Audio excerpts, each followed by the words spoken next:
You gotta go. Yeah, talked about your daughter. We've heard your daughter.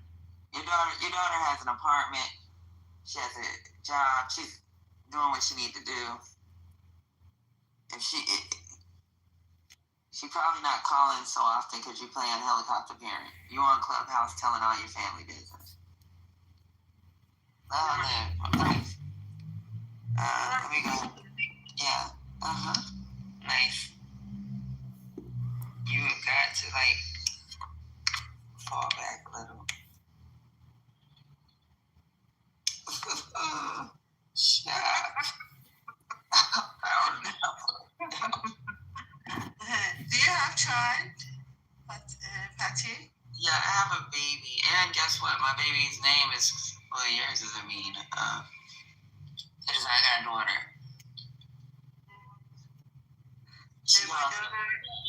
My daughter had 27 years old, but I think she's really, really young. She's trying as the other mother. You know me. I actually think I called her every day when I was 27 and I was 4. So trust me. The director of HHS. You need to let her live. Alright, let me go ahead and play this clip. No more. Let's talk about the news. Let's talk about something else, okay? Stop worrying about your baby. She gonna reach out to you when she needs to.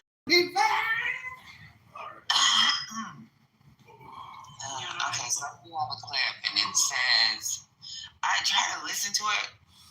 There's a lot going on the stage.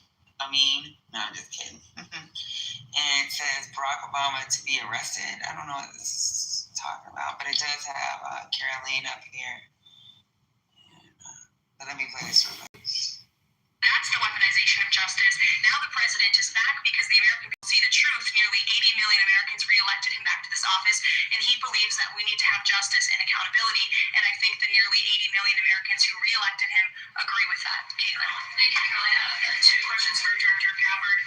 Just on this. Director Gabbard, you referenced the past intelligence reports and assessments on this, including that 2017 one that was signed off as noted by every Republican on the Senate intelligence community, including the acting chair of the time, now Secretary of State Marco Rubio, who said in a statement that they did not find any evidence of Russian collusion. That they did find, however, is very troubling, and they found irrefutable evidence of Russian meddling.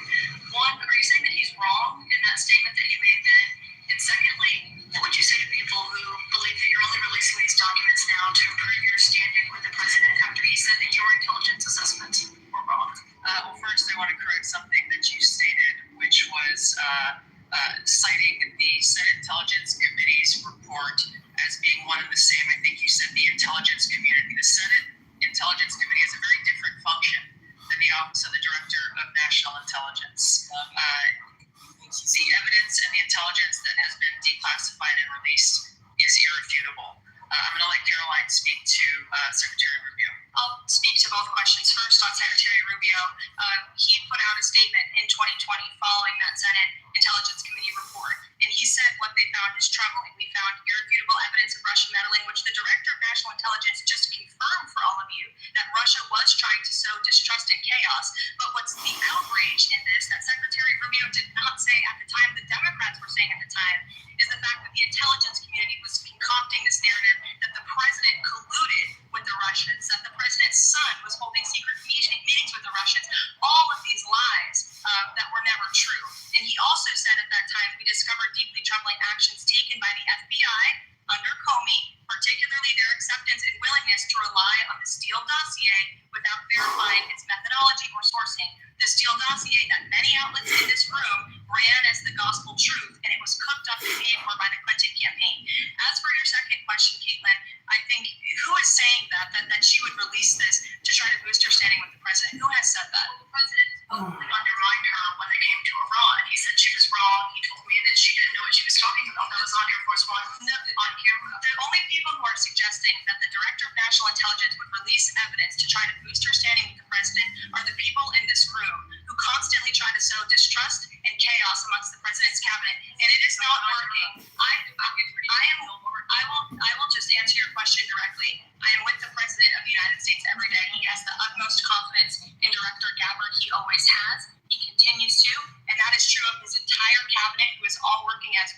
team to deliver on the promises this president made. Does anyone else have questions for Director Gabber? And then we'll turn it over to a couple other questions. Christian, go ahead. Yeah, thank you, Director Gabber. Two follow-ups on questions that have been asked. You mentioned the previous DNIs during the president's first term. One of them reports to you right now, if I'm not mistaken, John Ratcliffe. So have you not spoken to him about why this? Why is it so much? Information was not declassified during the first term. He was in that position for a very short period of time. The work that began back then, we have picked up and absolutely completed. We are continuing to investigate this. Additional whistleblowers are now coming forward because they see an opportunity for the truth to come to light. And as Caroline said, for real accountability to be brought forward. The accountability is the essential part of this. We can show the truth, reveal the truth. The accountability needs to occur to be able to start to restore that trust and in the integrity of our democracy. And then just quickly, I know you said you leave the charging to DOJ, but the statute of limitations on conspiracy is 5 years. So what else could they possibly pursue besides treason? That's a great question for Attorney General Pam Bondi. We're providing all of the evidence, all of the intelligence that we have, both redacted and unredacted versions, referring it to the Department of Justice and the FBI. We'll take one more. Charlie, go ahead. How credible was the information on Hillary Clinton's house? She knows she hot. That's how That it was sourced from the things that are all still on there going in a information or was leaving that Amy Russia was All I have seen is what the Intelligence Committee have reported through their investigation. I think the underlying point there is that we understand from intelligence what Russia said that they had.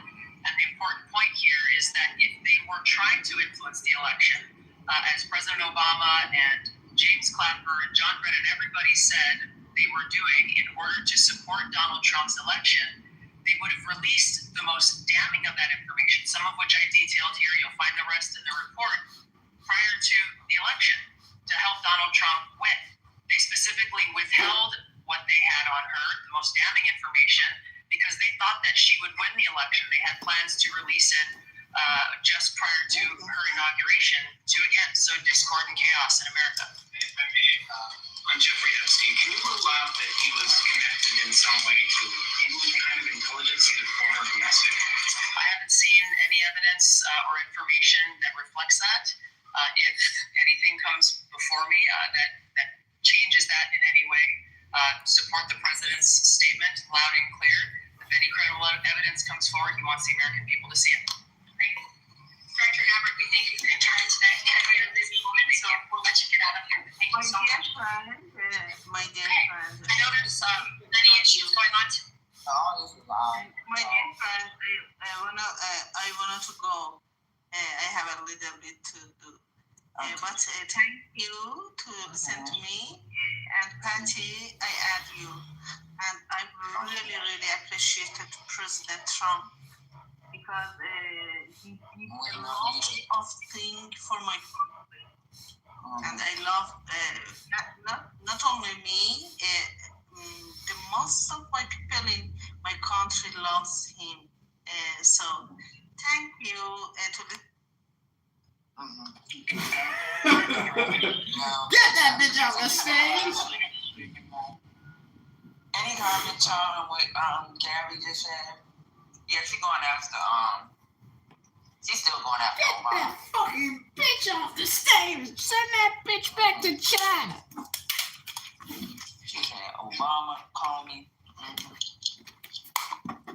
So the last case about Epstein, she was saying, I haven't seen anything on it, but if we do find something, we'll let you know. Is that basically like? Yeah. Do y'all? So when they say release the files, how much of a chance is it that if they do release the files, they'll release what they want to? Like we don't. Like if you asked me to give you my book report, I can take certain pages out of it. How would I ever know that you gave me the complete report, right?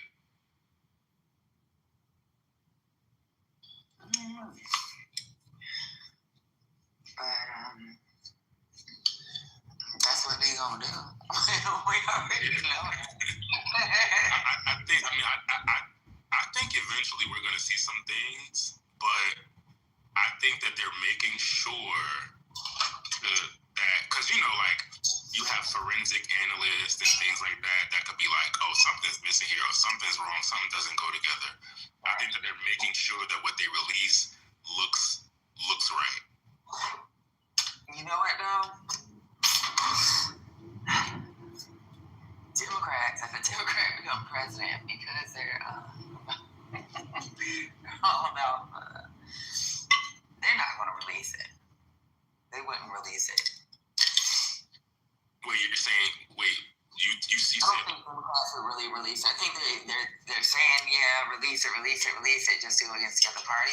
But Obama didn't release it. It had to take a court injunction for the court to say, hey, we're gonna these files need to be released to help support these cases. Some of these cases,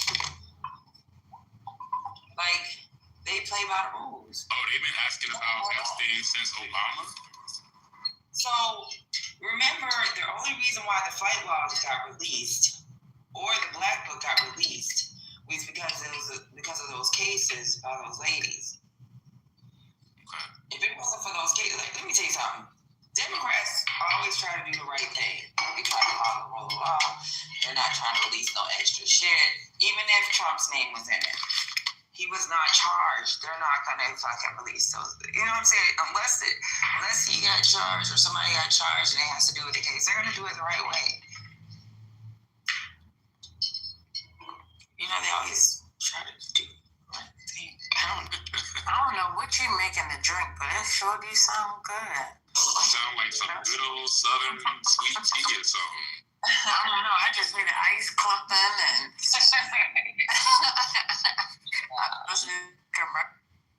But you know what I got? Oh shit! That's what I need. You need a hot toddy. Shit. I got some pineapple, cucumber, celery, kale, and zinc drink. I got a whole bunch of them. Those Natalie's. And I think I'm losing weight because my stomach is sunken in. Like a damn. I can see like the bottom of my rib cage. Because I lose a lot of weight when I freaking get sick. And I be eating. I don't think I eat enough. Oh, we know that. Talk about when I'm sick.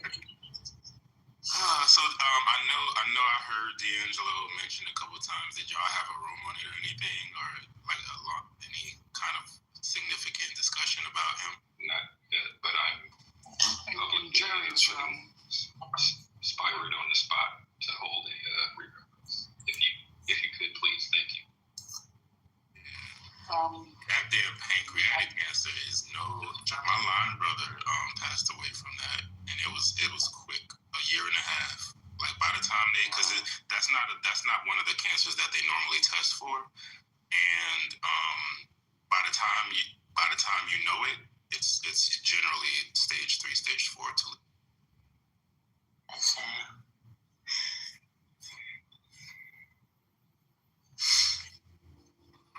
And then oh, sorry, go ahead. No, I'm so sad over. Yeah, and then their son, right, to lose both your parents within the same year, a few months away from each other. I just was like, wow. Yeah, that's crazy. That's really great. And obviously, there's been a lot of stuff brought back up. So, because D'Angelo has not been very public in the past several years. But I didn't know that he went through like body dysmorphia and depression based on that video that everybody knows him for. So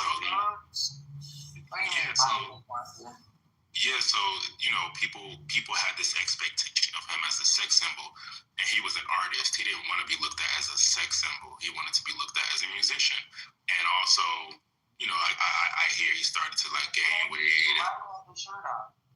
Well, come on. I mean, it could have been, I don't know. But I'm just wondering. your shirt off on the video. Like, It was more than a shirt. it was looking at. You thought it was looking at the piano keys. Like, your neighbor, like, you Negroes will have all the issues and then be like, I don't know what it is looking at me like that. Yo, he put in his lines. He made that shit. Listen, I'm just telling y'all what I'm Attention to my piano keys, y'all. Even though I don't have no shirt on. And they got beads of sweat on my body. What the hell's going on here, y'all? What you thought we was looking at? Yeah. They didn't even hone in on the piano keys. It was the braids and his goddamn chest. Like, make any sense, bro. But I mean, I was also like he was on the red carpet on at like one of the award shows. Wait, don't forget the arms. Don't forget the arms. The arms. Yes, the arms. First lady. And wait a minute, hold up. The hip thrust right there, you know, like that indentation. Oh my God. Y'all are savage. Okay, I'm sorry. Y'all are savage. But he didn't want to be golfed after, right? See, Well, that's what he said. Brian, don't be me. He was on stage in a wife beater. well, Y'all. so what I was about to say, he was on this red carpet and he had on a jacket and he had on no shirt on and the jacket was open. And Cisco was trying to talk to him, and Beyonce, when she was like early Beyonce, like Bills, Beyonce, came up and like snatched him away from Cisco and was like, "Ooh, this man is so sexy, da da da da." And he was so they was like flirting back and forth. And Cisco was like, "Oh, let me move out the way, y'all. I think they need to get a room or something like that." So it was all sex around him. And I don't know. I mean, do you think that eventually gets old to a person? I don't know. I don't know. You can tell that when he had his touch, he was on stage with a wife beater, playing the piano and everything. He was playing the piano. In his later performances, you can tell that he's self-conscious because in his later performances, he's like wearing full-on leather coats. Yeah, he got that and Okay. he gained the weight was because of his insecurities and stuff. Like what Ron is saying is true. I remember hearing the stories of the stuff that was going on the set. What's his name? Paul Hunter directed that. So that'll give you a little insight. I'm sorry. If you know his work. Hold on now. Laura, let me get in here. So first of all, not fat, maybe a little thick. Okay, so let's use our terms correctly. That's what I was saying. Okay, he was fine as hell, and I guarantee you that the idea of the video was the record label. How do we sell more shit? Exactly. Well, this is one way.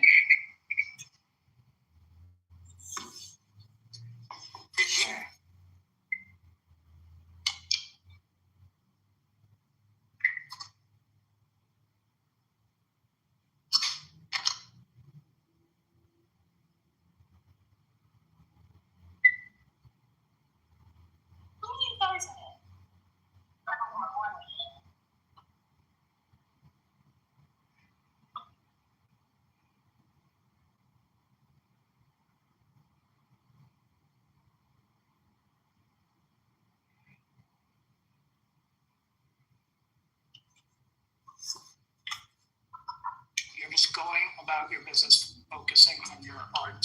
You're not thinking of the extra stuff. So if somebody says, do this, you're not thinking, oh my God, what are the implications or whatever. You're just doing it because maybe it's not that big of a deal at the time. And that's it. You're focusing on your art.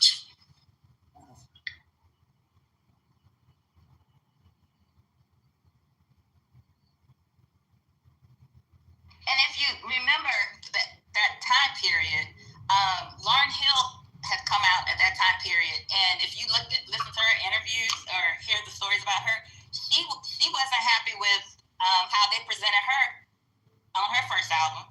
And and you can tell by how she dresses and how she carries herself afterward. Who presented her? Her label. She was on Sony. She wanted to be more known as a rapper. And they had her, like, she had, it wasn't CoverGirl, but she had deals and stuff. I can't, like, I'm trying to. You're talking about the miseducation? No, she did not have to, but they were part of her deal with her label. You're talking about Those the were all. miseducation? Yeah. All of that came through the label. I'm gonna be honest with you. Miseducation, I seen her as I didn't see her as like, I don't know.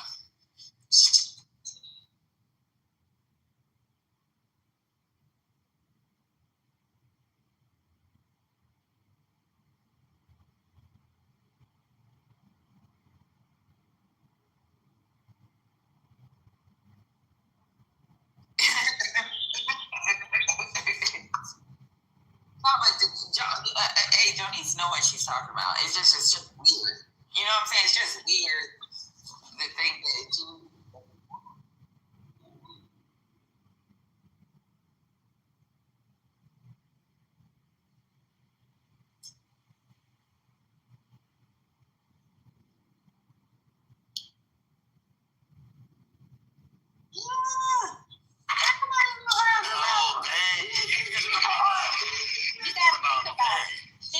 She came off the hills of the Fuji fame, and Sony wanted someone that was going to cross over.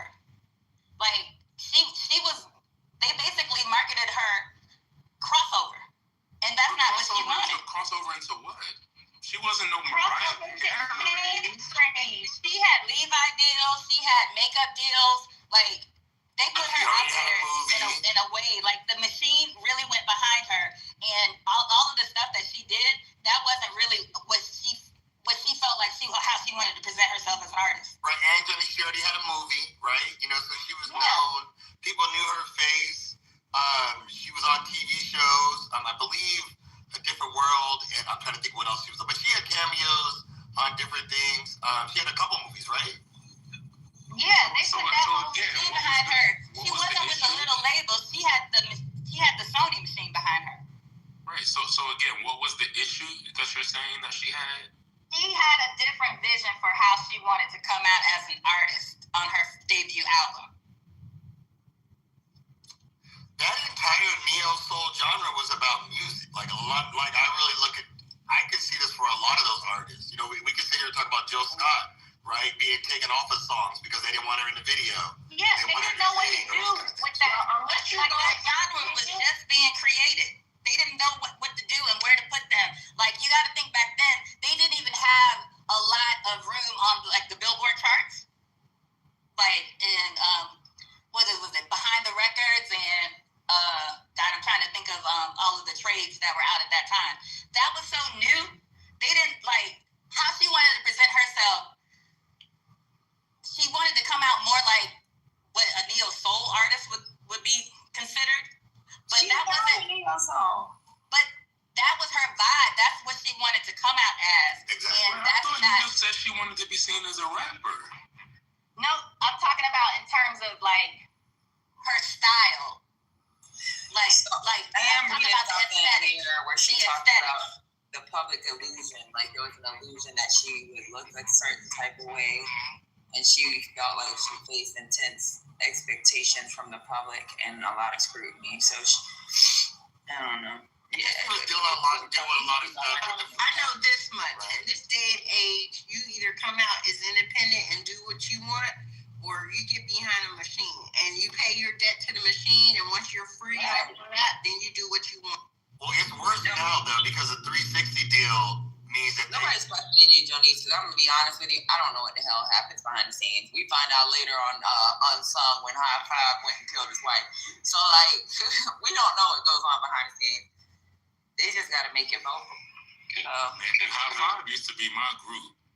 Never gonna let you go. That is the worst song I've ever made in my life. I was like,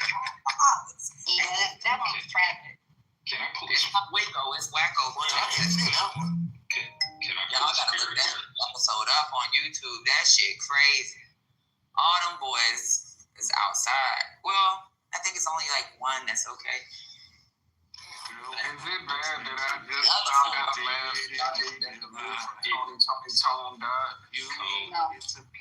Let Brian The dude from Tony Tone died, and I just found out last night. Earlier this year. Can I get in here? No, because it wasn't on the Go ahead, Brian. Get in there. Get in there. Yeah, like, maybe this is me as a guy. Yeah, I hear, but can we stop for a minute and, like, we blew right past D'Angelo into Lauryn Hill and Into iPod and now and yeah, and I'm like, listen, and I get he was an artist, and like that doesn't negate how, you know, him showing off his abs and arms. It doesn't. I feel like the conversation just blew right past real insecurities that men have, regardless of if they are a celebrity like him. I've seen the interviews and read the articles in the Source and other about that experience for him. That it was really traumatic for him. Yes, he did put his abs out there or whatever, but no, not in the industry. You got the look, you got the body, you got the abs, come on. And it went far past probably what he thought. And it just grinds my gears that we're blowing right past, regardless of whether he was a part of that or not, but blowing past the impact of that, the trauma of that. And that's the one thing that really, pisses me off, because when black men speak up about things that they're going through, they get shit. And then that makes black men and men in general not want to come out and share that stuff. Instead of saying, you know what? Okay, I hear you. And I've heard clap out, and not in here, but over the years, especially during that time and age, this kind of has been a shocker for me. I'm older than this guy. And I remember that period of time when he dropped that out, was his first album, and rocking with him. I remember seeing him in concert live here in Detroit at Shane Park. I mean, like let's just, I don't know, like, one is the health. Pancreatic cancer is real, and that shit is diabolical. Fucking cancer.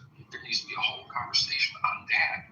And then, in my opinion, that could roll into how a lot of men, and maybe specifically black men, don't go to their doctors. If it wasn't for my mother forcing me to go in my 20s when I battled fucking breast cancer, I wouldn't be here. And this brother was dealing with something psychological, emotional, maybe an insecurity. I hear that with many artists who are, you know, well beyond their years and their talent, a struggle with a personal insecurity. I do that as a designer and as a painter, even though I look at my stuff and I get accolades. But let's not blow past the fact that this brother won, regardless of how women drool over his body.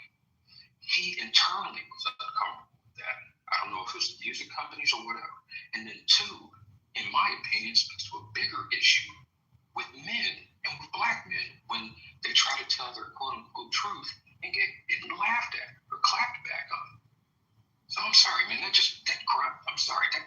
pisses me off. I mean, I get you're ADHD, but on some things that are like, come on, man, there's two things there. His health, his children, and especially his son that he shared with Angie Stone, like you guys said, this young cat lost both parents in less than a year. I'm thankful I still have both my parents who are up there in age. I don't know how any of us would deal with that. And then the emotional and the physical, the emotional and the psychological of what he must have been going through. Let's have a little fucking empathy.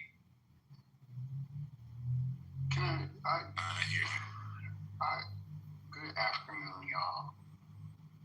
Brian, I don't wholly disagree with you, but I think that it's your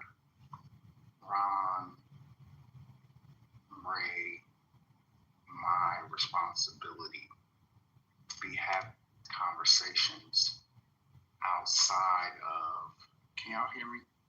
I got okay.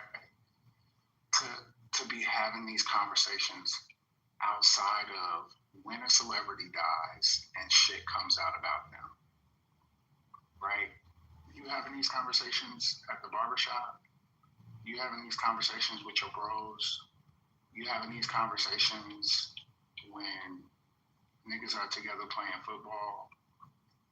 Like, when are we, because I get that we get tired of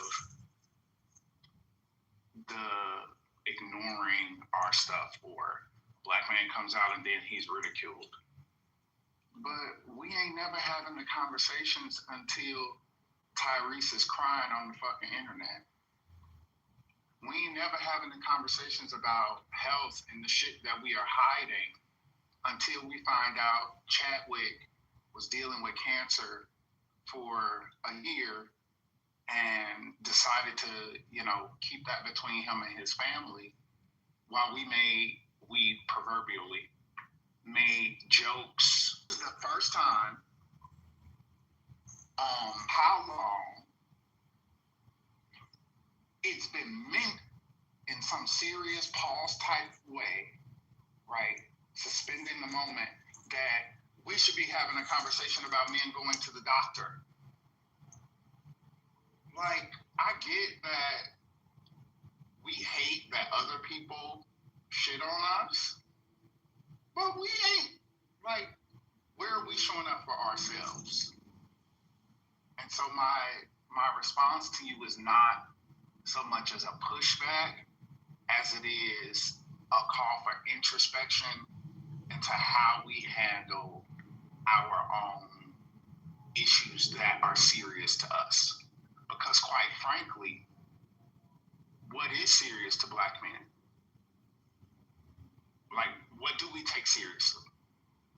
Because the shit that we hear is we take the gender war seriously. We take the pretendian bullshit seriously. Because that's what eats up all the airtime, all the internet chatter, and how many people have known about even this conversation about D'Angelo's insecurities about his body after doing the How Does It Feel video. Because we ain't talking about it. It's been multiple times in situations. I wanted to respond directly.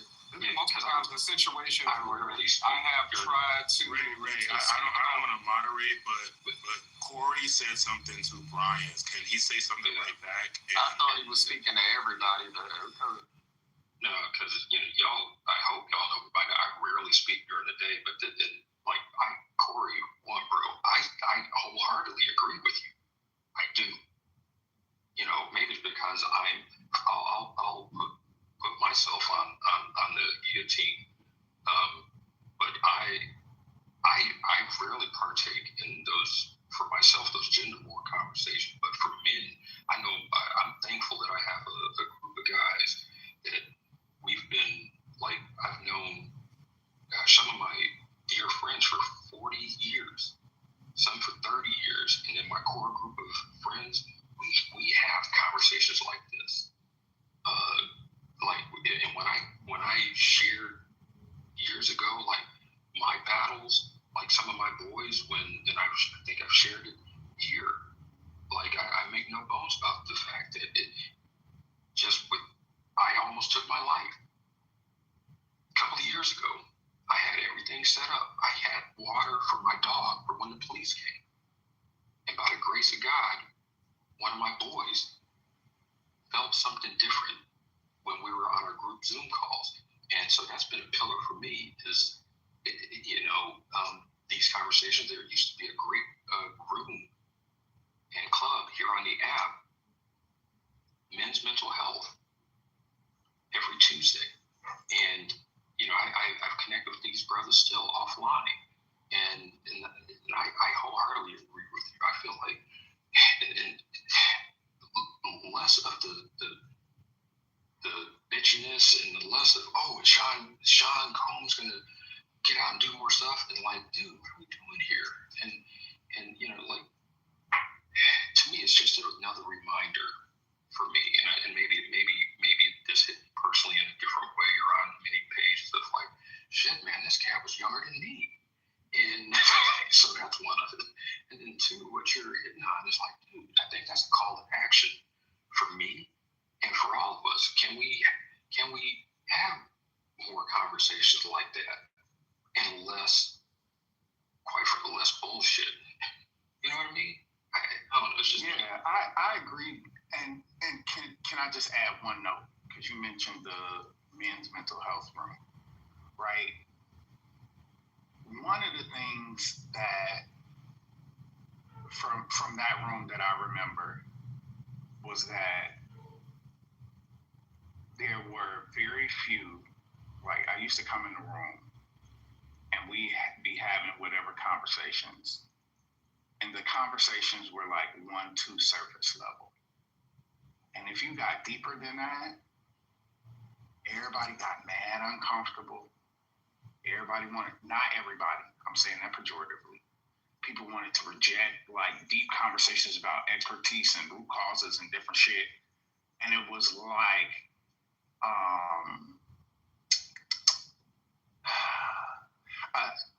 Maya just typed in the chat, you have to start somewhere. Yeah, I agree. Thank you, Maya. That was like perfect. You gotta start somewhere, but you can't motherfucking stay there. Like where we start, cool, but we gotta do better, right? And one of the other things about that room was like the monolithic expectation for how men show up. I could go in the room and be cool. Ron could go in the room and be cool. Jess could go in the room and be cool because we are the straight, assumed, straight appearing black gay man. But anything left of our masculinity was not necessarily welcome in that space.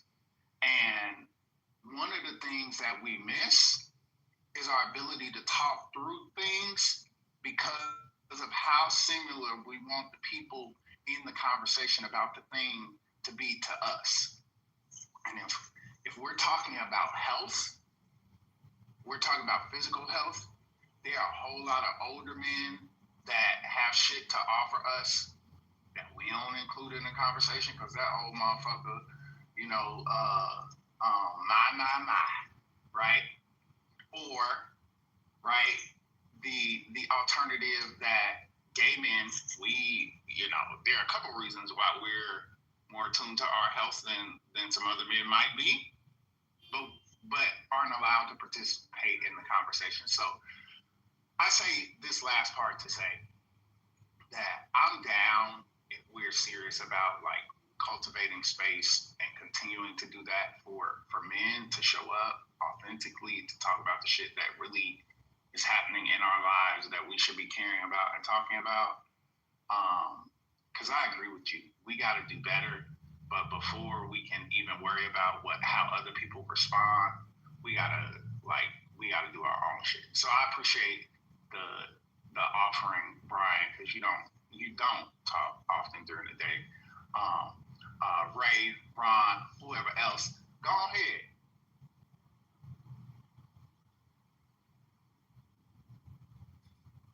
I had to write it down so I didn't forget what I was trying to say. And Brian, I hope you know I wasn't trying to be disrespectful in any form or fashion.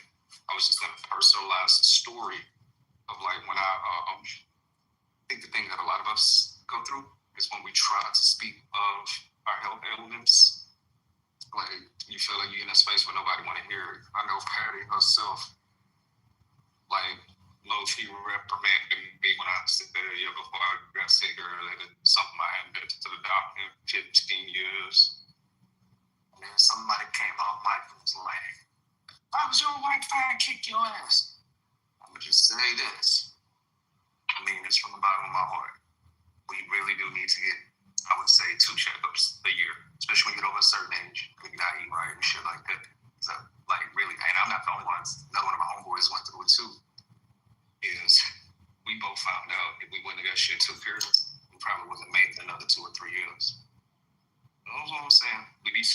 be scared to get bad news.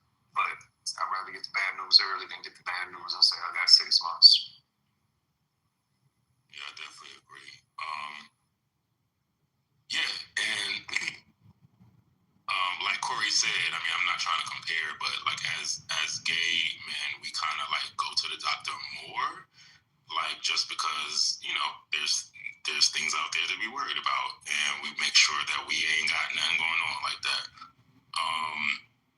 I wanted to say to Corey though, because you were saying something about we don't do this in barbershops. We don't, this is the first time that you've heard a call in about men's health like this in a long time, but here it is. And I just wanted to make sure to give Brian his props on the call in, because yes, it doesn't happen often, but it's happening right now, right? And so I think that's important. And, let's do this more. What happened to y'all's club, y'all's house? Then y'all have a house. Girl, men are not consistent.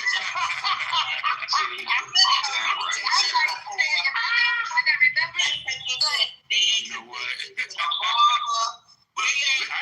Hey, Corey, remember what happened when in our nonprofit when you said, we need to reach this person, and I said, I know who the right person is to do it? And who was it? A Black woman. Yeah. Yeah, men are not. We just, I don't know what's wrong with us, man. Yeah. You know what, Denise? You notice like all of the women up here, even including yourself, we fucking work, we have a job, we fucking open these raggedy. I've been sick the last fucking week. We open the room. We may not be able to speak all the time because we're working, but we depend on everybody else to fucking carry the conversation just so the room can run. That's what women do. Like, we make shit happen.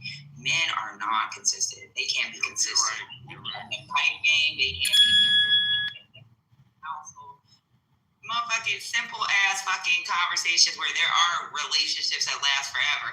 You got people on, and this is just little joke things that fucking what's his name does when he does what is it, Jimmy Kimmel? When they ask the mom and the dad, what's your child's teacher name? The dad's like, how old is each one of your kids? They don't know shit. That's fucked up. Because I tried. They be playing this bullshit, incel shit, but they need us more than they know. That's fucked up, because when you said that, I tried to think of either one of my daughter's teachers' names, and all I thought was Jones. No, that was last year, you fucking idiot. Damn it. Well, you better call the school today. Let me tell you something. I ain't even at my daughter's Ask school. them when they get home. Let me tell you something. I ain't even at my daughter's school, right? And she's in college. I can tell you what classes she's taking this semester. I can tell you at least 2 or 3 of the professors' names because of the conversations we had. But her father doesn't even know that she changed. I was like, what are you talking about? She's changed her major. Like, he doesn't know nothing. And she tells, I was like, did you tell your... He act like she didn't tell him. She's like, yeah, I told him. That's why I was asking him for... There was something she asked him for. She had to call me. But this is a shit. Y'all men, boy. Well, wait a minute. So I'm gonna say this. Even you. Remember, even you. Right? Your son called you laugh. And you said yourself, the mom knew everything. I think I was just there to get the furniture. You know why? Because the son knows mom is going to keep up with everything. Well, Dad might forget some shit. So let me just stick to mom. Daddy, my furniture. on that, Scotty knows, because there's a serious part of the story. There's a reason for that, because the history with my oldest and my middle son, it's by the grace of God that we're talking again. So I'll just leave it there, because that really hurts me. I'm sorry, baby. So to say that there's a reason, it's been the fact that it's been almost 3 years since I had ever talked to or seen. And it wasn't me, it was them. And so, yeah, up until then, it's like going from 100 miles an hour and hitting a brick wall. Even when I was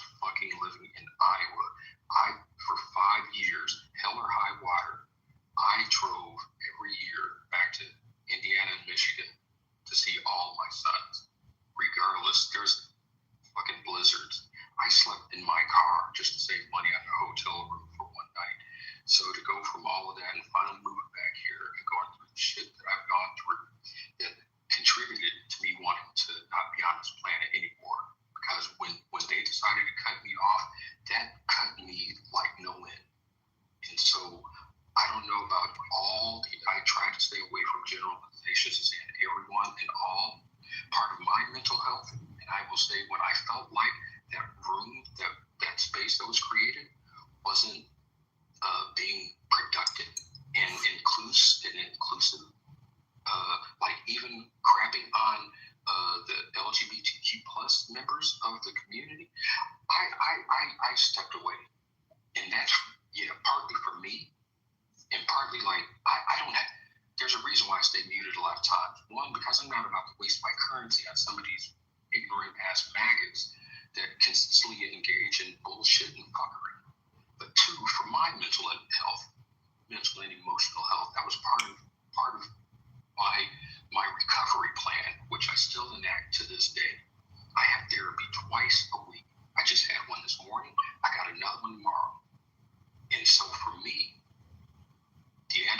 bringing back to D'Angelo's death, sadly, from pancreatic cancer, I can go to that. I've had 3 near-death experiences in my life. Breast cancer in my 20s, getting hit by a fucking drunk driver in my 30s, which damn near ended my career, surviving a direct hit tornado, a category 4 in my 40s, and I'm still here. And on top of all of that, I can tell you, every one of my sons, teachers, I can tell you medications that my I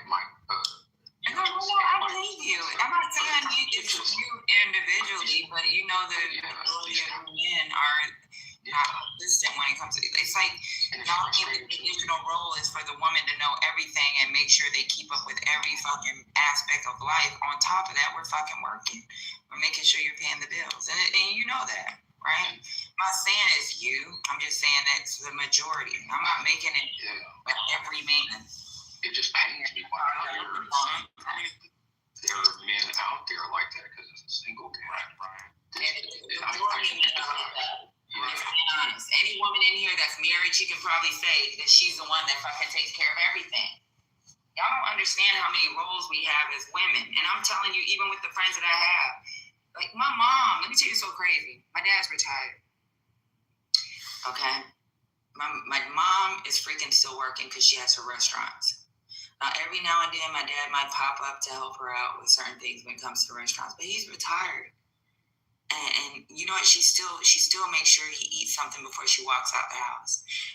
Do you know when I go home to visit, instead of her, like my mom at night, when she comes back from that restaurant, she's the one that taught me crock pot shit so you can have some food when you come home from work. She crock pots shit. My mom went out of town. She went to Dubai. You know what she did? She fucking froze a whole bunch of meals and put it in the freezer so my dad could just take them out and fucking heat them up.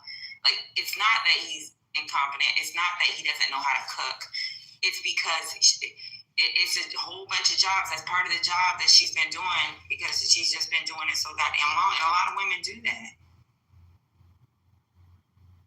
And it's an expectation sometimes just for shit. My daughter come home and be like, "What you cooking? Motherfucker, you ain't been home for fucking 6 months and you think I'm supposed to jump up out?" But I don't say that to her. I'll be happy she's home. I'll cook her favorite thing. I know the day she's coming home. If she's coming home on the weekend, I fucking go to the grocery store, look for everything that she wants that's her favorite. Her dad don't do that. You know what he do? He take her out to eat. So like for us, and then he don't even know what her favorite meals is half the time. You know what I'm saying? So I'm not putting the onus on you. I'm just saying this is a majority of men. This is what they do. I will say this, and I'm right outside of that generation, but millennial men are black men, I should say, millennial black men are doing a phenomenal job.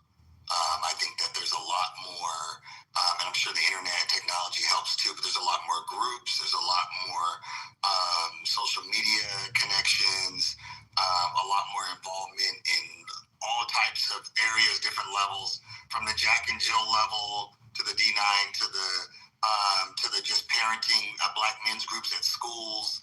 And I just think that that's a big difference, and I think we need to continue more of that. You think so? Because my baby daddy's a millennial, and so is all my friends. All my friends are millennials, and their husbands or boyfriends or baby daddies. Generally, Patty, I might agree with that. Just as an anecdote, like reflecting on my parenting and my brother's parenting. We've actually been with you when you like, I got my son. And then you also are the one that's always planning, because you were the one that said, hey, I'm doing this. I don't hear you saying that the other one is like, that's different.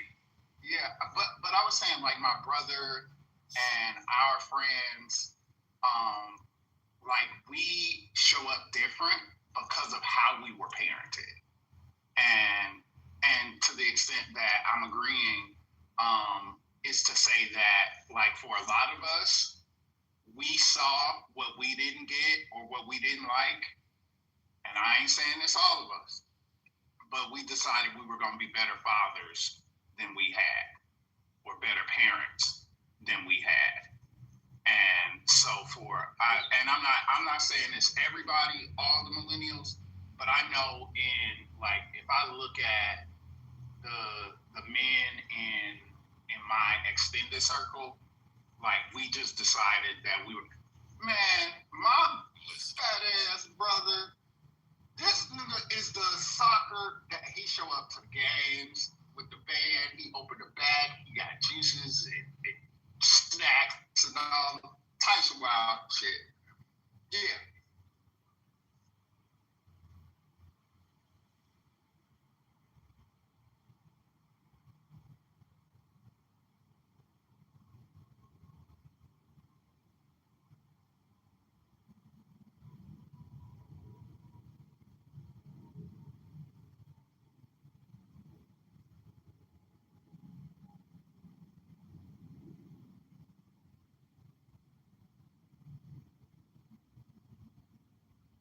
Wrong. So could you imagine all these years, she's the one that has been, she's like, yeah, when I had to take my kid, she's always talking about when she had to as a mother. Even when, like, and she wasn't a single mom. We almost Although, I'm sorry. you hear Mel every now and then, and that's even with Mel, she works from home. And that's her excuse for why she got to make sure food is ready. She got to make sure the kids do their homework. We hear her come off on mic. That's her excuse because she works from home. But she still has a fucking job. We carry too many fucking jobs. Women carry too many fucking jobs. Because being a mother by itself is a fucking job. That shit ain't easy. Just because when we hear this shit about women sitting on the fucking it only takes 2 hours to clean your house, and then the kids come home from school, they still get a break. Motherfucker, you get a break too. You get to go to sleep.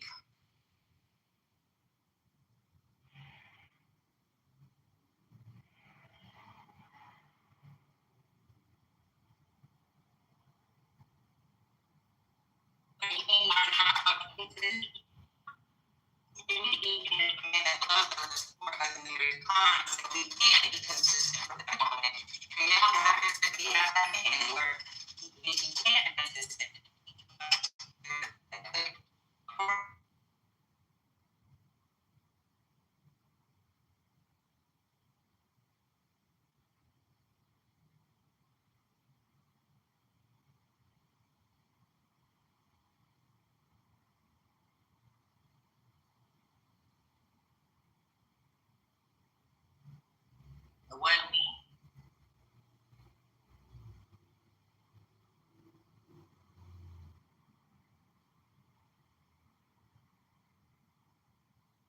D'Angelo's like body and you know that famous video that got a lot of women and men drooling or insecure or whatever, and how he came, you know, so to give people preference who are just coming into the room, because I glanced at the chat and I'm like, it just sparked something in me that, hey, regardless of whether we agree or not, when D'Angelo went through a period of insecurity and inner, I would assume, inner turmoil after that video, his feelings were valid, and it caused in me a concern that glossing over whether he liked his body or not. We're glossing over that pancreatic cancer, fucking cancer, period. It took him, and that got me thinking how men, a lot of times, black men don't go to the doctors enough, and B, whatever we are going through, sometimes when we actually bring it out or communicate it, we are chastised or it's belittled, and it causes some to not share, especially if you're in a relationship. And Corey brought up how, why are we, in the generalization of we, I don't consider myself a part of that group that he shared, that why aren't we as men having more conversations like that? Instead of these gender wars, that bullshit drives me up the wall. Well, then guess what? You could have been consistent in the room because you know damn well that we've even brought up after the room been done last. What was it? 2 weeks ago, I said on a Sunday, I said them men need to have a fucking room. We were sitting up on stage. What? So let me like you, I am juggling, and I'm not putting. I understand. I will never. I try to stay away from absolutes. The only absolute that I know is death. But me saying never, I will never understand fully what it's like to be a single mom. I can empathize because as a single dad working, my time, when I'm in a lot of spaces, I'm quiet, because he's working or that I can't. So when I can, I will. But as I mentioned, part of my mental and emotional plan since my suicide attempt is not taking on more than I can bear and prioritizing myself first. I hear you. I'm in those spaces. I get it. Well, can I offer something, Patty? Can I offer something real quick? Because I hear Brian, I hear Patty. Can we? Where Ron go? Okay. Y'all couldn't hold those things. Y'all have 50 million men. Hold on, Corey. What's going on? You weren't here for this. So he's talking about, okay, he had to, you know what? There are times where I gotta take care of my mental, okay? And I'd be like, yo, I gotta come the fuck up off this space because these motherfuckers getting on my goddamn nerves. I might be up here, but you motherfuckers are in my goddamn purse. I don't hear y'all. I don't give a fuck about what y'all talking.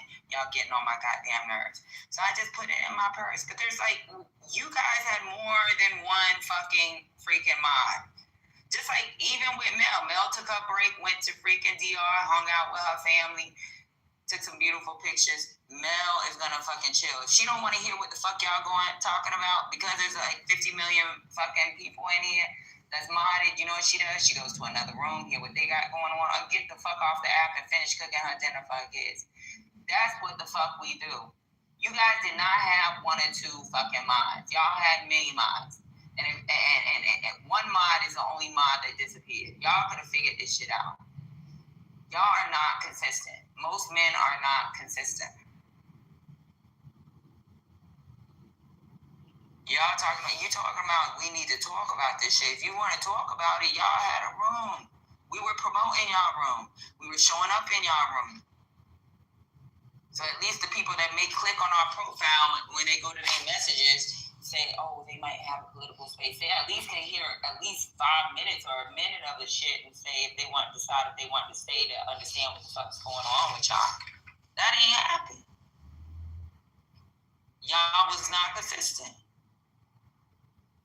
It's crazy when Lisa had to open a room for y'all one day and she was top left and had to drop herself. That's retarded.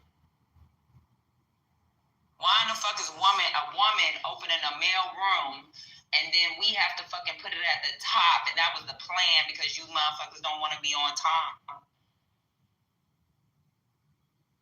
Brian, Corey, Brian, I said Brian twice, and just 2. If y'all want to do that, I could be mature at times. If y'all want to do that, we can. And I promise I will remain consistent due to my schedule, not only work schedule, but the schedule of things that me and my spouse have designated responsibilities in the home.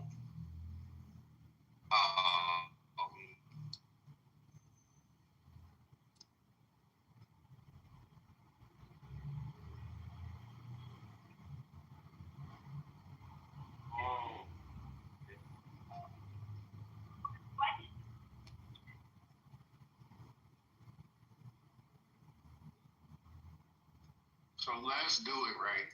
Like, Corey, you could rename your Kamala room to something else. I would love to do that because we could. So I'm down. I'll speak for me and Ron because if I go somewhere, Ron gotta come with me. It's on Sundays. They do it every Sunday. They come up with a bunch of topics. It has to do with like men's health. What was it? Y'all were talking about men's health, whether it's mental or physical. It was conversations about how y'all approach women. It was new ways to approach women. It was about y'all mind, how y'all think about certain women, or how y'all think. It's like y'all being able to be, if she wears that outfit, I think she's a hoe. And nobody being upset about understanding how men think.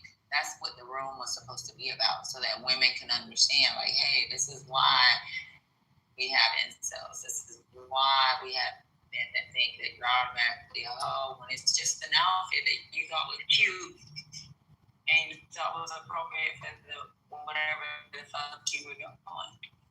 Whether it was appropriate or not, I don't give a fuck. If a woman shows up to goddamn church in a goddamn body, for me, she showed up. But what men think about it, and that's what their conversations was. And it was every Sunday because there's only so much you guys can talk about when it comes to men's health and how y'all think. Yeah, but I understand you don't want us to divulge into a like catacomb of the kind of niggas that we don't like.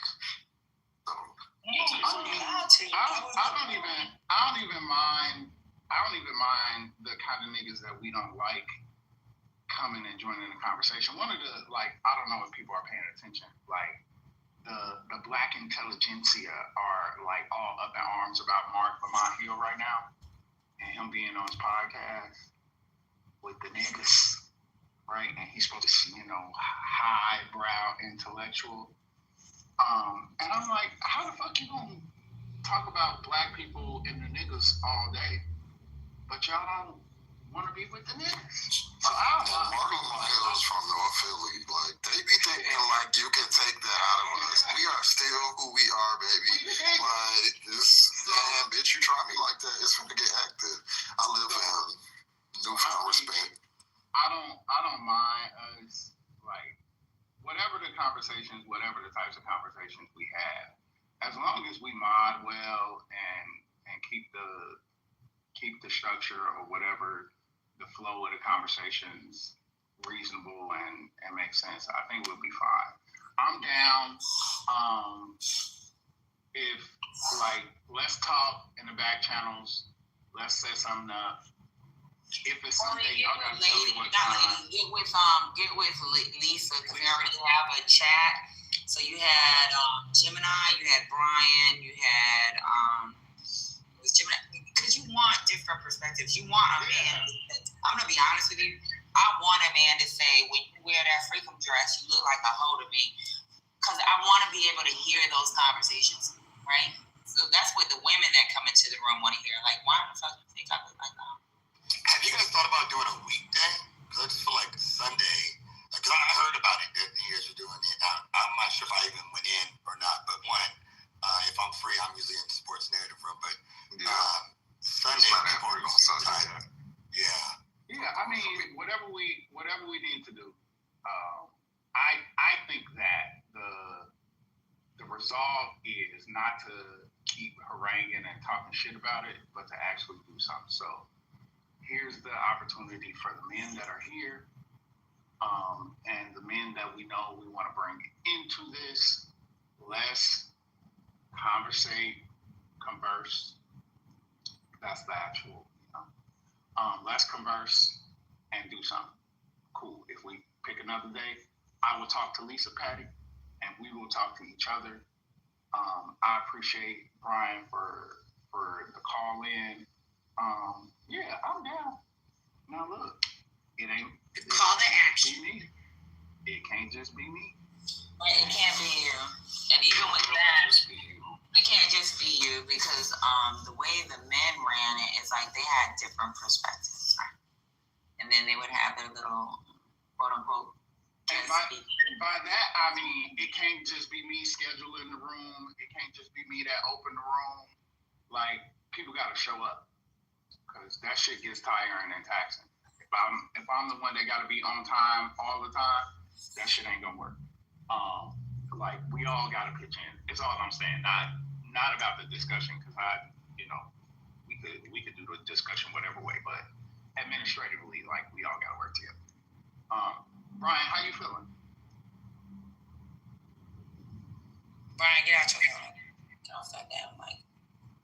I'll smack you around. He's off the mic. I just don't know. I'm getting my masculine bag. Yeah, like other Brian. Sundays, yeah, that's fine. I just gotta find a day and time, usually later. But yeah. So the reason why Sunday was 3 o'clock was the most The available weekends are time. bad for me. The weekends are bad for me. It depends. One, I'm saying yes, and I'm saying that, with a raised eyebrow of caution and concern.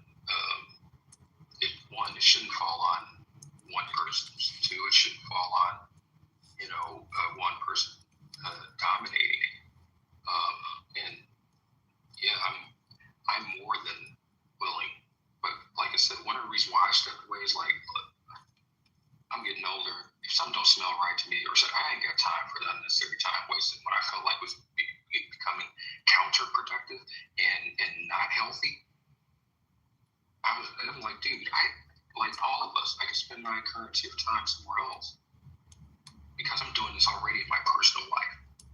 I'm meeting with my therapist. I'm meeting with my core group of friends. I'm walking the walk. I'm not sitting on here bragging about it like some of these like hollow clowns do. So yes, Corey, I'm But Brian, it down. can't be just what you want to talk about, because I'm not. It wasn't. No, it wasn't what I wanted to see it that way. Let me go ahead and be honest. Because one thing about me, y'all know damn well I'm fucking very vocal. You got upset about how it was being ran, right? One day. So what happened was that the person that I guess was quote unquote the head mod to that room or that house had a certain structure.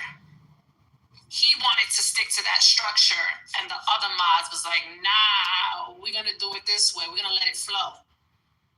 And he wanted to stick to the structure that the young man had. I'm not sure who was that guy. What was that guy's name again?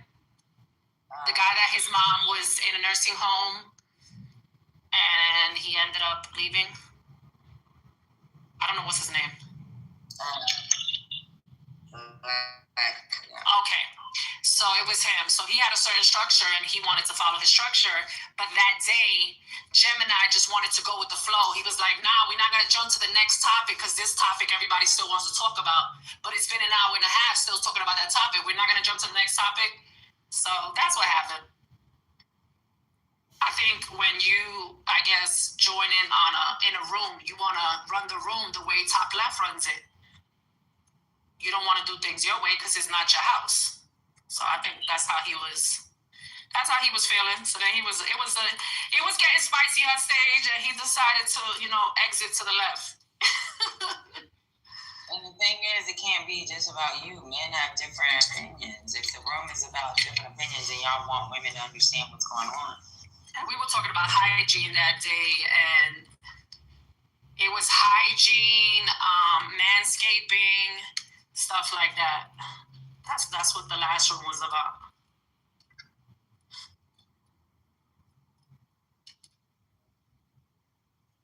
But you got a point about women commenting, and I agree with him. They shouldn't have been, at the time, it was supposed to be women comment after men have their conversations. It was like y'all had a barbershop talk. Yeah, but then these 2 random chicks came and they were talking. I think me and Mel was only. Yeah, there was these 2 random girls I never seen before. Yeah, me and Mel was green bean, so you guys can bring people into the room. Lisa was green bean, Lady was green bean, just so people come into the room. I think Mel stayed on mute. We was just like listening to y'all talk crazy. But if y'all allow, it's crazy. But if y'all allow that, then that's on y'all. They ain't got shit to do with it. We stay quiet. Me and Mel stay quiet. Mel said something shit like, y'all letting all the women talk shit. We might as well talk shit. But you said that? I was like, yeah. I said, why is the women speaking? Because I was like, let the men rock out. It's their fucking hygiene. It's their face. It's their this. Like, what the hell? Talking about we look like a hoe and a bunch of freaking all they want to lay up with them. I don't know. I think Corey could run top left and it should be fine. What's up? For the room that you're curating for men and their stuff that they have going on, can women come in? And I wouldn't. So I know the way that we did the room, that the men's mental health room that me and Brian were talking about, we had women absolutely able to come into the room. We just limited the stage and the conversation to men. So I don't think that's an issue. I don't think that's an issue with us continuing that way at all. I think that makes sense. Whatever makes men feel safer that you can leave. Yeah. We I think that guys are mature enough to be able to have conversations with, and we've done it. We've done it the way that I'm describing, so I don't think it'll be an issue. All right. And I think the reason why they chose Sunday, the majority of the men, because we can do a room for, I think it was like supposed to be 1 or 2 hours because they had their football they needed to watch and shit. I don't know what the fuck was wrong. Like after football? Yeah. So what I'll do is I'll just do a survey. And it helps us out too, because sometimes on Sunday we got shit to do. Yeah, I don't mind. Like, if it's on Sunday, it just has to. I have to know what time, and it be within my availability schedule because I have obligations on Sunday. But we could do it. I'm down. I think we can do it. I just be hating talking about stuff, and then we don't do shit. So we good. Hold on. What you mean the network ain't connected? God damn it. Oh, okay, thank you. All right, let me go on mute for a second.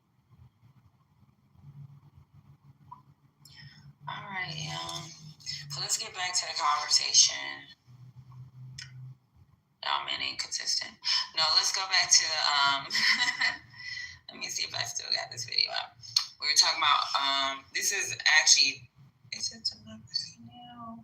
I like Democracy Now, I know it sounds, and they are more left wing, so, but it isn't Democracy Now. I'm playing I guess it's random. Let me see. It's from ET Now. ET Now. So we're done sexualizing D'Angelo, and now we're back to politics.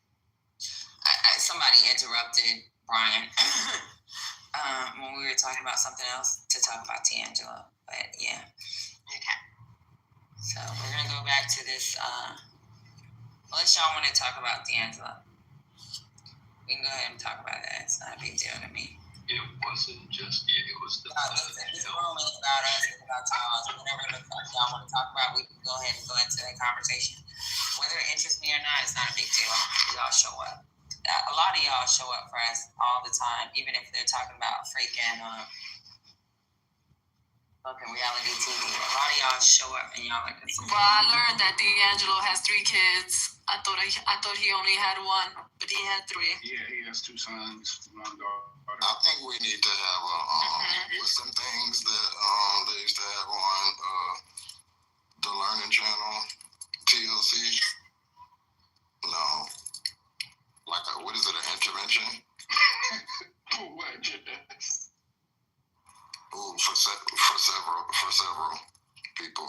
I think it needs to be like a intervention room, maybe a private room. But I definitely think there needs to be a intervention room. I thought it was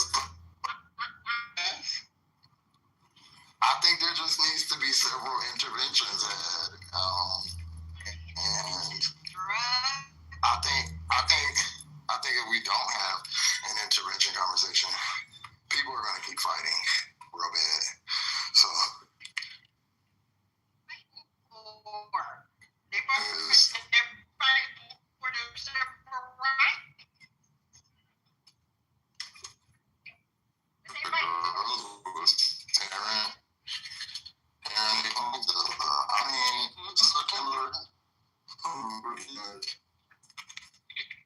Well, you know, I wish them the best.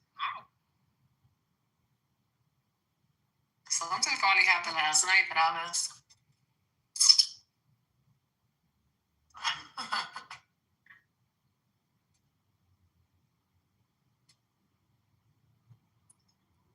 Oh no.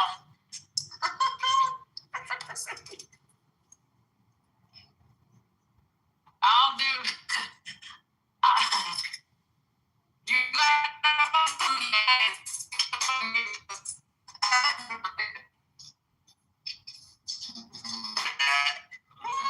I have to put him with First Lady.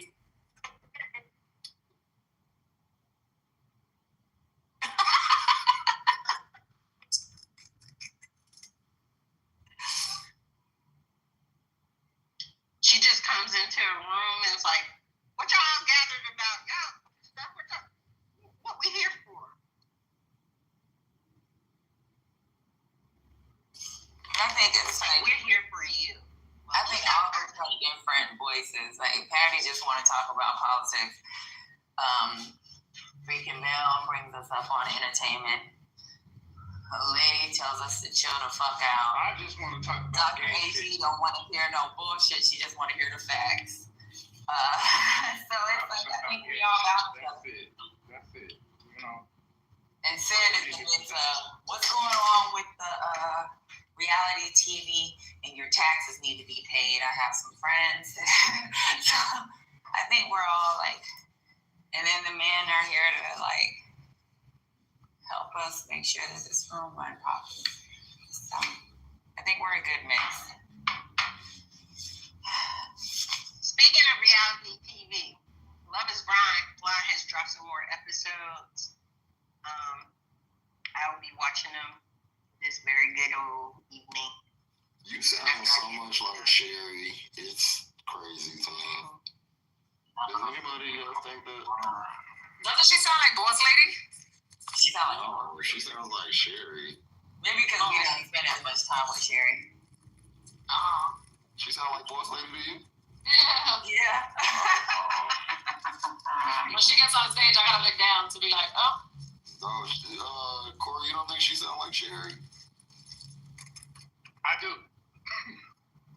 She sounds just like Sherry. Maybe because we don't spend that much time with Sherry. Yeah, wait till y'all hear Sherry again. Y'all probably like that. What, Sherry with the Idaho Maples? I sound like her? Wait a minute, she does sound like Sherry for a second. Yeah, she does. Empress? Yeah, you don't think so? Spirit. No, I know Empress the second she opens her mouth. Yeah. I always think it's Sherry. It's nice to know that someone sounds like me. And I y'all don't almost think have the she same sounds like accent. Sherry. You don't think so, though, KG? No. You always have to look and be like, is that Sherry?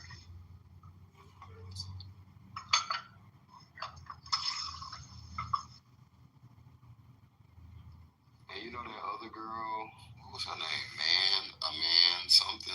I thought that was Brooklyn the other night.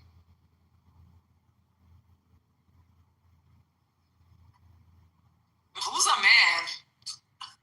That was her name, a man builder or something like that. Oh, I never seen that person. I don't know her. That's too much for her. Like, I'm not fucking sound like that.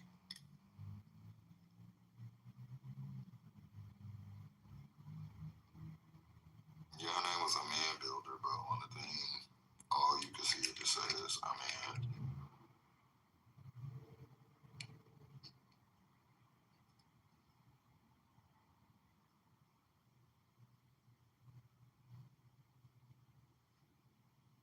I know. Why were you guys speaking on D'Angelo? or what? Oh no! Besides that, He was sexy, and he had some mental health issues after his first video when he was naked singing. So he had some issues after that because he's being objectified, sexualized. He didn't want to be put out there like that. My goddamn hairdresser is telling me to go pick up my daughter. I like being friendly with my hairdresser and my nail technician, but you know what, motherfucker, you need a line. You too There needs to be a What line. shit is that? I was about to say, hold on now. she was like, can you pick up my baby? Are you gonna give me a free set? I want to say, do you get a credit for that? You got the too nice thing, and then you No. probably No, she be doing my ring, but that free shit be on something. Let me take a picture. No, this is why. Or I got it. This is why historically the health needed a different entrance. Yeah. Now, hold on, Scotty. That's a That felt good. now. Hold on. What the fuck? And she said, So you guys have watched Downton Abbey or Gildersleeve?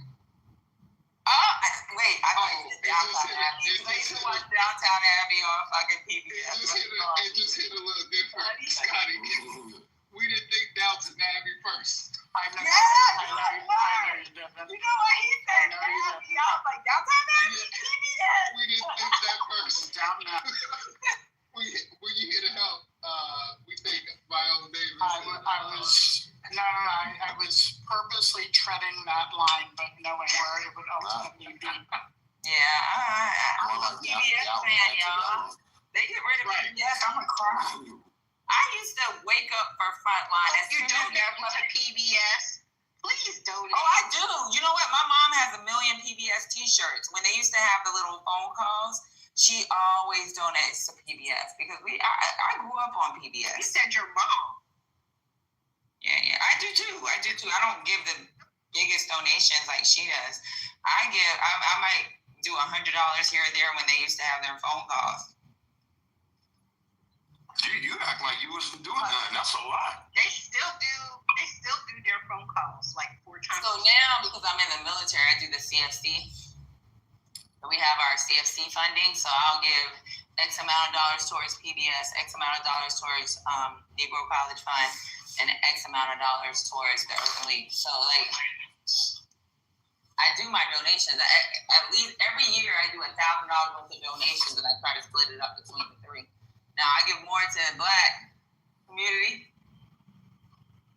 even though people talk shit about NAACP and Urban League. I think people really don't know I don't care who founded what. Like, they don't understand, like, the policies of the shit that they fight for, so. Patty, have you ever been to Buffalo China? No. It's an Asian soul food restaurant. I'm tired of that shit. Now, I ain't gonna lie, though. Asians can cook some soul food. My mama. It's a husband and wife. It's an Asian wife and a black husband. So that's how my mom learned how to cook my dad's food. If he don't like it, if my grandma, because you know my grandma's FBA, my mom, one thing about my mom, she always sat in my grandma's face, even if she didn't like her at the time, and tried to make sure that my dad got what she was. They food so good. And my mom take her time with my dad's food. With our food, she be throwing shit. That shit that Mel be talking, sometimes Mel be like, I gotta cook 2 meals. I know my mom used to throw shit together for us and then everything be perfect for my dad. She'd be like, Daddy pay bills. That's how she said, Daddy pay bills.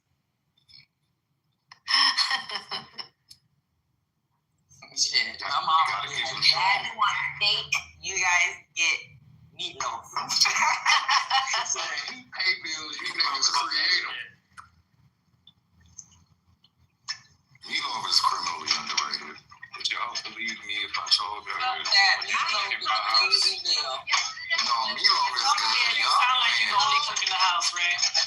Or like, do you like pot roast? A couple of motherfucking I had Mute that. Parmesan yesterday for lunch. I didn't even have to Meatloaf goes so hard. That's dog food. We be eating like a mug. Wait a minute. If you make those I gotta push back, it Patty. shouldn't look like dog. So who do the cooking? No, I cook my dog food. My dog food. And when I cook him food, some of that food, if I want to make him like beef to save money, I'll use fucking ground beef, and I put vegetables and stuff in it like I make the meat. Wait, you do what? And you expect to believe you like animals, girl? You cook your dog. No, I cook him food. People treat their dogs And then when I cook, when my friends over here, they be like, my dog is spoiled. But on Sundays, I cook him food. I cook him fucking chicken and rice. She's talking about she don't like dogs. Same thing. My dog eat better than most of the humans on this app. Fuck yeah! My dog is better than some of us. We cook her food. We cook her food. She gets vegetables, fruit, grains, protein. She getting because you know these dogs be allergic to every motherfucking thing now. Oh, my friend had a BS right there. a French bulldog that was allergic to me. I said, oh, she useless. You know what? A carnivore that's allergic to me. I promise y'all, dogs are smart. On a Sunday, when I start cooking, if he see my friend's face, he knows he's getting food.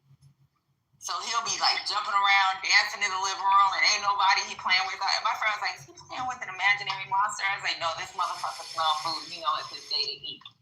Yeah, she does the same thing. Like if we get, because we have a particular pot that we prepare her food in, and then the way that we store it, if she see us cleaning that motherfucking pot, oh yeah, it's on. But Jess, we learned, like 2 months ago, that she's allergic to Carolina Gold rice.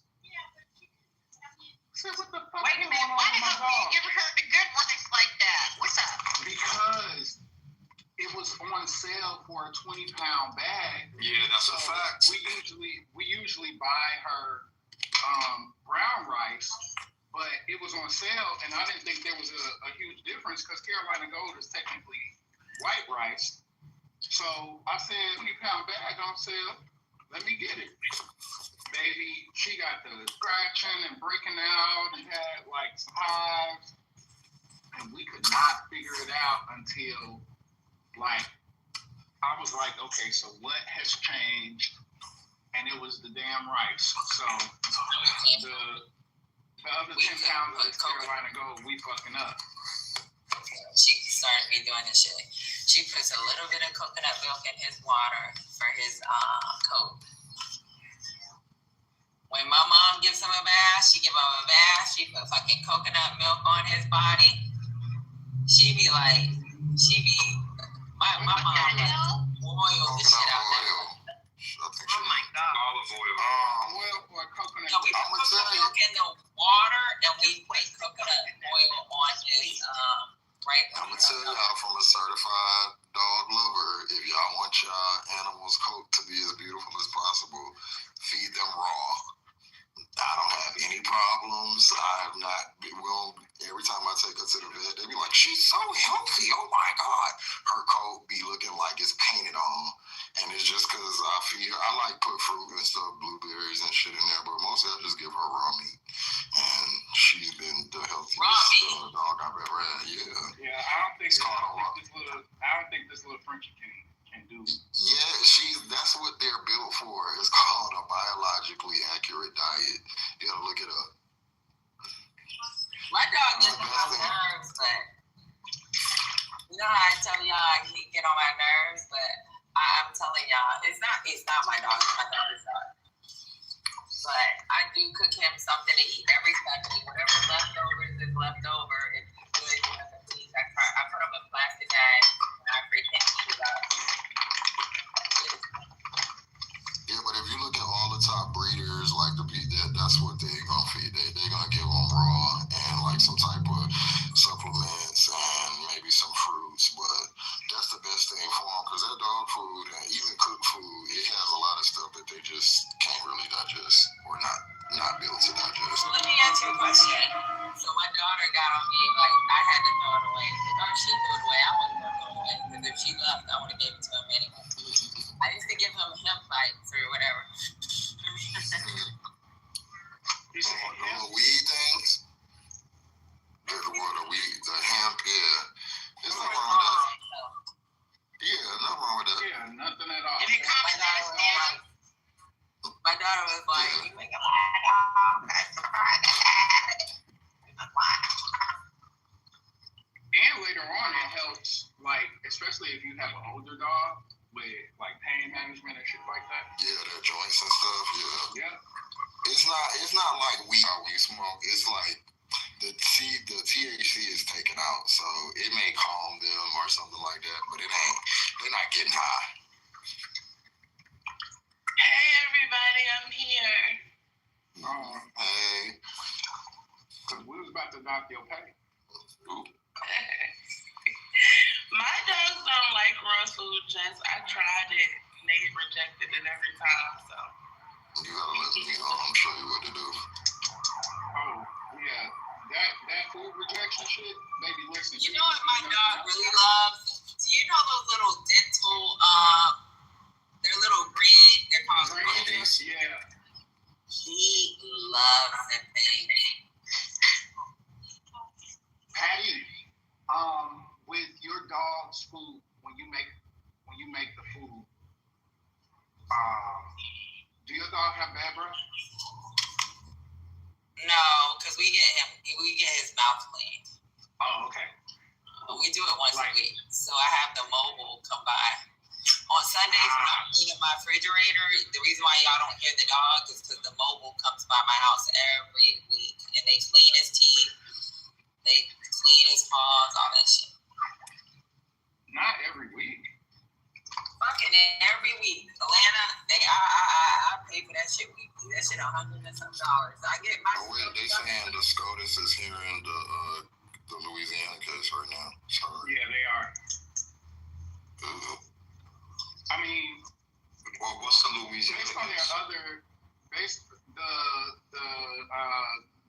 so initially the case came up where they threw out the congressional map because of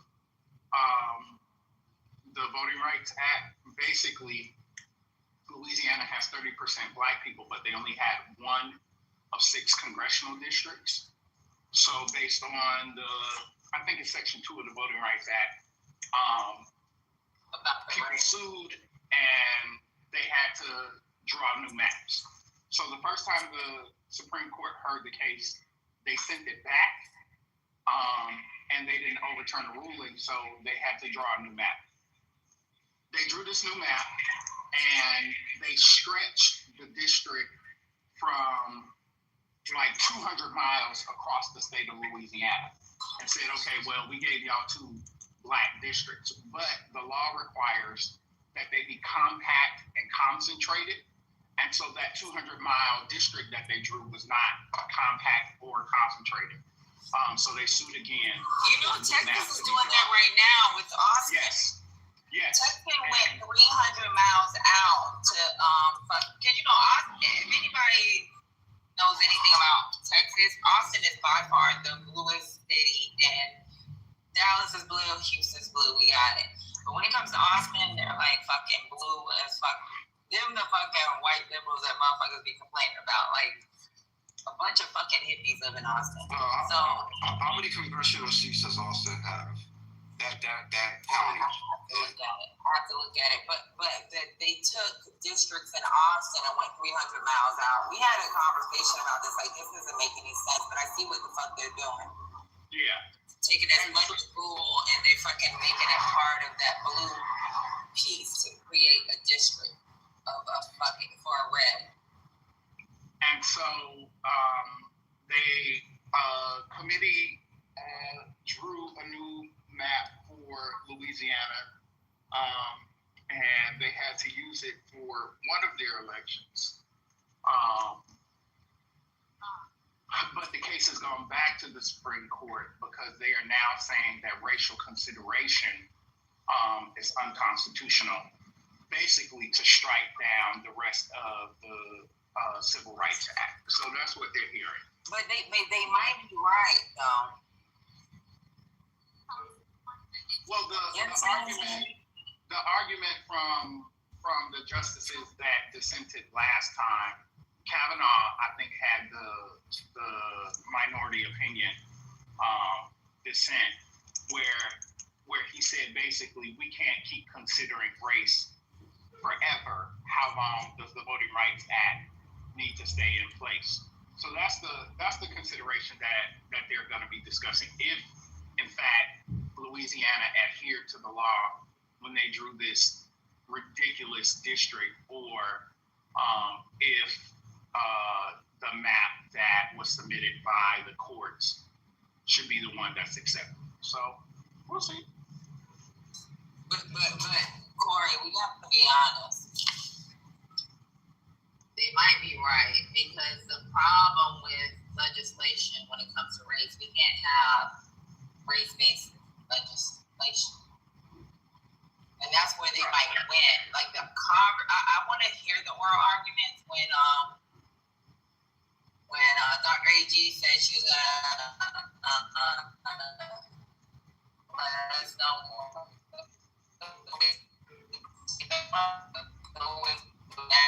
You're the matrix, right? The problem with race when it comes to legislation, no legislation can even as an argument that may be a winning point for them, which is bullshit, because red states, even though they don't have the majority of or any majority, because most of the time they're rural areas, and we have the population when it comes to equality and shit, because they get to live amongst other people and learn and change their views. Like, they might win this case. I'm gonna just be honest. I'm not. And we're gonna be mad, but this is the truth. Like, there's civil rights. The reason why when people complain about white women being able to fucking take advantage of some of these civil rights,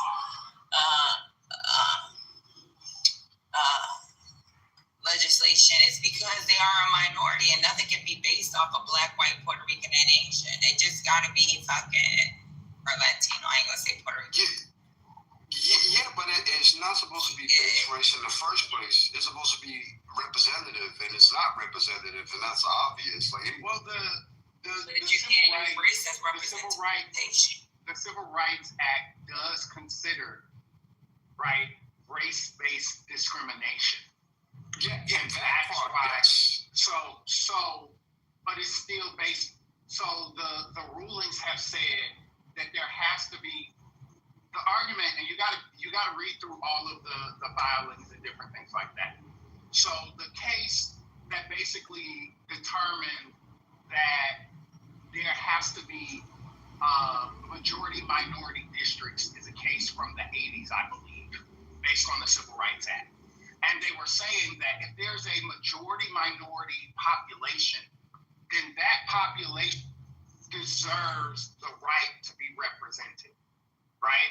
And because that consideration is based on race, what people are arguing is that it is unconstitutional. Never mind that the reason it's being considered is because there was race-based discrimination. The Supreme Court majority, as it stands, is saying that that's antiquated. It does not matter anymore because that level of race-based discrimination does not exist. That's basically the argument, that it's antiquated. And so the people arguing against it have to demonstrate that it is not antiquated and that there is still race-based discrimination that goes on. I don't disagree with Patty that this court may, in fact, overturn it because John Roberts has been trying to overturn the entirety of the Civil Rights Act or the Voting Rights Act for as long as he's been on the Supreme Court. I'm not like extremely hopeful, but the last couple of cases as it has related to redistricting, the courts have ruled on the sides of the lower federal courts that have made these determinations. We might just see something different in this case. mean, at the end of the day, then whoever's supposed to make the argument that, hey, look, we have a past, we have a history, we know what the maps look like before, throughout decades, right? And if they're structuring the maps to basically make the districts look like this, and it's obvious that they're making it look like this, you telling me they can't make a common sense rule? Well, not a common sense. They can't make a reasonable rule on what it looked like historically, what is obviously being done, and show that a misrepresentation is taking place. It's obvious that misrepresentation is taking place. We can't. We're in a post-racial society. The United States. But I'm not arguing race. This is not the '60s. We've had. I'm not arguing race. I'm not arguing race.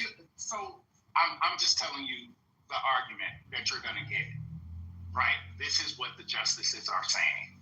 That in 2025, any of the considerations around racial discrimination or prejudice are antiquated.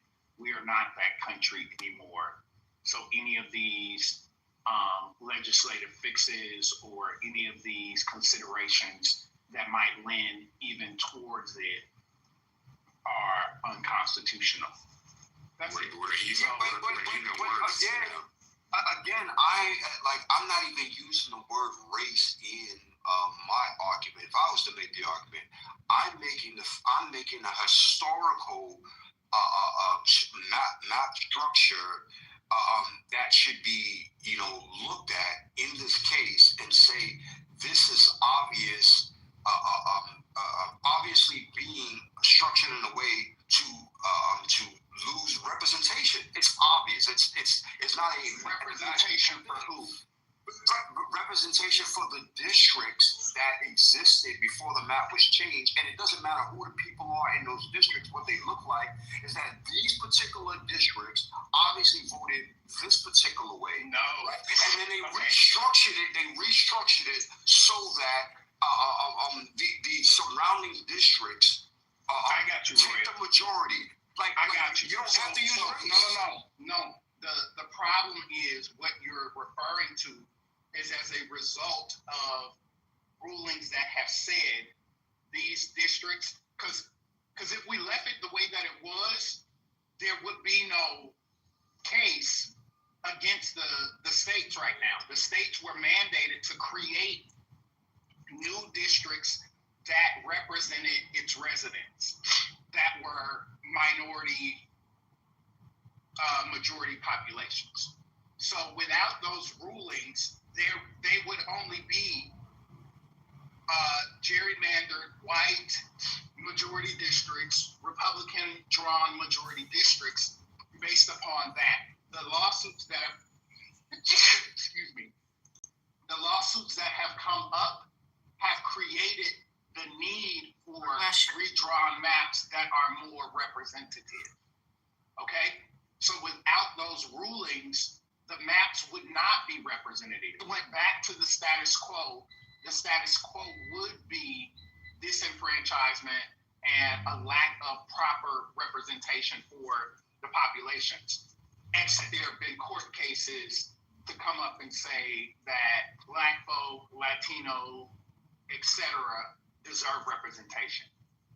If we go back to the status quo, the legislatures could just draw the maps whatever way they wanted, and they could discriminate.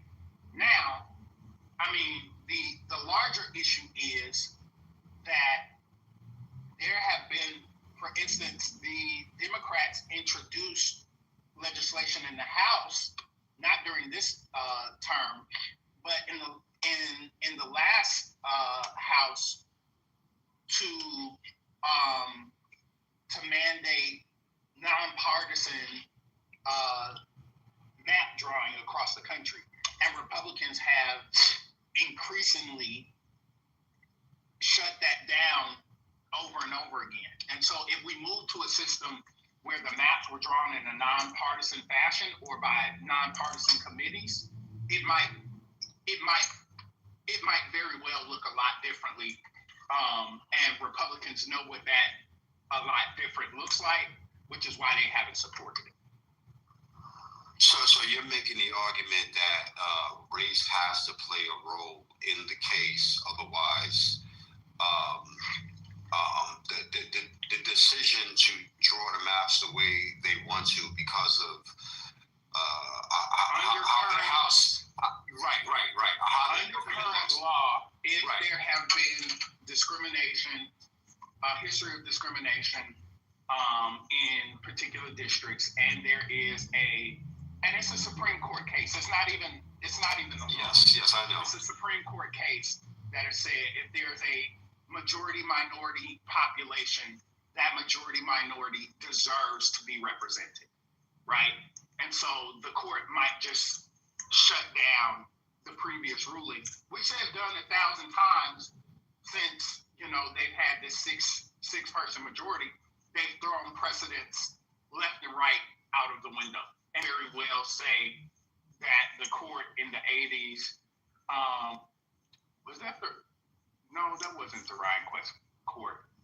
Whichever court it was in the 80s was wrong, or that it's no longer appropriate to have those considerations. I believe it's so. We'll see what happens, right? Yeah, we'll see what happens. I think that it's. I mean, aside from what the president was saying, we know that it's obvious that it's a bunch of bullshit. But okay. Can I just throw this in here? Journalists turned in press pass to protest against the new Pentagon rules. Apparently, Pete Hegseth took the stand earlier today and told the people down at the Pentagon there's some new rules on how y'all going to be doing this press. And the journalist said, screw you, you can take this press pass and keep it. Is there a list of who has done it? Because only one so far. Okay. So for those of y'all that don't know, the Pentagon issued a new policy for the media that they mandated that they needed to sign an agreement that said that reporters would not use information that was not approved by the Pentagon. And so they wouldn't report anonymous information or on things that have not been publicly put out by the Pentagon. So if they went and got an anonymous source about an IG report or any of those things, that would no longer be allowed. And they wanted journalists to sign a statement agreeing to that. And by and large, most media outlets, both Republican and other outlets, but we'll see what happens. Do we know who has signed on to agree to it? Well, they must be to the right of Newsmax. I'm not sure what organizations have signed off, but the People Magazine, maybe. Oh, wait a minute, hold up. It says virtually every major media outlet, including CNN and Fox, has said they will not sign. Correct. When we get a lot of news, it's like according to our anonymous sources who don't want to be named, blah blah blah. We wouldn't get any news from them. We wouldn't have whistleblowers. That's another thing. That's an obvious. So what kind of stuff are you doing that you trying to keep a secret? That's really exactly why you don't want news people reporting on you. And also, not only that, they restricted where reporters can go in the Pentagon. So generally, if you were a reporter, they have offices in the Pentagon. And if you were allowed in the Pentagon, period, you could go anywhere except for like clearance restricted areas. And so the new policy that they implemented restricts where reporters can actually go in the Pentagon. Under Hegseth, they're saying that reporters can't go anywhere other than their offices or the press rooms. So the only outlet that signed on is One American News. Who cares about them? But they can de facto hide everything. Like literally everything. We wouldn't know anything. They can say everything. Everything is off limits. It's literally them saying, and this is not hyperbolic. It's literally them saying you are not allowed to report on anything that we have not publicly put out or agreed that you can report on. Well, I'm glad that they're saying no, because that's crazy. They have to, otherwise you just killed their jobs. Their job is to, report. But if one breaks, North Korea, then it's gonna cause everything to fall. You understand that, right? So they all gotta stand together. And so far they have the AP, the Correspondents Association, all of the major outlets, a bunch of independent outlets have all refused to sign. The other thing that he did was restricted or revoked the space that they had in the Pentagon. So they no longer have, or only select outlets have bureaus in the Pentagon. They don't have offices anymore because they took that space back. So usually, your job as a reporter, you could just show up to your office at the Pentagon and report on whatever defense, blah, blah, blah. Now, they have to go to whatever news outlet where their news outlet office is, and go back and forth. So they've limited physical access as well.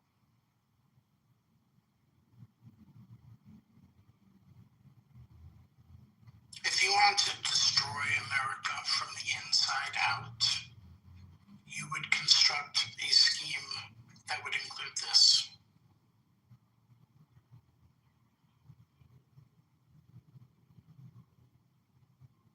It was very scripted.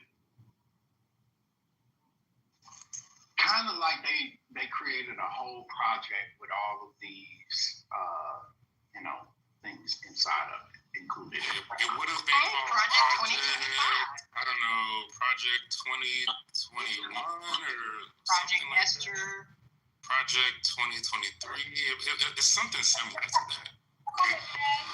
Like for the year that they planned on doing it. Oh, yeah. What the fuck is that? Somebody's talking, you're in the Matrix, we can't hear you. What is this? Formula One? What is this? NASCAR, baby.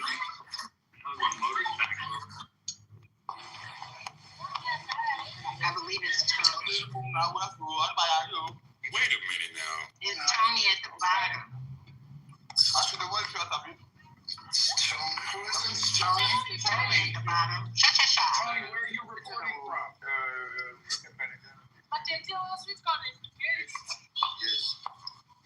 No, that's the only thing I want to say. British guy. I don't have a badge, so I can't do anything about it. It's that funny thing that men do and like they kind of feedback on their luxury car. So, moderators, please assist bringing Tony to the group.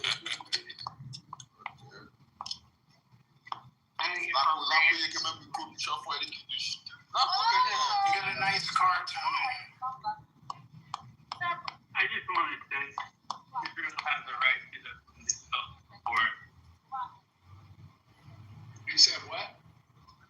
Israel has the right to defend itself in court. Okay. Oh, okay. Were we talking about this, man? I mean, or do you have to interject? Hey, Spirit, why'd you do it? Why'd you even do it? Yeah, good point. Sorry. I haven't been on the app. I haven't been on the app. Somebody get rid of Tony, please.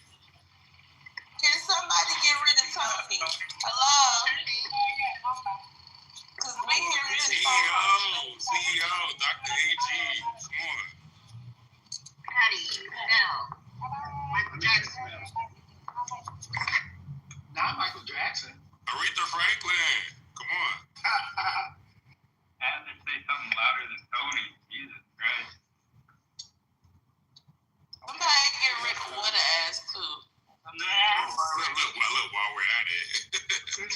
Since we doing stuff. Yeah, just over policing.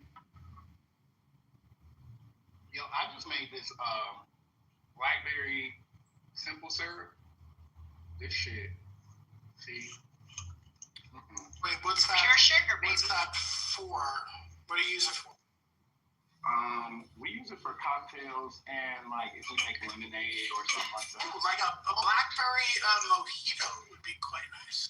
Hey, yo, if y'all look at my PTR, I actually grew that pumpkin. That is my pumpkin. Somebody else says I'm a world champion pumpkin. What you trying to say? Oh, so you live in Southern California? You're the guy who won yesterday? With the two little blonde kids? No. Who won what? Who the pumpkin in March? What they won? In August? I want a pumpkin growing contest. Hey, don't be talking about shit about my pumpkin. I said it, man. Who said that? Empress said it. I'm afraid you lying. That is a pumpkin. That is my pumpkin. Take a picture by the pumpkin. I would, but it's in the National Pumpkin Contest. They came and picked it up yesterday.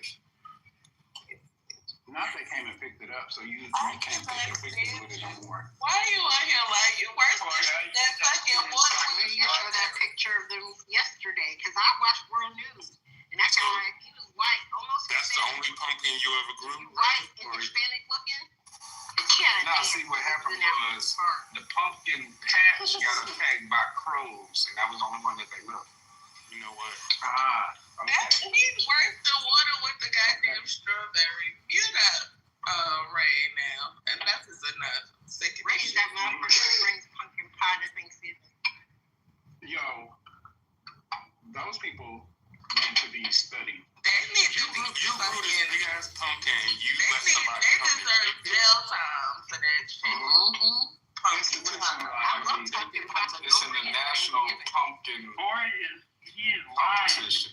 Mute up, Ray. We don't believe you. If I would have grew like 10 pumpkins, I'll let them take my 10th pumpkin. They're not taking my first one. But if your first one is a This year, let me tell you what I'm making this year for Thanksgiving. This year, I'm going to attempt, because I love my sweet potato pie is fucking award worthy, right? So I'm gonna do a purple potato pie, which I think. That sounds good. Does it taste like it? Have you made it before? I don't know. I never even tried a purple sweet potato before. So you need to. It's October. Yeah, don't experiment with your friends. Do it ahead of time. To try it first. Yeah, don't wait till those. I mean, I'm gonna make a regular sweet potato pie. So Brooklyn, I like purple sweet potatoes, but they have kind of a different texture than the orange sweet potatoes. So you may have to adjust the recipe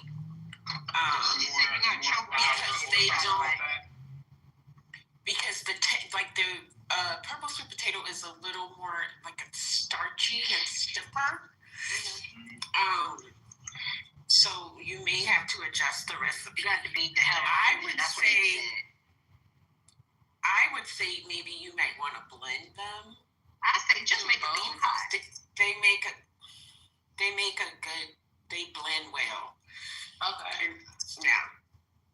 I just wanted it to be purple. Do it before Thanksgiving. Don't wait till you get I'm gonna try it first. I'll try it. Let her do it. That's what If you blend them, the purple will come through. The ube will come through if you blend it. Okay. If you don't, But I thought ube and sweet potato was two different potatoes. ube is the purple sweet potato. purple one. No, ube is the yam. I just looked it up because I said, is there a difference between ube and purple sweet potato? And it is. They got a purple sweet potato and then ube. Just make a bean pie. Is what they have in Philippines. That's from the Philippines, so it's different. Cause that's what I said. Where you getting your purple sweet potato from? They got them at the grocery store. And it's not ube? No, it's not ube. Okay, so then forget everything I say because I don't know about that purple sweet potato. Yeah, because I was looking it up, Dr. AG, because I just discovered ube out of the blue the other day. I was like, what the hell is ube? And I was like, is this a sweet potato? No, it's a yam. So it's more starchy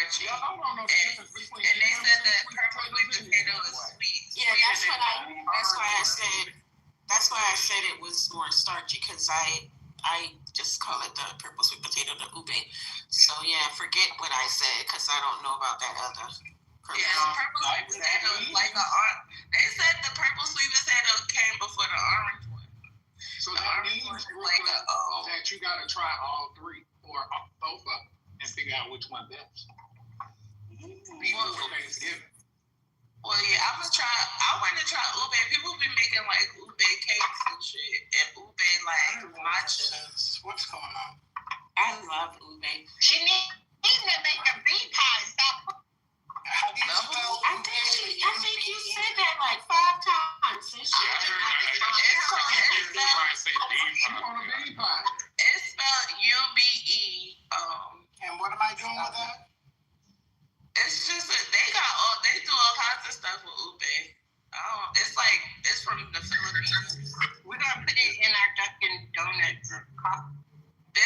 How I discovered ube is this girl from Miami that make cinnamon rolls, and she make all kinds of flavors, and she make a ube cinnamon roll, and I was like, what is ube? Because it's purple. It's like deep purple. Everything you make with it is purple. Ube. Can you spell it? UBE. UBE. I like ube. Oh no, my fault. Yeah. Ube. Makes sense. Yeah, You've been smoking. Ron, did you hear my question? Yeah. Text me. Okay. I know you said my name, but somebody was I talking. was saying, Can everyone wait? what Can are everyone you doing for Thanksgiving? wait? Can everyone unmute and just talk at the same time? Yes. Let's start right now. Yay. No problem. I'm doing it. Why did you? Me too. You unmuted. I'm not mute. Okay. I'll text It's you. only 3 of us. I'll Me text you. too. You have to participate since you asked us. Yes. Oh, I just want to. Brooklyn's already off mute. You boy. Yeah. And I apologize, y'all. My allergies are kicking my ass. So all this sneezing while I'm talking. My bad. You better use your neti pot. Keep it moving. Come on, Nitty. That's all right. Patty's been coughing, not on mute for the last week. We're fine. We don't catch it. I just have a sensitivity to like mouth sounds and stuff like that. What y'all niggas talking about? 9. Sorry, you got How the about wrong going on room. mute? The niggers are down the street. How about going on mute, 9? For what, nigga? Cause we're all doing it. We're all doing the same thing.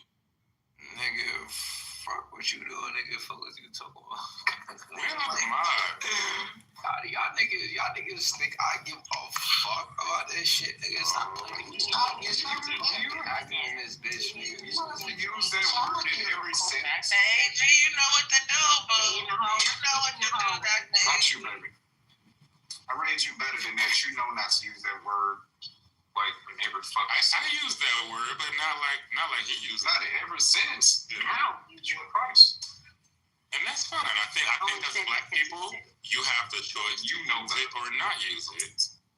But I think, somebody like this I person. use it all the time. Yeah. Y'all said, hey, G, he called me the N-word. It's actually a pronoun for me. Niggas and What's bitches going is on? pronoun. Well, just pay attention, Doctor. People trying to work. What's happening?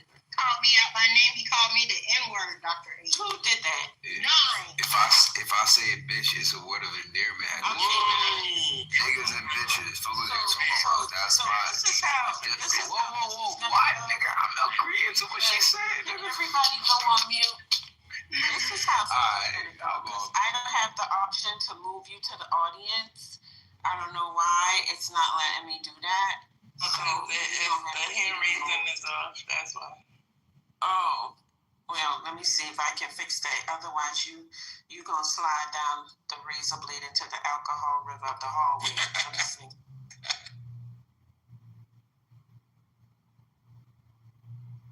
Got rid of herself, child. What the hell happened? You hit the wrong We button. go nowhere.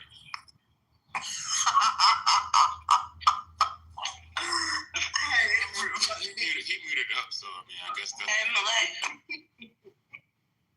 He muted up, so I guess that's better than nothing. Hey, Malek. Hey, Brooklyn, how are you? How you doing, Bri? I'm doing okay. Hey, AG, how the hell you moved your damn self trying to... Right,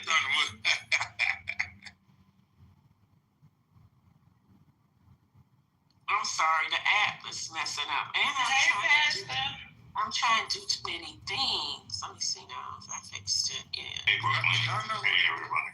That's I got kicked out. before. Yeah, we know now. He's like 26 and he's kind of retarded a little bit. It's a little slow. You know what I'm saying? He not worse than that other dude. What's the other dude? He like 21. He married to a white girl. He like. Trap. Oh, no. Yeah. He not worse than him. No, hell no. He's not that. Trap is bad. He is terrible, child. He don't like older people. I don't think he might be one of those that don't think he's gonna live long, because he hates older people. Like anybody that's 35 and older, he just despises them. I don't understand it.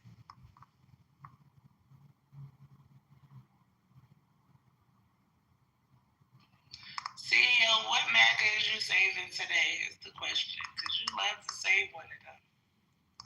I love to save whoever is being ganged up on, no matter what side. You need to I don't learn like how people to being find ganged the people. Right. And you the chief one to jump somebody. You the chief one to jump somebody, bro. So you would throw away all your principles just because the person is being ganged up on, and you jump on their side, even if they're on the wrong side of history? I just like to make sure we're getting fair voice. I do not like it when someone's just being completely pummeled. I hate it. Bring Rod the Truth back, because I'm sick of this shit. Dumb. Like that's not what.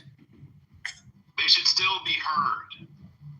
Every voice don't need to be heard. Do you have principles? Yes, I have principles. One of those principles is everyone should be heard. That is okay. What if they're Nazis? Well, then that's going too far, of course. I'm not talking about extreme situations. You know that we have like real life Nazis that's happening right now. When you tell me there's a Nazi in the room, I won't say anything to help them. All right, I can promise. But you know, What about the chat messages that were leaked from Republicans? That's pretty wild. Yeah, I wouldn't defend that either. Wild stuff. Yeah, no, I'm not saying you. I'm just throwing it out there to everybody, not you. Which one? What chat messages? Oh, there was some fucking crazy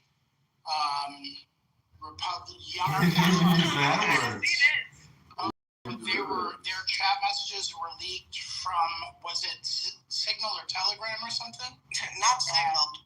Again. Okay, so maybe it's Telegram. I don't know, but Signal. Put it this way, when you don't think shit's gonna be leaked and then it gets leaked, you can imagine how bad it would be, and it was fucking bad. Somebody was talking about gas chambers. I gotta see. I'll post the story. It's bad. Even our governor, Kathy Hochul, went in on them and the Republican Party and said these people have to be out of the Republican Party. Period. Where were they from? Somebody posted, so I could send it to Omar. No, I'm gonna just swim on the deep end for a minute, Brooklyn, until we go ahead and take our time and get it for you, okay? Okay, good, because I'm going to send it directly to Omar. I don't know why I'll get it for you. I don't know why anybody would be dumb enough to think or believe that anything you put in a group chat couldn't potentially come out about you. They used an encrypted group chat. They used an encrypted. I think somebody in the chat released it. Exactly. Yes. Probably didn't release it. But I mean, if you're in that kind of a group chat, I think, it's fair to assume that everybody in there is on the same program. Because of mutually assured destruction? Yeah, but because you all believe the same shit. That's why you in the group chat together. They could still choose to put it out there. Maybe that's some weird strategy. Maybe it was the one black one that was in there thinking that he was a part of the clique and got called so many niggas he felt the way and sent it out. It might have been Omari or somebody. Not Omari. I think it was a couple of the comments crossed the line. Yeah.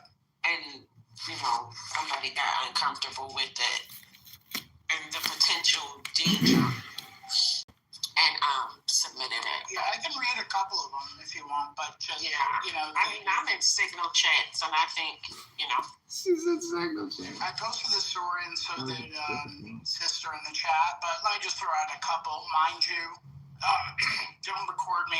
I don't believe these things. I am reading from the story. Thank you.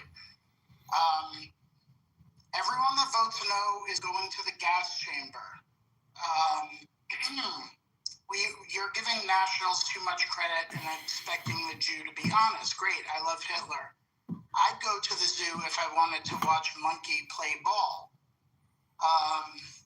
If we ever had a leak of this chat, we'd be cooked for real. Stay in the closet, faggot. Let's see.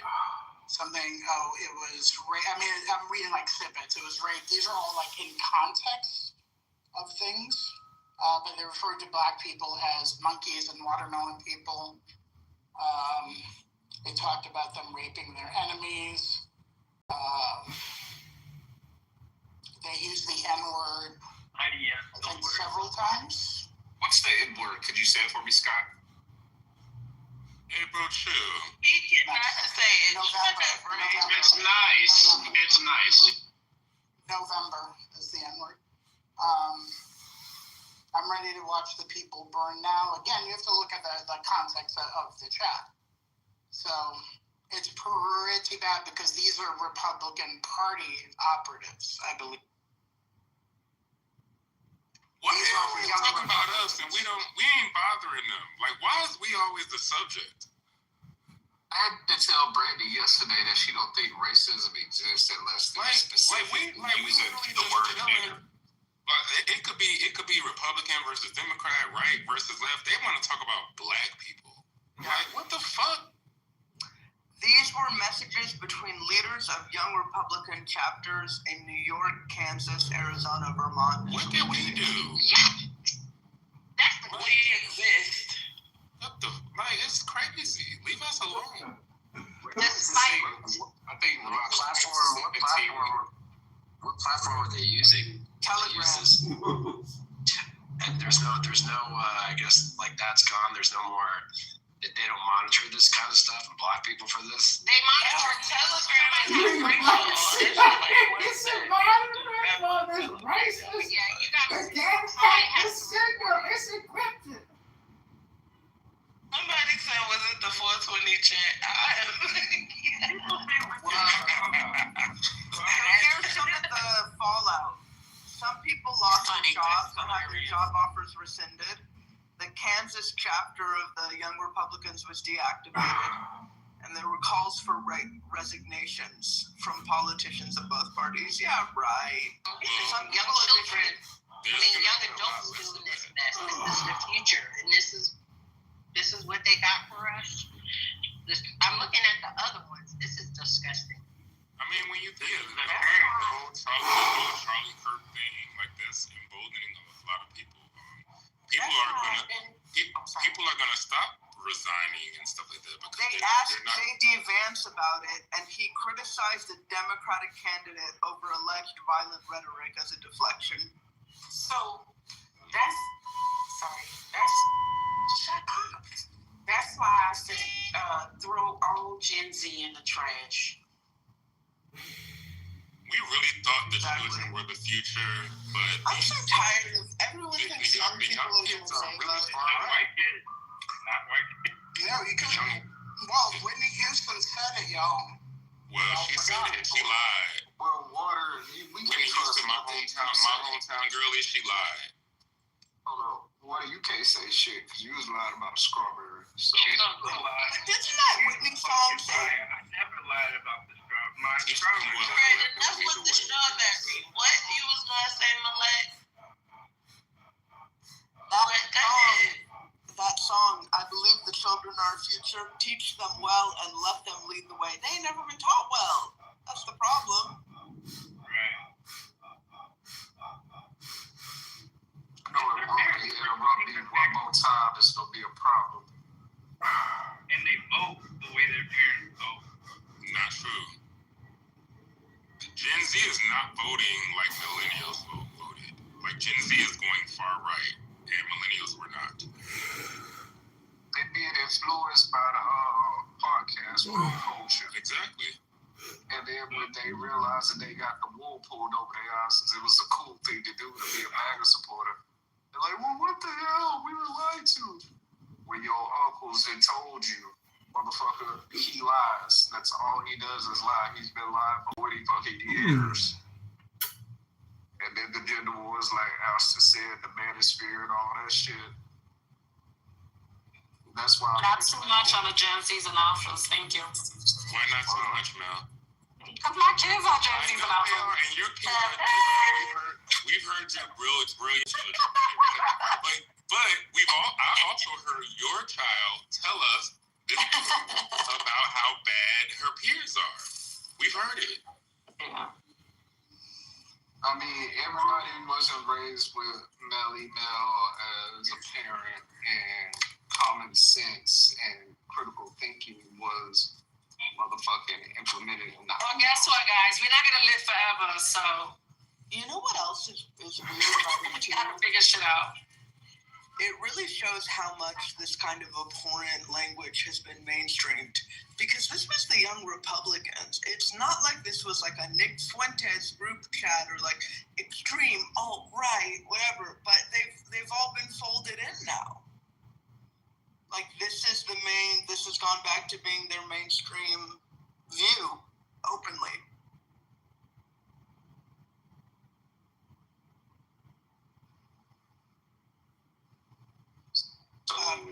Our governor had a wonderful response to it, calling it bullshit. I mean, she did a whole thing, and then she's like, "This is bullshit." So do y'all they got to get rid of these people, and that. So do y'all think God damn it, Brooklyn? Fuck you, Ray. You wasn't about to say nothing anyway. I was. Anyway. I was about to say, do y'all think the next president, if they're Democratic, is going to continue with the power grab that Trump had, or are they going to just like let it all go and try to get things back to normal? Would it be okay to table? Would be okay to table that question and go to Brooklyn's point because we were in a certain part of the conversation? Because y'all was talking about the kids, the Gen Z's. Yeah, I want to stay there, but I do want to come back to Ray's question, but we need to stay with what you was going to say. I was just going to say some of the most well-rounded Gen Z, Gen Alpha, the Alphas is babies, really. But some of the most well-rounded Gen Zers had ghetto-ass mothers. I'm telling y'all, with the ones with the ghetto mothers. So I'm telling you, get you a ghetto. I don't disagree. I will say, I'm an 80s baby. And they definitely wouldn't look at me in the little pack and be like, oh, that's their mom right there. Yeah, right now. That could be your kids. Me and a lot of my peers had to deal with certain things. You could read between the lines. I'm an 80s baby, and so we said no to a lot of things, right? So I get what you're saying. They have way more common sense because it's like, we try to do things, especially as millennials, when raising like the next generation, we try to do things a little bit different from what our parents did, but we still try to instill some of the things that our parents, just a little bit of the stuff, not all of it. I feel like the millennials were still I feel like my upbringing was still very much shaped in the shadow of the civil rights movement. like definitely growing up in the 90s, and yeah, it makes me sad how much like, I mean, I don't really know because I don't have kids, but it doesn't feel like that's really a thing as much for like kids' education now. I feel like we're not passing on a lot of stuff. They just don't like you know, like when I was growing up, I would listen to music from like the 60s, even maybe even the 50s, 60s, 70s. I think that they look at like the kids these days look at music from like the 80s and 90s and they just like disrespect it. Like they don't revere it like we would have when we were growing up. Well, when we were growing up, we still understood ourselves as part of the 20th century, and I think that has something to do with it. And now it's just like, to say like that was from the previous century, like it just seems like so much longer ago than I don't know, because a lot of kids are starting to listen to they have like this new obsession with early 2000s music for some odd reason. Yeah, the beginning of the early 2000s. But what if what about their relation to music from the prior century, like Malak was talking about? Well, they've been doing a lot of remakes of old songs. So I think like you ain't gotta do more than just say it. Yeah, like I think just do it. A lot of them, there's a couple of songs that's like from they got the samples from like the 90s or whatever. But I guess they have to appreciate music, or whoever the producer is got to be they got to appreciate music too in order to feel like that. Yeah, the producers are the ones that's been great digging. Ray, what was you talking about? I was trying to say that do y'all think the next president, if Democratic, is going to try to roll back some of the policies and things like that of Donald Trump? Are they going to say this huge, like, all right, almost before y'all go,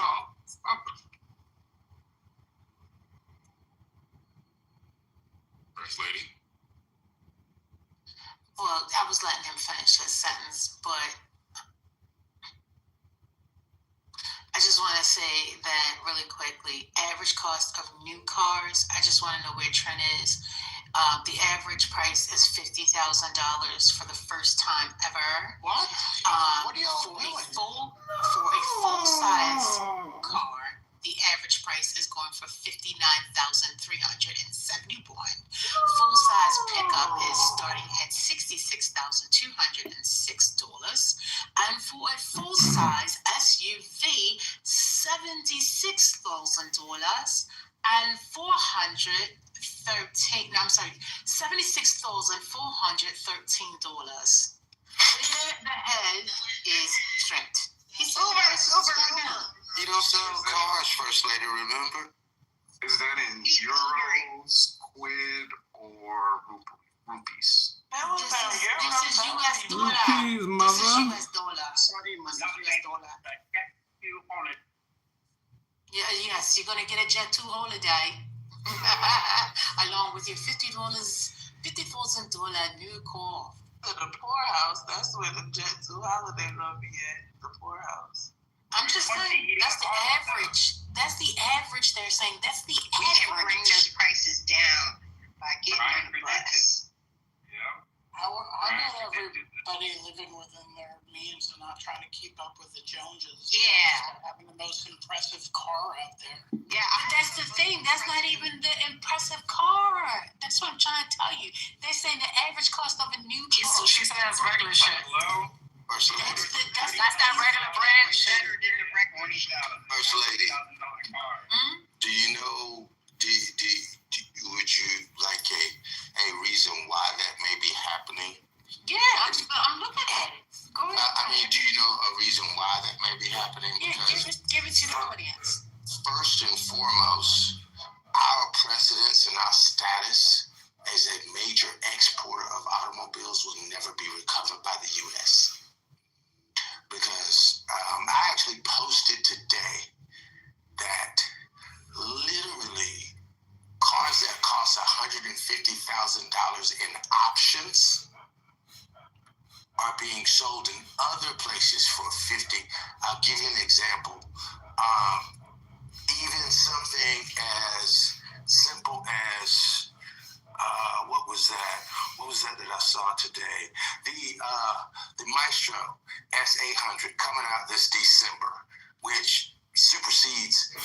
top line American car or German Mercedes, that kind of deal, as far as functionality, all of that stuff. Their baseline price is $98,000. Their baseline price. Mind you, if you know this automobile, it literally comes to some screens in it. I mean, everything you possibly think of. When I say like high-end functioning, as in you don't close the door, you wave your hand, the door automatically closes. That's just one of the functions. My point to saying all of this is the rest of the world are producing higher quality vehicles. And when I say quality, I mean vehicles that actually have far more functionality than America can at this point. And see, here's the point. When demand drops for something, the price doesn't go down. Do you see what I'm saying? Because they're pushing American cars on Americans. But guess what? They're not selling that to people in Europe. Wang is actually killing them in other places. Hi-Fi, the Hi-Fi Z runs circles around everything that can be offered. There's so many other options out there. Huawei, actually, what is it? HUWAI. Their new offering is insanity. And my point is that there's nobody but the U.S. and Mexico that are just hog-tied to gasoline. Everybody else is moving forward. And guess what? We're not moving that chart. They did say that there was an increase of people purchasing electric cars in September. Yeah. Of this year. So a lot of people are definitely buying it. But wait a minute, because I know Ray was trying to talk about the president and how things will look in the next 4 years or 3 years. But I just want to say that reported U.S. violent crime trends from July 2024 to June 2025 is down 8.2% overall. Murder is down 17%. Robbery is down 14.8%. Assault is down 6.9%. And rape is down 4.7%. Those are the latest crime trends that are going on in 2025. I said that because Trump and FBI Director Patel will be holding a White House news conference shortly. Thank you. What about the black on white crime? What about the black on white crime? Excuse me, ML Plus. This did not state whether this is black. Whether this is black or white. I'm just saying this just said crime. All right, so let me ask you, does it have numbers for white collar crime? It does not have any color. No color. Grifting? What about grifting? What about financial crimes? That's what I want. No white collar crime. He asked about white collar and you said color. Discrepancy crime. I don't know, but it means embezzling. Things like no. I'm saying I don't know if they have a trend for that right now.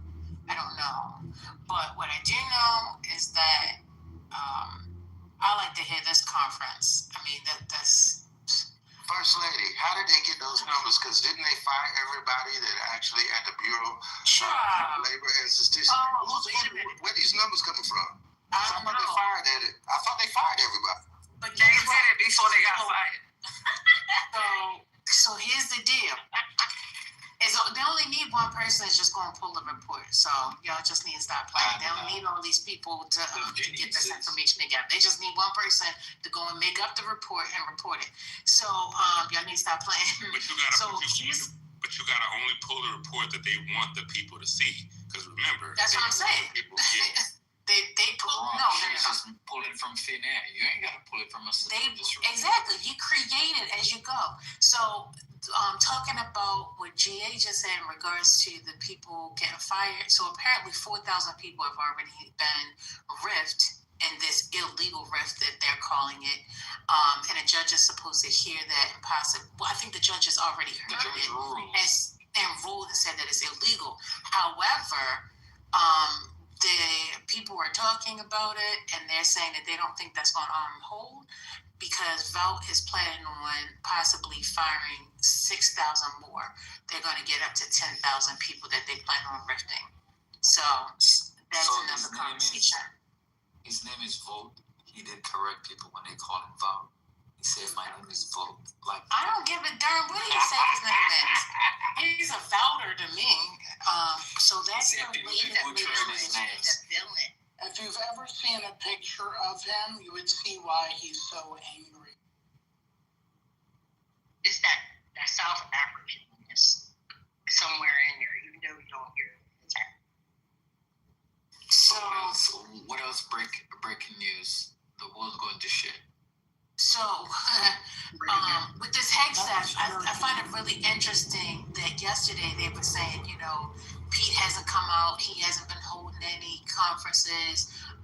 The other guy, Patel, they really haven't been saying anything. So now I guess let's get out there, let's give the people what they want. So now that's why Pete and Trump going to have this. Patel and Trump going to have this conversation in a few minutes. So we'll see what happens with that.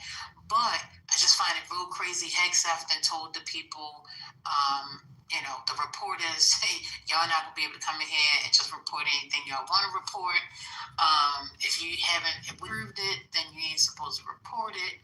One press person has declined in their actual badge in protest of these new rules. There are multiple, and I said this the last time, but you may not have been here, ML Plus. But there are multiple media stations saying that they're not going to sign this agreement. So those are the top latest news thingies for right now that I can think of. I got some breaking news. So there's a political article. Have you guys talked about that one? The I Love Hitler one? Yes. I think they talked about that last night, if I'm not mistaken. Oh, okay. Sorry about that. We literally just went over the political article. I just got back, baby. I just got back. And your sister, Empress just said yes, we did talk about it. No, I know. I just want to make sure because, we just mentioned this and everyone's like, oh, no, we haven't talked about it. I'm like, well, you won't hear any of you? Was any? I was here. Go on. I was not. No, I just came in, Sky. I just dropped in. I just got off. It's just stopped working. So. Oh, you're fine. No, you're fine. Okay. No, you're fine. So I'll just read the headline again, though. Okay, so Political article. It says the headline is "I Love Hitler." Leaked messages expose young Republicans racism and just horrible. They refer to black people as monkeys, and actually. They call us the watermelon people. And they seem to get amusement out of how they'll put us in gas chambers. I guess they refer to all their political opponents. And they also talk about raping their enemies. Can you believe that? Raping their, let's triple underline. So you you're just fear-mongering. I know, but I'm a little. I guess I'm actually in a state of fear because they talking about driving people to suicide. How many times have we seen that? You just fear-mongering. We're more resilient than that, but also that was literally like 10 to 15 minutes ago. And I guess you weren't here because I was like, what did we do? Why are they fucking with black people? Nobody. You don't remember that? It literally just happened. But we just got off our white people jobs, our black people jobs. I'm sorry. Okay. But did y'all hear J.D. Vance's response last night? You said he diverted to questioning another Democrat. Yeah, the Virginia guy. Remember we were talking about the governor's debate that they had, and the lady kept saying, "Oh, why haven't you denounced that guy?" Yeah, that's what J.D. Vance said. I'm not going to clutch my pearls off of some teenagers, just. And that's how we started talking about Gen Z and how right they are and all. Like what's going on? Babe, I just got back, and I'm about. No, I'm not talking about you. I'm just in general. Yeah. First lady, you talking about us that just got off of our black. Yeah, like you slave worker. Right, wrong. So I guess Samuel Douglas. I stopped work at 2:00. Okay, so I've been here. So I guess Samuel Douglas would be one of those teenage state senators from northern Vermont who happens just to be the head of the state's Young Republicans. I don't know.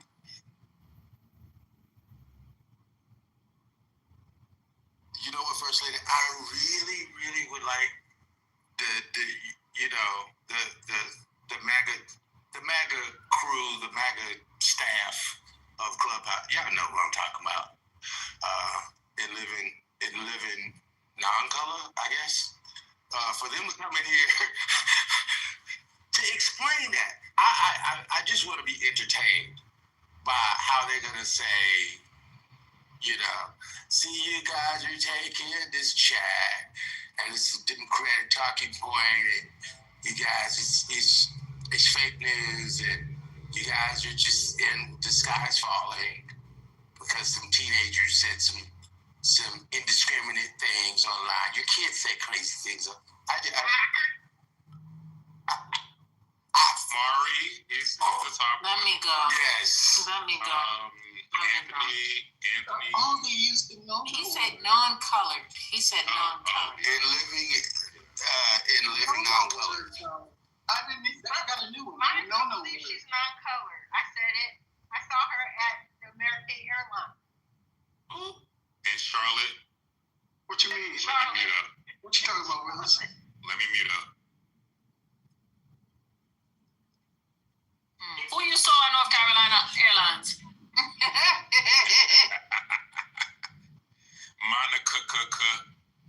Oh, she go for American? American is my friend. Oh my God. I'm gonna go check out for her. I was the one who saw it. So she only works for she only works out of North Carolina? I mean, that's not an assumption I can make given how, airlines staff, but she's a flight attendant?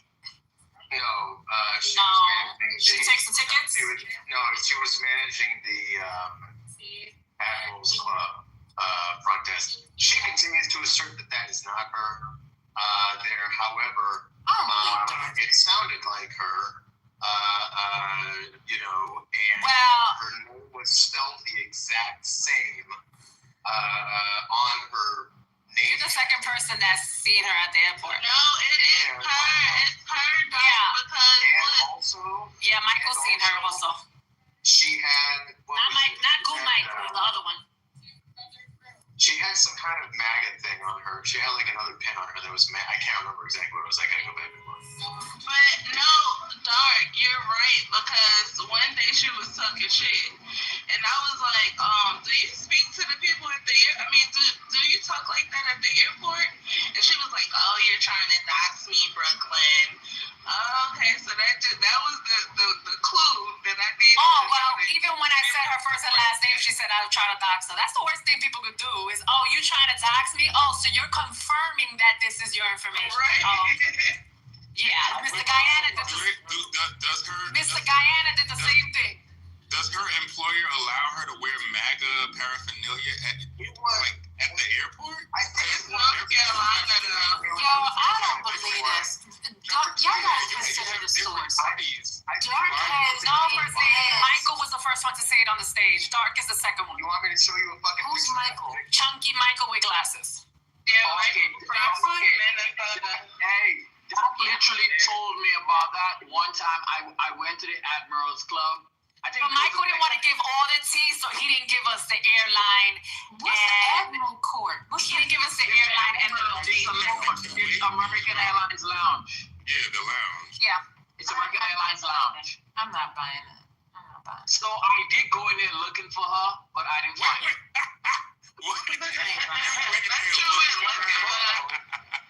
She wasn't working that day. No, exactly, because Bob told me.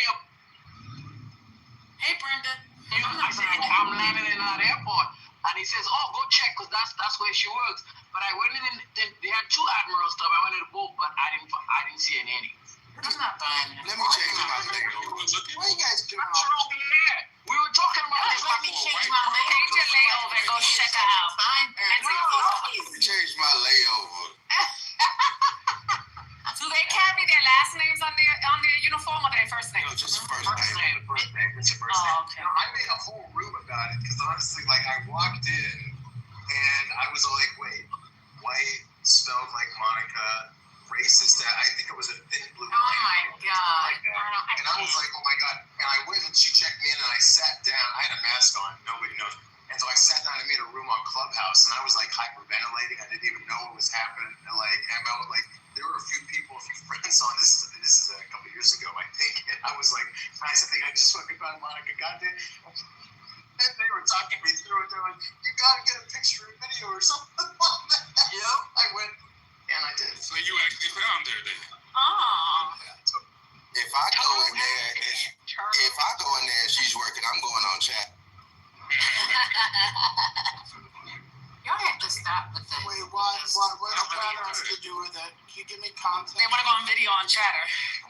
Like a live video feature. Chatter's video? Yeah. I've never been on Chatter, so I don't. Oh yeah, it has video, so you go on like it's FaceTime. Why haven't you been Or on like a Zoom Chatter call. yet? And what made you decide to get Plus, sir? No. Accidentally, I was like, oh, $9, okay. His wife gave him an extra $5.99 this month, and he was allowed to do it. No. You know?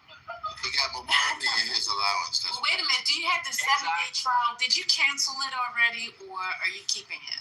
Yes, I already canceled because I clicked on it in error. Oh, you are what fake. The fuck is this? You are fake. I was like, I don't need to. Because what other abilities does it give you? Can you leap tall buildings and shit? You just look nice with the gold star. That's all. I'm a big clubhouse anyway. They already got all my.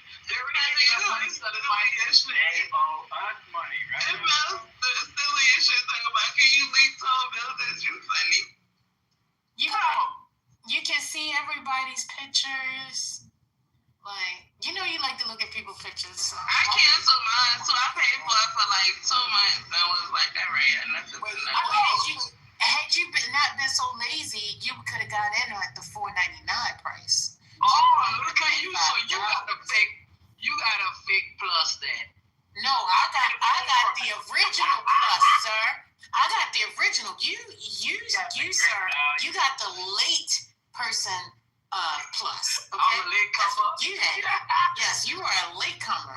You are a behinder. So what am I missing? I've never subscribed to it. So what can I see that you? Go ahead, sign up.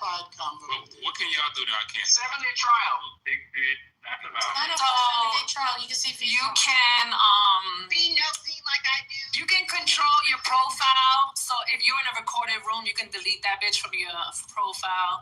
You can, if you take a survey, a poll, whatever the fuck that shit is called, you can delete that also, so nobody could check it out. Also, when you put up your body in a photo, right? Like I did, you can see who everybody want to check out. What Mel's working with. You go do that too. They're like, so now y'all want to click on my photo because I showed y'all neck down, but when I have my face, nobody wanted to look at my face. Oh, okay. Yeah. What? You know men, First Lady. Well, you thinking about this too. Men like body more than they like face. So they could appreciate a body more than they could appreciate a face. We like to see the whole package. We like to see the whole package. Well, nobody wanted to see my face. And what else we could do? What else we could do? That's it, right? And you can hide yourself from going to certain anonymous, so I can hide. When they saying, when they be like, oh, that fucking bitch Mel, and somebody pick me in, and I'll be like, oh yeah, that fucking bitch Mel. Yeah, like that. Okay. Okay, I'm interested now. Let me see if I can hide. Or when somebody try to do That's so when somebody try to do a public mob meeting, you could just go with the anonymous too and be like,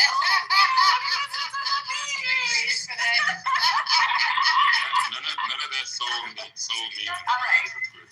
All right, my petty day is done for the day, guys. Hey, it was well worth it. Hey, but on that signal chat shit on that thing, they have guys in there that are in their 40s, so it's not a bunch of young Republicans as the name suggests. There are older motherfuckers in there. Oh, you have this. And they're happy people. Yeah. Yeah, they got people in the Trump administration who's part of the chart. They didn't post anything, but they're still part of the chart. That's what I was gonna say. How he just gonna brush it off like it's teenagers? It's not teenagers. It's grown-ass men. Yeah. The ninth attempt to pass the bill in the Senate fails yet again. Because 51 yay, huh? Yes. And 40 something no. But here's the thing. So do y'all know there was 3 Democrats that have crossed the line? Did you know Which 3? I just heard that. Which 3? This is from Which 3? Yeah, we gotta know. Go to the office tomorrow. Y'all about to fight. Which 3? Which state they running? Wait. For clarification. That was from the beginning. Real quick, for clarification. So no Republicans have crossed the line, but 3 Dems have? Can I get Yes. yeah, that was beginning. They did that early on though. That's not recent. This is after the beginning. And they came out and talked about it. Right. Well, Because y'all know they didn't read the bill in its entirety. Nobody does that. No, they don't care. And they talked specifically about the people in their districts because I think one of the people is like from one of the New England, like New Hampshire or something like that. What, Suzanne Collins? She's from She's a Maine. Republican. Maine? Okay. Was it Jean Shaheen? Maybe. Okay, I'm just trying to think. And they gave like what their specific like reasons were for doing it. And what was And that? one of them is King, the independent. Oh, Ian. Yeah, from Maine. Angus King or whatever. Angus, Yeah. The people in his district need to vote him out because that Fetterman guy, he has been totally. Oh, Fetterman is the. He can't do anything within the party, and I know that Cortez lady, she's from Nevada. She did the same thing. That's the other one, the Nevada. Yeah, that's the other. What? Well, the same people. Was it the Casso, whatever, or is it Jackie Rose? It's like Cortez something. That's the. Cortez is What is it, Mastro? Yeah. Yes, that's it. The hyphen. Mastro from Nevada. Man, I'm disappointed in her. Oh, that Fetterman. And I sent her money when she was running. I literally sent that woman money. I'll tell you those hoes ain't loyal. Man, I'm mad at that. Y'all, I think I'm in traffic next to Lil John. I swear to God, this is Lil John. Y'all seeing Monica, John. I see evidence. I thought you said he was in traffic with Monica. I swear to God, this dude, it's Lil John. I swear to God, it's a black SUV. And the window down, and I swear, I wonder Tell him to the windows, to the wall. Hey, to the switch.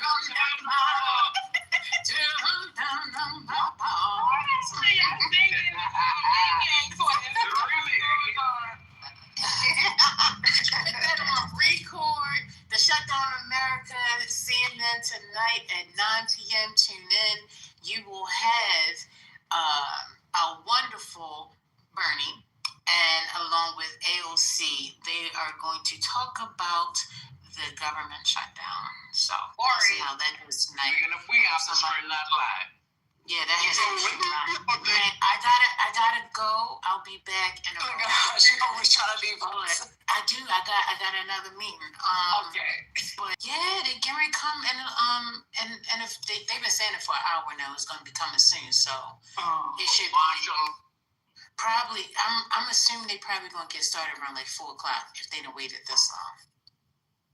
Hey when is the Supreme Court gonna rule on the whole on that voting case for the Voting Rights Act? They talked about it. I missed everything. Whoever spoke. They're hearing it today. They heard the arguments this morning. The recording should be out by 4 Eastern this afternoon of the oral arguments. They heard it this morning. You probably won't get the ruling until the end of term. So it may be one of the last ones they give. They give the rulings. That is going to be the biggest case this year. That's going to be the biggest. They got a couple. They got the birthright one. They got a couple real big ones just this term.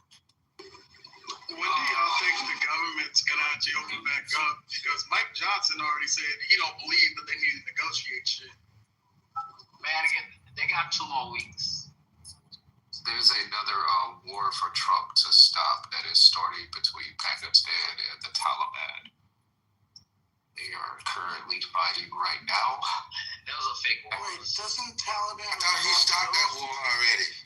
Well, those are border clashes. They always do that shit. The Pakistan bombed Kabul, and the Taliban saying that they have retaken about 25 posts. That right to happen in Pakistan because they were supporting the Taliban when we were in Afghanistan, and then the Pakistani Taliban. Now the Taliban is supporting the Pakistani Taliban, so that right to happen to them. Trying to play both sides. Yeah, and don't forget that Trump negotiated for the Afghanistan withdrawal with the Taliban at Camp David. Have y'all talked about the fact that Trump has been recorded the last 2 weeks about 6 or 7 times talking about heaven and how he doesn't think that he's at the bottom of the totem pole? Because Trump's gonna die soon. He was talking about heaven a lot. That's what we got to work on, making sure that Vance gets. And why is that interesting? It was interesting to me because I made the comment to my mom. I said, "Oh, he does know how to tell the truth." Because he said on the plane, he said, "Yeah, I don't think that's really going to be my destination. I think I'm on the bottom of that list or the bottom of the totem pole." When the reporter asked my dad, I said, "Oh, he did tell the truth. Look at her." Come back to Hunter.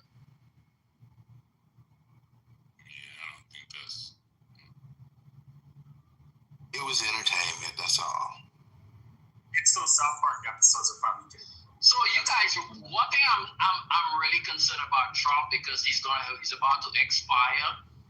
And you remember they said he literally had. Do you promise? Hold on. They said that Trump literally had a copy of Mein Kampf on his nightstand. Wow. And Trump's about to do some shit just so he could live in infamy. See, I wholeheartedly believe that. Yeah, I agree. See, I don't believe that he reads, so. It was just there for show. What has he not done? I mean, listen, this give him that already. He's going to live in infamy. Okay, you already got it. Can you just go? Like you already listen. Y'all gonna get enough. Y'all gonna get enough wishing that man. Oh, what? I didn't wish anything. I said y'all gonna get enough of that when we end up in worse situation. I'll probably get him out of here before we. What's going on? Be careful what you hope for. No, I was just saying take the whole administration wherever island they want to go to. Take the whole administration, go get Till, go get, Musk, go get Millers, go get the whole Heritage Foundation. And they can leave and, live amongst themselves. Just get up out of here. Put them back to Epstein Island.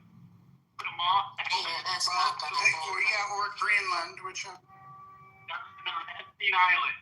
They ain't getting Greenland. Get a prison. Make Epstein Island a prison. It's called Florida. It's called Florida. They should just build a big, beautiful wall, separate everybody, and then they can like all just get, each other STDs and die of leprosy. We just take a big thing of bleach and then bleach it out, and everybody has to be church property. So yeah, the answer is Florida. Man, ain't nobody going to Florida now. You got it all figured out. We can't use Florida because that's where the cruise ships come out of mostly. That's right. Yeah, we ain't using Florida. We got to throw down Mar-a-Lago already. They can come to Charleston, South Carolina. They don't have to go to Florida. No, We don't want them. We do not want them. We do not want them. The cruise ship? I agree. Right. We don't want them. Oh, okay. Gotcha. We do not want them. Yeah, that's too close to me as well. So since they're busy bombing, Venezuelan boats, you just go down to Venezuela. Want to colonize, go down there and stay down there. Leave us alone. I love that idea. What's wrong with the cruise ships? I missed that. Because they're terrible. And when they got the little ones that they have now in Charleston, they dredged the harbor. It was horrible. We voted against that. We didn't want Mayor Riley to do it. It's terrible. And those cruise people are horrendous. We do not want them. Okay, first and foremost, we don't want Charleston either. Charleston was not a good idea. Well, that's fine. That's fine. And what that's great. Of them, as they were doing, getting out of Charleston. I'm all for it. So we can leave that alone. I'm talking about Florida. Florida, we need them there in Florida. Keep it moving. Wait, I missed it. What y'all talking about now? Yeah, I'm kind of confused because we already have cruise ships leaving. Cruise ships? GA, hold on. Yes, we do, but they're not the big ones like they have in Florida because the harbor is not sized for that. And they voted against the dredging that would allow for the bigger cruise ships. The cruise ships that leave from Charleston now are the smaller ones. Yeah, because the water. So to transfer them, I just want to finish one sentence. To transfer those big ones like they have in Florida, it requires more work along the harbor. So that's what I was saying when I said we don't want them, because somebody said they don't have to leave from Florida. They could leave. And I'm like, no, we don't want them. Let them stay in Florida. So that's what I was talking about specifically. Of course, I know that there are already cruise ships. Okay, gotcha. they're so terrible for the environment.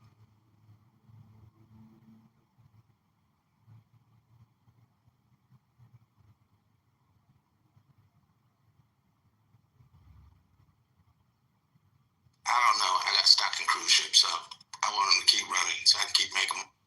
Yeah. And that's the problem with America.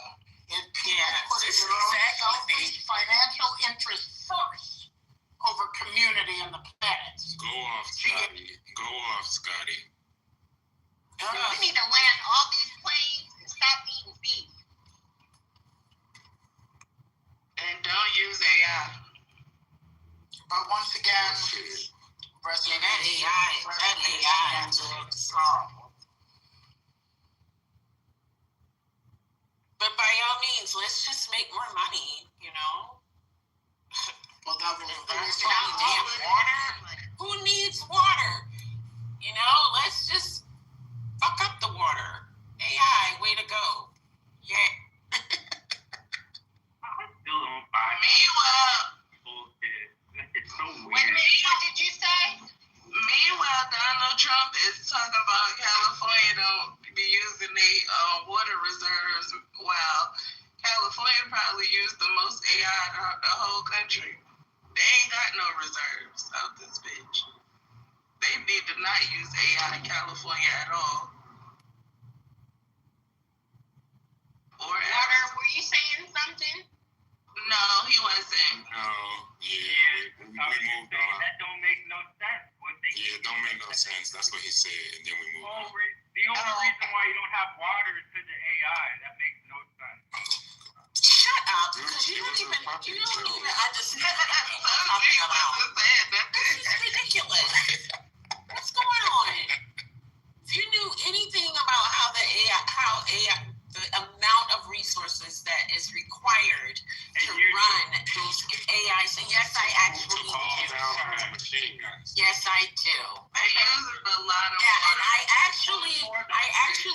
published about it, so I know a lot about it.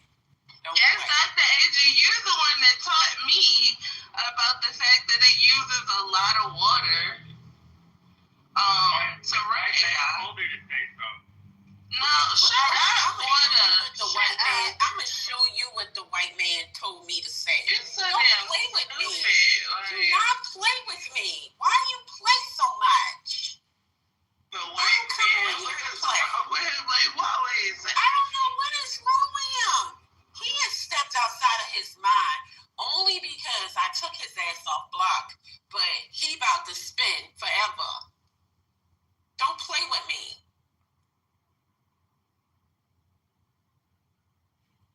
And speaking as a white man, you got a lot of nerve, sir. Why would you believe that AI uses a lot of resources? Like, what are you thinking that shit?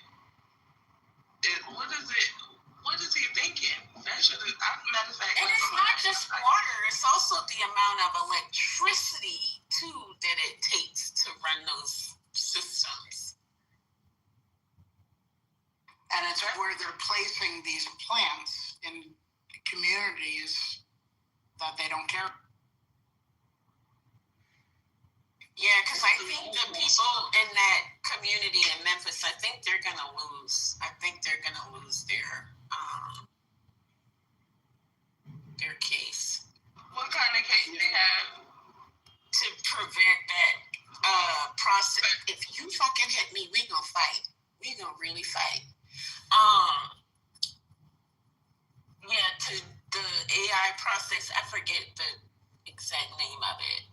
What is it? The something. It's called methane gas turbines. Yeah, the Center 35 of them by XAI. Elon Musk did it without permission.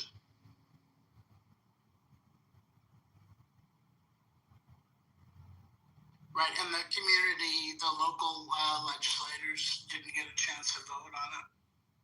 So, do you know what the long-term outcomes of like, do it have any pollution behind it? Like, I know it uses a lot of resources for doing. What kind of pollution, air pollution, noise pollution, and sex up water. Yeah, I mean, this is going to be basically Erin Brockovich, 2.0, 3.0, 4.0, whatever, if you remember that movie. So my love, he is a commercial electrician, and he has built data centers, and he will not anymore. But he says it does create it does use a lot of resources. And he didn't know, that it was like bad per se.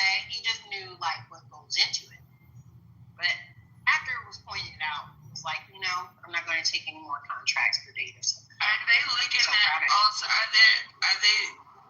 at alternatives to fuel AI, like alternative resources in order to fuel it? Well, I don't see that being. I'm sorry. Okay. No, I was just saying I don't see that being sustainable for a long time. If it's going to use up a exorbitant amount of resources, and then we're already, going through so much environmentally. There's a lot. Why would a Why would a company preemptively try to find for a more expensive alternate source of energy when there's been zero pushback from the governments that are in power to make them do so? So I think one of the curves that counter the energy usage, which is horrible, right, is the optimization of the resources themselves. Because by being able to do more with less, you're able to basically be more efficient, right? So that's where most of the sustainability is hopefully being placed. But there has been some talk about people saying that we cannot compete without wind and solar from higher ups, including the finance industry and the technological energy industry in Palantir. They're just going around. Y'all do know that, like Berkshire Hathaway and Bill Gates, they're just buying up. They're just buying up these smaller electric companies to consolidate them all. So they have control of the entire power grid. Like, who was it? Berkshire Hathaway actually they're trying to buy Minnesota Power, part of Elete for about $6.2 billion. No, I'm sorry, that was BlackRock that's actually doing that. And I mean, the technology and grid adjacent investments through Veritech, what was the other company? TerraPower. They have been systematically doing that, not to mention people like Bill Gates. Actually, what was that company? Castech or something like that. They are one of the largest agricultural owners in the entire country. The well rights in there. So I'm just confused if we were going to do that. So they keep control. So they can put data centers wherever they want to and control the electricity to them. That's Microsoft is building Cascade. That's the name of it. Cascade. Yeah, that's it. Cascade. That's what I was trying to think. Yeah, Microsoft just went in on the major deal today, $40 billion with I didn't ask you. XAI, right? And they spent like $40 billion to buy Applied Digital data center, one of the largest data centers in the United States. That's Microsoft? Yeah, Bill Gates is in on it. XAI, everybody's in on it. NVIDIA, everybody who needs data centers. Everybody, from Bill Gates to Berkshire Hathaway to all of those people, to Larry Fink to... Okay, I'm asking for a specific. I'm sorry. I heard you. I'm saying Microsoft bought what data center? Microsoft. That's what I'm asking. Yes, Microsoft. I want to know the specific. I'm just trying to find out. I couldn't hear the name of the investment when you listed it. That's what I'm just trying to get some clarification on. Okay, so it's called Applied Digital Data Centers. Applied Digital, Right, Microsoft, NVIDIA, Blackstone, GIP, which stands for Global Infrastructure Partners, XAI, they're the leading ones. The next tier is a whole nother group, especially those interested in energy, and underneath them, they have a lot of other groups that are investors in data centers and energy.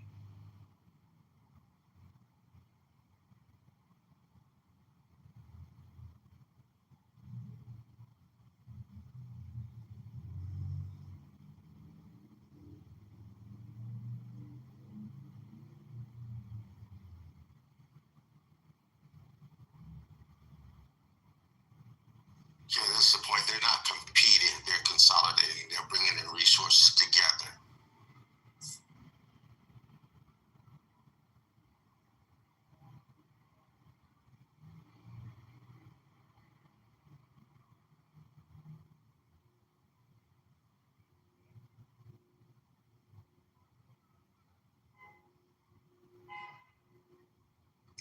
Hey, GA, just take a moment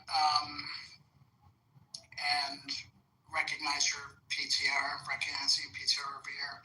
Rest in peace to one of the greats. Yeah, man.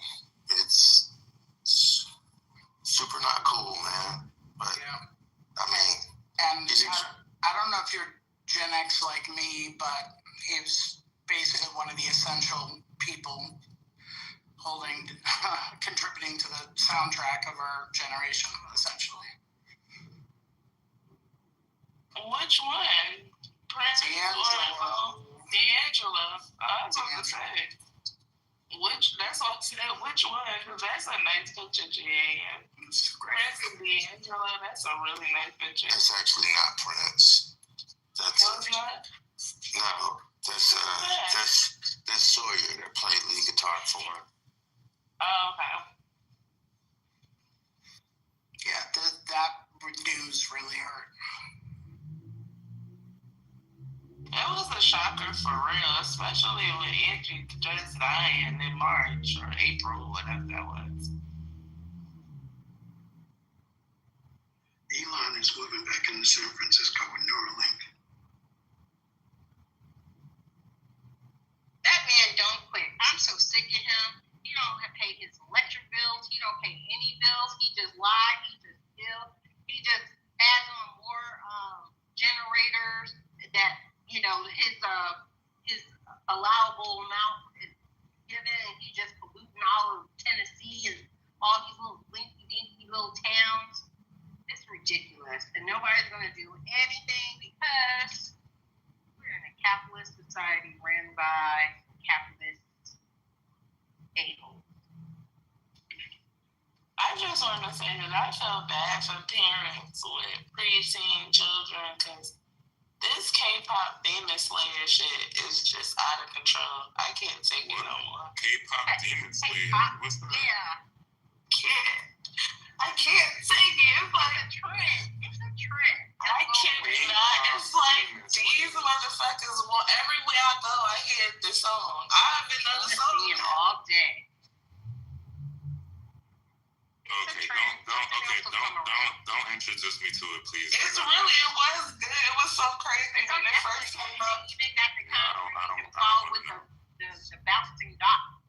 They had a movie screening that my cousin took her daughters to. But I said that I had happened to just watch it when it first came out, and I was like, oh, this is cute.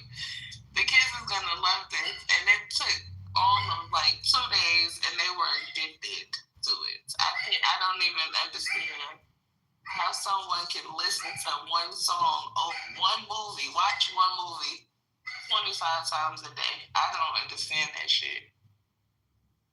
Well, apparently Agent loves it. It's a really good, cute cartoon. It's really cute. But still, like, damn, when do the kids just... The obsession is ridiculous. If you want some good anime recommendations, okay, there's some really good ones. There's actually one called Demon Slayer, not K-pop, Demon Slayer. Really fucking good. Also about demons, great character development. Movie just came out. I'm saying, what channel is it on? Where are you seeing that? What platform? Netflix. Oh, it's on Netflix? Okay. Yeah, Netflix is great. There's like 4 seasons there. Excellent character development. It's a real touching story. There's a movie that came out that's currently grossing higher than like fucking almost anything. But you gotta watch everything before you watch the movie because you won't understand a damn thing. You watch the movie first. But yeah, actually great fucking movie. You like Genevieve? Are you? No, that's Your Honor that said that he had to wait for the whole series to be done before he started watching it. Genevieve on I haven't seen the new season, but yeah. So violent. So did y'all hear or read what LeBron James said about being alone? No, what is that? Let me know what y'all think about this. So LeBron opens up about not wanting to be alone and fighting for his marriage. The quote goes, "I don't want to be alone, that's for damn sure. If I got to fight, crawl, scratch, bite, whatever to keep mine, I gotta keep it. I'm an only child, single parent household. Next time I'm alone, it will be underneath." I mean, that makes sense. I don't love it. But like, do you think that sounds like codependency? Like you want to be with somebody to be with somebody, yeah. Or you want to be with somebody because you don't want to be alone? Yeah, it is codependency. But I also recognize, recognize you gotta act right. Okay. That sounds like 75% of America. I'm confused. Don't be confused. Like, I don't know if it's even if it is 75% of America, why would you be confused? It's worth the conversation. I'm not confused at the conversation. I'm saying that he's a normal human being. Most of Americans are codependent, and they don't want to be alone. You hear it on here on this app all the time. I was just remarking to it since like it's shocking. I don't think it is. I think it's kind of normal. Like they say that people are supposed to be with people in some capacity or another. He wants to be with his wife. In that way, I think that is beautiful. Actually, you don't see too much of that. You don't hear too much of that nowadays, for sure. So I think that's a good take on it. I don't know about I have that. Well, I don't think doesn't be violent with it or anything. Oh, yeah. But there is something to be said to be able to spend some time alone. Now, if you don't want to be alone the rest of your life, is anybody on the stage of the thought that you can't go to like restaurants by yourself or go to the movies by yourself or anything like that? No. I broke myself out. I've heard that. I actually am not. I prefer to go to the movies by myself. Yeah, no, I hate going to the movies by myself. I hate it. Why? Because to me it's like a bit of a social event. Like you share it with somebody. So yeah, that's the one I don't mind. I eat by myself all the time, but yeah, the movie theater thing, I think like you share that with someone. Disagree heavily because you know what?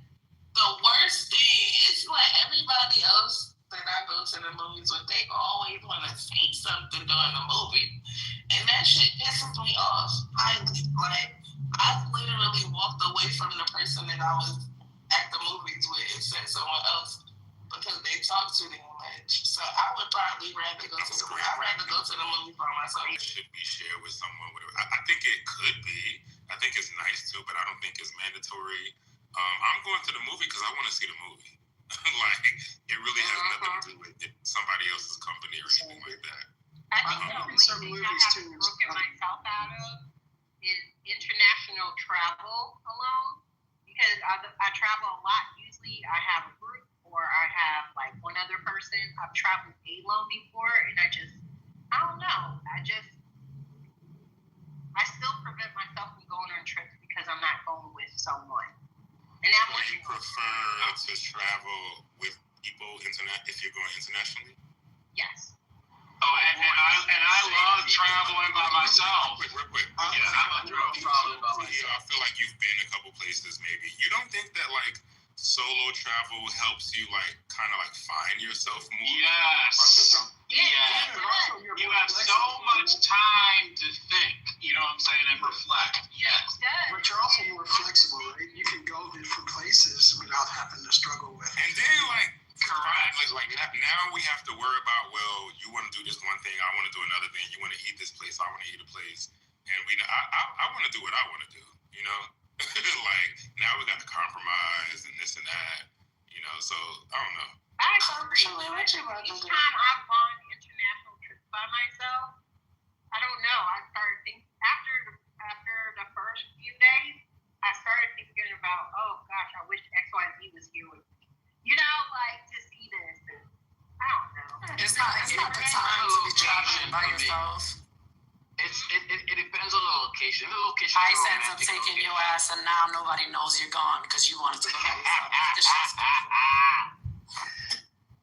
They take it. No, that's some back in the day shit. Traveling by yourself, you can't do that no more. Yeah, you can. Everyone. But have you guys talking about? I just said I snatches you up, and nobody knows that they took you. I'll be So sliding. I travel all over the world by myself all the time and for extended periods of time. Have you traveled in 2025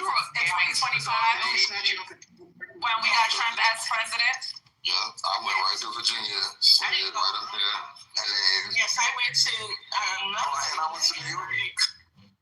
not New York. No, I'm talking about international. Outside the country, you're talking about New York and Virginia. I'm confused. How is it gonna snatch you up outside of the United States? How does that go? So I'm gonna be honest with you. I didn't travel. Oh, my mic was I didn't travel for the summer. Okay. I didn't travel the beginning of 2025 because I don't trust these motherfuckers. What? So I just travel right now, and I'm gonna be honest with you. I was fucking nervous. You went, Mel. But I was like, yo, at the end of the day, I'm not gonna have fear. I'm not gonna be in fear not to travel. When you went, Mel? So I went to DR. So, Mel, what was... And this is the first time my husband traveled with a U.S. passport. So, Mel, what was the fear? Like, what was it? Them fucking stopping you and keeping your ass. Oh, okay. Oh, we really gonna say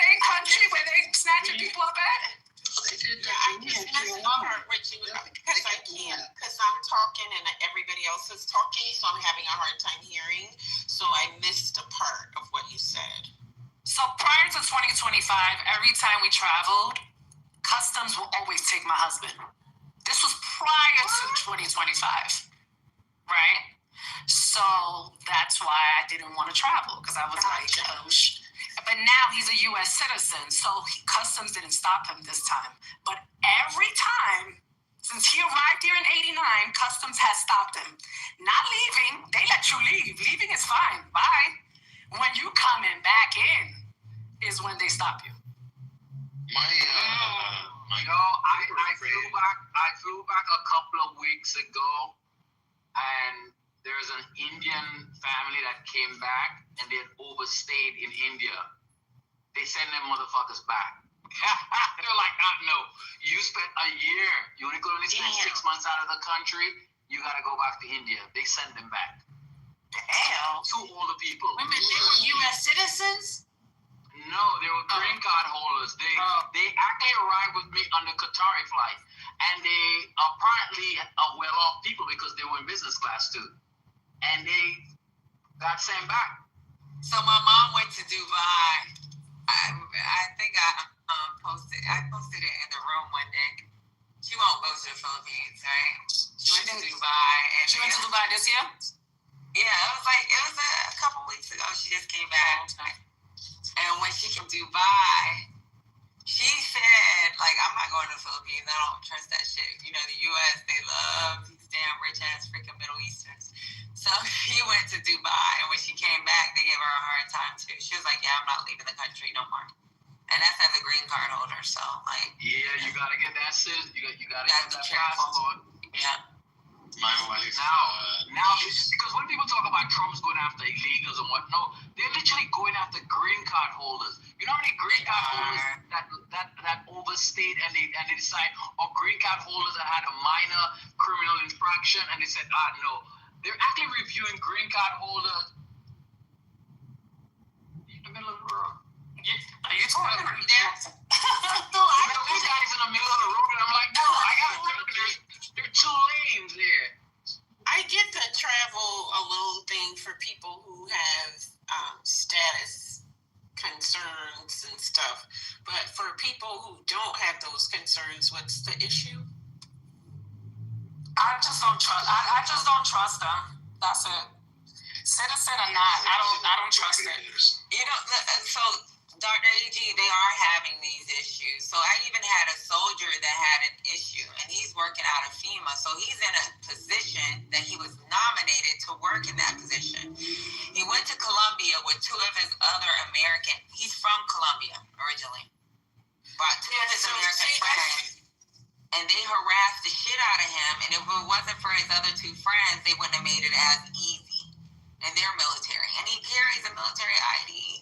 So it's like, this is like really, the harassment is a lot for people that are foreigners that are trying to do their shit the way they're supposed to do it. Right, that's what I'm saying. Like, I get it for those people. I'm talking about like American-born, American citizens, people who don't have any nationality or status issues. That's because it doesn't make sense, but you know, given our conditions, it's to be expected. So, have you guys heard the news that our passport has lost some status in the world? We were at number 10 a couple of years ago. Right now, we're at number 12. 10 years ago, we were the number 1 passport in the world. So, yep. That means they don't want to fuck with us. I'm surprised it took that long to waste. When I travel for work, I remember when I traveled before, I never had to get visas, and now I have to get visas even to go to some African countries. So who's you know what? And ML's right. So even coming in and out of some of these Middle Eastern countries, you know how you have to have your passport, yada yada, your visa, whatever.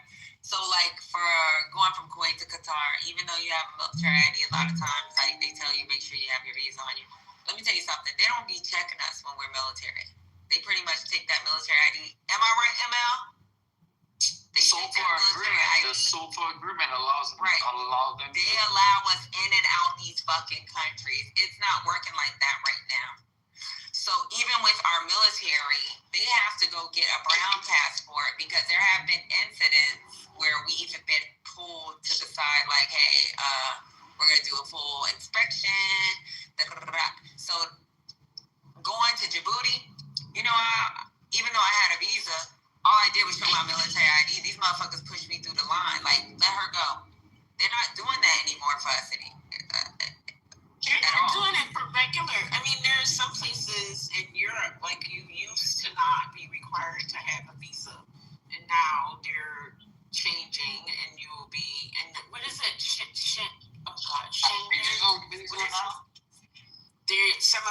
going to require, some of them are going to require visas.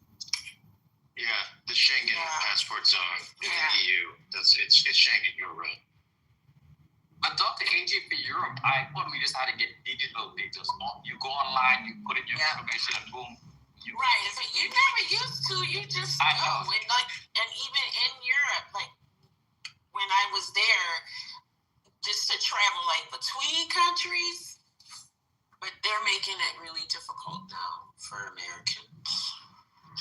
And some of it has to do with Americans too, like all that migration that they're doing. They're making it harder and they're really enforcing their visa laws too. I mean, as an American, you could literally a lot of it is Trump, but some of it is something else. I'm sorry. As an American, you could have really go to plenty of countries in the world and spend 6 months to a year, and it would. Yeah. Now they're not, because the Americans they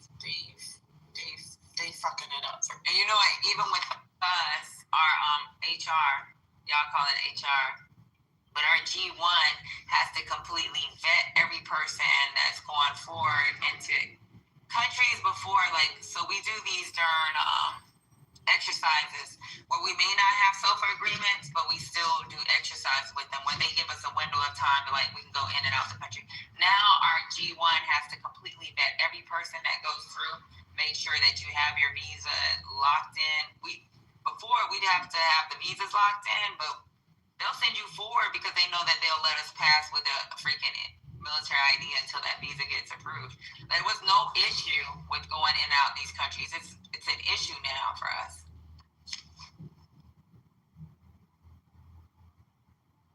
This has just been recent because I left Hawaii in September and we did Pacific Pathways that summer. And I promise you, the Pacific Pathways that they just did recently, they had to lock in my best friend is the OIC over the G1 in Indo-PACOM. And she was like, yo, I've been working night and day because I got to make sure all these visas are correct. Like, and we got to make sure it's pushing forward for these exercises. A lot of times we be like, hey, but just talk to the country and don't let them in because they know that their application is still being worked on. But it's not the same as it was within the.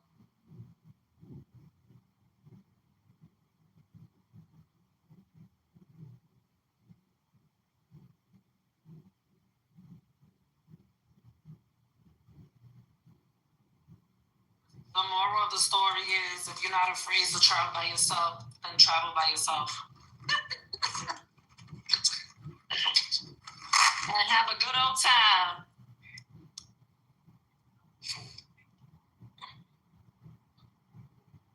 My sister's going off. And I get what you're saying, Doc. Are the ones that have the paperwork, right? But if you hear these stories, well, that they may see as also legal because they're a permanent resident.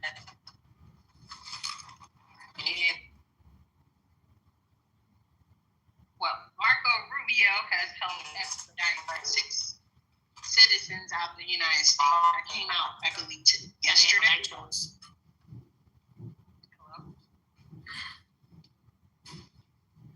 Whoever was speaking, we heard you, but Patty was in the Matrix. Oh, okay. Yeah. So yesterday, these are people, Marco Rubio. It was Germany, Paraguay, and some other countries that were not. What shocked me was the Germany one, but they had said something on their social media. They said something on their social media about evil Captain Kirk, and they booted them. So they said they don't get to have the freedoms that they have when they visit or stay here and talk about citizens. So he kicked them to the curb. They were from 6 different countries. I was just shocked about the Germany one. The other ones, I was like, oh, those are places people of color live. So since when a visiting person don't have the same freedoms as an American? So like the freedom of speech only is for American citizens? That's correct. According to this administration, their interpretation is no. They're gonna fuck up our tourism industry. That's what's gonna happen. They're already fucking it is. It is. This year we're on the record to lose $80-something billion in tourism activity. Florida literally on the cusp of an economic slowdown because the Canadians in the South and Central Americans are no longer coming. So yeah, it's happening. They said that about Vegas too with the Canadians. They said a lot of Canadians. I didn't know a lot of Canadians went visiting. Oh yeah, they love Vegas too. That's true.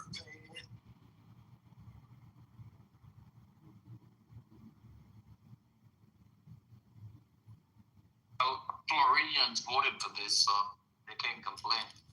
That's one of the main places that people from overseas know about America is Vegas.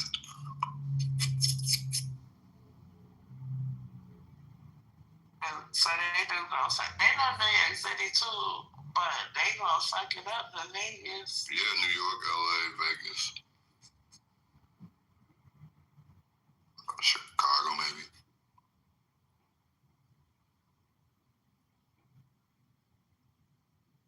Only people from Ireland and fucking Scotland go to Chicago. Chicago, that's so crazy that you say that. Because they've been having this thing about what's the forum. I think we talked about this before.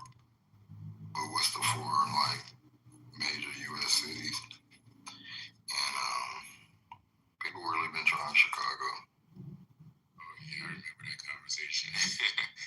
I know that New York, LA, and then people was like going back and forth between Atlanta and Chicago. And what was the other one? Oh, DC, I guess, maybe.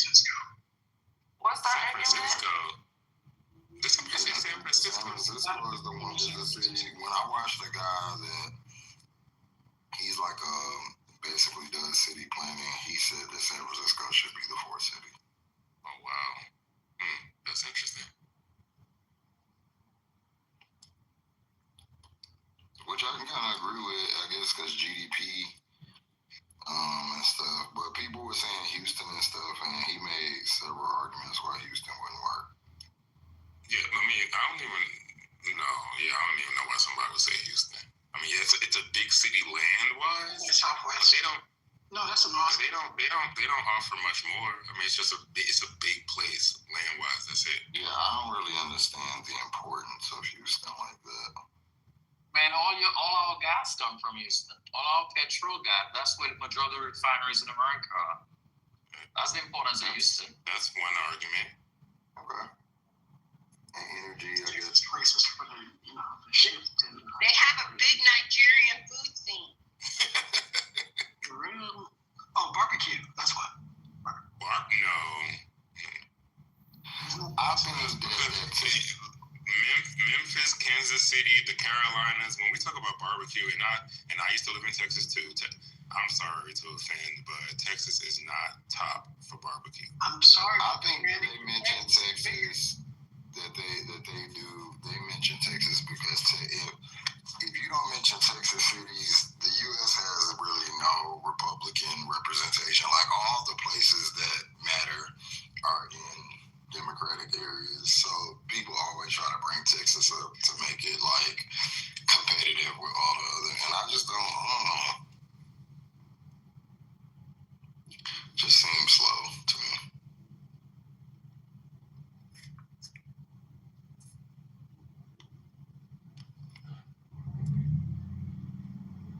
Some Texas in there. So, any ladies in here trying to have sex? Oh my God. I have some tonight, hopefully, after I watch Love is Blind. That's the plan. I love that for you. How did this guy get to be visible? Have sex in the fucking hallway, asshole. Asshole first.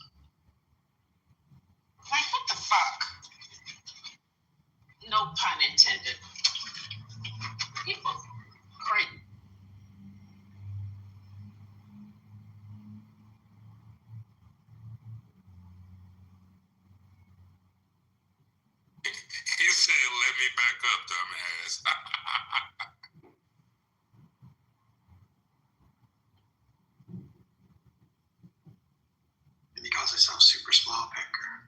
Why does somebody even take the time out of their day? Jesus.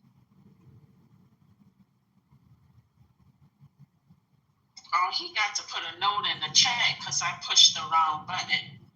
My bad. I can't do it and try. You meant to kick him out. Yeah, I meant to. Fucker. Unlike some people, I don't find that kind of stuff entertaining. I don't find these lame ass people entertaining at all.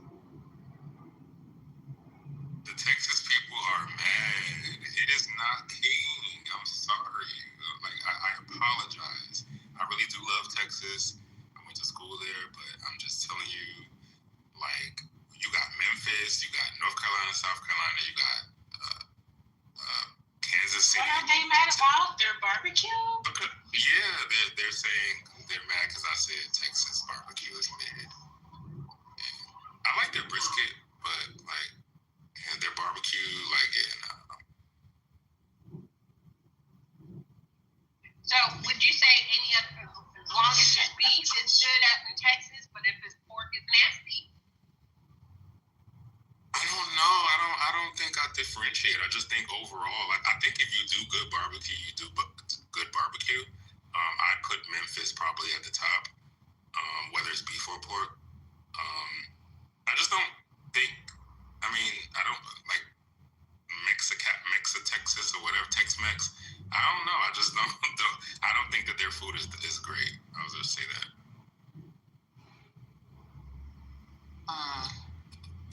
What's next? Hey, y'all. Hey. Think good Mexican. Hey. They trying to do too many things. Hey, no comment. And they try to be too many things. They don't know what they want to be. He said, I just said your name. Okay, I'm not.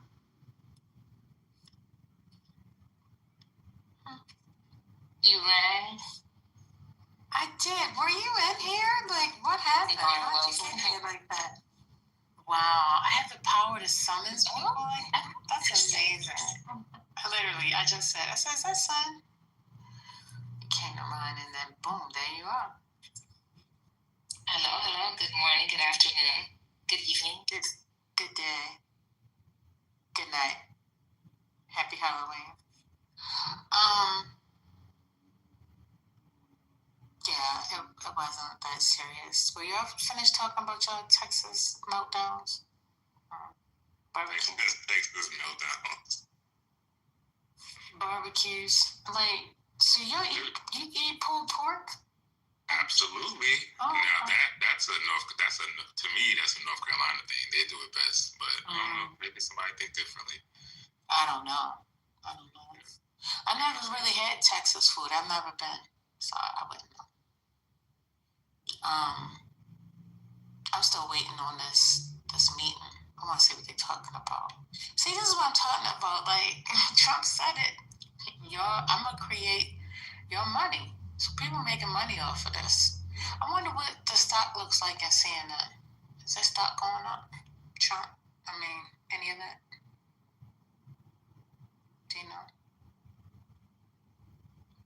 ML, where's the stock in CNN?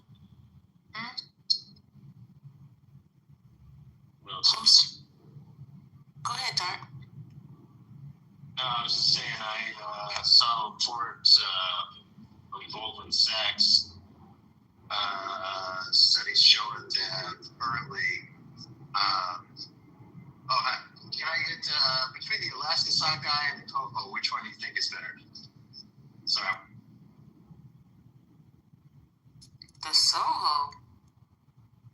What is he eating? There's fish. The missus wanted me to get some well-caught salmon, and they have between the Alaska sockeye salmon and the coho salmon. I don't know where the coho salmon is from, but I was asking which one's better, and he said that one is. So that's where I'm going. Oh, could you debone it, please, as well? Thanks very much. Why does it sound like you're in a drive-thru? You ordering salmon in the drive-thru? Sounds like I'm just at the I'm at the grocery store, yeah. Oh, at the grocery store, okay. I'm at the the fish area.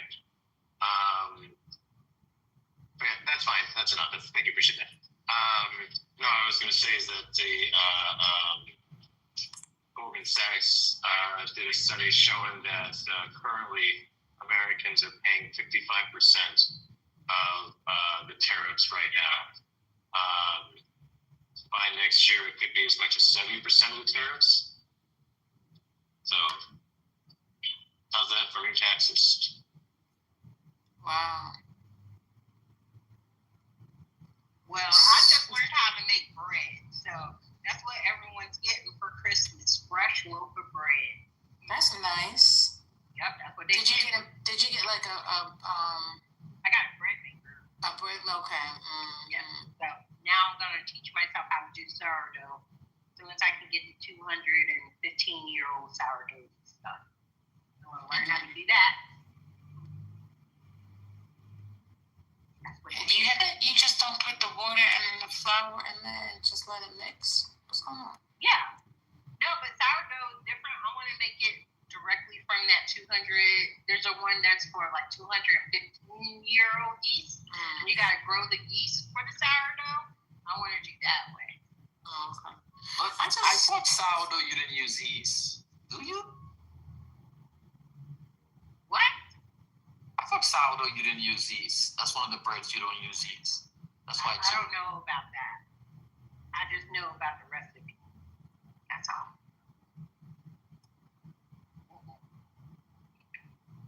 I just don't understand why y'all no, why how'd you not get in front of me? Why am I in front? Well, me and Patty fell.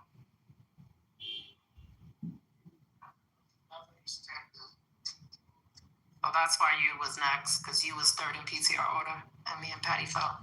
I think this is being deliberately done. It's all top left fault. Exactly. I think this is what that is. Well, I fell first, and then Patty Lisa, fell. Arizona demands to be sworn in. What's going on? Why they ain't swear this lady in? The Arizona lady. Isn't that Mike Johnson's fault? Yeah. It's because they're protecting them from the Epstein files. But Matt earlier, because Matt know his shit. He said even if the House does pass it, it's still got to go through the Senate and it's gonna fail. So, yep. They said the Democrats stormed Johnson's office over this Arizona lady not being sworn in. Yeah, do your job. Like, imagine me. Like, I cannot tell my boss I'm just not gonna do that today because I don't feel like I just like what. But it's more like you're not doing the Arizona AG. But the Arizona AG is actually suing to force him to sign her in. So let's see how that case goes. This is the pettiness of our government, of our people. Like, I don't understand. Can he sign her in while they're out? No. He has to gavel. Does he have to gavel to sign her in? To swear her in? The regular session. Yes, that's why he's really not doing that. But they're not having sessions. And he said, right, that's what. He said they're not going to vote on anything. Like, let's say we wanted to vote on should we charge 5 cents for plastic bags. They're not going to vote on anything until the shutdown is over. Right, which but that's is also not, Go ahead. Which is why he's not gaveling her, why he's not swearing her, because once he gavels, then the other people can bring shit. Like, they can move shit. And he would be forced to publicly shut it down. That's why he's not doing it too. Because once he opens it up, them people gon' what is it called when they can move shit by? It's not by like declaration or whatever it's called. So they gon' ambush him, and that's why he's keeping it. That's why he's not doing it. Because I thought at first there was a way that he could swear her in outside, like take her to the Supreme Court or whatever and just swear her in. But if he has to gavel, that's a wrap. Well, doctor, to be honest with you, of us, leave them fouls alone. But that's the holdup too, though, because once he gavels in, then all those people that want to move that, they want to push that motion, they can do it. Yeah. Why should we leave the fouls alone? Child, because She doesn't want to expose Bill Gates. That's why. I don't give a damn about Bill Gates. He ain't putting a dime in my pocket. I'm just saying. I don't. Sometimes when you force Pandora's box to be open, you find out what's on the other side. And we'll definitely have some content. We want to bring it. Bring it. We want to find it ready. See, that's what's wrong with y'all. I don't know that I think that that's appropriate, like, content. I mean, they're talking about, like, young girls that were elected. It's not like we want to see young girls. We want to see the people that like. I understand. Girls. You want to hold. I understand. Mess with those little girls. Yeah. How y'all gonna do that from this app? We gonna do it. Well, firstly, that's the files release. I think. How y'all gonna do that from this app? Stop! Stop being like. Look, the plan. Stop being like what? We're not doing it from this app. The people that we're. But the problem with your thinking, no, you cut Dr. AG off. Now I'm gonna cut you off. No. So here's the thing. The problem with the thinking is the fact that you're only thinking about what you want and not thinking about who can be impacted, especially the victims. Now they say that they want it released, right? But I just think certain things, should stay in its corner. Let them get who they need to get, and we find out once they get all the people and they got them on trial, if in fact they can bring them to trial. If they can't bring them to trial, then what are we really doing? What are we opening it up for? I just want to know. Didn't the victims themselves say they wanted it released? I said that. But then you said we're not thinking about the victims. I'm a little lost on that. Because there might be a few, but not all. And even in their situation, I think that they want the person prosecuted. That's the reason why I was going like step by step, thinking like, okay, for those that probably want it released is because of the fact that they want to have these people, have their day in court. That's what I would think, right? And if that's the case, I'm just saying, keep it quiet until they actually bring an indictment on the actual people. And then we could find out at that time. That's all. That's what I'm saying.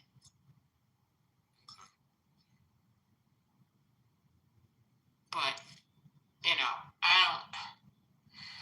I just feel like it's just going to be more trouble than anything.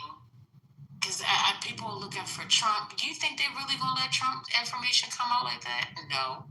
And they've already said if they're going to release stuff, they're going to release the Democrats' information. Yeah, but that's true. But that's why I suspect that there aren't that many. That's why I suspect there aren't that many Democrats, because they worked real hard to suppress this information. And there have been zero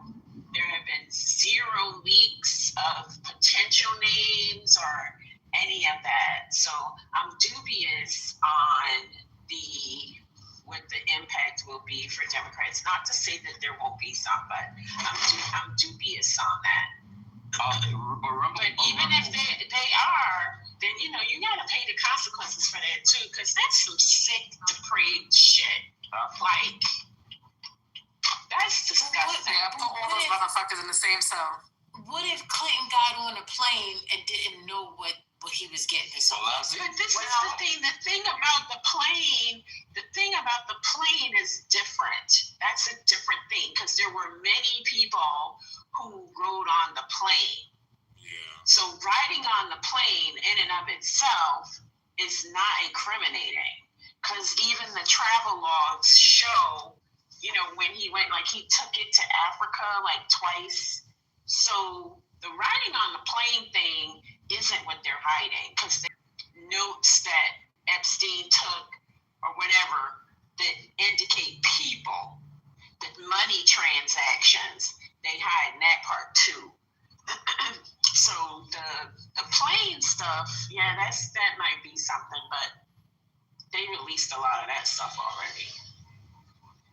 This is a new bar. And they never said nothing like Obama or anything. Go ahead. Nah, remember the prosecutor of that case is Comey's daughter also, so she would know who's the names are in that file, and they fired her. So did they fire her to keep her quiet, so they could redact the hell out of those files? So all that's open for discussion.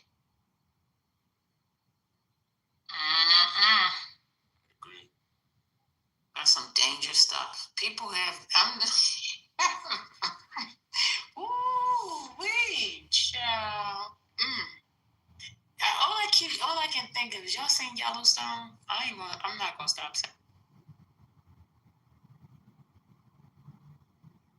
Yes. Hey Jay. Hey Corey. Hey Arthur. What's up? Hey, First Lady. Hey. Yeah. So, did you ever talk about the Shapiro situation, or you just kind of let that go?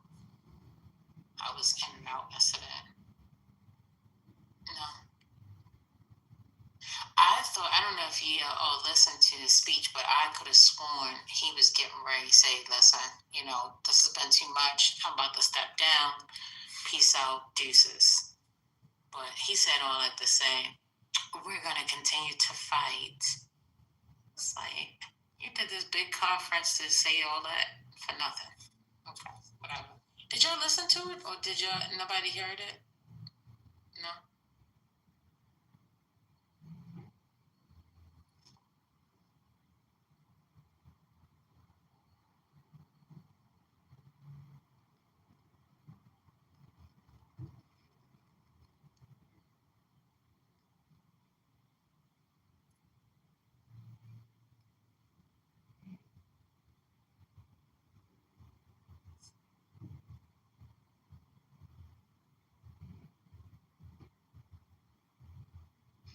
First Lady, my wife is making me buy either a Land Cruiser or a minivan. Well, that's nice. So you're looking to spend a couple $100,000. That's nice. Yeah. She said if I wanted more kids, I need to get a car that could take more kids. Sounds like a minivan to me. Get a Land Cruiser. So we went from Shapiro to. Well, nobody answered, so I guess, they didn't want to talk about it. Nobody wanted to talk about it. Is it crazy to want 6 kids? No. I know. This is not Planned Parenthood. What's going on? Fuck. Oh, well, 6 kids is a little bit of kids. Because what I see out here is like 9, 12, 14. So you need to go back in the bedroom and continue conceiving. Thank you. Yes, we need more She's children. pregnant with our third one right now. Get to work. Because she's pregnant with our third one right now. Oh, well, get to work. You only are number 3, sir. Seriously? And it's easier once you just pop one out. Get to work.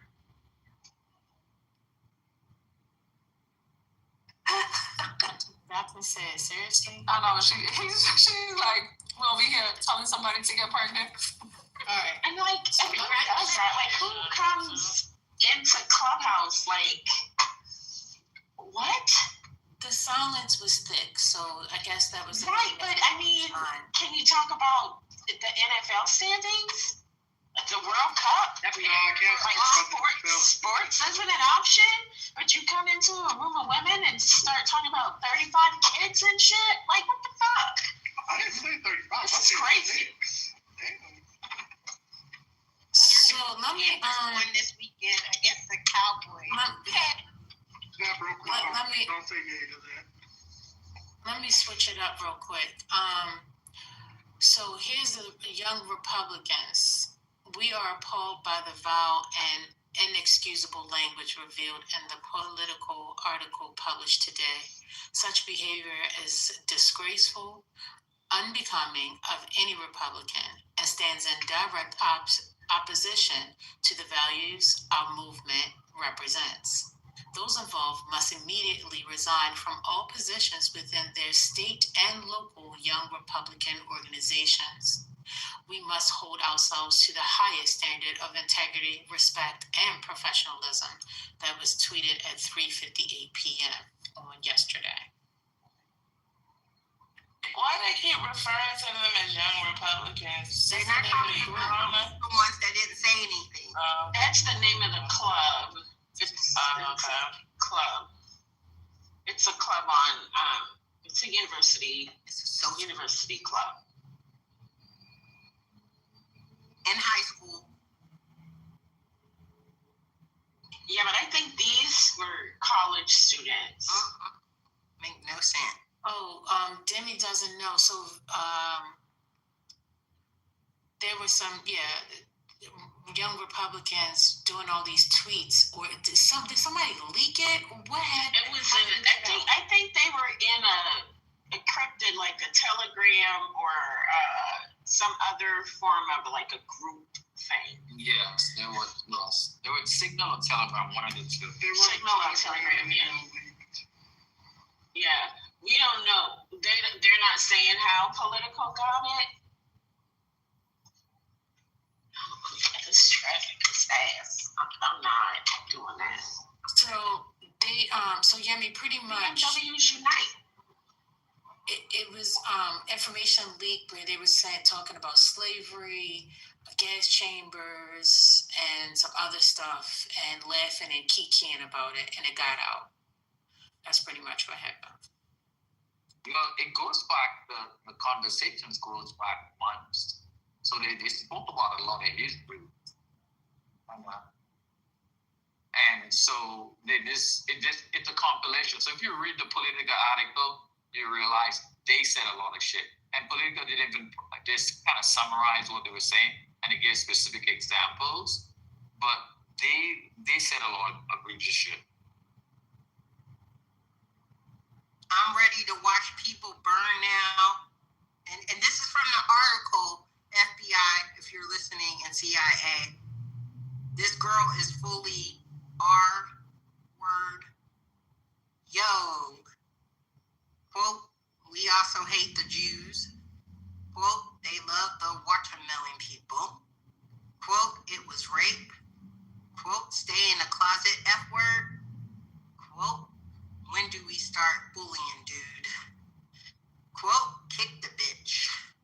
Quote, and everyone that endorsed but then voted for us is going to the gas chambers. Quote, I go to the zoo if I want to watch monkey play ball. Quote, if we ever have a leak of this chat, we would be cooked for real, for real. Quote, I'd rather watch people burn now. Quote, also, we are officially under consideration for a Trump endorsement. Quote, great, I love Hitler. Quote, you're giving nationals too much credit and expecting the Jew to be honest. Quote, everyone that votes no is going to the gas chamber. And that's just some of it. Ugh, just disgusting.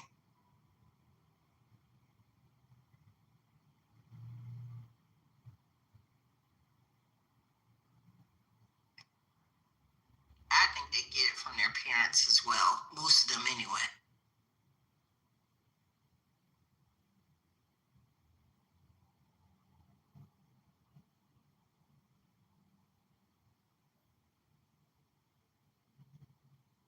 And then you think about the embarrassment of parents that didn't raise their kids like that. Oh my gosh. Just awful.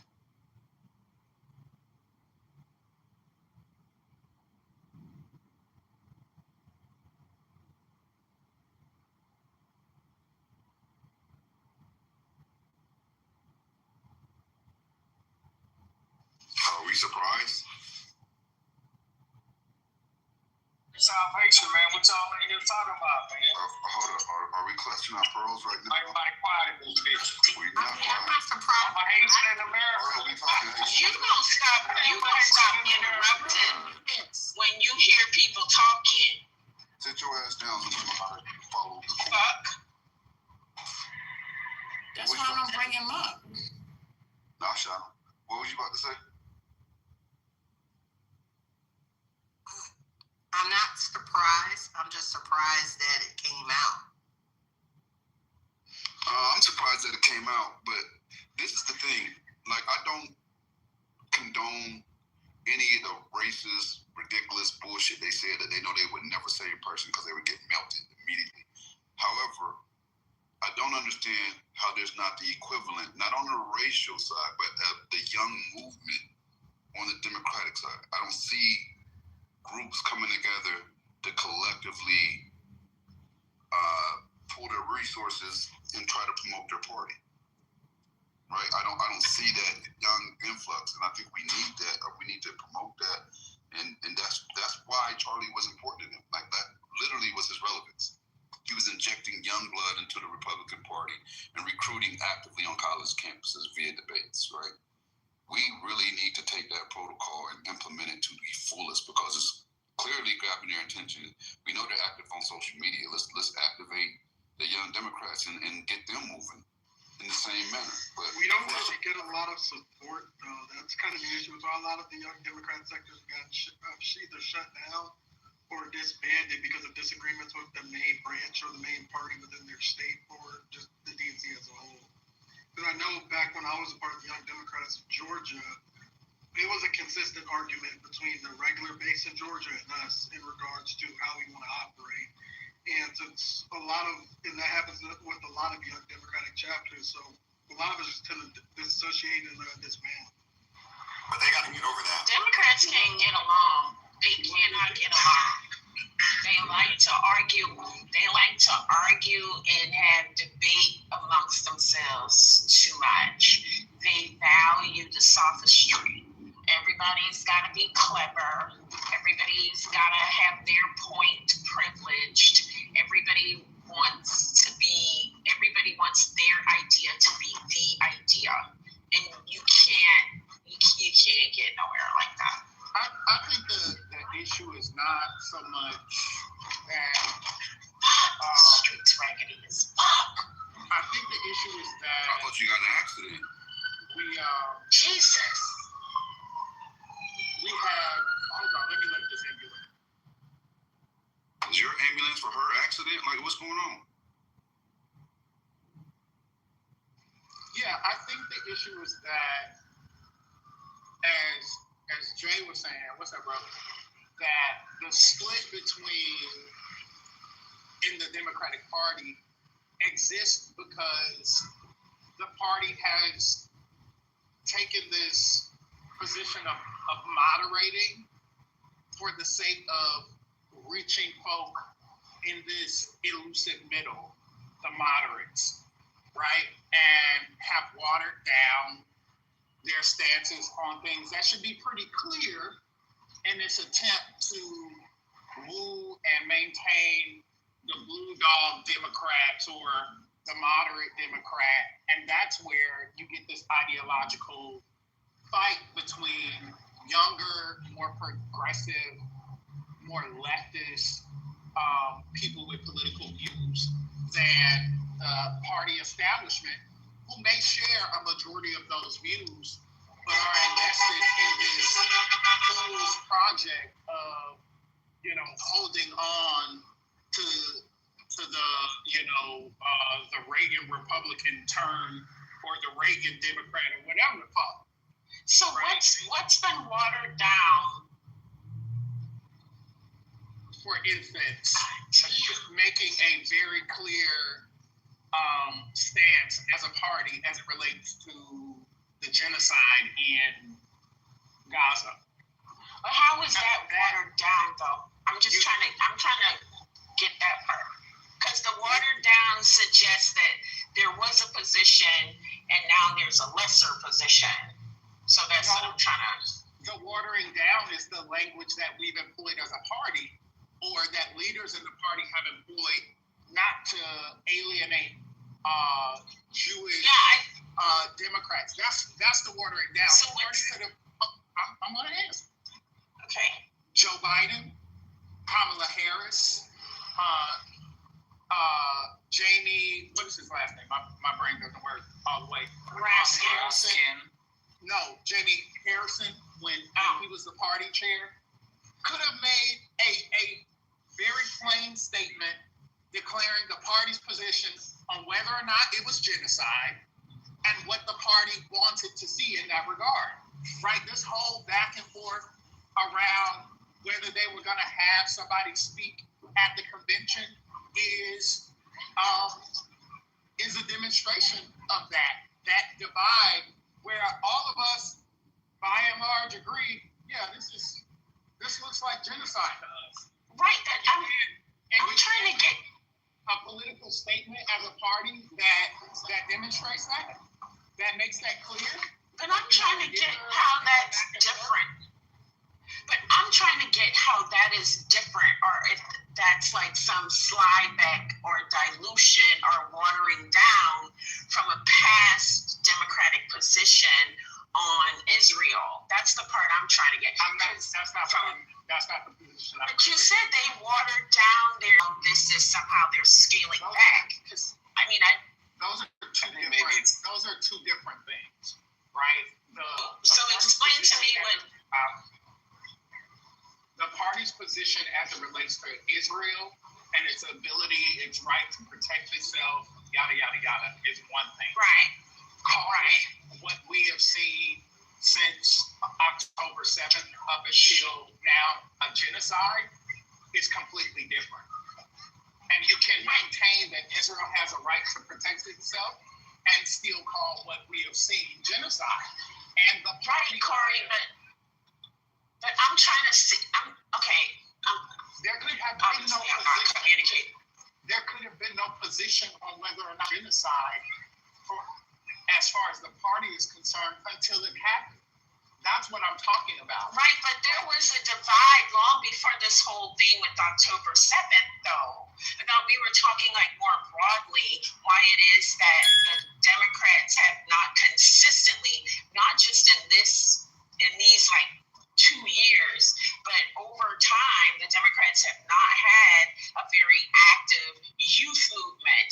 The conservatives have always had that. Charlie Kirk is about one example. He's the most contemporary example, but their presence in the youth has always been very active.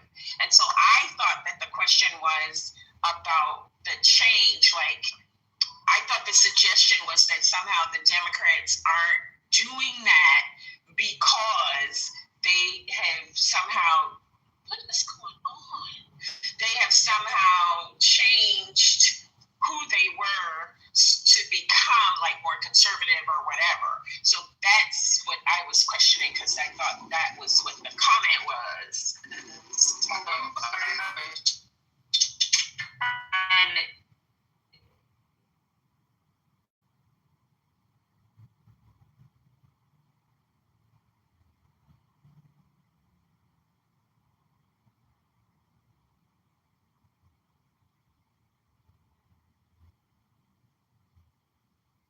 Hello?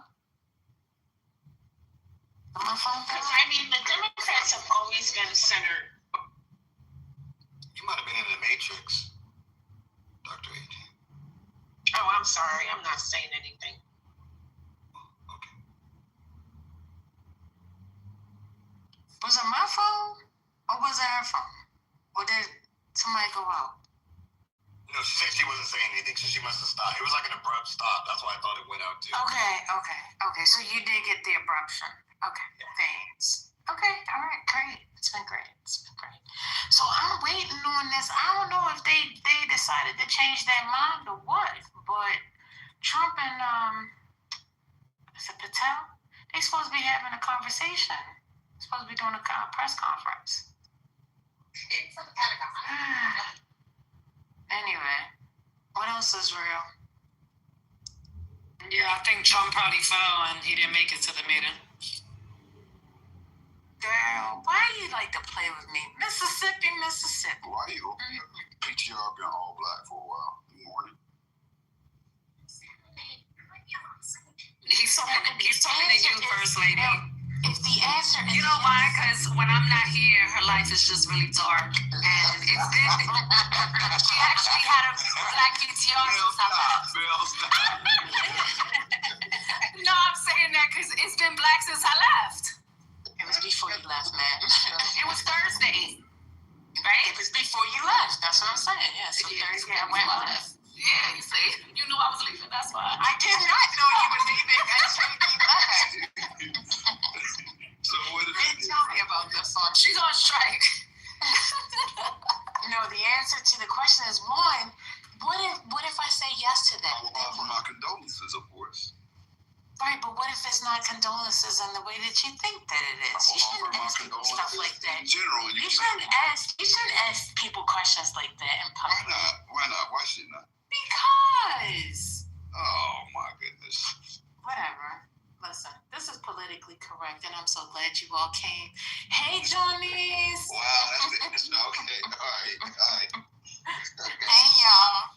Have y'all seen the video of the woman going off on the ice people? Her accent made it so much better, didn't it? Yes. Oh yeah. Oh, let me check that one out. I just sent one to First Lady. Let me see this one. Her accent made it. Oh yeah, that's the same one I just sent you, First Lady. Yeah. Her accent, she was Caribbean for real. Look at the one I sent you on Instagram so you can take on it. I hit harder. Wait a minute. Watch it and rewatch it. Did y'all see the one of the ICE that ran into the store with their guns drawn out, chased down the black dude? Yeah, the Walgreens, and then ran down the black dude that's a citizen and just went in on him? This shit is getting real. That one was really messed up because he's clearly a citizen. He has alternate people vouching that he's a citizen, and they're still running down on him. And the way they're interacting with the public was like, get the fuck back. What the fuck are you doing? Like, somebody do that, please. She probably don't know. But anyway, the way that they were interacting with the public was very, very crass. Like, they had no decorum. They weren't speaking like a public servant. Get the fuck back. What the fuck are you doing? Get the fuck away. Fuck. What the fuck? Like, what the hell? Like, you would expect some form of professionalism. You are supposed to be a federally employed agent, right? Like, you're supposed to be conducting yourselves accordingly, right? But they just on some thug shit. Like, I think at this point we could just say that Trump bangs Republican. He's not a Republican. He bangs Republican. Like, until somebody else proves me wrong, my assumption is that these mofos are Proud Boys and J6 people who were a part. Big facts, Brian. Big facts. Because the way they're moving is very mob/gangster. Like, don't go against me or I will find a way to put you in jail. If we deploy people with guns to your area, stay out the way, even if they're misconducting themselves. Like, the way they're moving around is different. This is not. Bruh, how they did that sister in that the clip that you're talking about, I've watched that thing countless times. And that one, the one dude who she was calling a pussy face, and like, that's why your wife is sleeping with somebody. She was hardcore. But if you look at how he was interacting with her, and then as the security guard, shout out to that security guard. Yeah, he was like, sis. He was a buffer. Like, without him acting as a buffer in that situation, that went all the way left for her. That ice agent, what could he do? I'm going to say supposed ice agent, because he was like, you want to get arrested? That's what I was going to ask him. I was hoping somebody in the movie would have an answer, Brian. Like, I need to look this up myself. Like, what authority do ICE agents have over the confirmed civilians, right? We're confirmed citizens. Can they just move like police and arrest us for whatever they feel like? Yep. They've been doing it. Well, the fun fact that I found out was, I think last I went down a rabbit hole. ICE, Immigration, Customs, and Enforcement agents, they can control, or I should say control, but they can act within a 100-mile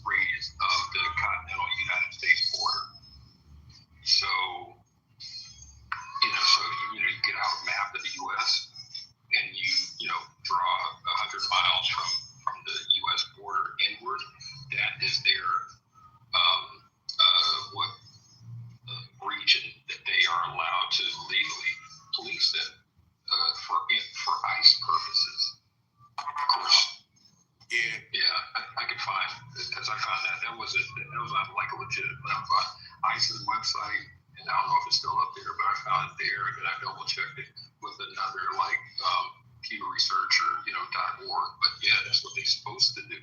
Oh, keep moving past Tijuana. Yeah, but when I watched that today, because I heard it on the show earlier, and then I saw it. When I heard it the first time, I said, wow.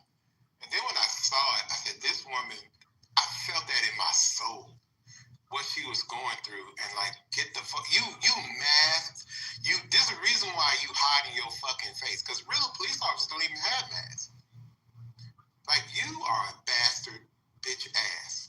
Hey, you know what I noticed too? You can't even get badge number, and you know what I'm saying? Like, if you want to just do like the legal stuff, take it to court, you ain't even got no badge number. You know what I'm saying? So you can sue.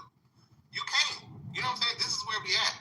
I know it's hard for people to swallow that. We are in fascism. Like, it's coming. It's here. Bruh, it's here. Not coming. It's here. It's inside the gate.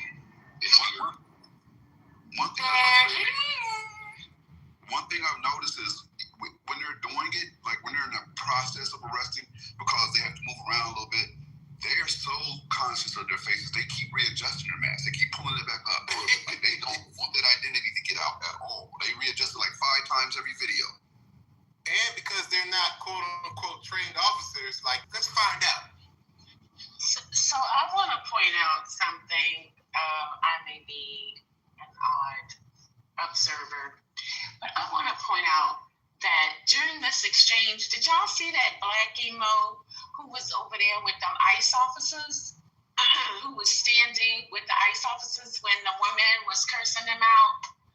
And the dude who was holding her, like keeping her separated from the ICE officer who was approaching her, was he black or of some light? No, he was black. Yeah. He was black. Excuse me? The very tall guy? No, the one who was holding her and would not let the other ICE officer approach her. He was not black. He wasn't black, no. And I think that was really interesting because he was really preventing the guy from hemming her up, because all that she was doing, that could have went real left. And I just thought that was really interesting. He didn't look black to me from what you could see of his face, but I'm willing to be wrong. Whatever though, that was commendable because he could have been real roguish and let it go way left. Black uniform and black hat. Hold on. I'm sorry, 3 people were talking. I couldn't.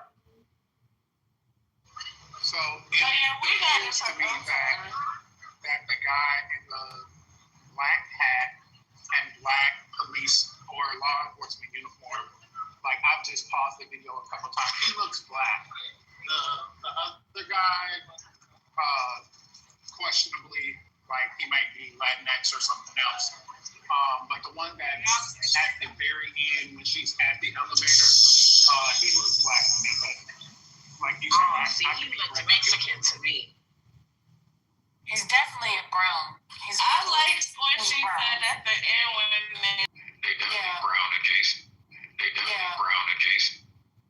Okay. You know the thing that Dr. It's Blacky Mo, but the clearly Blacky Mo one, he was over there with the ICE agents. Because I don't think it's working. Because every time I go to talk, like 12 people are overtalk me now. Okay.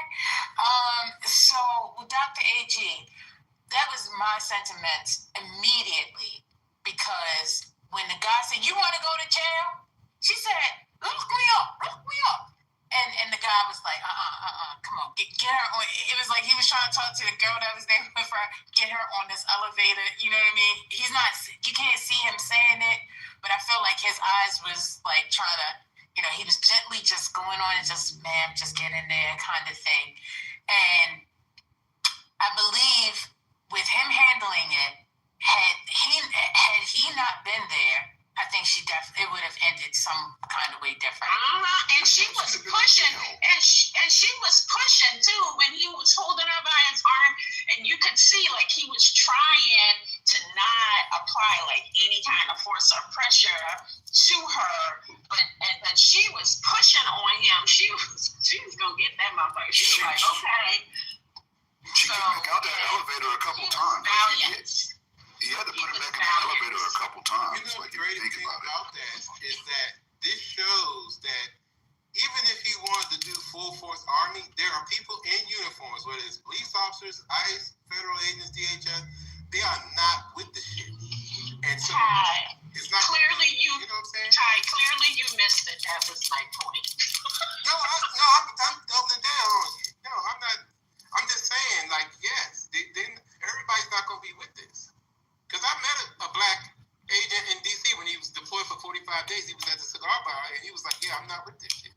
So he told them white boys that was with him, you're not coming up in these people's neighborhood acting a fool. But Christy Noem had he said that they had, when he got deployed here in DC, they had to go to the White House for a meeting and she cussed everybody out because she wanted 3,000 arrests a day. He was like, we're not doing that. You know, he didn't come out to say it. But he's like, in his mind, he's like, no, we're not doing that. And I'm in charge. Well, did y'all see what happened in Chicago last night? Like, they had terrorists. They pulled up on the people. I'm like, oh my goodness. That's starting to look real crazy. Real crazy. Real crazy. I'm going to see if I can find the clip. I'm rewatching it again right now. The Chicago one? It sounded like music. Oh, my bad. Sorry, the sister that's cursing out this ICE agent, or excuse me, this Proud Boy masquerading as an She ICE said, agent. send it to Trump. She said, send this to Trump. She He said, put it on the news. Send it to Trump. Oh, my God. I ain't scared. I say I love her so much. I love her, but in any other situation without that guard there, bro, like, that situation goes so fucking left. She would have got her motherfucking ass shoved against the wall, face munched in the ground, handcuffs slapped on, and she the fuck out of here. Right. Like, that guard saved her. She pushed past him. She pushed past him to come out that elevator a couple times. That just shows how gangster black women are. They can't make no question about it. It's a crime to be gangster. I don't know if you want that title right now. Yeah, like, that's nothing to be, like, I'm proud of her, but like, we put a lot of pride in shit that will get you fucked off. Like, we gotta move smart. We gotta move strategic. That's our history, though. That's our history. We always been the people that willing to lay out. You gotta. Like, what you want us to just be in the corner scared? No, hell no. We where we at and got what we got now for people doing that shit. Right. No, wait a minute. The freedom fighters did not fight like that, Doctor. The freedom fighters did not fight like that. Stop. Are you kidding? Freedom fighters actually had training to learn how to stand and resist. If they spit in your face, that was you're not supposed to fight. Go ahead. That was some of the civil rights workers, but that was not all of them. Right. That was a particular school of civil rights workers. That wasn't all of them. You had a lot of these young people that were standing up to the police. Like, and not just young people, old people too. Right. They rolled up on, so I agree. That was a strain of the fighting, for sure. But even with that level of confrontation and resistance was considered violence, and they were risking their lives by doing it. So no, they weren't flying in the face, enraged, but they were risking their lives doing the things that they were doing. When they boarded those buses, when they crossed them lines, when they went into those department stores, when they formed lines and drank from them salt water fountains, they understood that they could be killed for doing that. And that's the fortitude and courage that I'm talking about. Not necessarily the form of it.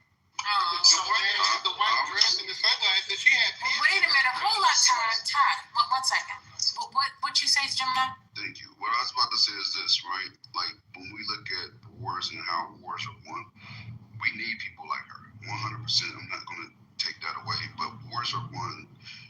weaker parties a lot of times that utilize strategy.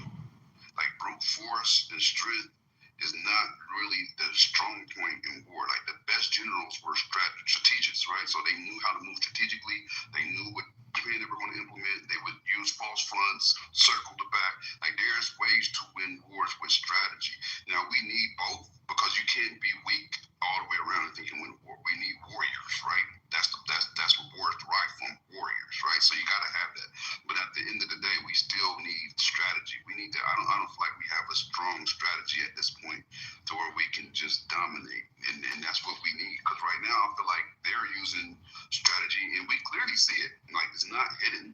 Their agenda is pretty much Project 2025. Like we know what their agenda is, and they're implementing it. We need strategy, right? Because we need to support what they're doing. I get that, Gemini, but respectfully, this isn't this isn't bilateral or reciprocal warfare, right? This is insurgency, basically. We're outgunned, right? We're outmoneyed. We not fighting fair.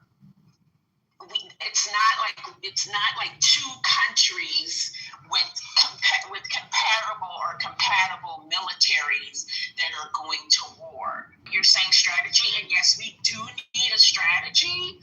We do, but we also have to go into the fight recognizing that the thing that we are fighting for, number one, we who are fighting may never realize or experience it, and two, we may die doing it.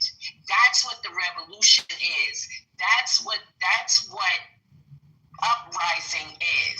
That is what protecting democracy looks like, protecting your freedoms. That's what it looks like. I get it. Yes, we do. We need a strategy. We need to come at it from all these different fronts. We need a legal strategy. We need an economic collective maintenance strategy. We need all of those things. Get it? But this is not an art of war situation, because we are not battling an equal force. So that's my opinion. I get what you're saying, and I agree with what you said, right? But one of the strategies is direct confrontation, right? That's a part of it, right? Which is what she's doing, direct confrontation. We can't shy from that. That's going to happen, and we need people to frontline it, right? But I think we need alternate strategies at the same time. Like you said, like everything you said, I agree with. I'm just saying that it's not going to, like if you have isolated direct confrontations, they get smothered, shit goes out. That's it. Right, because we already, like you said, we're in a lopsided situation, right? We're going up against an unequal force. We don't have the same amount of resources as they do in this moment, right? So if we already know that, then we know if we rely strictly on direct confrontation, then it's going to get smothered. So that needs to be combined with other strategies at the same time. Basically what you said, I agree with what you said. You just said it differently, 100%. So I also think that we need to strategize. Well, first of all, let me be clear. I'm an outside person, so I'm all in for protesting and for speaking out and for the right reasons. But I also think that we need to look at what's worked. And when you look at the Jimmy Kimmel situation, you look at the Target situation, this is there's a lot of financial opportunities for us to boycott certain sponsors, go after certain companies, because I think that's going to move things a little faster when we start going after their money. That was a spur of the moment situation. I don't She even was trying not to understand. get removed from the country. I don't even understand how strategy would even fit into this scenario. It's not for this scenario, Brooklyn. It wasn't something expected, but in general, like, I don't give a fuck who it is. Anybody run up on me with a mask on, I'm going to react. However I react, I might run. I might fucking yell at them. I might start swinging. Something is going to happen, and it's going to be a reaction directly because this person is a threat to me. That's just, you know what I mean? Like, she could have not said nothing, but... That's not what we're saying. You're not understanding. Of course, I applaud you did. Nobody's criticizing what she did. There's no criticism for her. So we're applauding her actions. I'm saying in addition to that, we need strategy.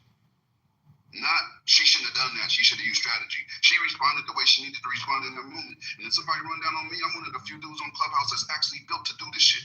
I'm not no fat roly-poly running around here running his mouth. Like, I can actually do my shit. So I understand what it is to be in real life, real time confrontation. I'm built for that. But at the same time, I'm saying we got to have additional strategy. That's all. What she did was solid as fuck. Anybody would salute that. Additional strategy, because I think y'all just be wanting to use that. Well, I'm gonna tell you what. Our party said it earlier. The way the young Republicans are moving right now, collectively, and the way they're injecting fresh new blood, I don't see that on our side. That is one of the strategies that won the election. That's why Charlie Kirk is a big deal to them. That's one of the strategies I'm referencing.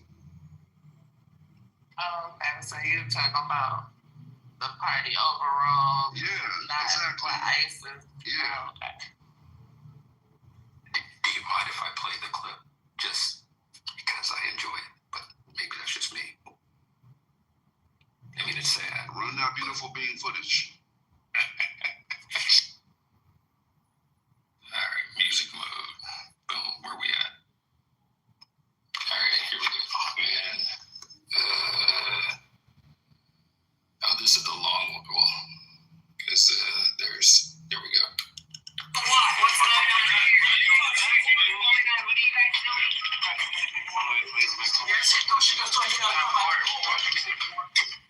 What's wrong with you guys? Nobody's giving space. You can do what you're doing, just give it space. We're trying to talk about it. You guys are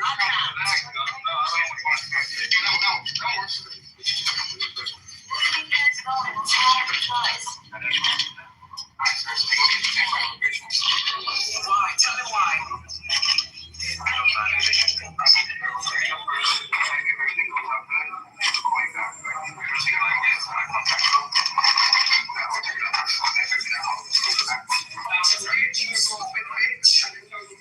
That's why y'all need a bunch of fucking good. I wish you would. I wish the fuck you would. Guess the fuck we get started. You got a bunch of people too. Yeah, what the hell's going on? No, how can I do? Are you okay? Are you okay? Oh no, I thought somebody was hiding in the back of it. I wish you would. You try me and see what the fuck happened. Nigga, we angry. All of us angry out here. So don't think it's y'all alone. Who you telling to get out of here? Why you telling me get out of here? You asked me a question and I'm answering you. Fuck wrong with you? Oh, stupid ass bitch. That's why you gotta hide your fit. You told me no one else to tell you anything. Fuck wrong with you? You wanna hit me? Hit me. You know I scared.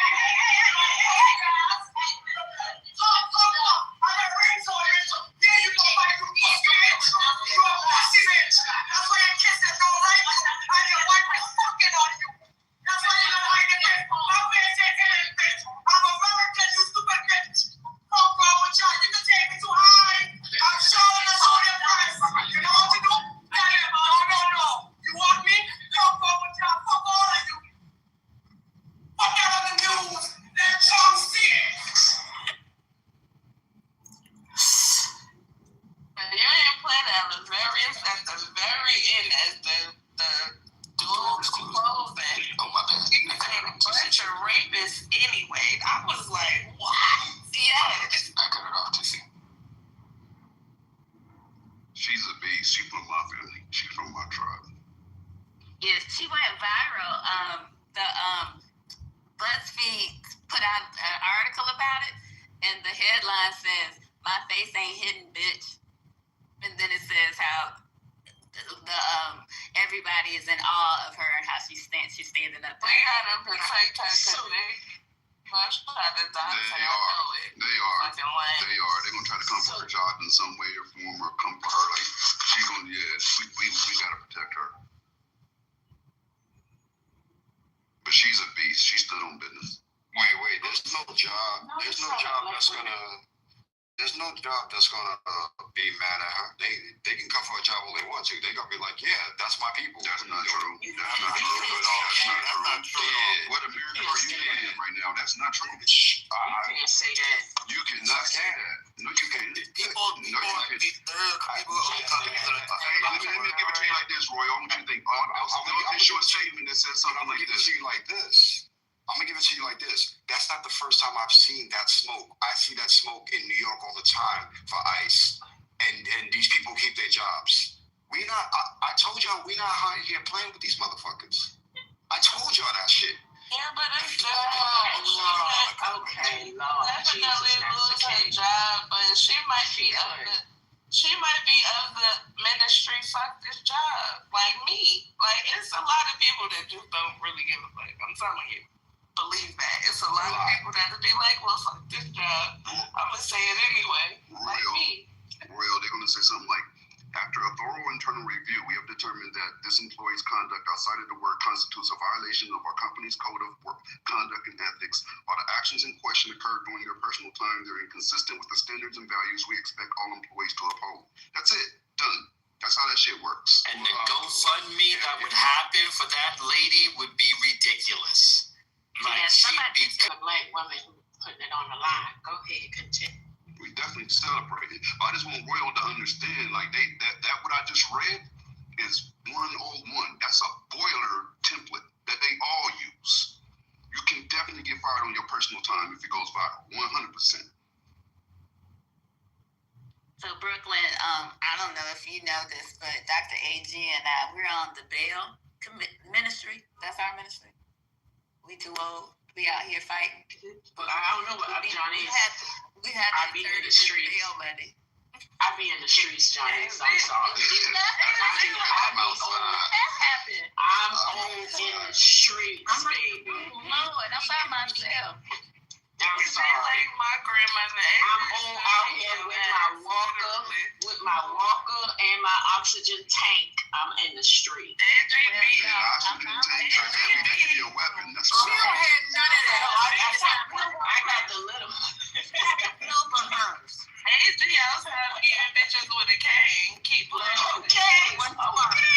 Shit, that cane just comes in use, okay? Don't you? But I will say though, Johnny, you right on that bail thing, because when we had that uprising in my city, I was calling all my former students who's lawyers, and I'm like, y'all better get down there to that jailhouse. I was saying it. I remember you saying represent them people.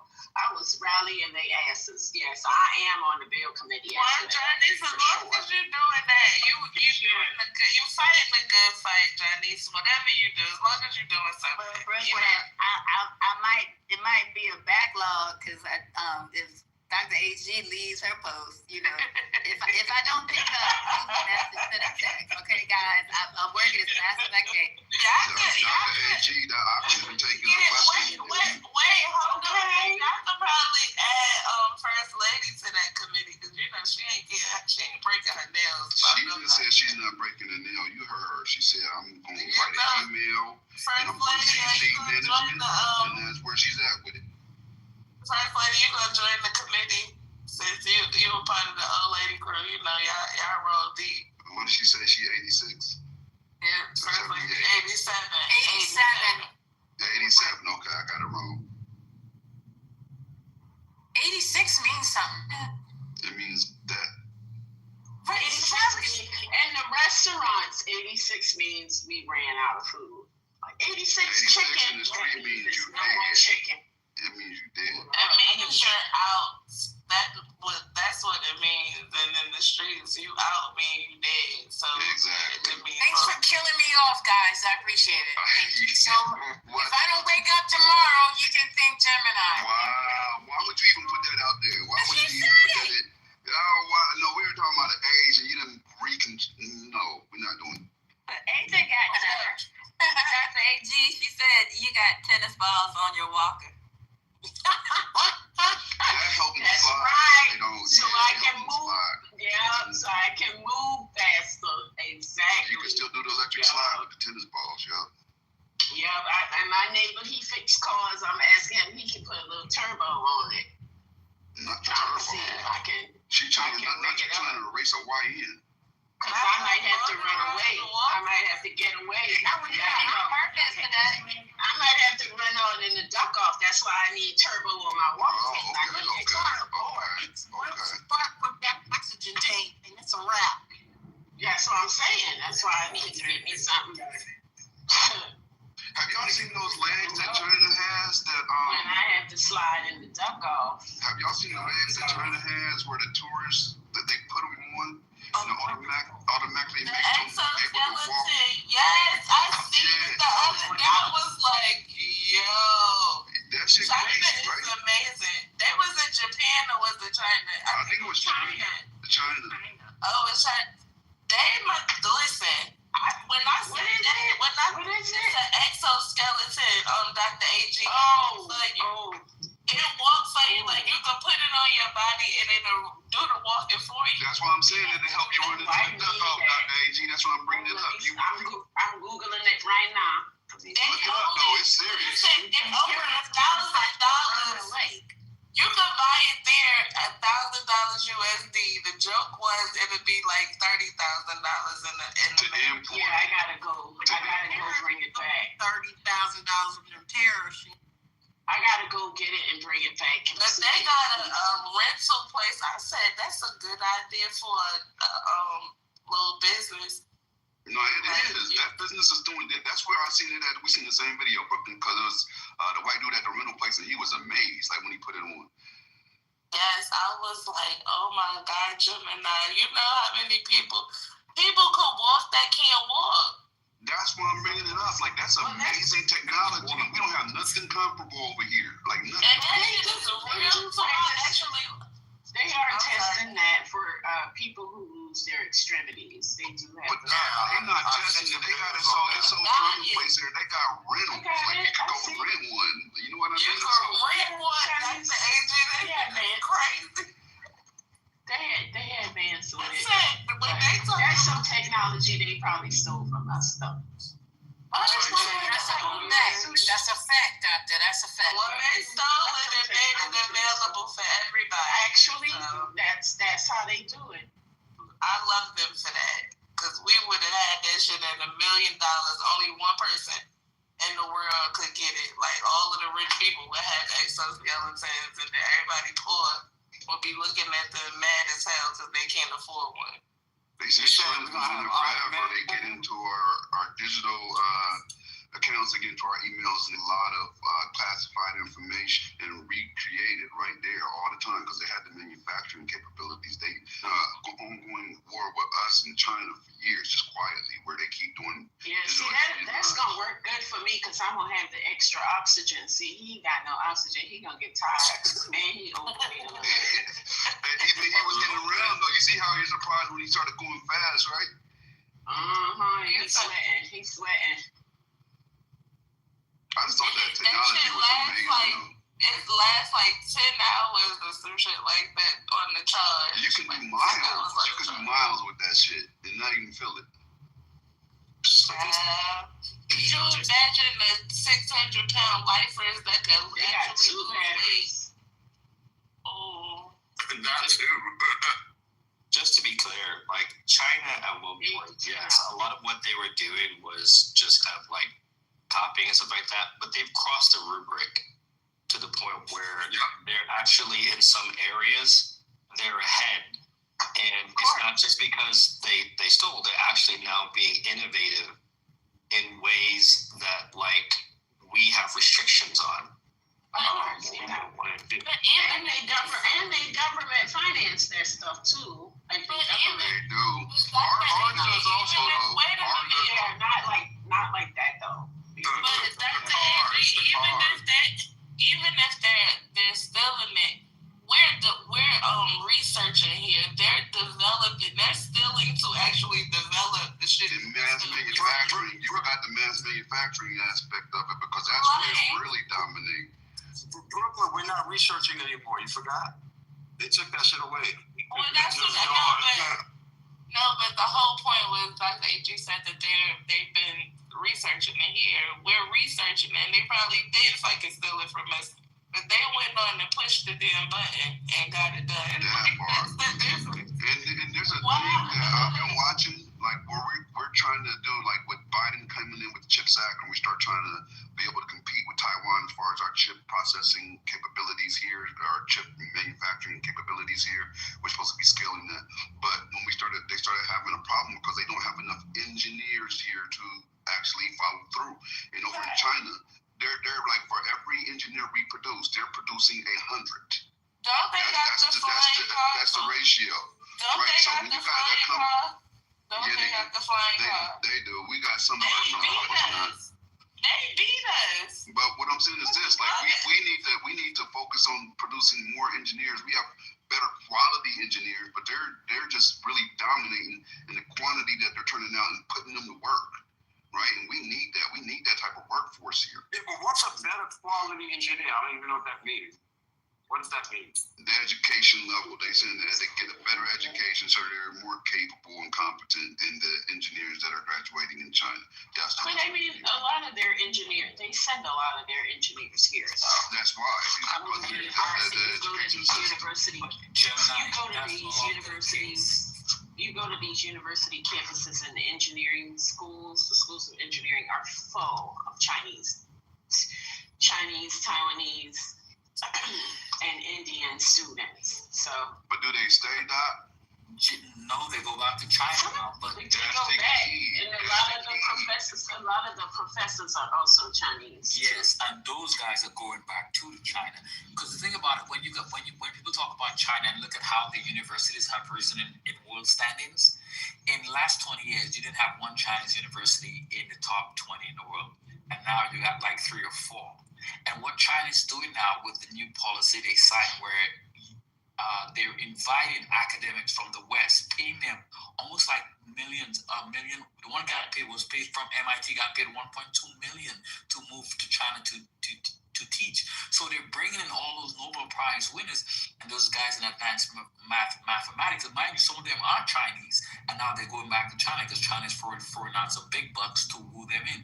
Even they're also bringing back retired professors, guys who have retired in Europe and America. Yeah, so China, Yeah, they are doing that. I'm not denying that they're doing that. But what I'm saying is the base of their education, a lot of them is American. Yes, you are correct. And now they're taking that education, and those guys are back in China grooming a lot. Exactly.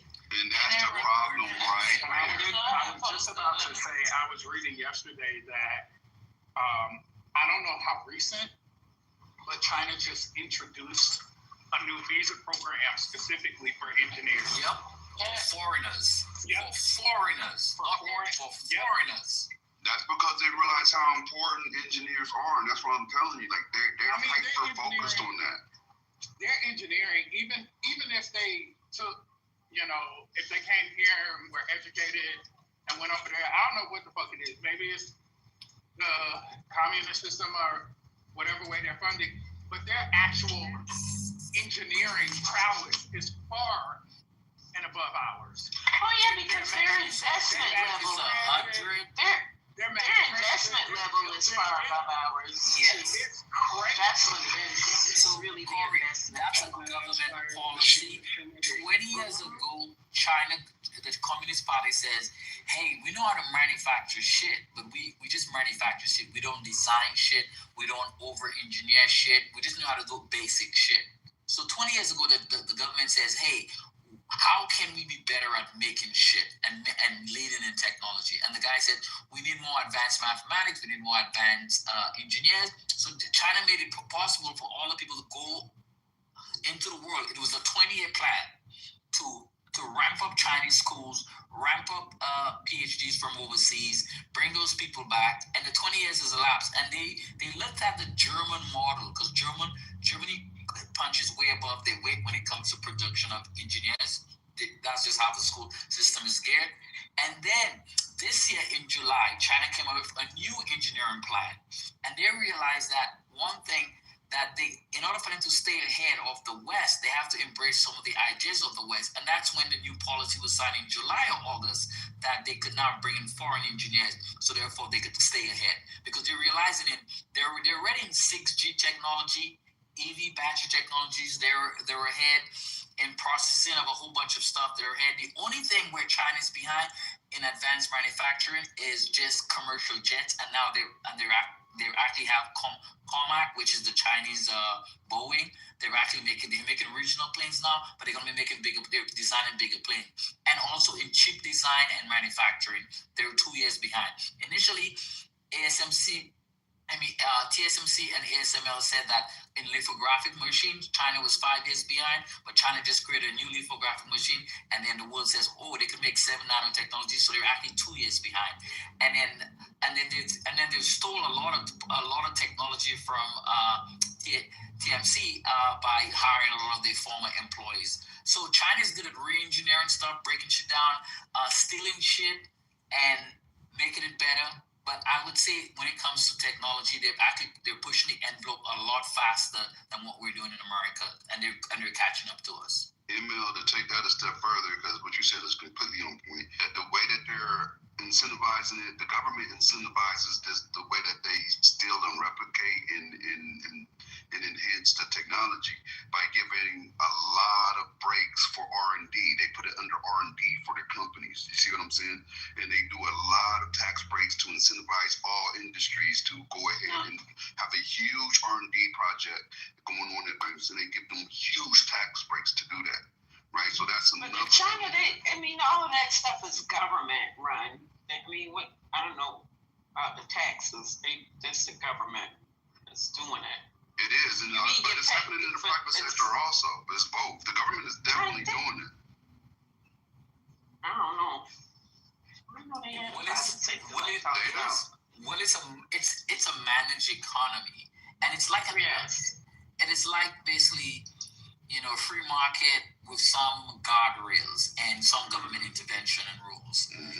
But what the government has made money available for EV technology and battery technology, they're very low interest loans. So in true fact, they might not have tax credits in the vein of America, but they're giving a lot of free money to do a lot of shit. The same way they overbuilt when they were trying to build new cities, and they spent too much money and they overbuilt. The same way they spent too much money in EV, because everybody who wanted to start an EV company did. And right now there are too many EV markets, and they're actually cannibalizing each other, because the fact is that it's a race to the bottom when it comes to price, and therefore now they have to go and get export markets, and that's why they're able to dump EVs on the world market at such a cheap price. So for the world, it's not good, because obviously the quality of their cars is on par or superior to American cars now. So therefore, if you have a decision to make which one I'm going to choose, the Chinese car will win over, because of the technology, all the little options and stuff and technology they put in their cars make it more of an appealing buy than just buying a boring American car. And I'm telling you, every time I go overseas, I make it my duty to go into a dealership and go check out Chinese EV vehicles. And every time throughout the last couple of years I've been doing that, every time I see a new one, I'm impressed with the quality of the build, the gap between the panels, and also the technology that's inside the vehicle. There's a guy who's on Instagram who posts all the Chinese the black dude. The black dude. Yeah, I watch my God, goes in like, you're like, okay, we are fucked. Like, that's the only thing I can see. But at the end of the day, guess what? I'm okay with this, and I think everyone should be okay with this. You know why? Because we need a completely different model. Like this model of national competition, that shit is trash now. Like, it's over. That's why everything that our government is doing is pretty useless, because we're isolating ourselves. It's an international market. It will always be. We need to all just get along, to get along and start working together to build shit for humanity. This competition shit is trash. And that's what it is. I agree with you on that one, because look at China. I mean, America could have contained China to a certain extent if they'd included the rest of the world, but they decided to go it alone, and therefore now China could negotiate with Mexico, China could negotiate with Canada, they could negotiate with Europe, and in the end, America is going to stand here realizing that even though the Chinese don't get access to their markets, they're going to get access to all those other markets where, for instance, Mexico and Canada, where majority of American vehicles are sold outside of America. If you let China in, if Canada signs that deal and let China to bring in EVs at a 6% tariff, Canadians are going to buy EVs over American vehicles, and I know that. Listen, this deal that China is trying to broker to finalize with Mexico to build the canal, we're fucked. For them to build a canal straight through the center of Mexico avoid having to use the Panama Canal to trade.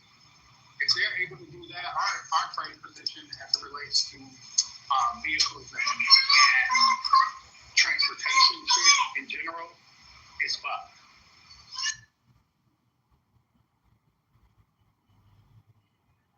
Yep, they're playing a whole different game. We want to be at war, and they're trying to make handshake deals. Corey, the Mexicans already have a rail corridor, so basically it's a rail terminal. It's not a canal. Are they building a canal now? Yes, they're trying to finalize. They're trying to finalize a deal to build this canal. That's correct. Yes, that's true. That's well. Yes. Wow. Because I know they actually built a railroad. Because the last time I was in Mexico, I drove all across the country. And then we were at a point where the guy was with us told us that they were built. That's part of the railroad they're building to connect the east to the west, and then to traffic to compete with the Panama Canal. And it's massive construction. And the thing about it, like when I hear Americans talk about Mexico, and I've been all over the country, I've driven all. Mexico is not an underdeveloped country, and that's for somebody who's been all over the world and to a lot of developing countries. Mexico is a developed nation, you know. It's weird when you Americans refer to Mexico as some of their undeveloped. They're not. They're a developed nation. I was just looking this up to see if what we were saying earlier is accurate because I knew I heard that from multiple sources, but I like to validate. And China's absolutely giving huge tax breaks to any high-tech company, right? Like if it relies in is operating in like cutting-edge science, technology, if it employs a lot of engineers, scientists, if it has high levels of R&D, they're giving them significant tax breaks just to incentivize them and let them be able to go to the market at a lower rate. So they're very proactive in the way they're doing it both with their government and in their private sector. Yeah. So the visa is the K visa, and it starts in October. And basically, if you have a bachelor's degree in any of the STEM fields, you can move to China and work. It's a bachelor's degree plus 2 years of experience, and it was signed obviously in the summer, like I said, and it's starting on 1 October this year. It started on 1 October this year. So if you got a STEM degree, you could get a job in China. You could move to China and work, be able to work. One of the areas I just checked when it comes to engineering and development, especially in AI, is a city called Hangzhou. And in that city, it's dedicated to AI, right, and robotics. It's also the home of Alibaba. But what's interesting about the city is that the whole city has been transformed culturally. You know, so there's so many opportunities. And when you're developing software with them, are there in the city, your research projects aren't just funded like corporate America, where you got to make it or break it, you know. If you fail, the results of your failure are rolled into the next group or into the community's research. And then you are picked from by other research groups that succeeded. So they absorb the talent, right? So nobody gets left out. That's productive. ML, you are correct. The project is the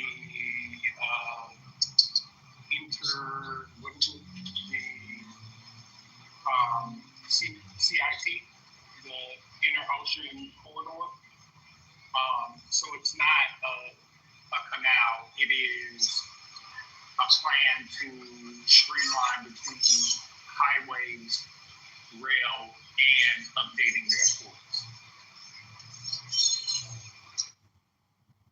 Yeah, and that Hangzhou that's where DeepSeek is from, and they have that project called the City Brain, which is it's a big AI thing. Interestingly, because Hangzhou is on the water. Every major AI company is located in Hangzhou. Mm-hmm. Yeah, they have that. And they're really big. I think it's called City Brain. You remember Unitree, the robot company? That's where they are too.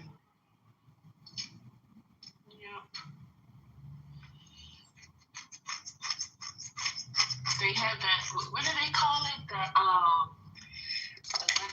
little dragons. All the AI companies. They have a consortium of them. It's called the Little Dragons. 6 something, right? 6. Yeah. Or something like that. Yeah, I can't remember. Yeah. And Hangzhou is such a beautiful city. It's also the home of the 12 Girls band, but yeah, I don't know nothing about that.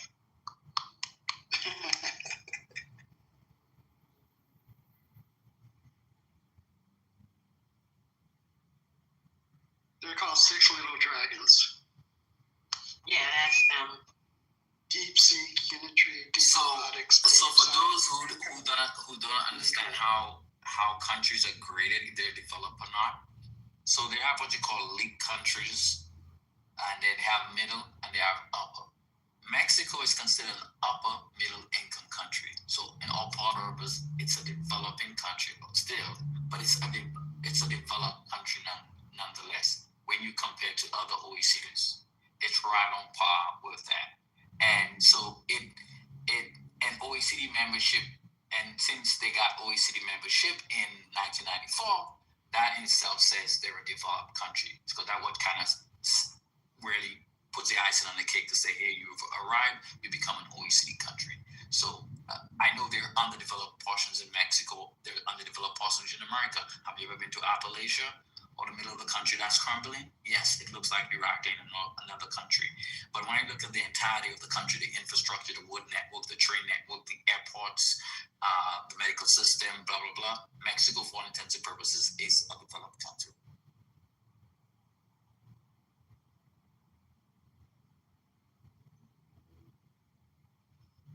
Why don't they go back? Because guess what? You took Texas, Brad. You took Arizona from them. You took New Mexico from them. You took Utah from them. They're just taking the shit back one birth at a time. Don't be mad. Why don't you white folk go back to Europe, where y'all came from? They don't want them. How about they that? don't. No, I'm asking Brad. He's asking why don't they go back? Why don't you all go back to the developed countries in Europe that you came from?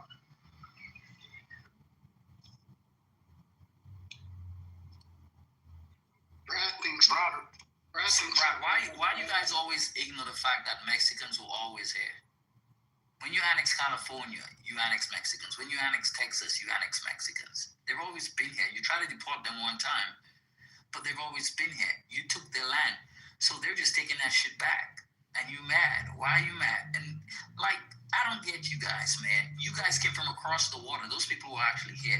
Mind you, they're mixed blood with Spaniards, but they're still, the part of them was here. And you came all the way from Ireland. And your family just got over here. Probably post the potato farm or something. Your family just got here. But you want to tell people to go back. He's really not worth it. He referred to Lisa as tar baby. On stage.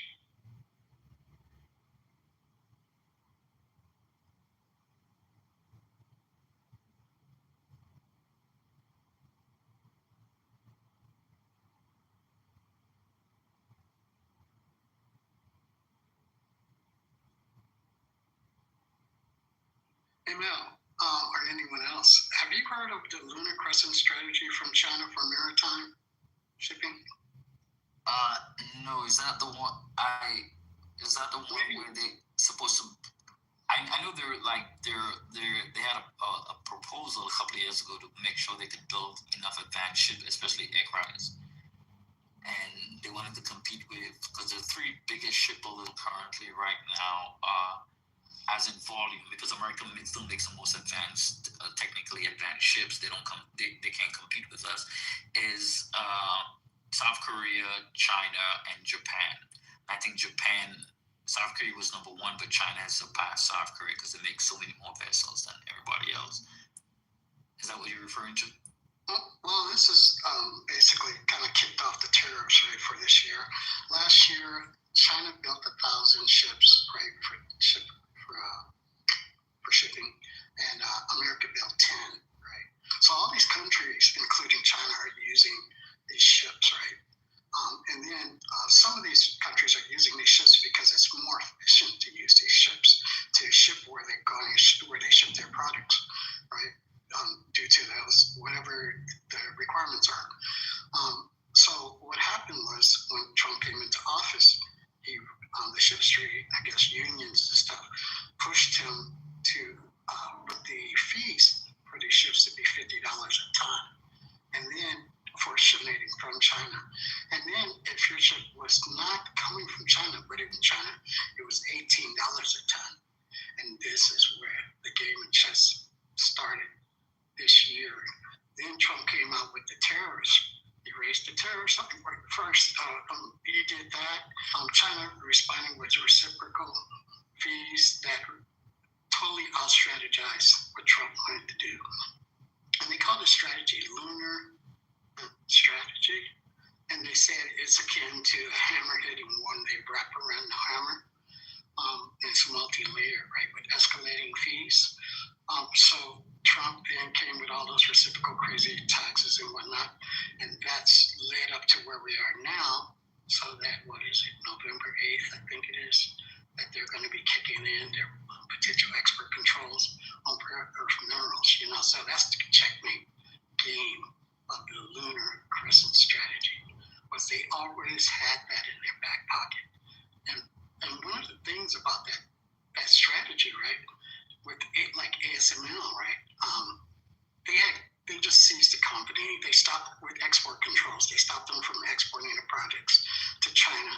And they're called Nexpera, I think, out of Netherlands. Well, what China did was they put their export controls, which stopped the rare earth minerals that they needed, that Nexpera and other ASML needed to make their products. So that was checkmate. Brother, you saying something? Oh no, I'm sorry. That was acting. How does it feel? Since I was called, I do have a question for Dr. AG. Dr. AG, this is Brother Messi. Are you there? Hey, Brother Messi. Hi. Have you reported your availability to the room for this week? No, I have not. Okay. Somebody get in contact with Dr. AG so she can put down when she's going to be available for the week. We keep missing out on days. That's irresponsible. God bless. Thank you. Okay, I'll make sure and attend to that, sir. Thank you. Okay, thank you. Thank you very much. I appreciate that. Apparently, the group would like to talk about SCOTUS and the Voting Rights Act, the case before. You sound so sad.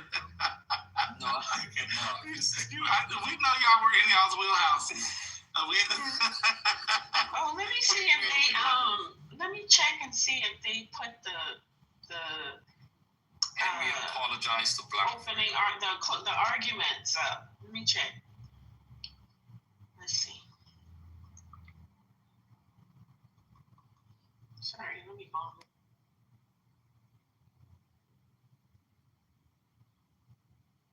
But everybody's talking about just this case what Dr. AG finds the I guess it was said it's ought to be published at 4 o'clock today. It was made with book.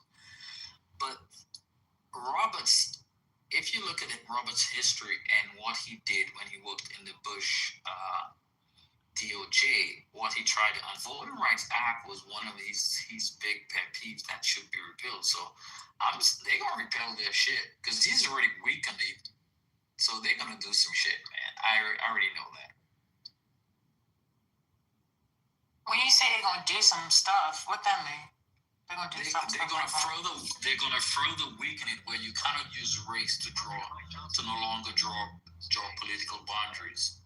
So that means in cities where they have black representation, they could simply dice up the city into multiple other voting districts, and totally eliminate black voting power and therefore black representation. That's the ultimate goal here. That's the goal, but okay, what's the likelihood of that goal? Very likely, because Roberts had always hated that. He always hated the Voting Rights Act. And with the majority they have, Thomas, Kavanaugh, yeah, they're going to pass that shit. They're going to repeal it. So then what that mean? What's going to happen? We're not going to have next, with the states, we're already in a gerrymandering phase right now. The states that are, where there's black representation that are red will further weaken, and they won't have any of the cities actually will be where you have a huge black population who normally vote in a black representatives. A la Texas, I see those actually going away. I see Jasmine Crockett's district and all the other black representatives from Texas, they won't have any because they're going to gerrymander the shit out of that state.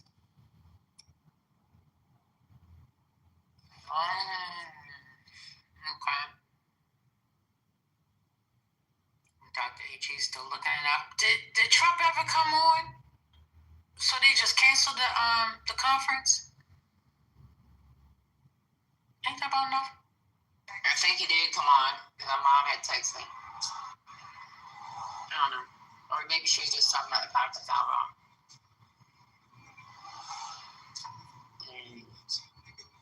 What you got, Dr. AG? Dr. AG just put something in the chat. What she got? Okay, so I just put the recording, the oral argument recording is in there, and the transcript is in there.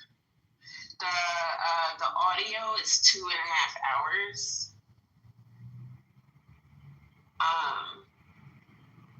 Yeah, if we want to listen to it today or tomorrow or something. Let's do it. I'm sorry. I know, last time we tried to do it, it was only me and you left. I know. Oh no. Nobody knows what they hear it. Maybe 2 people fell asleep on stage. That's crazy. But then they want to know what's going on when they could have listened. And we had to talk about how the women were fighting, the women went hard in the pain. Like this is weird. Y'all want us to listen to this shit. Y'all listen to it too. It's important. Like, I think it's important. I like watching that shit. I listen to more arguments. I just hate hearing. I know I can't stand Clarence Thomas, but at the same time, I hate when a black man don't have shit to say. Like, help us understand what's going on in your brain. Oh Lord, you don't want to know that. I promise No, you that. but I'm like, he's a black man, regardless of the bullshit that he does and the shit that goes against us, we need to understand what the fuck is going on. He's not fucking vocal. That shit pisses me the fuck off. That's why he's rules. So the last time, so the article that's been brought up is Section 2. So Section 2 is the racial, where you could affirm vote dilution and conclude in that, blah, blah, blah, like this. So he affirmed the last time, and the court, the court went 5-4 in favor of maintaining Section 2, which is Section 2 against racial vote dilution, which was a 2023 with Allen versus Milligan. While also he limited the federal role, the court role in adjacent areas like partisan gerrymandering, in the Rucho building. But this time they're saying that even though he votes with the Democrats, as it will be 4, they would still carry the people on the court, the conservative side would still carry the majority, where they would do away with Section 2. Because that's what exactly they're going after. They did it in 2023, didn't win, and they brought a case back again since the court has flipped a little bit more towards them.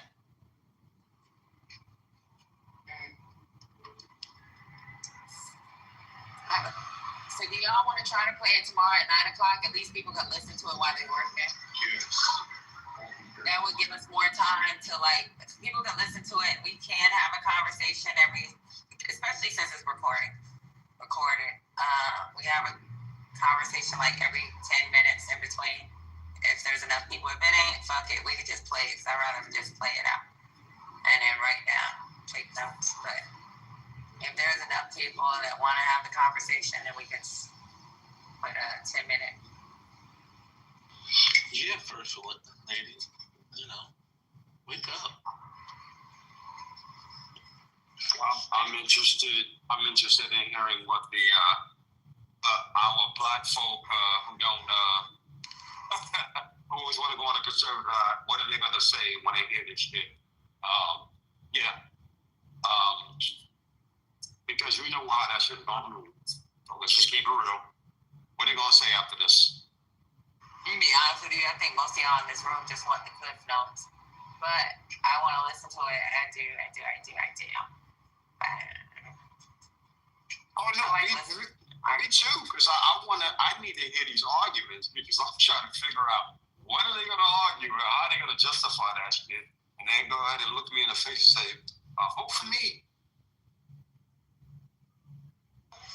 I read some of the reporting, and it's as I expected. Kavanaugh is now saying, okay, so, I agree that this was necessary, but it can't be indefinite. So how long? Well, Dr. AG put in the chat, y'all, if y'all want to go over the transcripts tonight, if you got time, or you just want to listen to it in your car on your way home, or listen to it while you're cooking dinner or whatever, and then tomorrow you can have questions and conversation. I'll put it in the room chat, in the big chat too. Yeah, that's better. And we can say that's tomorrow's topic. And I'll schedule a room. 9 o'clock. Is that good for everybody? Or 8 o'clock? What's the good time for everybody? I think 9 o'clock works. 9 o'clock. Whatever time works for you, since you the one starting. Yeah, tomorrow. Y'all talking about Eastern Standard or like what? When y'all so when we discuss time, we're talking about that's cool. Tomorrow's my woman's wellness day, so it's a good listen for me. Y'all just said 6 a.m. Yo, wow. 6 in the morning. So just load the transcript into your AI, Gemini, and tell them to feed you back the notes.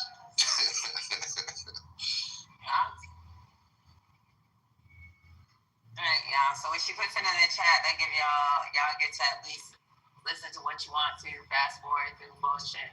I like listening to the ladies. Cause they be going hard.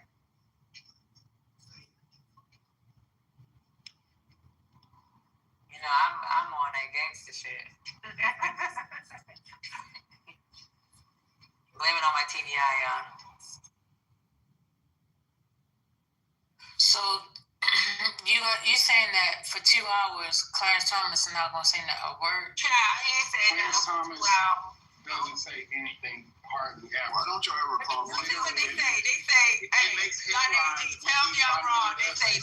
They go to Thomas and it be on mute and they go directly to the next. Child. That's why I don't like it. It pisses me off that he don't open his mouth. Open your fucking mouth. I mean, you got to point it to the highest court in the fucking country without any recourse except for the rarest chance of impeachment, and you don't talk. That's a fucking. Wait. Why don't y'all ever call him by his full name? To write an opinion. What's his name? Clarence Thomas. His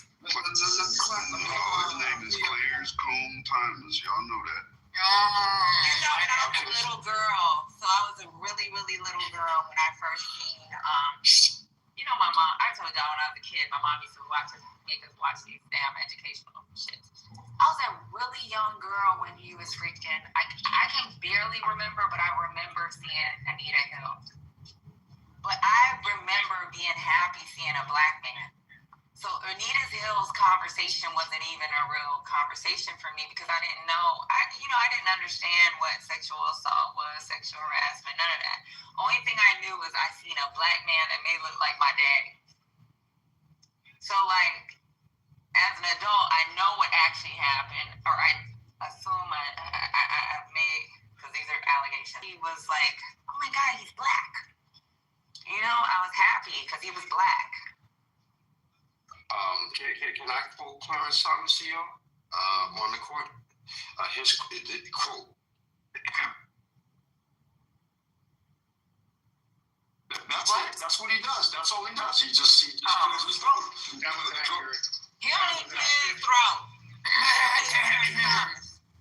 They go on mute and then they go straight to Kavanaugh, or they go to.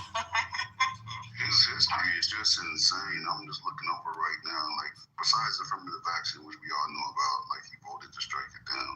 But when they gutted the Voting Rights Act of 1965, he supported that decision. Right? Like, how the fuck can you do that? No. Opening the door for. He was hired. He was hired to do his job. He's done his job. His team dad is job. But regardless if he was hired to do his job wouldn't even be possible without DEI. He came from Pennsylvania. Thank you. His mama used to take a bus to go clean people's house. He had issues where he was being fucked with as a kid. He didn't have his father around. Nigga, you came from the same community that you need to be serving. But it seems like you're trying to go away from the community that you should be serving. Help these kids get where you at. Because I'm not going to take that away from him, that he didn't work hard for what where he's gotten to. Because he had to work hard. If I came from Pinpoint, Georgia, I don't know what Pinpoint looked like, but I never heard of Pinpoint until I did some reading on who he was. Nigga, and his mom used to take the bus to clean people's house. That's a lot. He came far from where he's come from. So the thing about Clarence Thomas is, I don't know if you know, but he was like a Black Panther type person. He was that dude. I don't know what made him switch, but whatever made him switch. He says he didn't get any ass and the women were not paying attention to him. Oh, okay. And they call him ugly. That's what he said. ML, please, cut it out. That's why he married a white woman? Yes, y'all wasn't paying him no attention. That's what he said. He says, y'all. Yeah. Y'all. Women, the black women, he says the black women didn't give him Clarence Thomas, he was too young for me when I was coming up. Now maybe 7.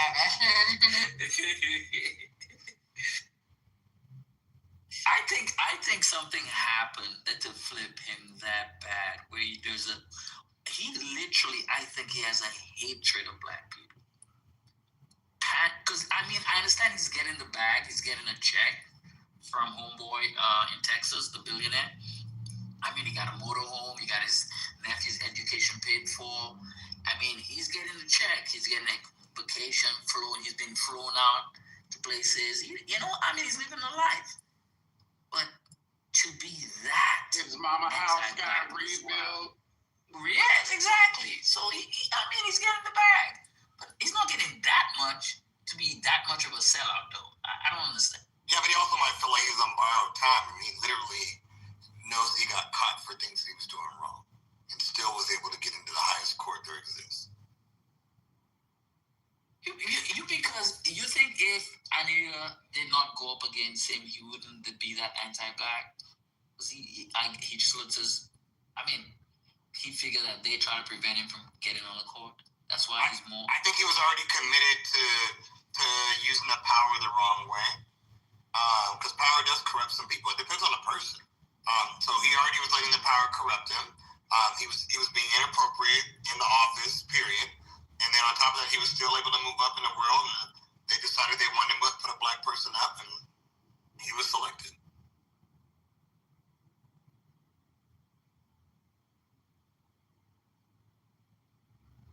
He want nobody else to take his job. And the thing about he replaced Thurgood Marshall, to me, that's the biggest fight. That's the biggest fight. They literally says, I'm going to give you a black person on the court. He's my black. And you will not like how he's voting because he's going to vote like another white man on the court. That's the biggest injustice in America. Clarence Thomas on the court.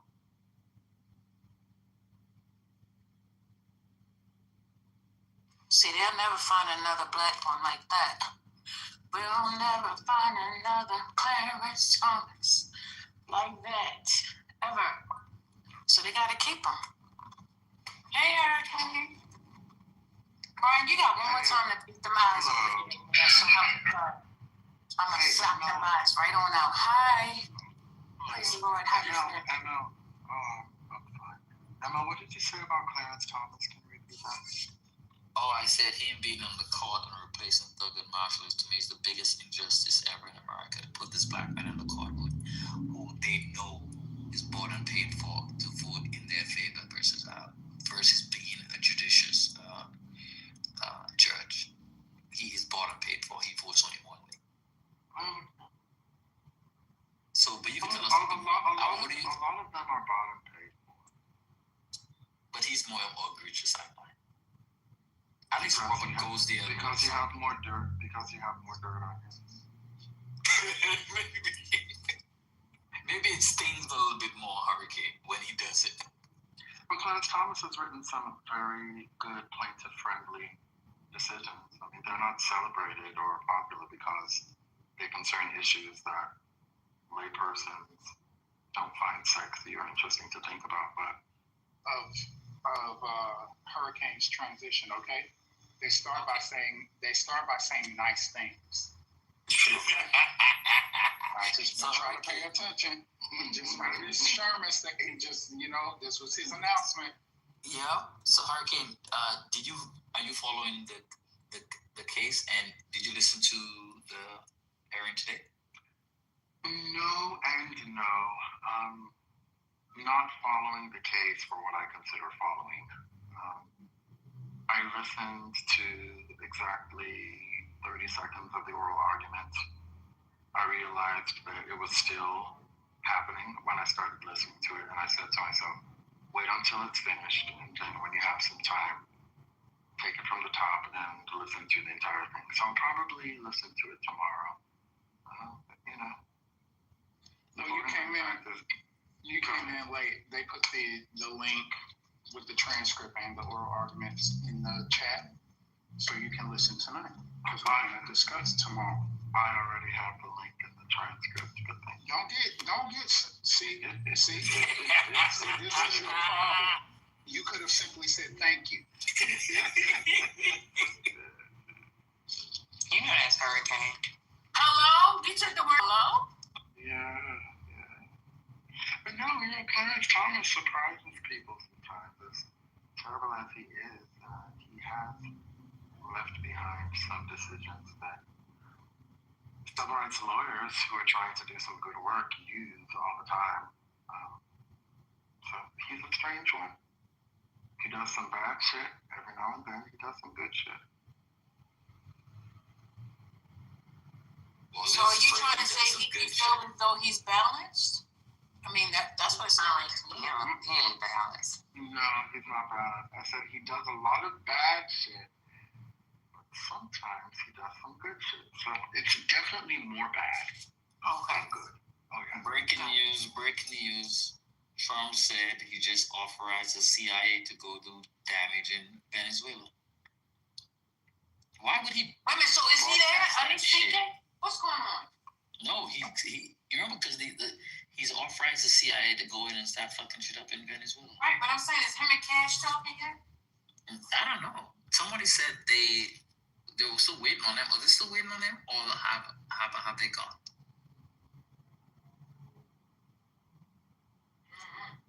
I can't find anything on it. Let me look. I'm looking now.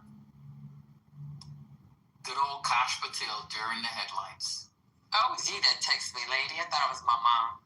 She always texting me some crazy stuff. I was like going to my messages to see what my mom, she sent a link, because she sends a link sometimes for me to watch on YouTube, and I see nothing. And then. You know how long ago that was? When I sent you that text? That was when they first announced that he was going to be coming outside. Yeah, I thought it was my mom. It was you. Sorry. Okay, so now you're calling me your mother. That's fine. No, my mom texted us, and then you have to text it. Or text it. She didn't text it off. Okay. Right. That's what I'm saying. So. So apparently Jeff Bezos say millions of Americans will be living in space in 2045, and robots going to lead the way and do the first commute. So, hey, anybody want to go to Mars?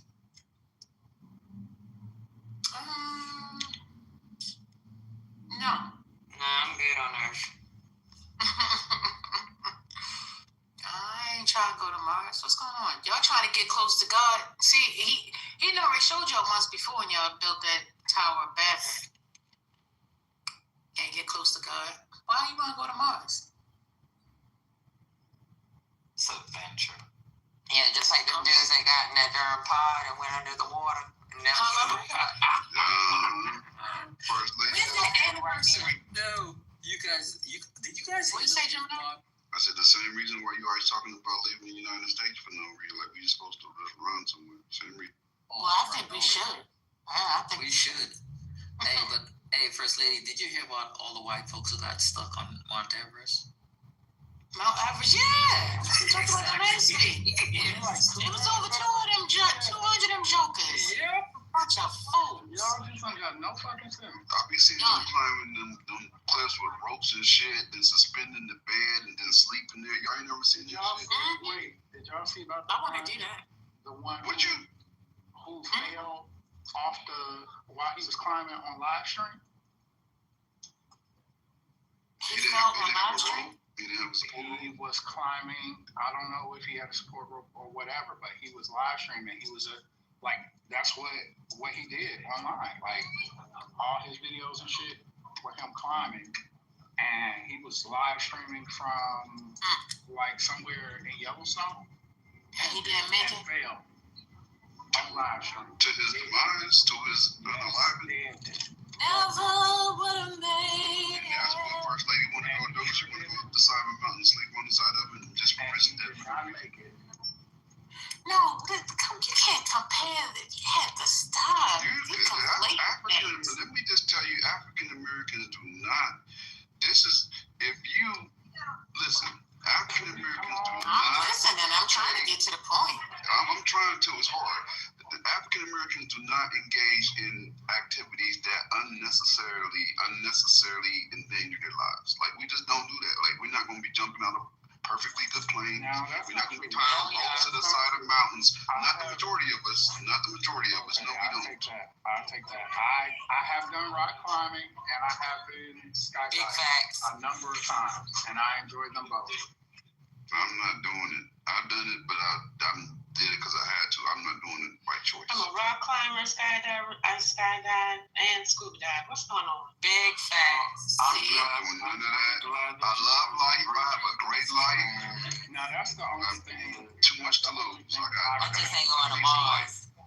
I can't get myself to do the scuba diving and all this shit in the ocean. It's too much out there. It's too much. You cannot see that you do not know. I'm good. They just released something about the ocean recently. Oh, the coral reefs are dying. It's so hot down there. It's so hot. No, it's not only that. It's that sunscreen lotion they be putting on their body. I can swim. It's the tourism. Most dive schools, so they won't allow it. You have to have the special one that doesn't have that chemical. Oxygen. I was disgusted with the dolphins. That shit smell like fucking fish tank.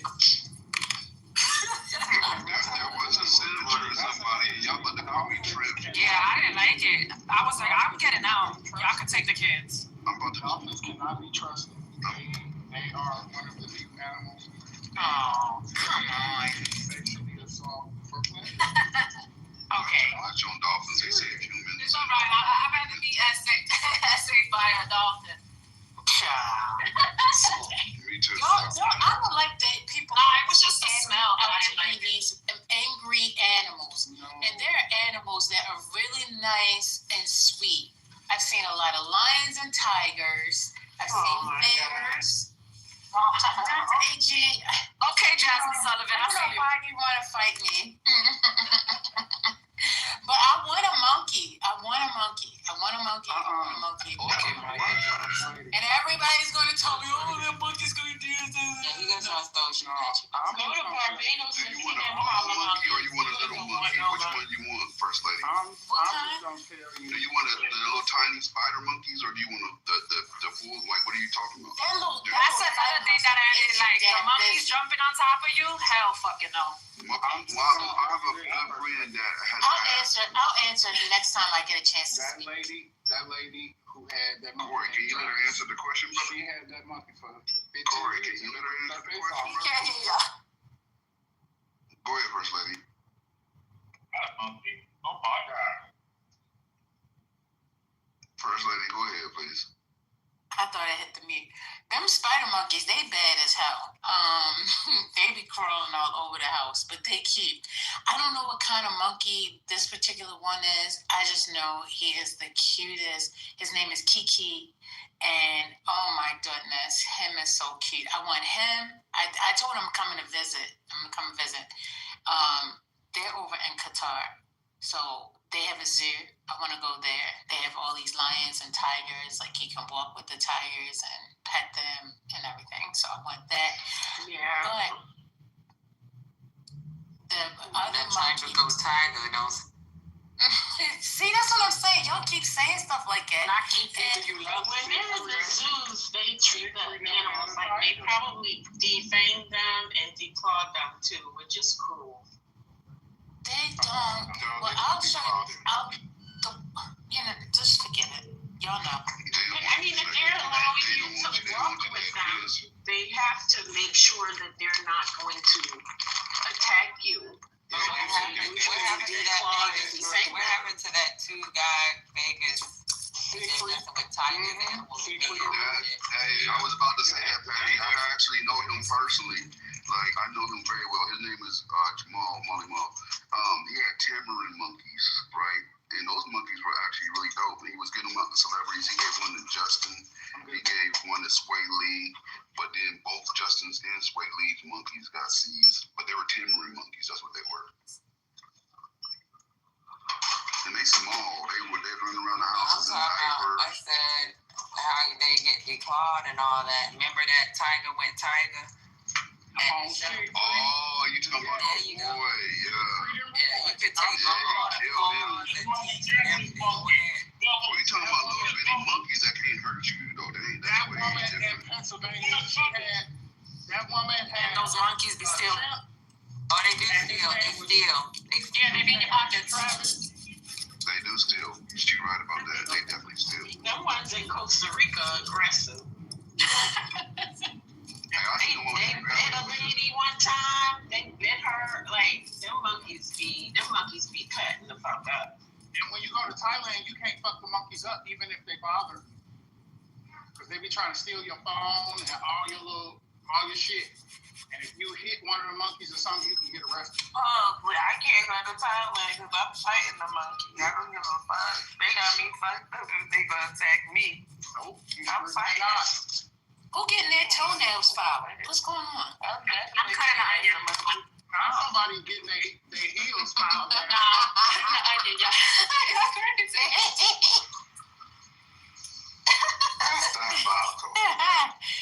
Definitely sound like somebody was shaving some foots or something. Yeah, the back of their heels getting soft. Y'all crazy. Oh, wait a minute. Hold up. Trump to CNN. Wait a minute. Hold up. Israeli forces could resume fighting in Gaza as soon as I say the word if Hamas won't uphold deal. Oh, shit. Did y'all know that? Yeah, he said that earlier. That he the only reason he in control. And he's trying to get that peace prize.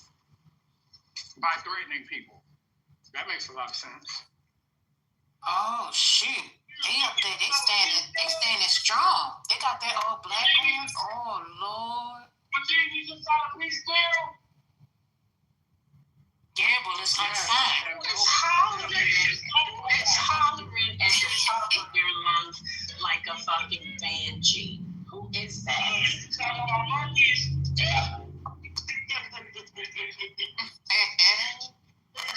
You gonna get in trouble. Crazy. Well, look, if you sign a peace deal, right? But why you telling this nigga is penile? Well, is not agreeing to the deal that they agreed to. Well, both So I don't know exactly. Both sides have already claimed that the other side is violating. Why wouldn't the ice cream? Give me an ice cream, Corey. Okay, y'all got ADHD today. That's fine. Now I'm trying to say it or something. You ain't hear the Mr. Salty truck in the background. You better let go. Mute up. That did it. That did it. I'm about to pull out First Lady daycare. She about to boom the room. I don't threaten to do it anymore. Oh, you just do it. Butterflies in the sky, nigga.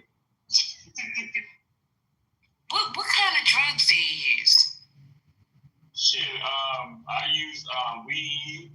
I use life. I got a new drug called electronics technology, which I have to take it back on, nigga. Oh my. What is it?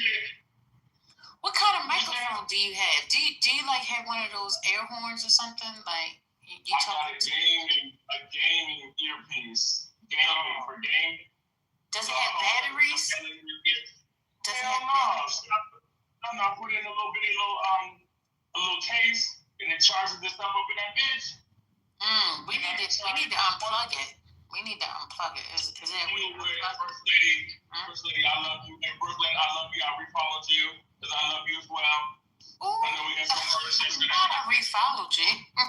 Why you unfollowing me? Because this person is you guys. I was about to tell you to mute up again. Mute up, Ultra. Kobe, what's going on? Nigga, please, it's life. Thank you, Jesus. He said, I'm not familiar with that child. Oh my God. Y'all was talking about something interesting before. Please, Hurricane, don't even get them. Just let it go, Hurricane. Woosah, Hurricane. Woosah. Let it go. What was y'all saying? What was y'all saying before this? Yeah. It was interesting. So we was talking about something, and my memory fades me. I blame Corey because he unmuted with fucking Mr. Salty in the background. Oh, we was talking about the Gaza thing. Yeah, that's what happened. I was trying to understand. Corey was saying that there's both sides or something or another have said that they are not following. Yeah, it was both sides because it was like right maybe about $5 after the quote unquote peace deal. Some Palestinians got killed. So yeah, I don't know the story to that. Because Dr. AG was saying something about somebody who lost their wife or something or husband. They committed suicide. So I wasn't sure if like that story got conflated into something bigger than it should be. That's one. But I think you said something, Doctor. You said something about the reporter. Something. I forgot. Anyway, my main point here is Hamas did not release the 27. They said they had 27, and they only released 4 of the 27 deceased. So that was a problem. Deceased? They want bodies, just a dead body? Yeah, babe. The families want the bodies. How many did they have? They had like 27. No. How many people did Israel have? Oh, they released prisoners. I think like 2,000 or 3,000. How many was it, Doctor? Yeah, it was like 2,000 or 3,000 that prisoners they released. But so far as in the dead bodies, why are you taking me off course? It's 27, and they only gave 4 back.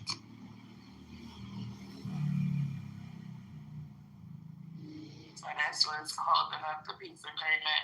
Well, that was the start of it, and then I think they released 3 more, and one of the 3 was not did not match the DNA of anybody that they had. So they harping over dead bodies. That's what they crying over spilled milk. I mean, the family want their kids back, or their family member, their mother, their father, their wife, they not back.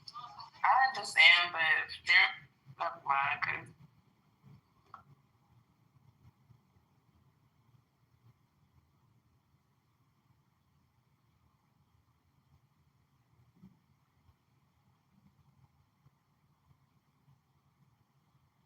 people in the States want their family back from freaking Korean War and stuff. yeah, but it don't always happen that way. So. But if they come back, this is the best time to get them. Yeah, but they're holding up peace for people who died for peace bodies. That just don't make any sense. It's like I'm about to hold back. Maybe I think from BB's perspective, but not from the family's perspective. The families have been freaking protesting at BB's house. They've been holding candlelight vigils. They have the Passover outside. These people want their kids back. Cities want their land back. And the crazy thing is that Europeans in Israel and Europeans here have the exact same thing in common. They fear indigenous people exercising the right for them to live amongst their land and practice their culture in peace. And I have a hard time looking at radical groups such as Hamas, who are desperately and desperately attempting to hold their citizens in the place that they belong, whilst this American-funded military, which is coming in and kidnapping, raping, beating, abusing, and terrorizing their people every single day as a norm. They do here. I mean, Hamas is not. The Palestinian people are living under 2 occupations, if we want to really talk about it. The Hamas that they have elected initially is not the Hamas that they are living under at this time. They're being terrorized by those people. So they are offering a different level of occupation. So the Palestinians are doubly occupied. And I mean, of course, we wouldn't want, the Crips and the Bloods representing us as people, right? I get that. But once again, the crime that happens within our community here does not justify the crime that Europeans do within our own community. Nobody's talk. I don't know that justification was. Yeah, I don't know about justification. I'm just saying that Hamas is not salvific for the Palestinian people. That's all I'm saying. Yeah, and I think it would be silly to think that the occupation of Palestine by these European colonizers is justified because of these radicals that are. Yes, of course, nobody. But who's making that argument? Nobody. I didn't say that. Okay. I really don't feel like I attacked anyone. Do you know anybody that actually is from Palestine? Like, that came from Palestine? Like, my best friend Z, even before all this shit even really popped off, right? She used to talk about Hamas. And then even when this shit popped off October 7th, like, she was, like, worried about her family, because she still has family in Palestine. And she's gone. She left. What? She left. The lady left. Yeah, that's crazy. I mean, people live in this either-or world. Like, either or Hamas has to be great unless you think the Israelis are. Like, it's very simple. These watermelon carriers are crazy. So. Yeah, it's just like, it's a very complicated situation over there. Right, because in some stories, it ain't no good guys.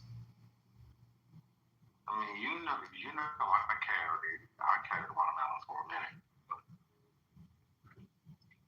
Then they showed me what was going on this app, and I had to fall back. Now, what do a watermelon carrier refer to? I'm like, watermelon carrier what? It's a nickname for the people who want to live and breathe. It's a nickname for the people who were on the committed train, who were on the uncommitted train during the last election. It's a nickname for the people who are like, fuck Biden, fuck Obama. The reason why we in this position, we need to punish them for what's happening in Gaza, so let's not vote for them. We need to oppose them so the Trump can win. Yes, those are the watermelon carriers. I noticed it. Trump rally saying that shit, right? I was never that bad, but you know, there was a time when on Clubhouse I was all about free Gaza and let me bang on these crazy genocidal maniacs. But you know, I'm not saying that my position was wrong, because I do believe that what's happening in Palestine is terrible and needs to stop. But I decided to focus my energies elsewhere. How could you not share? I came to the point where I was like, woo, woo, woo, they shouldn't do that, woo, woo, woo, sorry to the people. But I was focused on what was going on here all the time. This whole time I've been focused on what's going on here in these United States of America. I mean, can we be multitasking? Can we say I can't multitask and be anti Project 2025 at the same time? I am from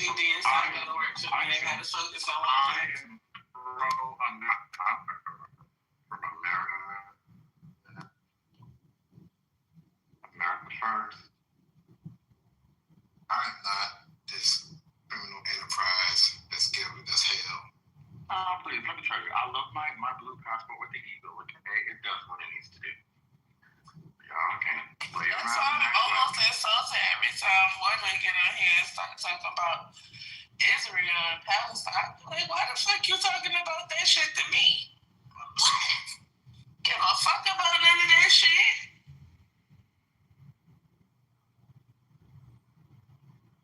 Am I the only one that feel like that? Maybe I'm not that person. Professor X back here. Professor X is Professor X?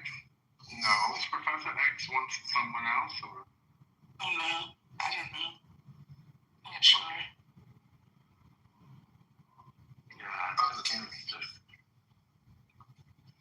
so odd. It's a lot of people.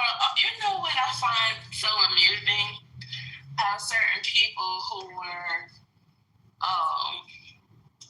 fuck Kamala and Joe Biden are now fuck everybody, or they're crying about what Trump is doing in cities like Chicago and DC and places like that. I find it amazing how people like El Normo is all of a sudden,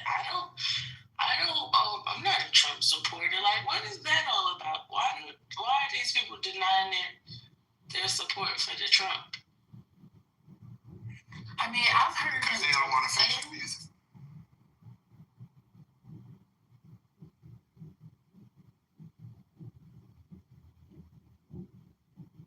What you saying, First Lady?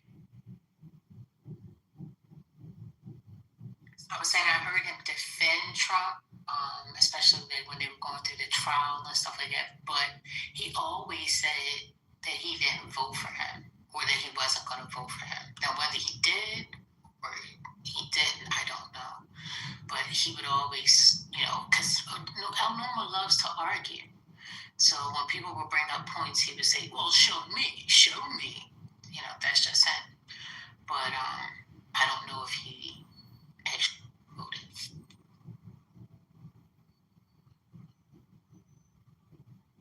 It's just amazing how people, this administration, because they don't go to Trump rallies. They know they get their ass shot down talking that crazy shit, but they'll show up at Kamala's book tour, saying genocide this and genocide that. Like, she's not even in office, fool. The people you gotta hold accountable are the people that's in office right now, but you too scared. You don't got the guts to go over there and talk shit.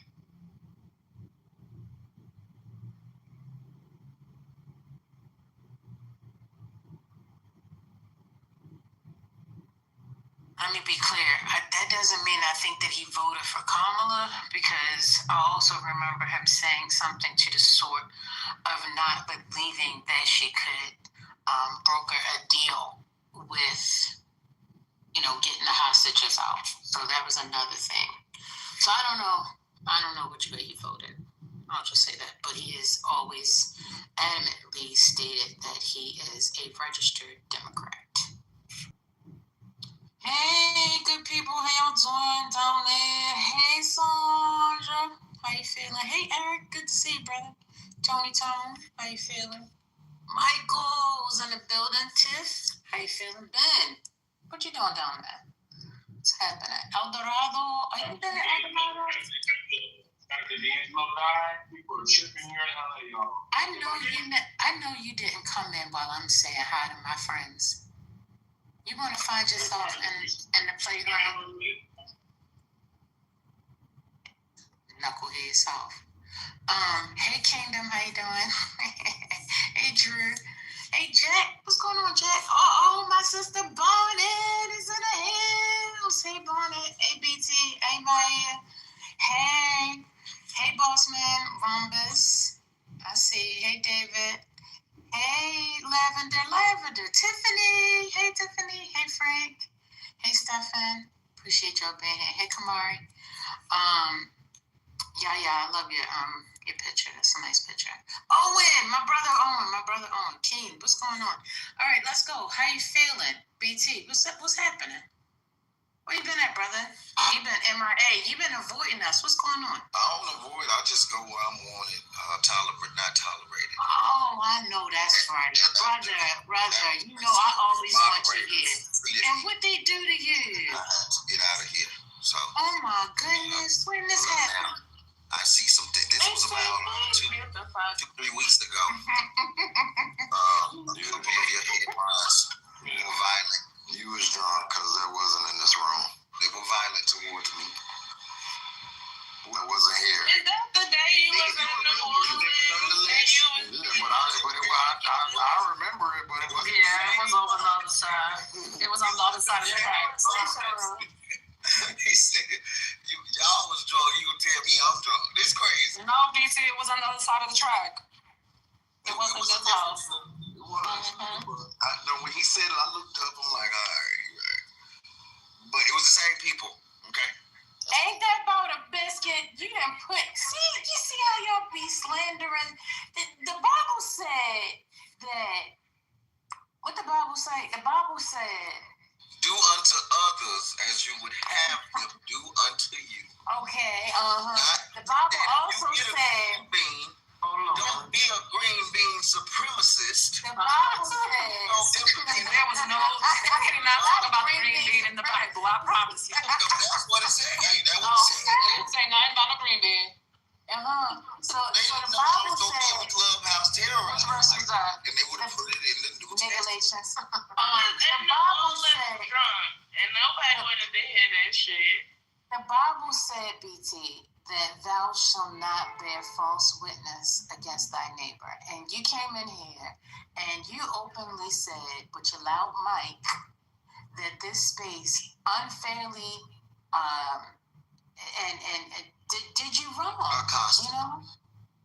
And thank goodness that there was somebody here that was able to witness and say, no, that's not true. That didn't happen here.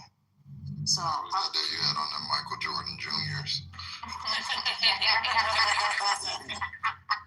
Why are y'all laughing? Like, I don't know, because I remember that day. It wasn't here. Funny, y'all just out here cracking up, supporting this. He said something about it being pointy or it had like a camel toe or a thong cowboy boot. His on. shoes had a Reported camel behavior. toe. They said your Jordans had a cowboy Yes, toe. a camel A toe. cowboy boot point on it. That's not nice. Y'all need my BT. You see, same people, different space, same thing. Well, I was in the group, but I heard it. Wow. You I didn't say it. I heard it too. I just had looked down and I said, you just did some spirited dance. No, I know who it was. It's the girl who be making people white. Oh, Jazz. Y'all not only support the bad behavior, y'all egg it on. Y'all charge up the bad behavior. Did you know what? With lithium batteries from the Congo. She didn't even make you white. No, she didn't make me white. No. But BT, guess what? I'm gonna tell you what. I think Jazz is somebody on the stage. I can't tell you. But I think it's somebody. That's what she needs to do. Jazz is somebody on this stage. Not the colorism. Okay. I don't know who Jazz is, but maybe Jazz is Point because y'all block Point's account. You didn't get in touch with Jazz is not. See, now you know what? I might would have went with that, but see, that sounds like a brown boy. We know who Point is. Oh, I never heard the person speaking. You heard the person speaking? Yeah, we know who Point is. No, I'm saying Jazz. No, but Jazz is more creative. Point would never be that talented. Point is very creative. What? He's creative with that voice. Jokes. Jazz doesn't even speak, and we all know who he is. That like, he's You never heard Point say, "What a beautiful chocolate man"? Point don't do nothing but come here and lie. Oh, no, I ain't heard Point say Trump that. is on the golf course fighting with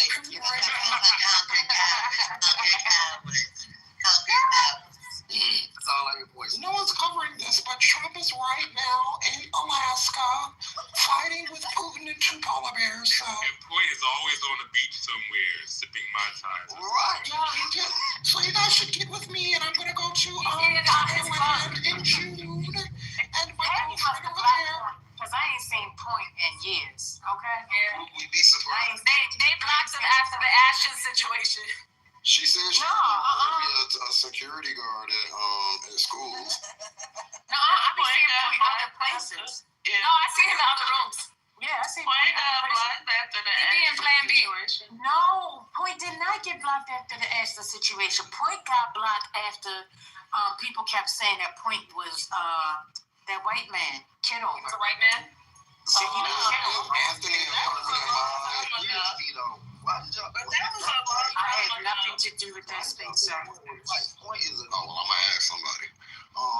Is Anthony? What happened? Is Anthony a new permanent mod in I know. Richmond High? He got hired. Yeah. I'm done with it. That's a fact. Oh, yeah, because you know Amari be recording the rooms. I could see who. You didn't hear him that day talking about, I can play recordings for you right now. I can play it for you right He's now. so lame. Shut up. Did you see that picture? Yeah, he was like, oh yeah, I don't even know why you didn't fuck with Hurricane, because Hurricane was talking shit about your uniform. I can play the recording right now. Will you hush? You record. The funny thing about that, Yo, Amari and the funny thing about that though is that Hurricane had told her about the uniform. That's what I'm saying. I'm like, it don't need to be no recording, but that's what they do. That those people are like abusers. Nasty. Because what they do is they try to foment problems and then to isolate her from other people. They is abusers. I don't care because everything I say I can That's repeat. classic abusive behavior. Well, I can't have no friends about us. Talking about. I'm just saying that boy abusive. That's all. I get you. No, I'm just saying, not you. that white man is abusive. I will say that I do not like that picture. So what are they supposed to be? I don't know, child. Abraham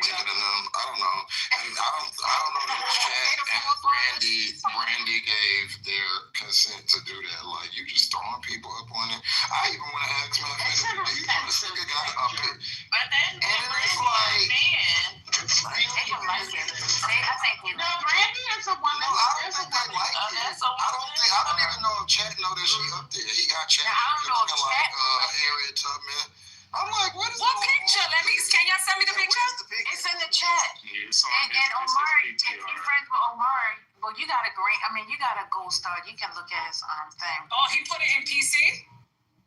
No. Let me It's on his PCR. It's on his PTR. Okay, let me go. I'm not his friend, but he sent me a back channel, so I should be able to open it up. But they originally Who y'all talking put it in Lisa's 420. Yes. Hold on, let me see. I probably got it blocked. Wait, chat, you're saying it's in the chat. Okay. Yeah. And that one. Oh, yeah, I got him blocked. Hold on. Why did You have to go. No, it's a chat in the room and it's a chat in the house hallway. Oh, I see it. I don't think that Brandy and Chat is. Brandy would have a problem. I think maybe Chat might have a problem. Was getting kicked out because it was connected to the internet. Did Chat see it? The account on the I don't know. Michael, I'm going to send it to your back channel. Brandy didn't even vote for Trump. She did? No. Yes, she Well, did. that's what she said. She said she voted for Trump. What are you talking about? No, she said she did not vote for Trump. She said she voted for Kamala. Ask her. What? She said that mad times. Girl, she's been riding Trump since PhD's room. What are you talking about? She said, I remember before and she said it in here the mad times. When she come here, ask her. She said it the other day. But that's crazy. But this makes sense. So one thing that's consistent among people like that, like the Omaris and the Brandy, they are liars. Like this is why Brandy isn't really like them. What? As much. Brandy does have some views, but she's not like I've had conversations with Brandy about. I don't agree with Brandy, but Brandy is principled. Yeah, Brandy's not like that. Me and Brandy don't agree on a lot of things now, but the only thing she agreed with us was when we were speaking about hip-hop. I don't really agree with Chat on a lot of stuff, but Chat has like sense and stuff. I don't think. I mean, maybe she did tell him, but she don't give me that she would be with that. Well, you asked her when she come in. She always said she didn't vote for Trump. I've never heard her say that. I thought she was the way she was riding Trump. I thought she was voting for Trump. No, I think Brandy be trolling a little bit sometimes, but I don't think she. But I don't know. I mean, she could be lying, but she been. The only time she was on our side was when we were speaking about rappers from the East Coast.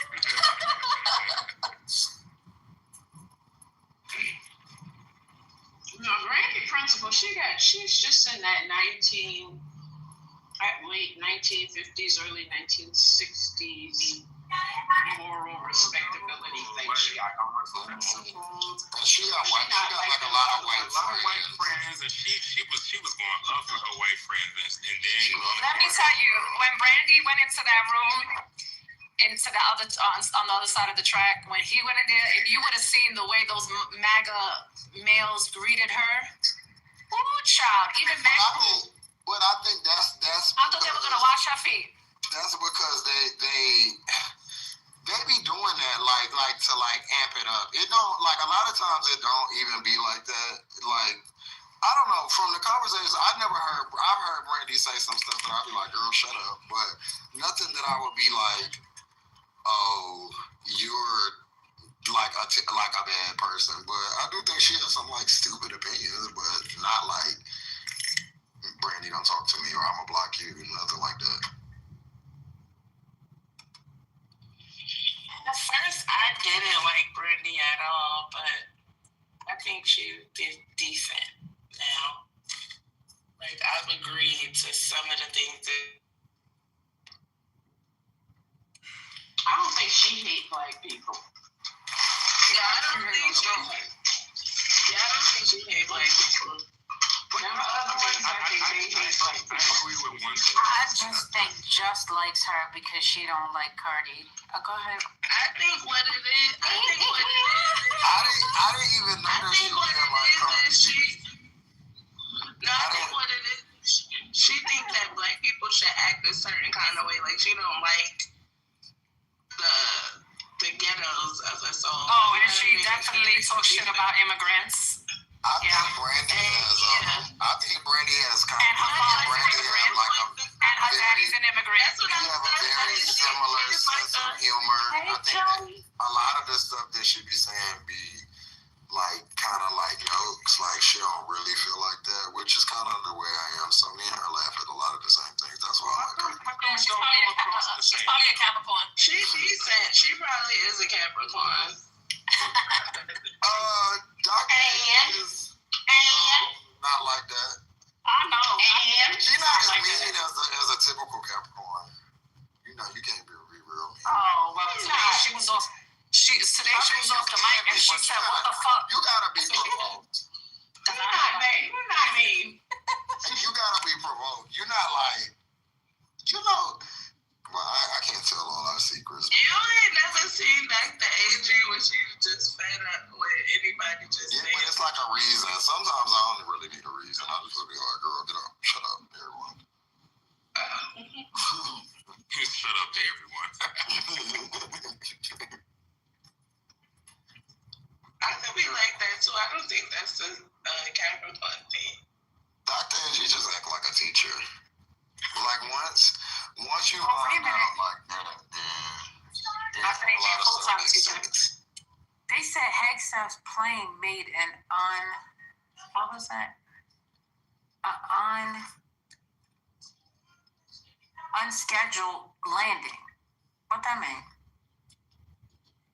Oh, I think they're gonna throw somebody out of the plane.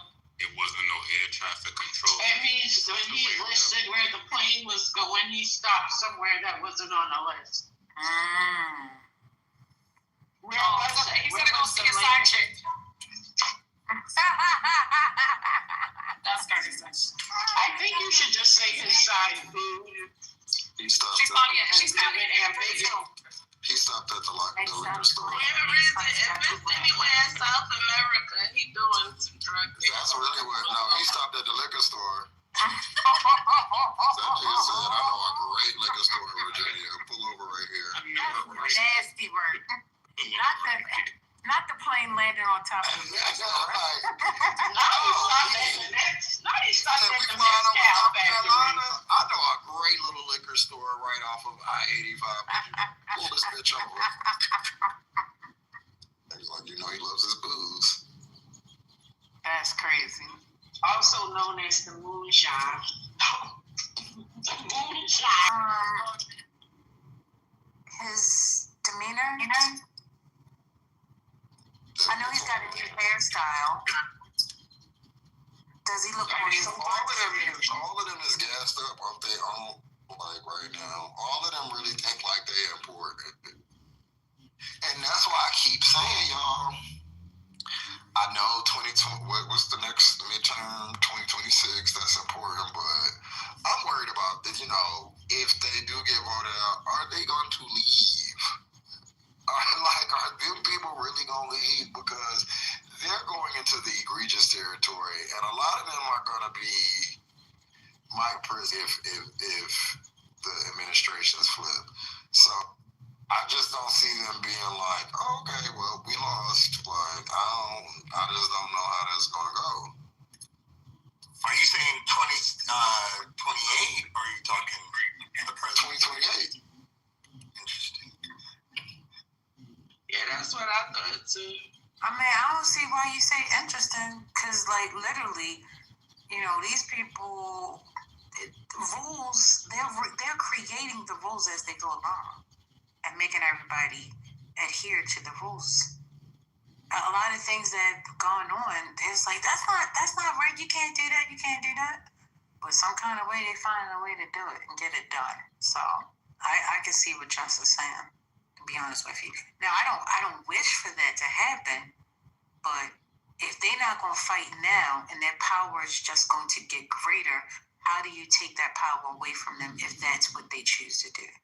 I think I was more focused on the fact that I don't know that they're going to lose. I think that they're going to ride this wave, this Charlie Kirk wave.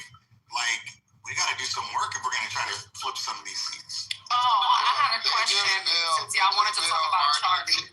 Hold on, they just bailed Argentina out in the middle of a government shutdown. That is, I mean, to me, we won. Like, huh? What the fuck is going on? Like, really? me, my nigga? Like, oh, y'all are really dead ass playing in our face. And I mean, so I don't know. They may win, they may not win, but to me, the stuff that they're doing, if they keep going on this road, we're in the first year. We haven't even reached a whole full 365, and them niggas is running it up. It's like the prisoner is running the fucking prison, like, and then killed the ward. So imagine in 4 years, I think Americans are irritated now. And look at all this, well, I guess this ceasefire, I don't know if this is gonna but it's too much shit going on. I really think they're gonna subvert the will of the people. I honestly think they did it this time. And the more and more we go down the line, I just don't think they got them votes like they say they did. So supposedly, what's this chick's name? Candace Owens released text messages today saying that she was going to divorce her husband, Charlie's wife. Did you guys see any of that? Wait, huh? That Candace released text messages saying that his wife was going to divorce him. Erika? Whatever. I don't know Charlie's wife's name. That white chick. That name is Celeste. Is that her name? Did you say Erika? Erika. I'm like, who's that? Erika? Who said that? She's Nigerian. So I was wondering if you guys see the text messages from Candace Owens. No, I didn't see it. I don't know about anyone else. I think they didn't either because they acting surprised. Okay. Well, when I finish cooking, I'm going to check them out to see if I find anything.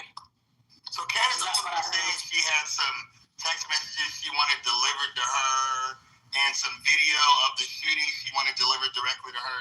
So she's really pushing herself in the middle of this turning point situation. So it's interesting. So is she not worried about how this end for her? Because Candace? Yeah. What I can tell you is Candace kind of don't give a fuck. That's a fact.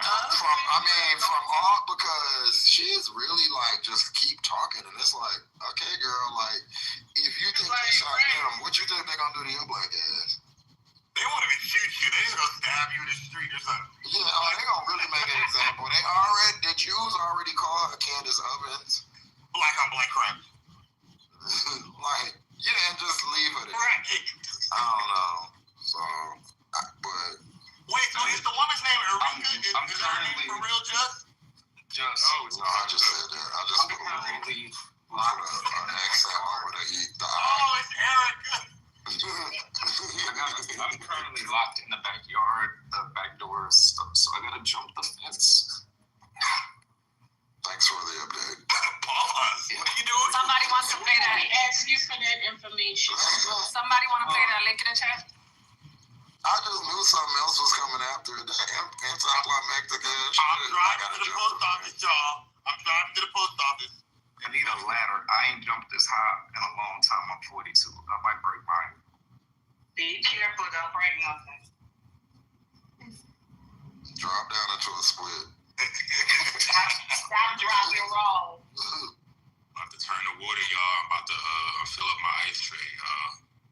Turn the water. I'm breathing, everybody. I'm breathing right now. What you installing your own refrigerator? So what's up?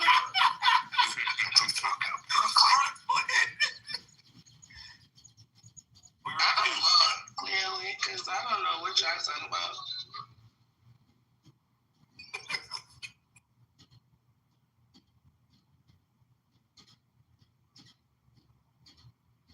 This nigga is playing the Migos so loud right now. This is ridiculous. In the kitchen, cooking like it's Popeyes. That's the one you went to, Jeff? They were the worst. Why did you pick that song, Jeff? Because that's just what I think of them. Dude, Jesus.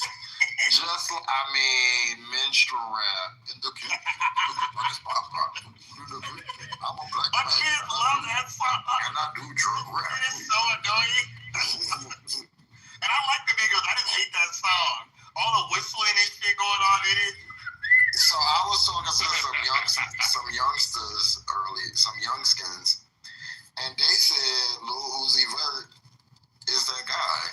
And I'm tripping because I heard you and then argue with it. I said, just know how to get into a music argument. yo, Little Uzi Vert. No, they like him, Jeff. What Uzi Vert song? Me neither. I don't either. Like I know. I know he sound like Lil Wayne, like just like a little bit more cracky.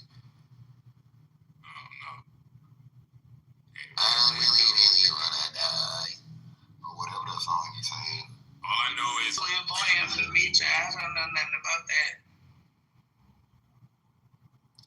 Yeah, like I think he's funny, like he's comedic, but is he comedic? I don't know anything about him for real. Like I don't think he's trying to be funny, but he's like the stuff he be doing is a joke to me. So yeah, they was going in like you just listen to old people. I was like, these niggas is dead ass about love. You that age, Gus. You that age. You don't understand their music. I don't. You remember when we was like that and I fucking our OGs, we used to be like, y'all niggas is old. And now we that age.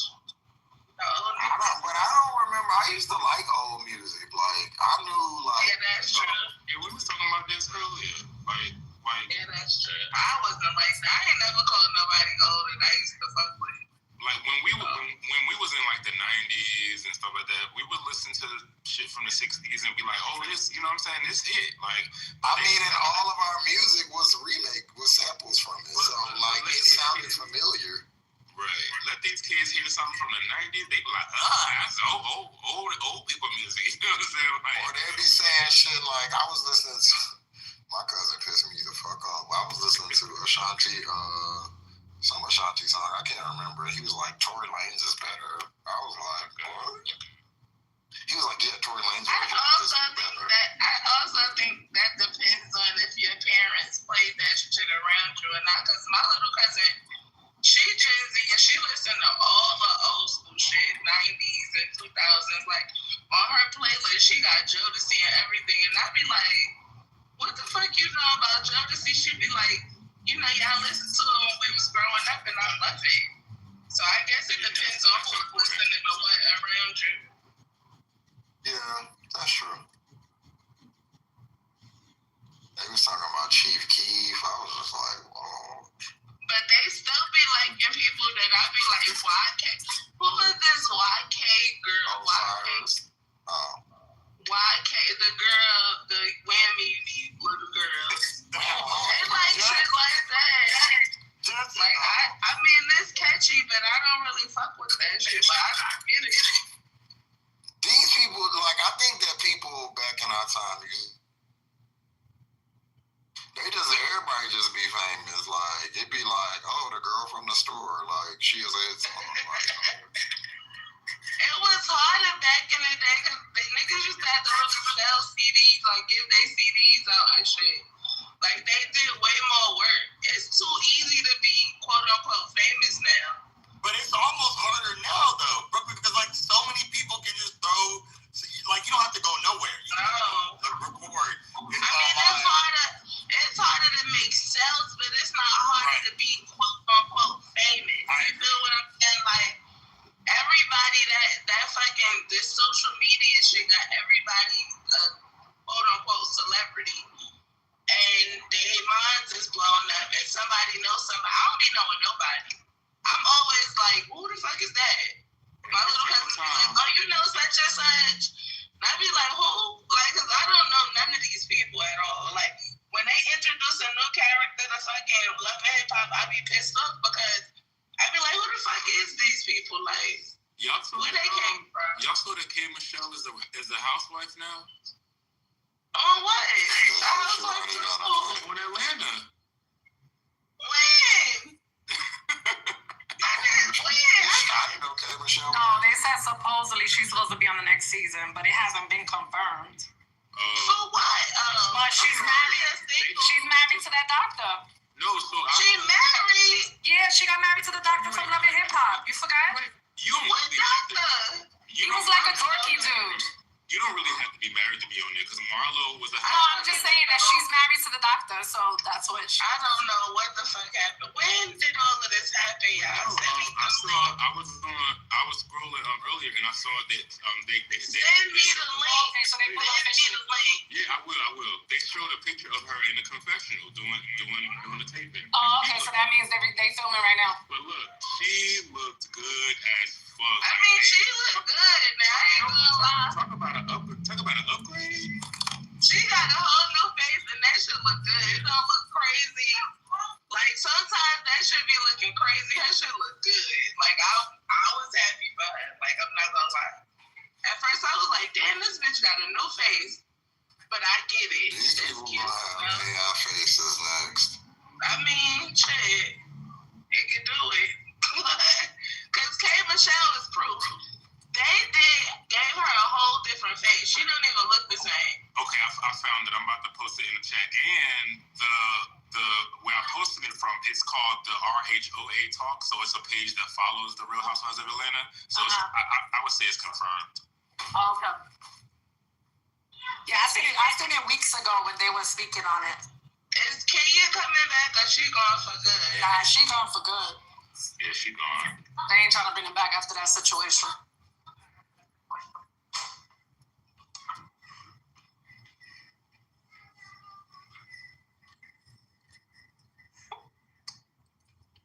What was the final straw with Kenya? I don't think Kenya did.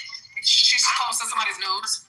Yeah, but I don't think she did anything that was off brand for Kenya. And sucking and giving fellatio. That was public knowledge. Michael, you cannot fix no Kenya. It was public knowledge, though. It wasn't like she. That was already. That was already. You can't display photos like that, though. Oh, wait. So I get the posting somebody's nudes, but she didn't post them. There was an event, and she came with them on poster boards. Already public. And they were already public. Yeah. She's Rick Ross's ex, so she got herself out there. What's wrong with that? Already public. I think that girl sued her. But you can't show her pornography. You can't. It was an image, sir. Follow. Okay. Y'all leaving out stuff. Ron, yeah, it's photos. It was a special event that was, what was it? It was an opening, a launch, or something. It was Kenya's event. And Kenya Moore had huge poster boards to out that girl and embarrass her. Okay, I got it. And the rest of the cast was embarrassed. And because it's just that poor taste, she does everything extra. And they were really not trying to, they were so disturbed that a lot of them didn't want to film with her anymore. No, I got it. Y'all heard Kenya's ex-husband living out of the car. I thought y'all was talking about two different The chef? One event was her. Yeah. The one that had the restaurant in Brooklyn. What kind of car? He don't got it no more. I don't know. It's a sign that he's struggling. Can JJ come to the Zoom with me? With the older people. What you talking about hip hop? Not TT Baby. When he went down. With the young fella. Let me live. Why are you acting like we was in church though? Excuse me. Can you come with me? Like a usher. I really felt like I was at church and the usher came and tapped. I didn't even know that was him. I'm like, who's that? She said you're trying to be a youngin. Talking about y'all still wear the nugget rings now? Because we used to have those a lot. I had a nugget ring for a long time. I worked at IHOP and I took my rings off. What's a nugget ring? Oh, you don't know what a nugget ring is? Because it might have been called something else. What did it look like? And see, when I cuss her out, then I be wrong, right? Because when I scream at her, then I be wrong. It's because I have taken so much shit You understand? That's the reason why I lose it. But that's fine. Go ahead, continue on. Are you talking about the people at IHOP or what's going on? I'm talking about she's trying to see because I was right in the middle of my fucking story, and she's like, "What's a nugget ring?" Like they couldn't wait. But you gotta have the information to make sense. Right, like you're gonna make a big deal out It's a ring. It's a ring. You know it's a ring. You can wait to the end. What's really going on, Dr. AG? And you of all people, you gonna come off to defend this when you the one that's always never mind. Just never mind. That's like the context. Because the nugget, we don't know, you might have bust somebody in the eye with the nugget ring, so it makes a difference what the ring look like. You might That's fine, doctor. That's fine. You just wanted to defend this mess. That's fine. That's fine. I'm on both of y'all's side. No. Is it like the multiple stones? Is that stones? No, it's a ring that looks like a gold nugget.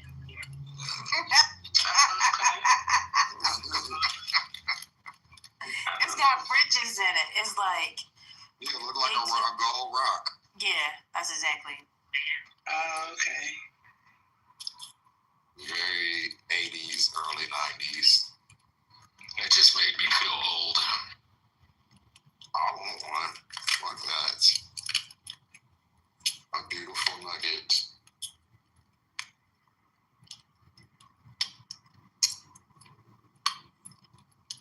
Could be about $4,000 or $5,000 now. Took them gold chains and melted them down, took them diamonds out of them wedding rings and put them in the gold nugget. Yup. I remember that. Oh my God, I never did that. I don't know, that was after my time. I just got the regular, I just went and bought it. Already nugged up. No, first of all, and I melted all that shit down. Oh. But I kept it.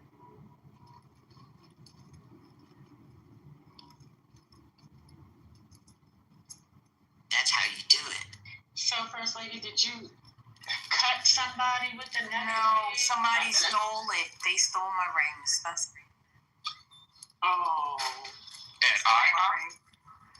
Yeah, they were in my apron or whatever you call it, and I don't know if I left my apron behind, whatever. All I know is that the rings were gone. Years later, the guy was still working there, and he had the evidence on his finger, his fat ass fingers. Not the fucker wore the ring. I guess he said enough time has passed the statute of limitations.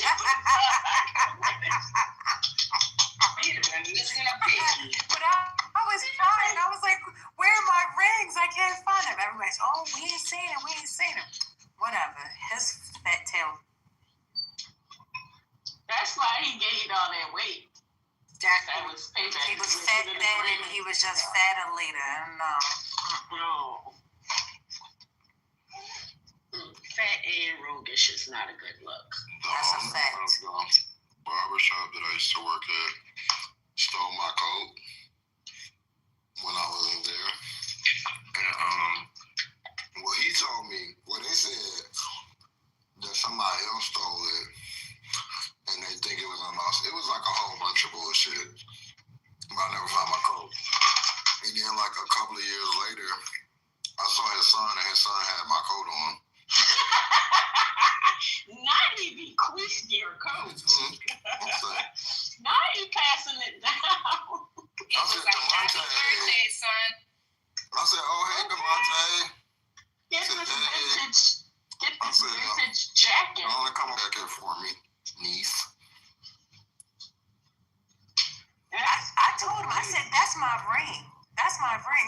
He said, no, that's not. I said, yes, it is. He said, no, my wife gave me that. His fat ass fingers couldn't even fit it. He didn't give it back. So did you get yours back? Sure did. See? My little cousin has it. He's in my head. I said, yeah, come on about that jacket. He's in my dad gave it. I said, I know.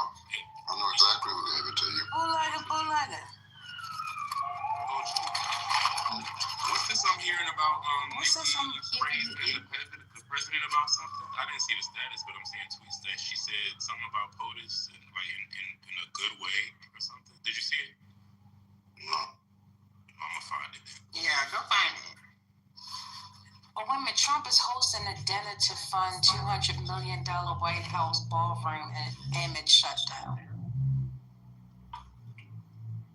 $200 million for the White House ballroom? Yeah. And Trump hosting dinner to fund $200 million White House ballroom. Mm-hmm. So he's raising money? Is that what it is? Yeah, so per him, it's not supposed to be any like taxpayer money. It's supposed to be money from, you know, all the money he stole from other people, his cronies and friends and stuff like that. Mm-hmm. Oh. You know it's gonna be gaudy, like in tax, not cute. I like that. So Nicki Minaj posted, and then it was like some of the blogs are reposting it saying Nicki Minaj thanks the president for whatever, I don't know, but her status was flattering photos are allowed to be posted of me again. Thanks, POTUS. I don't know what that, but anyway, Epiphany had politicians thinking she would lead them to a victory. Had Live Nation thinking she knew her shit. How much money did VP Harris have stacked up for her campaign again? Yikes. Can you translate that for me? Do we have anyone who can translate? Anyone in the room? Y'all trying to pitch us off while y'all doing it. Right, and then when I start reading the girls down, then you're doing too much. You're doing like I just want y'all to see the free storm. You said I'm in a Wendy's chicken nugget. What happened? Okay. So look, no, I'm really no. Wait a minute, hold up, Ron, because I don't want you to piss Jess off. Let me understand what happened. What's going on, Jess? I want to know. Ron, I don't want to hear from you because I don't want you to agitate culturally. Culturally, what's going on? Ron is trying to get a rise out of me. He wants a rise? I really don't know. We talking about something that nigga. First off, let me just say this for everybody. I like the way Nicki Minaj raps. I'm not in her head. I don't know who she voted for. Oh. All I can you tell talking about you. Nicki? Ron is talking about Nicki. Oh, yeah, all I can tell you is that Ron, you whoever you're talking about, she can out-rap them. That's all I can tell you. I agree. Yes. I like the way she raps as well. She's a great rapper. I mean, like, leave it alone. I mean, Nicki is a great rapper, but I think that, like, stand part of what. Really, First Lady?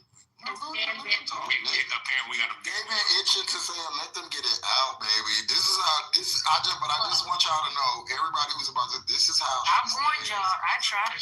I'm just saying. Just listen to me. This is how she stays very, very famous and very, very relevant, because something about y'all would not let y'all ignore this woman.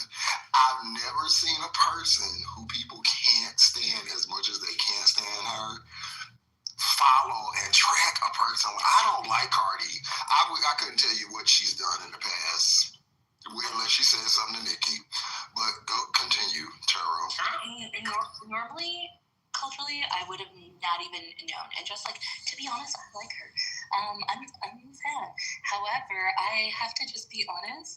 After listening to that SCOTUS hearing today, anybody and everybody can go fuck themselves. Like, what? Do you know what I mean? Like, is this like, what does she mean? What is she saying? That Cardi B was gonna win the election for because she was rapping with Kamala Harris? Like, what do you mean? I'm confused. On stage because you sound confused. This is crazy. And I'm sure another translator that's in the chat. There were some people that said their hands was up, but they couldn't get up. We need to go with someone else here. I'm sorry. You know, this kind of stems from came bridge from my Oprah conversation last night, because y'all do this to certain famous white women. I don't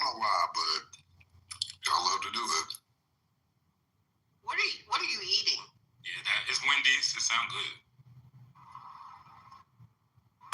Is it a Baconator? Is that chili cheese fries with the shake? I think he said nuggets. Nuggets. Oh yeah, but nobody. There will be no Oprah slander in my presence. Yeah, me either. Yeah. Yo, when did everybody turn on Oprah like that though? Because it's like, why and you know what else? Her up? Didn't we just say we ain't talking about her? No, somebody just said no Oprah slander. Exactly. My question is, know when people start turning on her, we just know that she. Damn, you can't talk about nothing around here. Not no black lady. Go on mute. Where's Brooklyn? Brooklyn. Oh, Brooklyn busy. I mean, how to tell you to go.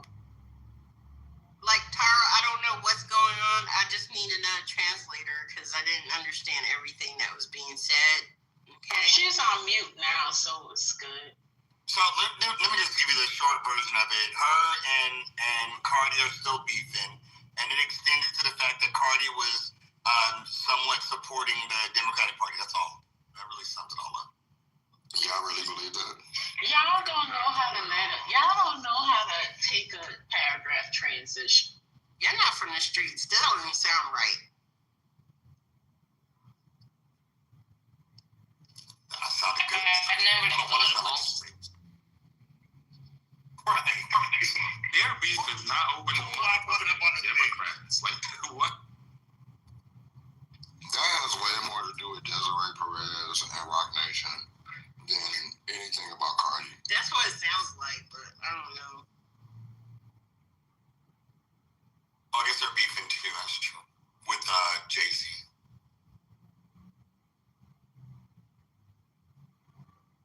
Sometimes you gotta go against the world, you know? And that's why we need a professional translator in here. We can't be going off no half-assed suburban translations. We need, like, a good translator.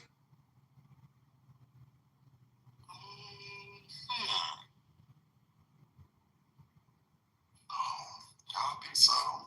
This is why I really think rap should be, you should have to have a card and to listen to it, because you can't come in something and try to apply your rules to it. We've been listening to rap and stuff like that for years, Terrell. Like, this is not about a faith thing. I'm just separating that I'm a fan of the rapper. I'm not from this era.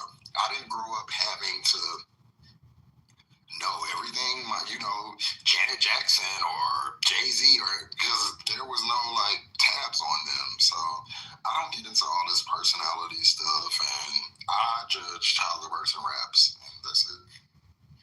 And if we're judging that, Cardi B can't. Just wanted to throw that out there.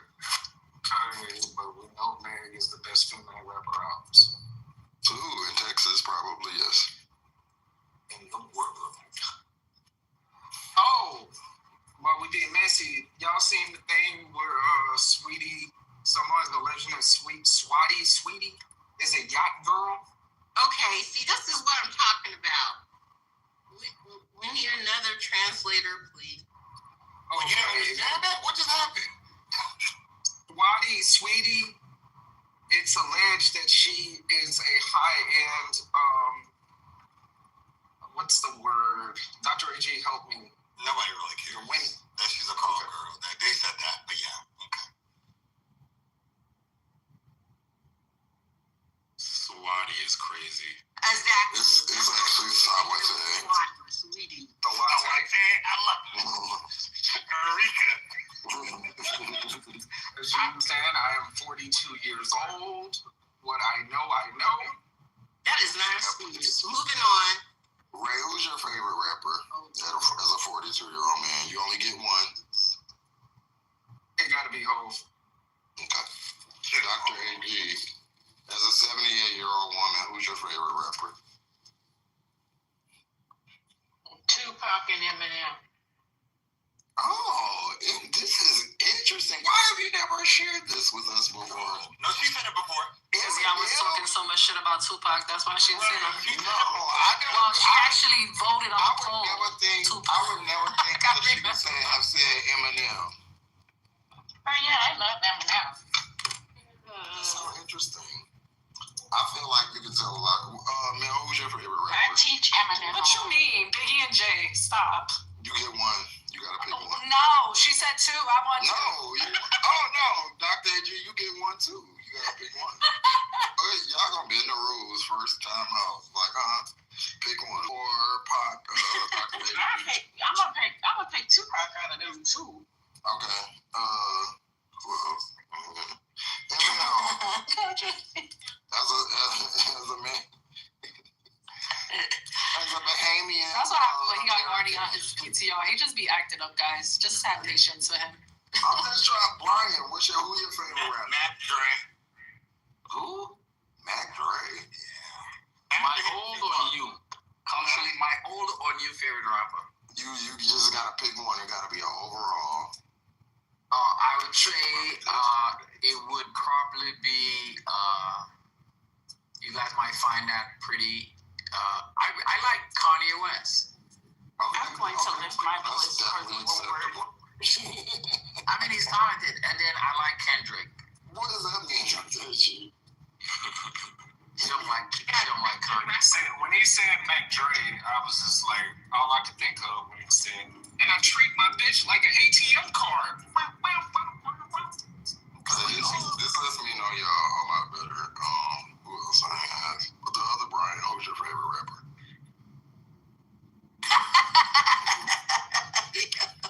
I'm glad I went first. Midwest. He said Drake.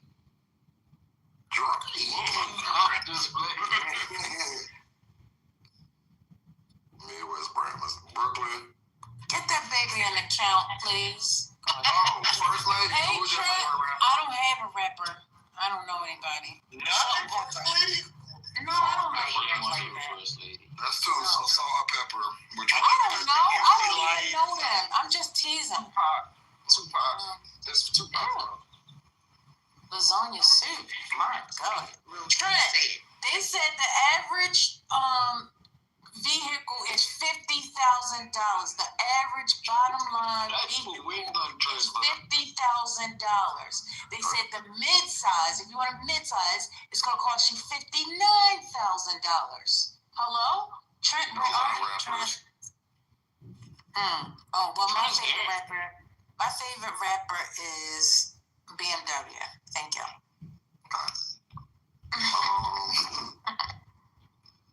Brooklyn. You know how when you introduce yourself at a new job. You gotta give her your favorite rapper? Is that a new thing? Yeah. This is like millennial management 101. It's not after 8. It's like what? Oh, Miss Thing. What do you mean? What does that mean? We start partying at 6 and this beat. Hello. No. The sun has already sunset. Hey, Trent's on stage to answer the First Lady's question. Yes, Trent, what's going on? No, it's because an alien left. I just want to know about these cars. They said the average car is $50,000, Trent. That's true. You could have asked me that. What average car are we talking about? Like the average vehicle. Okay, give me one. So, meaning average, meaning out of the lows and the highs, the average, median car price is I'm talking about. What's wrong with you? You know I know that. I know that. But I'm talking about. Give me an example of a car. Are we talking about a Honda Accord? Are we talking about a Honda? Yeah, you can get a Honda Accord for about 40-something thousand if you get it fully loaded. But yeah. No, but they saying the average is 50. The mid-size they saying is 59. The reason why are you guys including the price of trucks? Because all them big ass trucks expensive. That's what I'm trying to explain to her. They said, all right, you know what? Y'all got it. Y'all know what the people said. So y'all keep on going with that. This is new information. You're talking about a Honda. You're talking about a Honda. It's not. A You're talking about a Honda car. If you take a Honda Pilot, can easily soar past, which is an SUV, can easily soar past $50,000 easy. Honda Pilot, that expensive?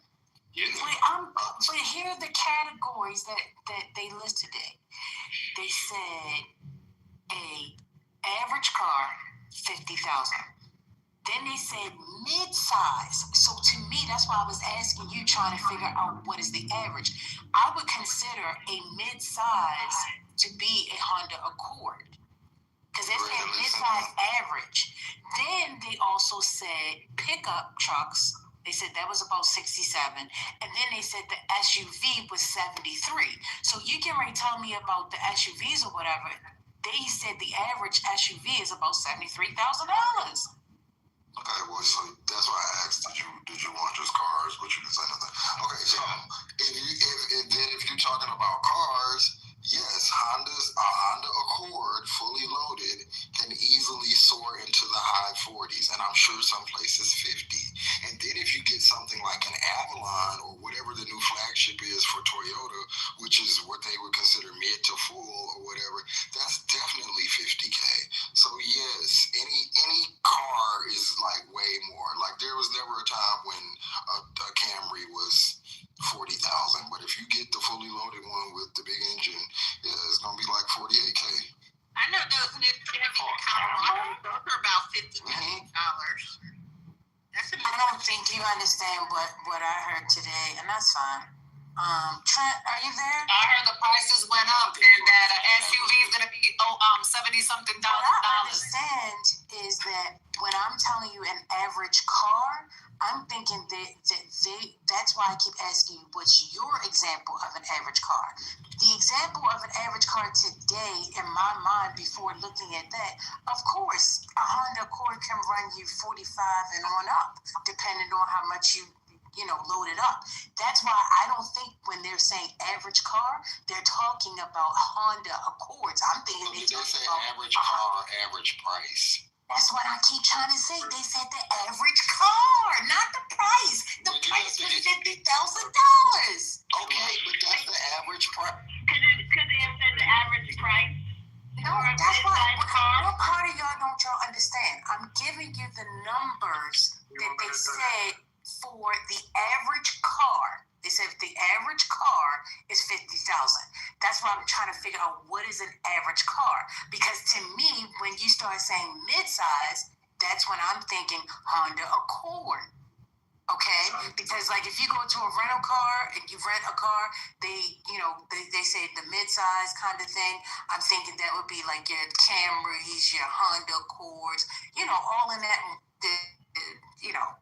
bucket Maximas. You know what I'm saying? So, go ahead, Trent. Average price. Yeah, it is the average price. So what they're taking is the average. Yeah, they're taking the average MSRP from the lowest to the highest end. So you have a BMW 750i, which is probably like 96,000 on the sticker. I'm just estimating. And on the low end, like just said, you have Camrys and Accords that are in the high 30s to 40s, and those used to be in the 20s. So yes, the average car has gone up significantly, but it's also because one of the problems is the top end, especially your top end Europeans is at a all-time high as well. So it says too that in the Kelly Blue Book, higher prices are sometimes due for the average cost.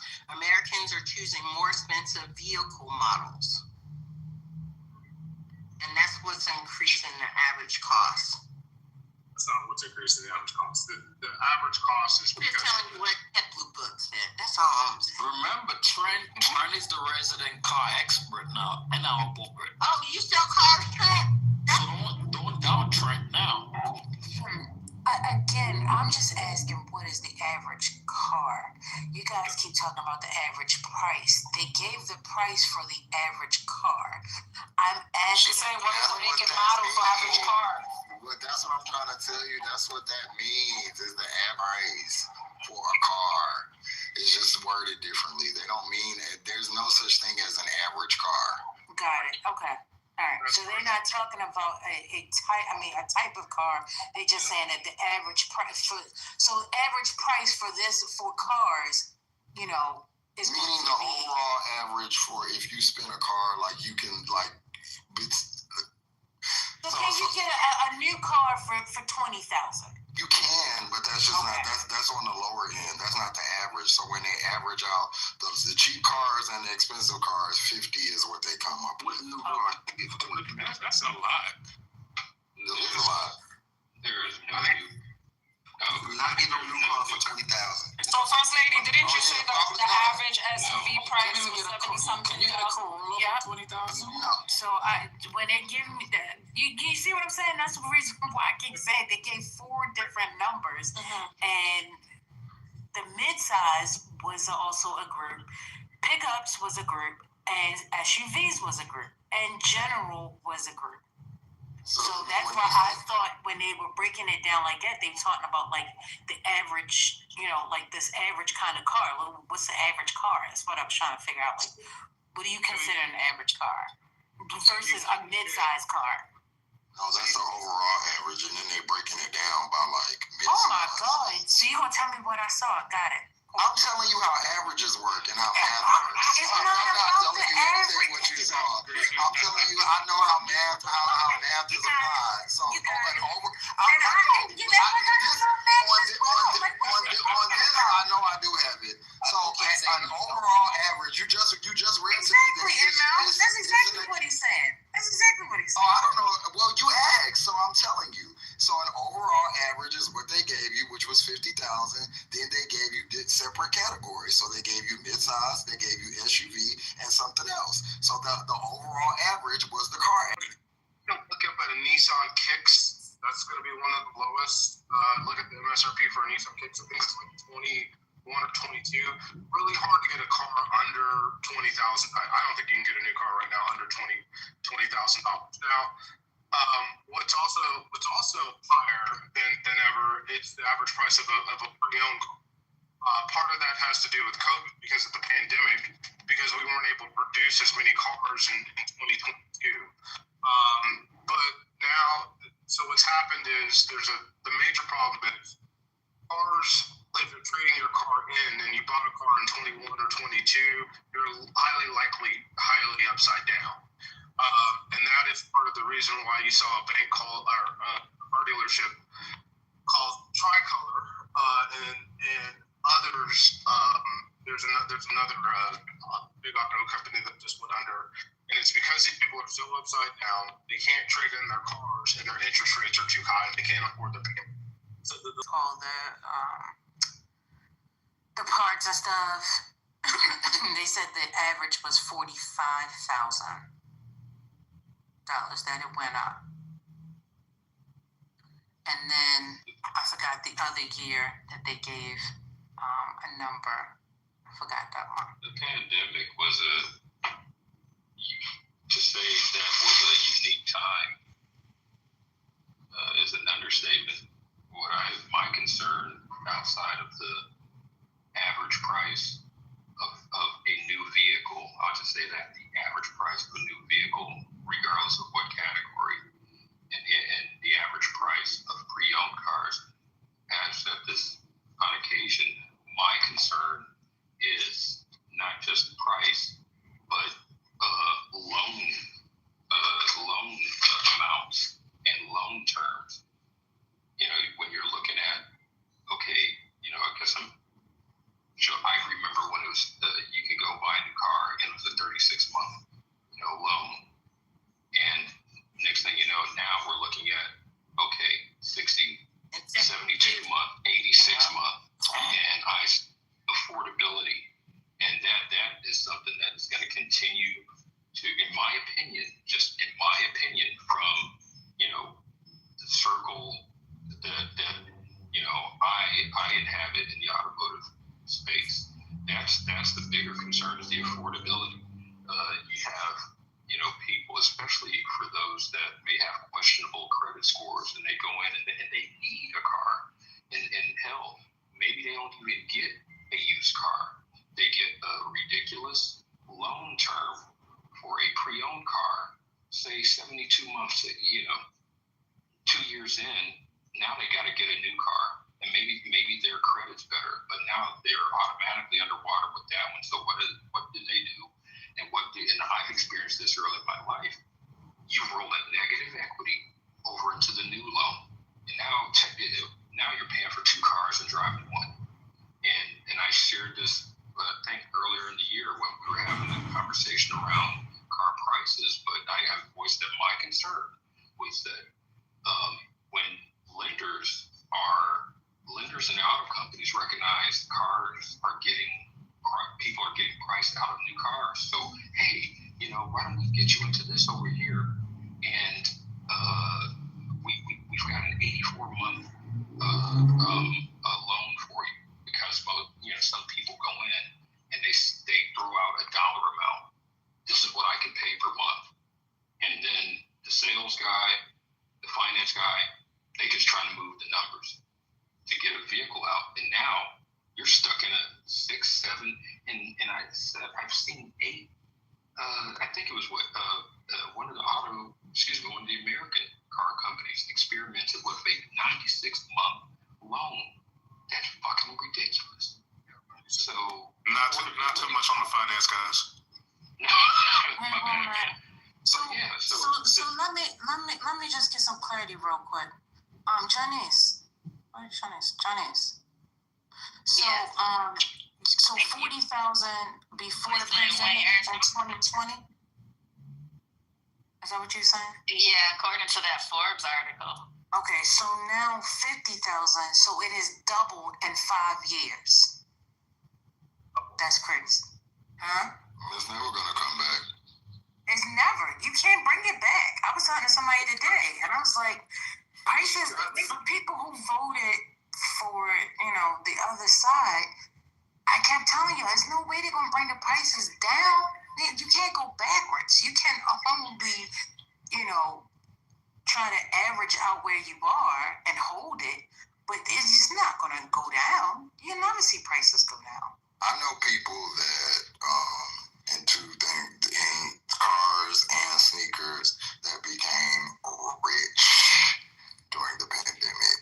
And when I say rich, I mean rich, and they're never going to let go of that opportunity again. Cars, the car market had a rare storm of releasing like a whole bunch of cars during like that pandemic period that were like kind of once in a lifetime models, and being able to like just hike them up because of the exclusivity. But because of supply chain, they were already hyped. Like, I got a friend that has a BMW 5 something, like one of the big bodies.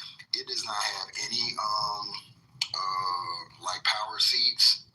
He doesn't have, like, it's no heated seats because of the supply chain. And so he has this, he paid like $97 for it. No heated seats, no power seats. In what car? In the BMW, and he paid. You can go back and get those? No, because it was it was the chip shortage. So it's a lot of, if you go look at like a lot of 2020 to like 22 models, a lot of them luxury cars was coming with like regular stuff that you would normally have just on a regular car. It wasn't because they didn't have chips. And people were still buying it. And I was thinking, okay, because people are still willing to pay this premium, they gonna know that they got us, and they never gonna let this go. And they have. Correct. Well, during the pandemic, because of the chip shortage and so many chips, like going to adjustable little things like adjustable steering in your steering wheel, and like he says, heated seat, and even in some cases, backup cameras and some 360 cameras weren't available on high-end models that usually were, and people still bought them at the higher price. Actually, in a lot of cases, they were buying them over sticker. That's what Brian has talked about. So yeah, we do have a problem. I think the average car loan right now is between 68 and 70 months. The average payment that people are paying right now is $749. And yeah, many Americans are delinquent on those loans because they can't afford them. So it's a crisis that will eventually have to come to bear some. Bruh, no, you said the average, what was it, was in, they were covering that, like, and I gotta find, if I could pull it up here, the percentage of car payments that are over 1,000 to 1,500, and I'm not talking about luxury cars. I think it was up by, I don't want to put out like ill-informed numbers, but the percentage, it had drastically increased. If I could pull up my emails here and find it, I would share. But that, along with the affordability, again, we're not talking about luxury cars. I think I do remember from the research that I got from my colleagues is that, like, for example, the GMC Yukon Denali, which is, the big SUV, that, and Ford Expeditions, Lincoln Navigators, most of those are leased. But still, you're talking even a lease, a car payment of $1,000 or more, and the percentage was the increase in that is getting scary just on average cars, average vehicles and average picks and SUVs. Brian, I read somewhere that they were also like having like really, really long car pay, like the terms of like 6 years and something crazy like that, just to get the car note, the monthly down. That's what I meant. They're doing that because they're having to make the paper good. And unfortunately, it's not really doing the trick. Banks are getting stricter with their lending policies. They're not allowing for people to buy like they used to because people aren't paying their fucking bills right now. Hold on. I don't do this too often, but I'll give y'all a real life example. Can you hear me? We can loud and clear. All right, I'm gonna give y'all a real life example. I got a contract that came across my desk. I have an Audi A4, right? 2023. This person has a 600 FICO. APR is at 22.7. They could have bought down their rate, but they're sitting at 22.7. Damn. Yeah, it's fucked up, right? Listen to me. This is why this deal got sent to me, because this deal should not be going the fuck through. Yeah, so I'm sitting here looking at it, 22.7. The amount, the finance charge, well, let's not even get to the finance charge. Let's see here. So cash price of the car is $25,999, right?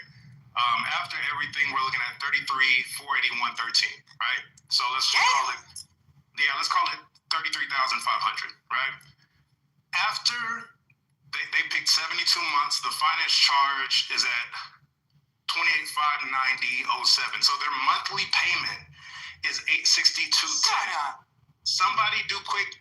Listen, what I know what it is, but what's the quick math on $862.10 for 72 months? It's $63,000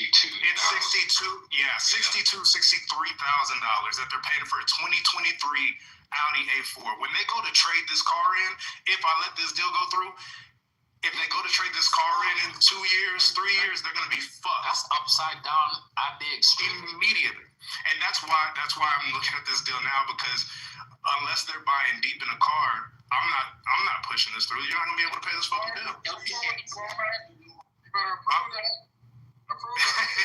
Trent knows the game, but that's what it will.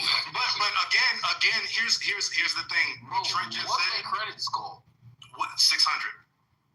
And it's again, that's such a. That's what I said. Here's the issue, ML. Banks across the board, okay, so your credit score is negligible. Your credit score is negligible once you hit like that 730, 750 range and up. Like I have an 820 or something. Somebody who has a 760 is probably looking close to the same rates that I'm looking at. It's not gonna be far off. But once you dip below like 730, your shit starts looking crazy as fuck with a lot of lenders. So you better buy a bike. Yeah, you're upside down immediately, and that's why a lot of dealers would be like, I'm not pushing this through unless you're buying down deep on the car. One, you're putting a lot of money down. Two, I have your full credit profile, so you better not be in some crazy ass debt situation where you just file, like if you file bankruptcy within the last 5 years, this deal's not even coming to me. It's getting kicked. So there's a lot of things that institutions are doing to try to protect themselves. But like Trent just said, you better put that deal through. The job of the company is to buy paper.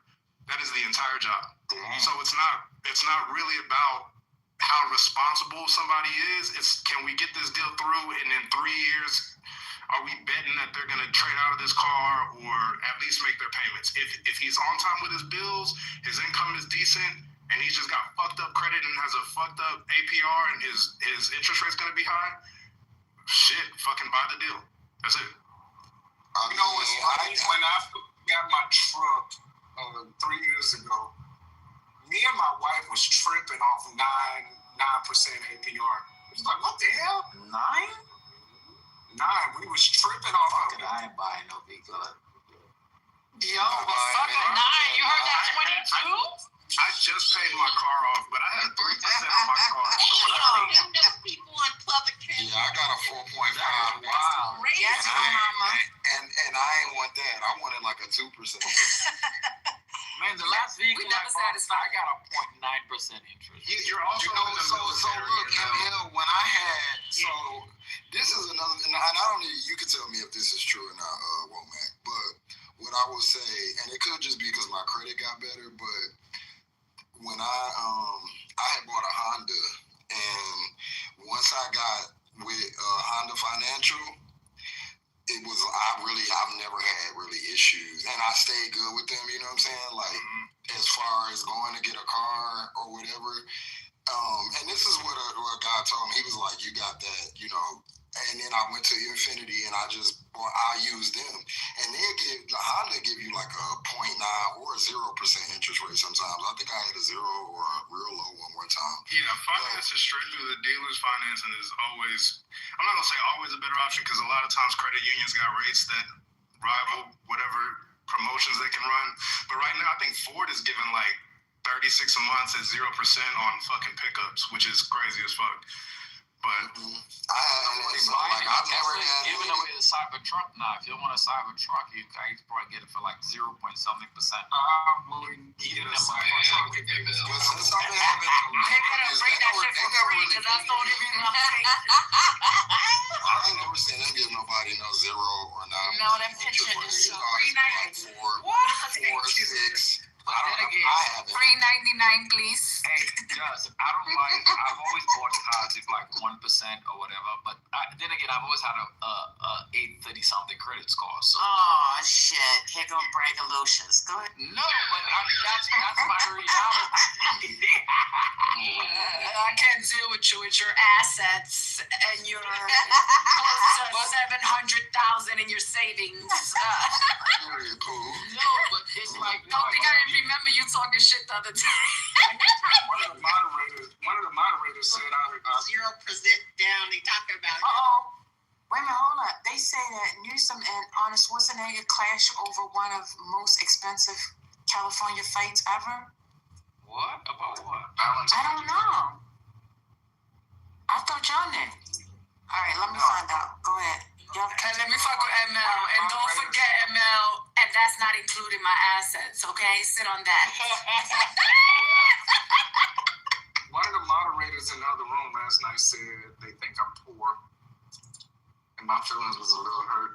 It was me.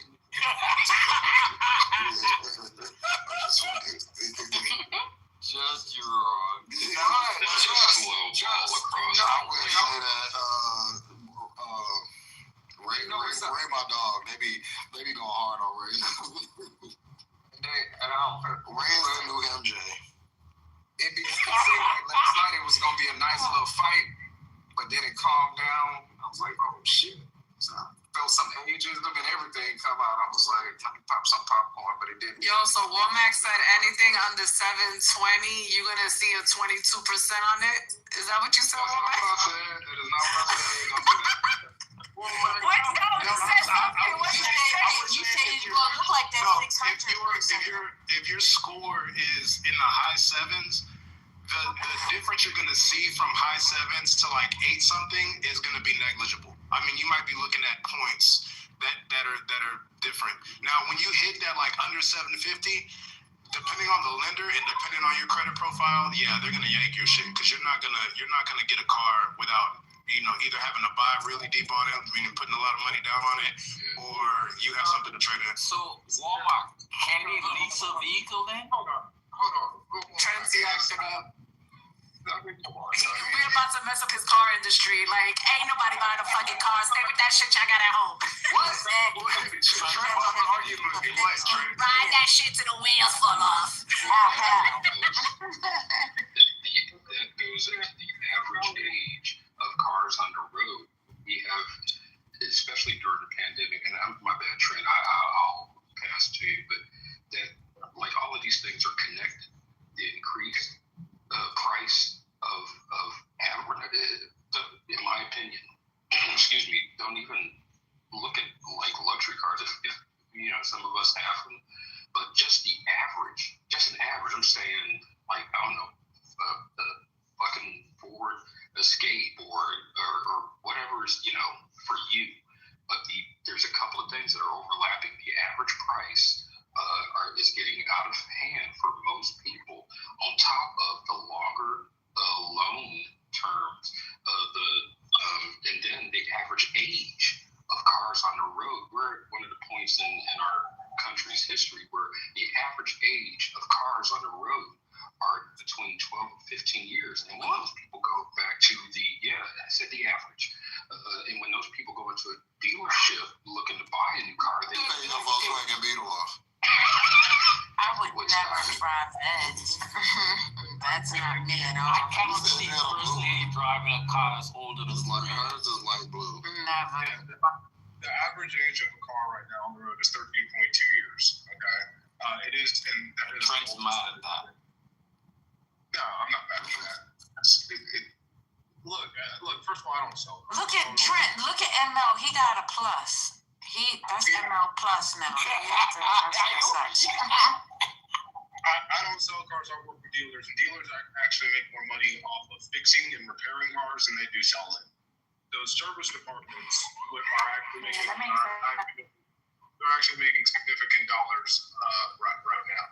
But back to what we're talking about. As long as you got over a 700 credit score, you're definitely really a 690. You're going to get something, and you're probably going to get a good rate. I think the average credit score right now is like 713 or 715. It's actually really high. It used to be in the 600s, and it's way up.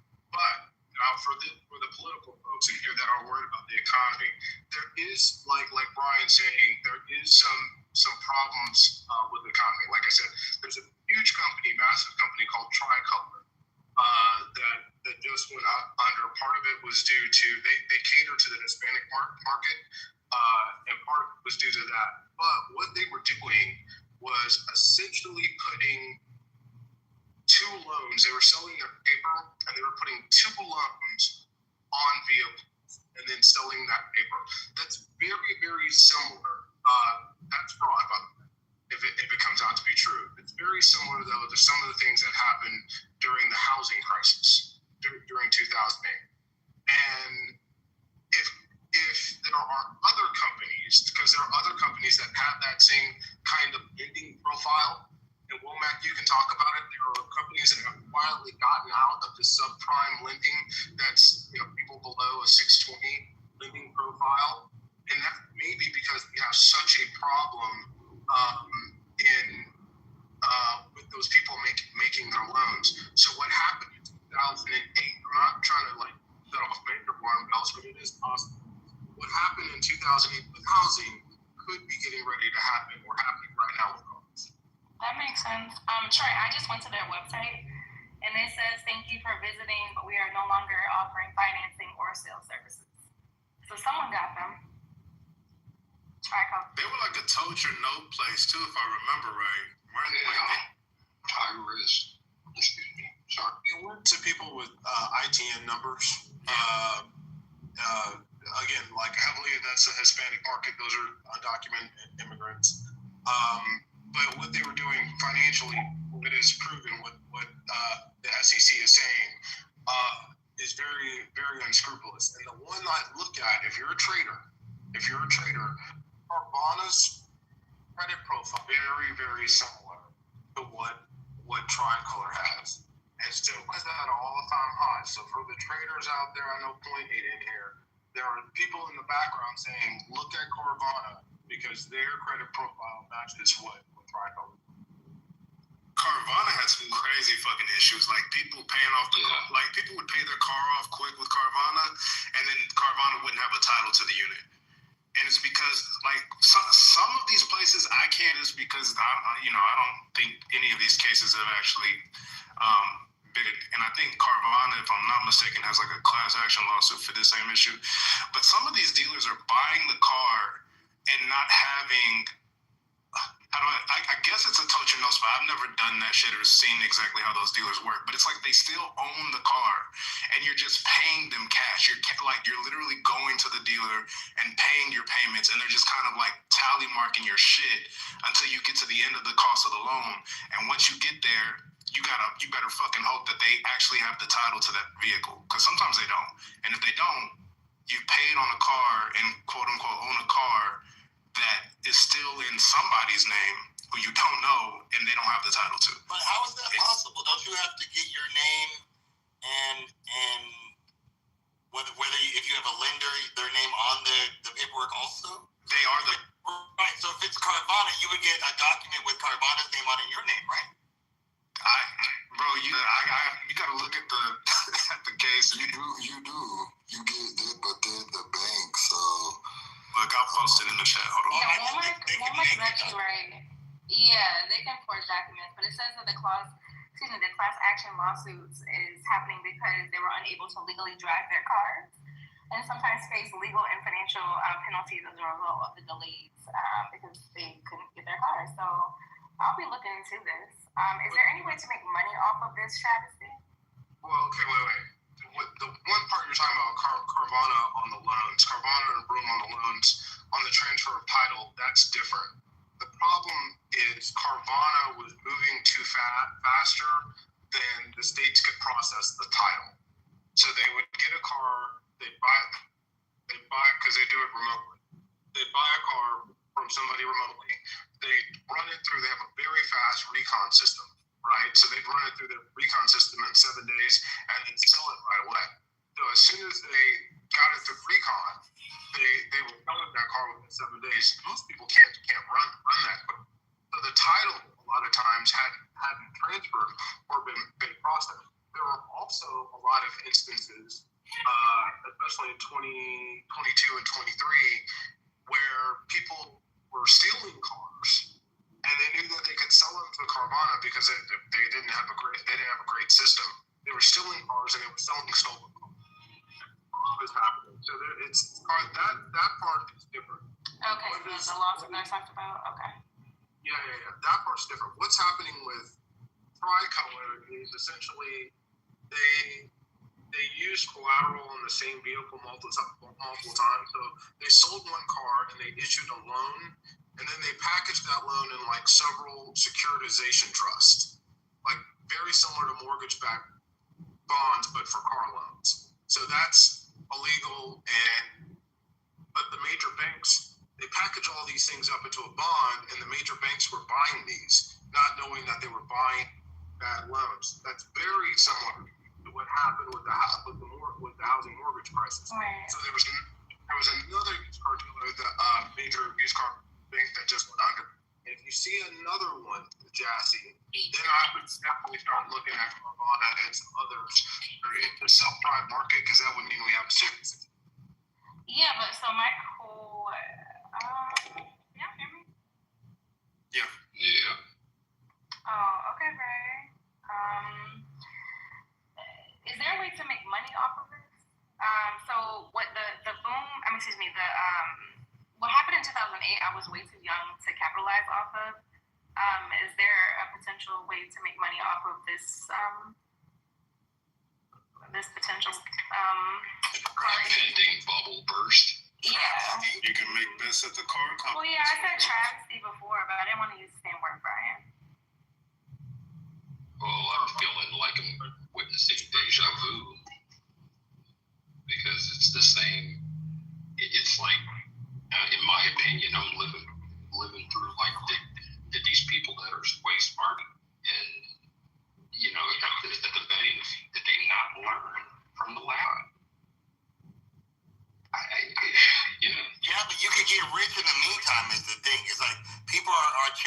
bonuses. They're chasing profits. They're just trying to fool investors. A lot of them, like when you look at what happened with real estate, they knew it was going to go bad, but they were just like, "Fuck it, keep going." Real estate was going bad, but what you could make money off of shorting Carvana. That's very risky and very expensive. People thought Carvana was going to fall before, and it didn't. It shot up. But if you were a young person, is there a bubble that must be a bubble at the end now? You're going in and out. I'm on the border. I'll come back. Okay. He was about to answer my question on how to make some money. I think you're about to see people get fucked up a bunch of different ways. Student loans, car payments, you fucking name it. People aren't going to be able to pay their bills in the next couple of years, especially people who have crazy student loans and they start fucking garnishing shit. You just look up and your bank account is locked up. Like, good fucking luck. What about forbearance? I mean, there are different tools that they can utilize. Womack, do you think that the government should pay off or help with forgiveness and things of that nature? Or just pay them off for them? Or what, for student loans? Federal, yeah, not private. I think Fed student loans should be forgiven, but I'm kind of a socialist when it comes to that type of shit. Like, if you're gonna back this bullshit and give 18-year-olds the opportunity to go and, finance $400,000 on a fucking dentist degree and fucking not make it through, and all they had to do was fill out some paperwork or get their parents to sign off on a Parent Plus loan, that's irresponsible as fuck. And I think,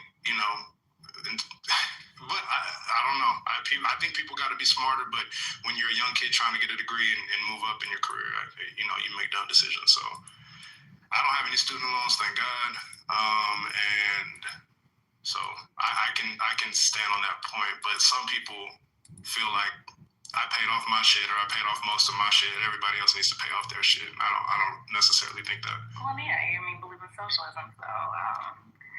Not completely, just where it counts. Right. So you make a good point, fair point. I'm up the ladder, by the way.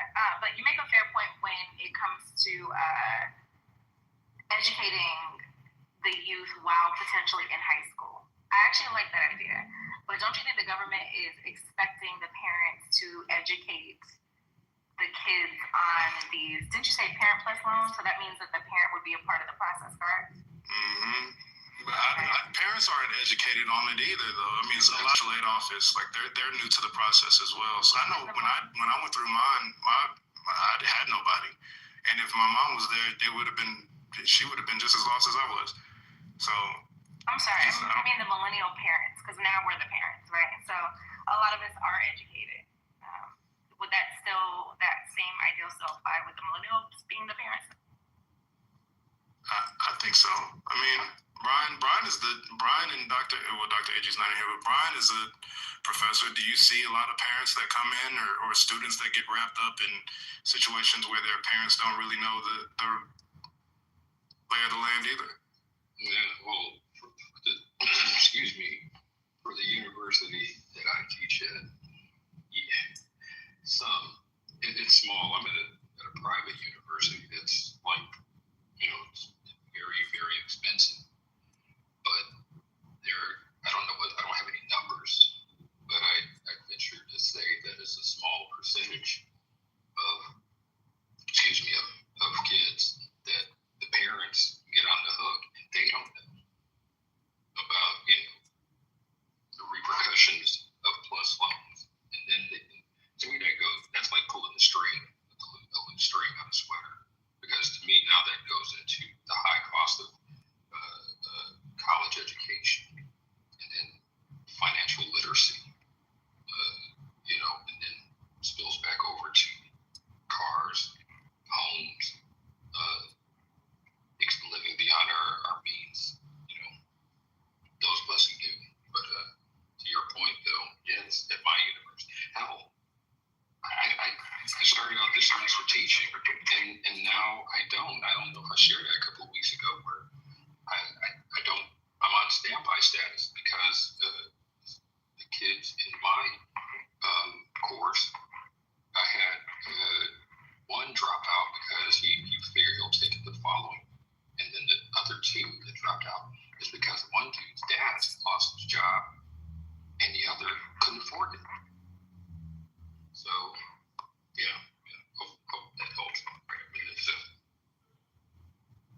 That's kind of the thing too. I think like it's not so much that they're educated. It's the system that we live in. A lot of these people just can't afford it. So regardless of if you're educated on the system and how it works and what your repercussions are going to be for not paying back the loan or whatever the case is, sometimes it just doesn't matter. If your kid is like, I'm going to go and be a poli-sci major and I want to get into politics or I'm going to be a pre-law major or whatever the fuck,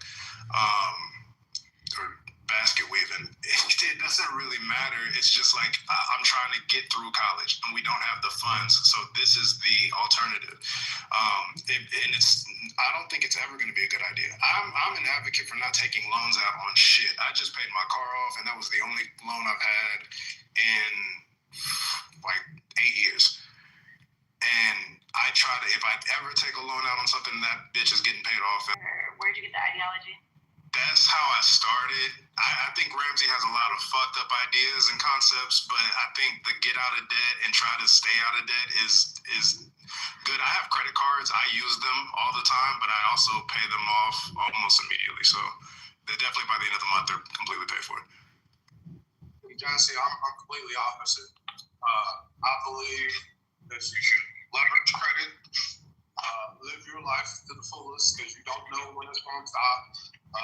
Fuck Dave Ramsey and this, I ain't going on vacation until I'm 90 mentality. But I also believe, I'm also a big believer in we as Americans, we tend to be very successful to marketing and keeping up with the Joneses. And I believe we acquire way too many things. But what I was going to say to you, because you're talking about money, which is one of my favorite subjects, is if you were to look at where there's maybe a bubble in the market, it is an AI. And if you were going to like make a short, right, bet against something right now, it might be this AI bubble popping. The hard thing to know is which of these companies is going to, what's going to happen, which company is going to fall. That takes a lot of research. I don't know. But it does seem like with all the AI and all the focus AI and all the money that's been thrown into AI, very similar to, what was the thing where they were doing the monkey monograms? The name of them. Anyway, just like a lot of bubbles, it does look like there's a bubble there. Well, of course, there's a bubble in AI, but my question was specific to, and I know we went a lot of places since my initial ask to you, Trent, but my question was specific to the bubble or the crash rather that could potentially happen within the auto loan industry. Carvana is one of the easiest ones to look at being overvalued when you look at where the stock is compared to what they do, but it's also got a lot of things going for it. Consumers really like it. They prefer the mechanism without the dealership. Consumers are also moving towards. They also, I should say, Carvana just bought 2 Stellantis dealerships, so those are Chrysler dealerships. And they're getting ready to buy another. So they're also expanding into the new car realm. So a lot of people have predicted their fall, and they did fall at one point, but they came right back up with investment. So it's a hard one for me to say like definitely bet against. But if there was a place where you could see some overvaluation, it is probably. Yeah, I'd bet on them before I bet on like a CarMax or an Enterprise failing.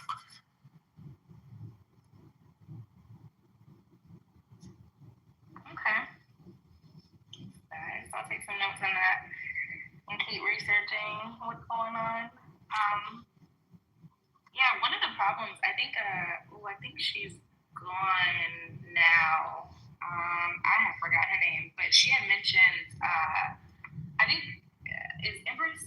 I think her name is Empress. She mentioned a factor of people still buying, and everyone kind of discounted that. And I thought that was actually a really good factor that is playing into what's going on, right? Because to me, as things increase in price, why are we still buying? Obviously, we're finding a way to pay for these things, right? And I don't know who mentioned about folks still buying luxury vehicles, and we did talk about living above our means, but that means that you could potentially have room to buy these things, whether it's just a down payment or what have you. Why are people still buying? Like, I was at the casino, right, this weekend, and with the furlough, I was like, why are people here? Like, I don't even understand why are people still spending money like this and gambling and so on and so forth. So why, the question I'm posing here is, why are Americans still spending like they have a ton of money? There's a lot of people making money right now, though. There's certain industries that are doing really well. Yeah, but nobody speaks about all the cars that get repoed, and also the people that are gambling that's an addiction. Let's be clear on that. Yeah, how do these people waste their whole paycheck? Economic downturn, vices like that go up. Plain and simple, it's marketing. Financial illiteracy. I mean, I don't know. I say that in regards to the people that don't fucking cook, and these parking lots on these restaurants and these fast food always packed. If people don't have any money, why is everybody still eating outside? That's how I feel. But, that's just me. Well, it's actually cheaper for a single person to eat out than it is for... Oh, these people are not single, love. They got 50 million kids and they're spouse. Them, I don't understand that. You're on the great state of Texas. Boy, when I was in a relationship going out to eat, god damn, that shit used to be $200, $250, $300 a dinner. I was, bruh. I think the other thing about this is it's like the might as well economy. It's kind of what I've coined it. Like, I put it in a perspective. Like, if you go to, let's just go to a mall and look for a pair of butters, a pair of fucking Timberlands, right? You're gonna pay $250 small price for a pair of Timberlands. You might as well go get those designer shoes that you wanted over these fucking work boots, because the price is close enough, right? You go to the restaurant and you're like, I'm gonna try to save some money. I'll get a 6-ounce steak. You might as well go get that 10-ounce bitch, because it's just a couple of dollars more, because everything is expensive. So when people are outside and they're comparing prices, I think a lot of people look at cars and they're like, shit, it's just another $400, $800 I have to finance to get the sunroof. Fuck it, give me the sunroof. I think it's just another $600 to get the rims powder coated. It's going to be in the finance. Give me the powder coated rims. It's just another. It's always like, you're fucked anyway if I get the SE or if I get the SXT. Right. Which, like, I mean, I'm fucked, so I mean, might as well have fun getting fucked. Like, might as well like look fly while doing it. I just never.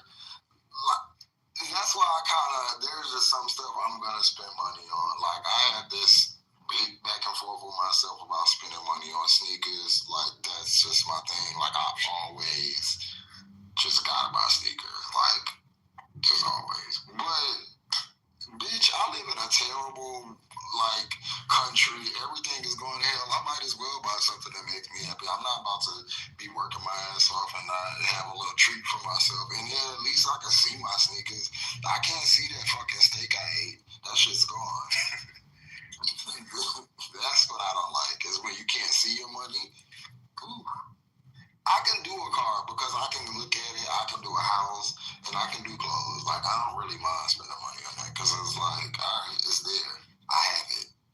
One of the things that people are economists, I don't say economists, people are trying to, when we're trying to sell in China, we were trying to figure out how do we get the Chinese to purchase cars. They wouldn't finance things. They wouldn't come to like our side of society, our part of society, where you finance things and you don't keep your entire paycheck. And eventually the marketing worked, and it's working now. Like their economy is growing, they're willing to spend their money. But in our side, in the American side, and there's plenty of documentaries and stuff about this, we have just become over consumers, especially with clothes. It's one of the worst ones, and we just become obsessive about having new shit. And my household is as guilty as any. We got closets full of shit that I don't even know what's in them. And all of us do. And it just happened. We change our house decorations every season. Like we got the fucking fall decorations out now, and then the Christmas decorations come out, and then we're gonna do Christmas shit, and then you gotta buy shit at Christmas. We are conditioned to spend fucking money at every turn. For Mother's Day, you got to go out to eat. For Valentine's Day, you got to do this. That's the way we've been conditioned. And I'm really about a minimalist lifestyle, especially the more I look at things personally. But when you get out of that mindset of having to be and having to spend money, you end up a lot happier in my opinion. I think a lot of things, I agree with that. Like, we are a very consumerist society, but what I do like about, one of the things I do like about Americans or being American is like, I like collecting things. Like, I like to have things, not just because it's new. Like, even with music, I don't like the fact that all my music is on my phone in a app. I like to have the physical copy of it, and like the same with like a lot of other things. Like I want to like collect like things, and I think that Americans are like that. I just bought an hour cassette. Yeah, like just to have it. Like, and you're probably not gonna never use it, but it's just fun to collect shit. Yeah, I'm like that. And that is probably wasteful, I guess. But I don't know. Let me address something real quick, please. Let me address something real quick. Mr. Young, let me tell you a thing or two. Okay, I don't have a problem shopping, sir. I don't have a shopping problem. Wait, what? Thank you very much. I didn't say anything about it. Yeah, whatever. So, for instance, I think last week I posted, it was a dress I had on, and I've got so many likes off of it. And I was like, damn, you know how old this dress is? This dress is over 25 years old. Okay? So, when you say you collect things, I take pride in my clothing. Whatever I purchase. Damn, you bought that dress in the late 1900s. That's crazy. No, it's 25 years old. Yeah, the late 1900s. Man, listen. Oh, that's a fact. That's a fact. Well, actually, it was actually 2000. At the turn of the century. Gotcha. Yeah. Lady, So, I just wanted to give you your flowers, baby. You deal with a lot with your ADHD, ABCDEFG, HIJK, LMNOP, just like me, and we love you. Back to you, First Lady. I'm gonna beat his ass. Just let me near him one time. First Lady. One good time. Let me apologize because I should have been multitasking. Because I saw what I put in it. I meant car. Like, so my bad. Oh, I don't need a car yet. I'm not purchasing a car until my child can drive. So once she can have my car, and then I'll go and purchase me a new one. That's how my plans are going. Why don't you purchase her one? Excuse me? Why don't you purchase her a new one? What's wrong with you? What's going on? It's gonna be new. It's gonna be new to her. And I'm gonna get a new one. What's happening? First Lady, thank you for having me up. I appreciate it. I love talking about cars for a minute. I'm gonna say one more thing before I go. Oh yeah, wait a minute, hold up. Let me drag you real quick, because you had on a Versace shirt. Yeah, I was gonna address that. Let me help you address. But y'all be going shopping. I done seen the red bottoms. Don't play with me, sir. Don't do it. Don't do it.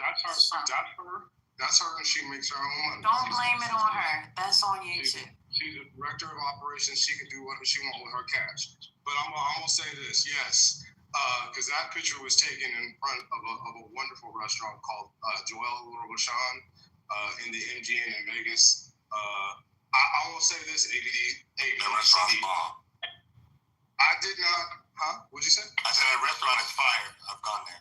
Brian, the restaurant is fire. The restaurant is fire. But let me just say this. I did not pay for that meal. I did not pay for that, but good recognize it. I'm glad you let the white man pay for that. Thank you. Yeah. I did not pay for that. I'm going to get on out of here. Go Dodgers. I'll talk to you. All time. Yes, one, Trent. Tupac. All time is Tupac, but alive, I'm going to say this. Alive is Ja Rule. Oh, okay. Have a good night. What would I be without my baby?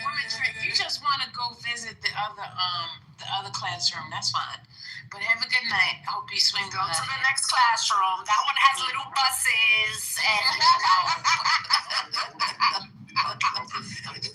that one has the small cheese bus, the other side of the track. Yes, the little bus takes you to the other side, guys. Can I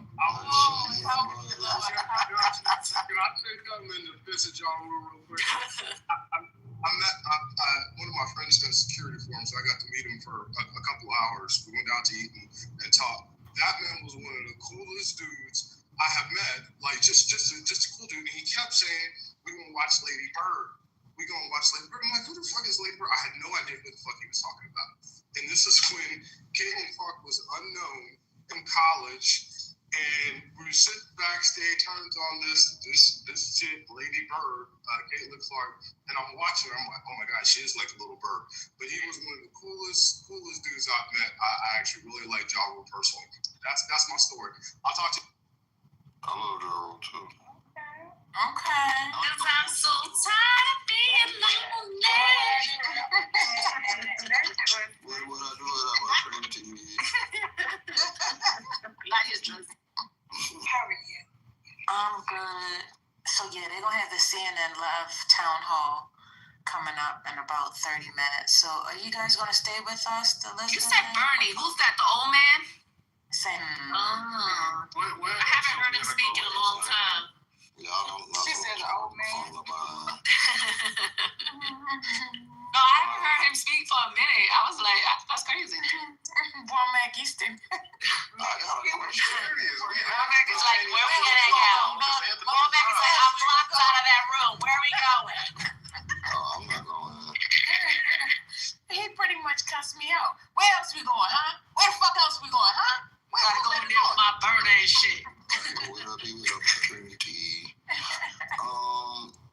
What happened? Do y'all have to have at least maybe once a month, every 3 months, a good cry? You should do it once a week. I do it every once a month, but I forgot it for 3 months. So I was there watching something last night, man. I said, why the fuck do I keep getting teary-eyed? But then I realized, I said, oh, you ain't do your little self-maintenance routine. So I had to go get in the closet. You go in the closet, in the car. Baby, when I tell you I let them have it, I get it all out. Oh, yes. I'll save it for the men's mental health room. Usually I go for a ride. Y'all still have one? And you be at the You forgot they were organizing one today, First Lady. You wasn't here. Oh, okay. That's good. They gonna start it up again? Hallelujah. I think Corey's gonna be the head. Corey's gonna be the head mom for that. Hallelujah. You go in the closet and let it all out. You remember when Martin used to cry? He's like, oh, damn. Yeah, that's exactly how I be looking like, Mama Pain.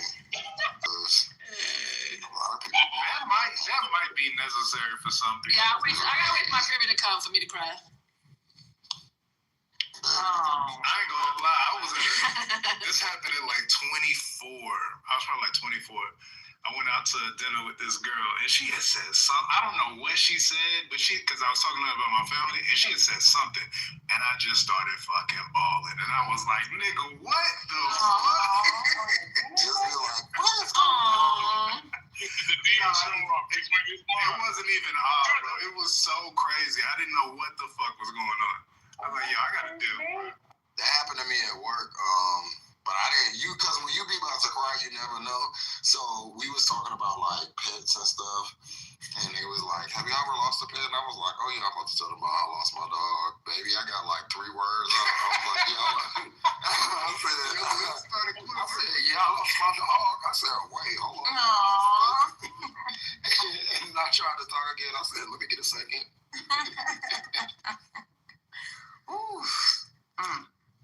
You feel that heat rising, you know it's about to when niggas start crying, that shit just feels violent. And then when it's about a dog, you already feel like, why am I crying about a damn dog? But it be so serious though. When I see grown men cry, I don't know if they about to fight or fucking ball up. Like, Right. You right. If I start crying in the middle of an argument, I'm just going to call police. I'm about, because you done made me question it. I'm about, call the police. Niggas crying. Okay, we'll say that garbage immediately. So look at us being all vulnerable in here. That's a beautiful thing, but that's the thing. It is. It really is. The thing is, we're human. Right. It's not about, you know, gender. It's about being human. And, you know, you crying over a dog, like, that's because you're human. Not because you're a girl or a boy. It's just human. That's it. If you're watching the movies make humans. Yeah, exactly. I mean, I'm with it. I'll share this. Before I, started going to therapy, I couldn't really tell my story, about the trauma and all that stuff without getting emotional. So now I'm a lot, I can tell the story now. I don't get emotional now, but when I was first getting treatment, first going to therapy like 15 years ago, I couldn't tell my story without getting emotional. And I realized, through therapy, that it's okay. That's okay. So, hey, like the First Lady said, we're human. And as humans, we have emotions. And especially as men, we're brought up, hey, men don't cry. Men don't cry. And it's part of that mentality that kind of has us where we are now. And, I'm just going to share that. What that means? Who said that? Toxic masculinity. We talk about toxic masculinity. Now, I will say this, Pastor. If you watch Love is Blind, there's a fellow on there named Edward. I'm going to tell you now, him cry too much for me. I want to hit him upside his head. Okay. First of all, he is neurodivergent. Obviously. Oh, okay. I still want to hit him. What is neurodivergent? What is that? You are also neurodivergent. Thank you, Jesus. It can be a superpower though, because I had to do some investigating when I saw Edmund act like that, and I went on his IG. I was like, he's actually doing pretty well in his little real estate, job or what have you. So he's using it to his, good. Seems as though, and then he does a little bit of skateboard. Rollerblading. Yeah, rollerblading, that's the word. So, he found his little niche of people, but he definitely has issues. And I think they exploited, what is his girl? Is it what's her name? Just call it KB. KB. To me, they exploited her, not him. Because they knew goodness well that they should not have casted him. For example, I'm going to have to put it in the chat, the lady that was on one of the other seasons, but she's now a part of the casting team, and she's crazy. I don't know if you remember the white lady. We need to bring her to tomorrow's session, Blum. Oh, y'all having a recap room? Oh, I I just got back on the app like 20 minutes ago. So if they still having it, I'll go. But I don't know if they're still having it. Exclusive room with the one guy? I'm not in that. Scotty? Spyri.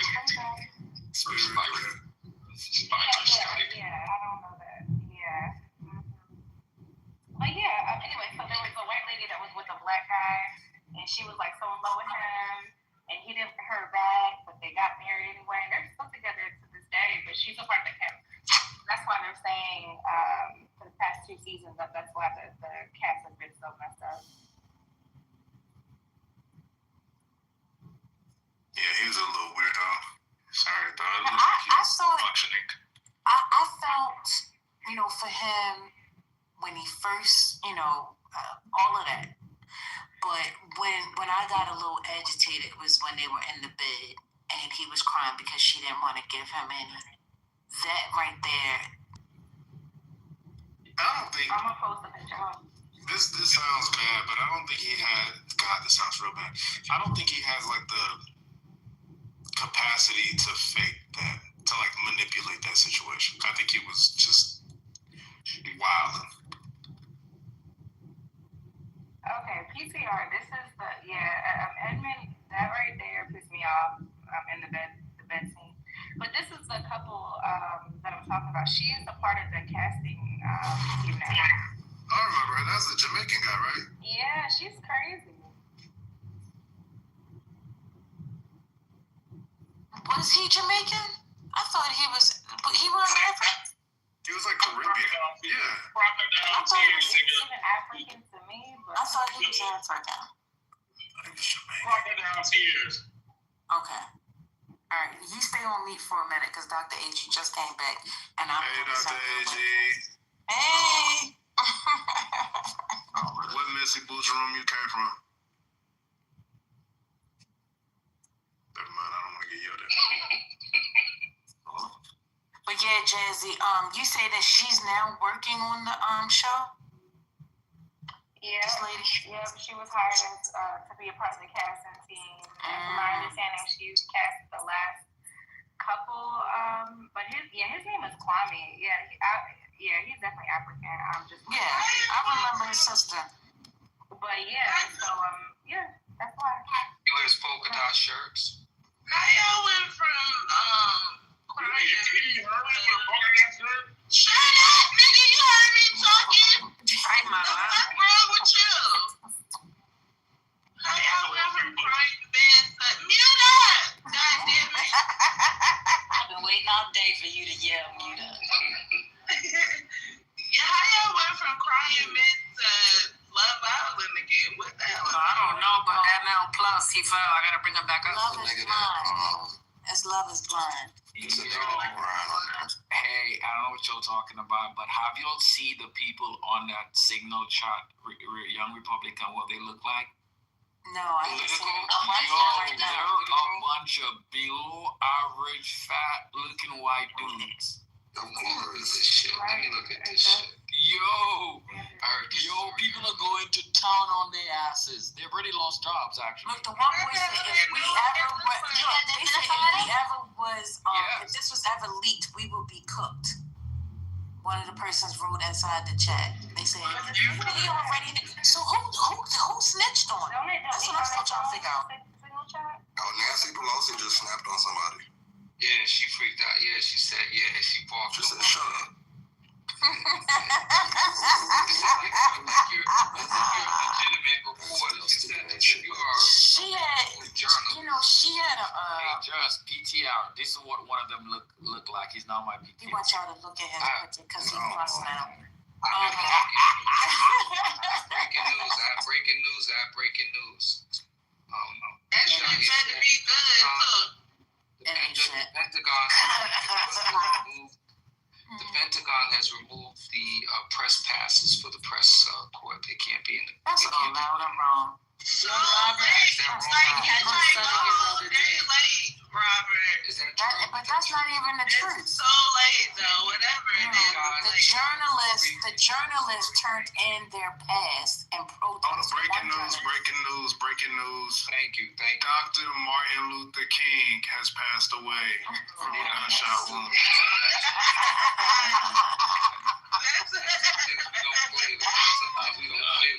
That's actually funny. It was.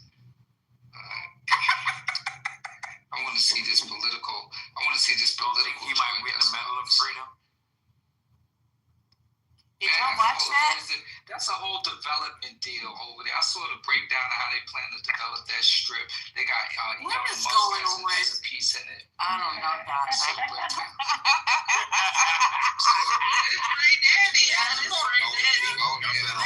Before Dr. AG touches on it. We don't know. Just fill it in time. Wait for Birdie. Breaking, I know that. We're gonna play it live when it come on. The town hall. Breaking news! There is no peace in the Middle East. That's a fact. No justice. No peace. No high grease. What was that song they said? Pigs, bacon, frying like bacon. I ain't never heard nothing about no freaks. Black Lives Matter was frying like pigs in a blanket. Yeah, pigs in a blanket, frying like bacon. It's not a song. No justice, no peas. Pigs in a blanket. They was up to the set about that. I got beans. And green. I don't have any predictions for the next month out. Any news predictions? What's wrong with it? My prediction is that it's gonna get messier. Yeah. I do have breaking news. Let me get this guy in. Sorry. No, but First Lady, my sister, I love you. But I do want to call your attention to last week during one of the what do you call it? Already said. Check my here on my calendar. I don't give a damn what you got on your calendar. I told you. Shit, Nancy Pelosi was don't lock me in. I said don't lock me in. Now look at my my poll. Okay. And I told you not to put it in there because I didn't know. So and you told me that you would. I was going to use it as a placeholder. Well, unplace it because I didn't tell you to hold it. Oh shit! I gotta get this. Because if you look at my my poll, my last poll says, "How long will the shutdown last?" I said, "IDK and can't call. I can't tell. I can't call it right now. It's definitely gonna go for a minute because this breakdown, it ain't good. No sides is trying to bend. This is the first time they brought it up. I said I hope it goes for a long time too. Me too. Oh my God. It's gonna suck, bro. People are gonna lose money. Some people are gonna lose jobs because I think they're gonna But it's fire gonna some give us an excuse not to spend a lot of money for Christmas and shit. Well, why do you need an excuse? You just tell them no. You're not buying shit. What the hell? Shit, they keep acting up. Ain't nobody gonna buy no Christmas gifts. The store's gonna lose money. Y'all think it's gonna go longer than the 30? What was it? Yeah, unfortunately, I'm kind of thinking that because they keep touting about it that this could be the longest government shutdown. But now they talking about Jazzy, 10,000 up to 10,000 plus jobs. But then they say something about getting rid of the filibuster. They was gonna try to vote to get rid of the filibuster. But they did vote today. This was the 9th time and it failed. Okay, I put it in the chat, y'all. The deck for what they plan to build over in Gaza. I put it in the deck. It's a massive complex they want to build over there. Check it out. Elon Musk got a plot over there. This is crazy. This I just be wanting to stay in America. And then Robert be coming in with a whole different thing. Yeah, like Ray. Yo. I just be wanting to stay in America. I'm chiming in a little bit. You'll be fine. You don't let it get off track. I just made a little bow, put it in there. That's it. I'm not going on a whole long discussion. It's something that's very important. Read it.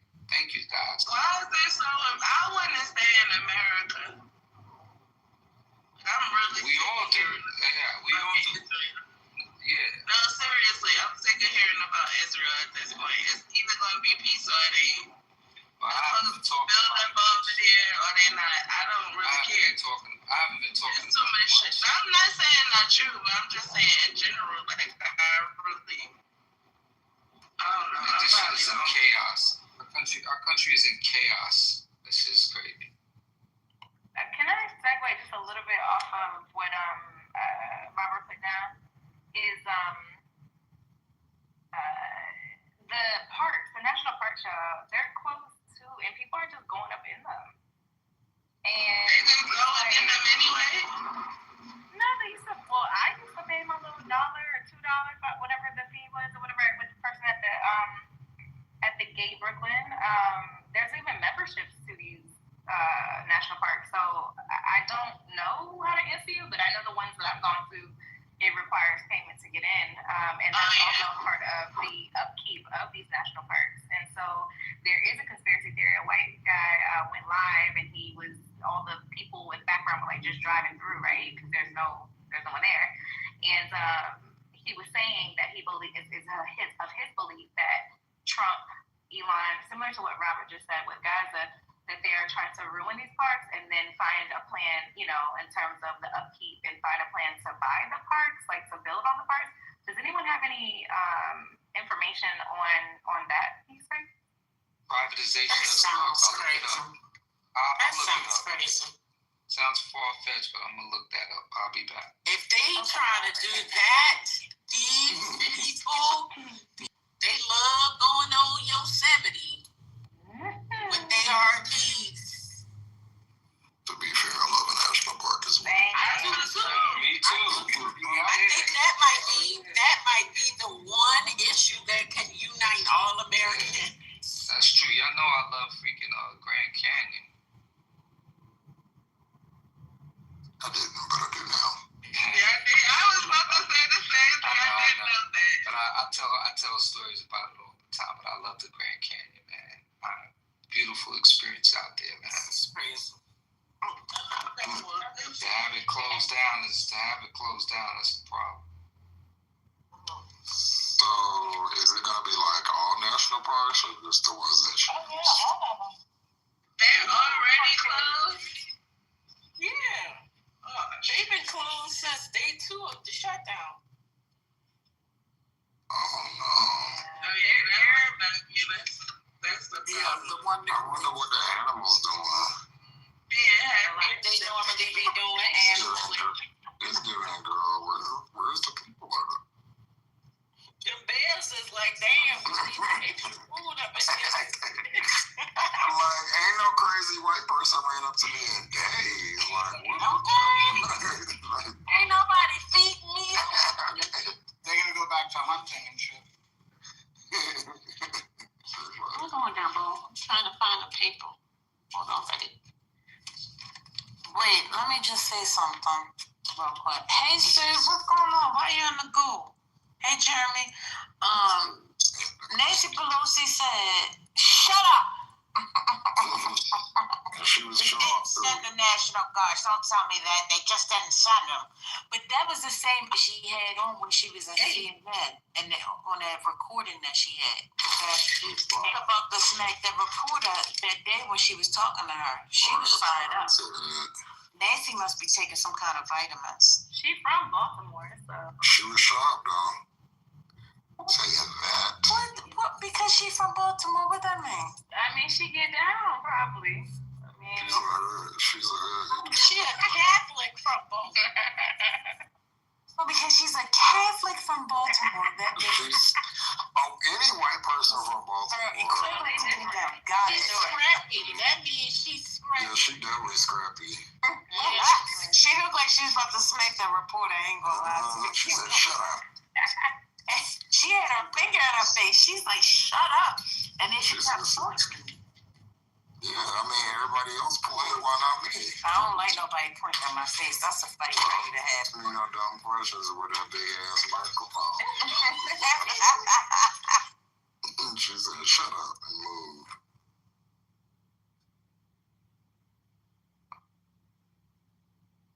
This is stupid. All right, 4 minutes to showtime, ladies and gentlemen. Let's see if they What's start happening? time. I told you this town hall. Who's the town? Oh my God. CNN is having a town hall with Bernie Sanders and the AOC chick. Are y'all gonna play it out loud? You don't want to? I mean, no, y'all just leave. I'll just look at it. That's your guy, right, Bernie? I don't want to hear no damn town hall. But what he's saying, Talking about the they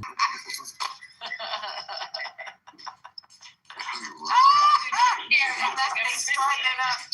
I mean, what are they gonna say? he got to say something. He hasn't spoken since 1955, so that means he's saying something important. I hear Play that shit.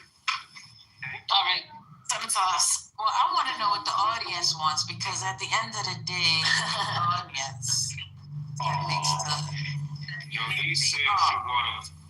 Jonice said she wanted to play the Allen Iverson close. Johnny ain't said nothing. Who the fuck is Jonice? Jonice? Jonice. New Jack City. I got it. All right. Put a one in the chat for Bernie Town Hall. Put your lighters Put a two in the chat if you want just to take over. Let's go. One or two. If y'all want to see Grandpa Bernie. It's a tie right now. 1, 2, 3, coming for you.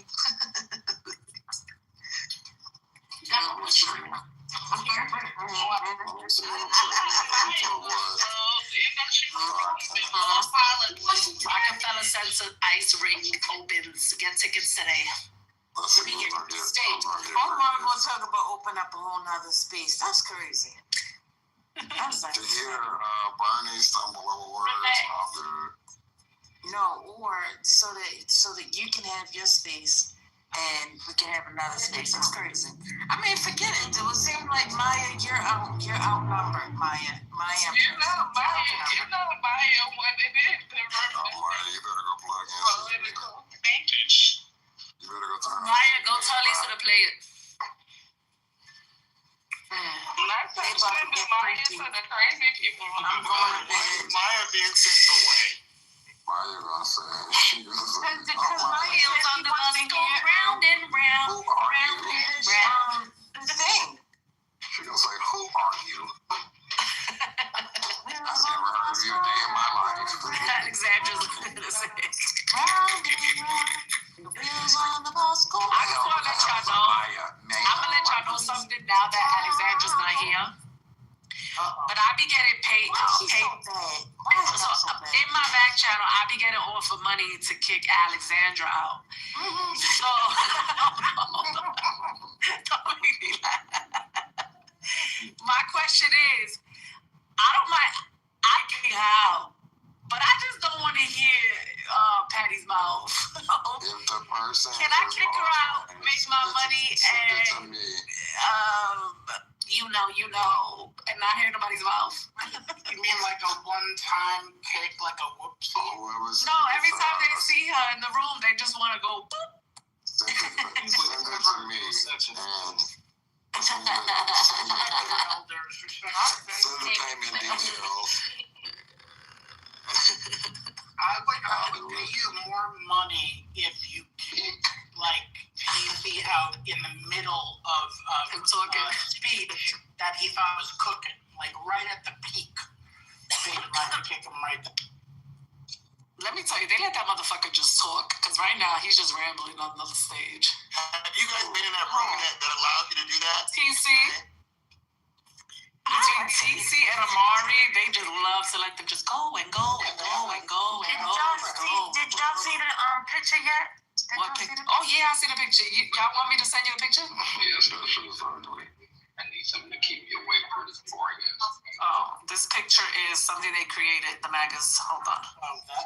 You know, who needs the picture? Brian, I'll send it to you. Ray, I'll send it to you. Who else wants it? Don't send it to me. I got a headache. What you sending the picture of, man? I sent this to you, Brooklyn. Look at it. They created that, the magas. Look what they put. They put Brandy in the mix, and they got chat there. We ain't seen Brandy since. Brandy don't even come in no more. She only go to Lisa's piece. No, she just sit in the audience. Lisa said she was gonna start modding her. Oh, that's great. Told Brandy the other Her modding squad looks real different up there.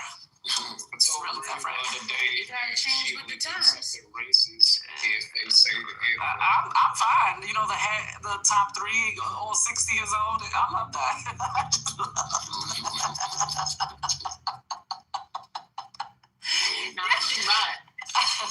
I don't know why I don't see Brandy over here on this side. Let me see. No, she ain't here. Bernie is up. Oh, Bernie's up. It's Bernie's turn. It's the same fucking. No, they said no. Everybody voted against it.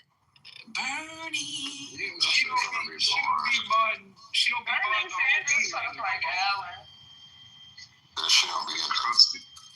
Of all the crusty white politicians that are messing up America's democracy, the one guy that's doing good, and you don't want to listen to that one old white guy that's like doing good. We ain't gonna be listening to you. We know what he's gonna say. That's the thing. It's not like we disagree with him. I need him to do some shit. I'm tired of hearing them. Jeremy, I need you to stay in Canada and be happy that you live there. You would be in our business and be more emotional than us. I can't believe you guys do not want to listen to Bernie Sanders. Why aren't you guys angrier? I hear that he doesn't take his Netflix. He's gonna be cranky. That's exactly what Jeremy wants. He wants us to be furious. Like, we have to survive here. We're just trying to survive. Yo, I'm looking at this picture again. Who the fuck is Animal? I didn't know. I know that name. Animal is the other Republican. Manfinity. His name is Animal? Yeah. You said you don't want to see the picture. And who's Omar? The one from Philly? Wait, are inverted? Yeah, the Omar from Philly. They are. Okay. Notorious. Oh, Notorious. I love your hair. It looks amazing. It looks like the guy on the dollar bill. Not the dollar bill. One of those motherfuckers that be on that money. Alexander Hamilton?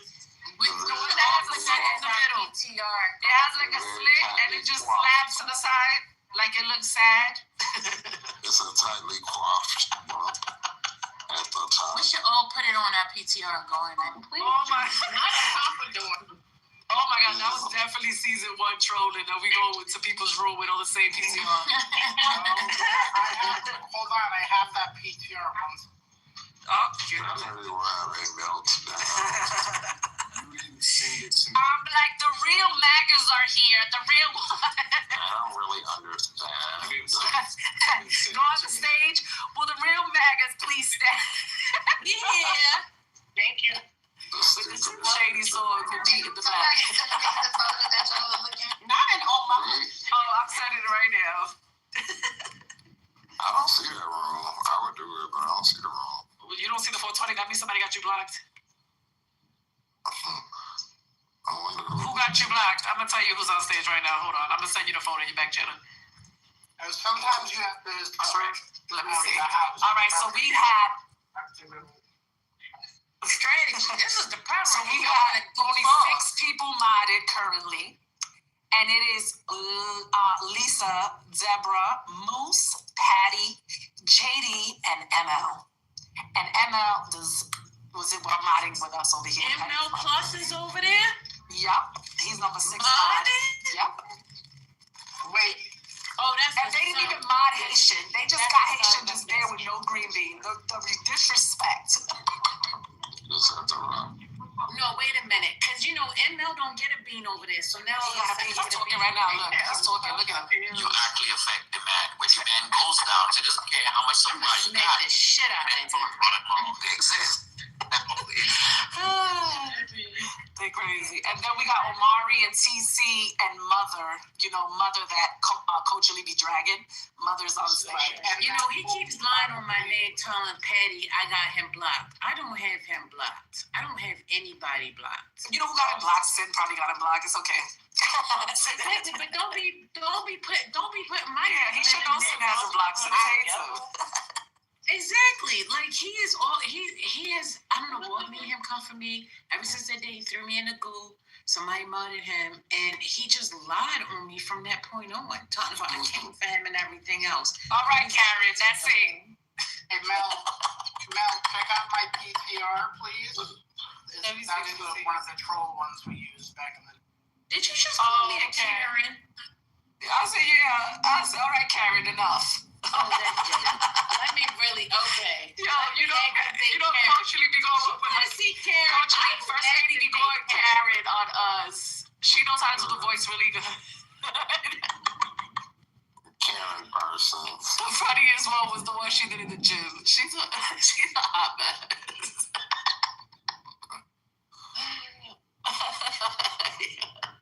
Because the lady trying to get her to do some motherfucking shit. She's like, are you coming back tomorrow? No.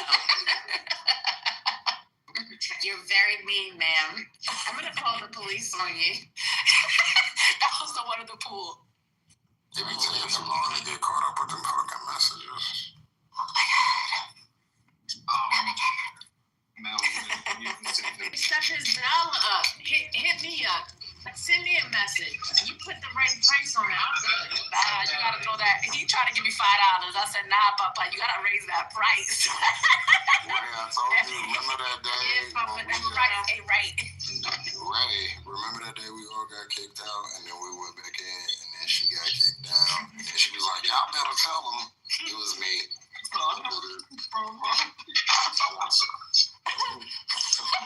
was so funny. It was so satisfying.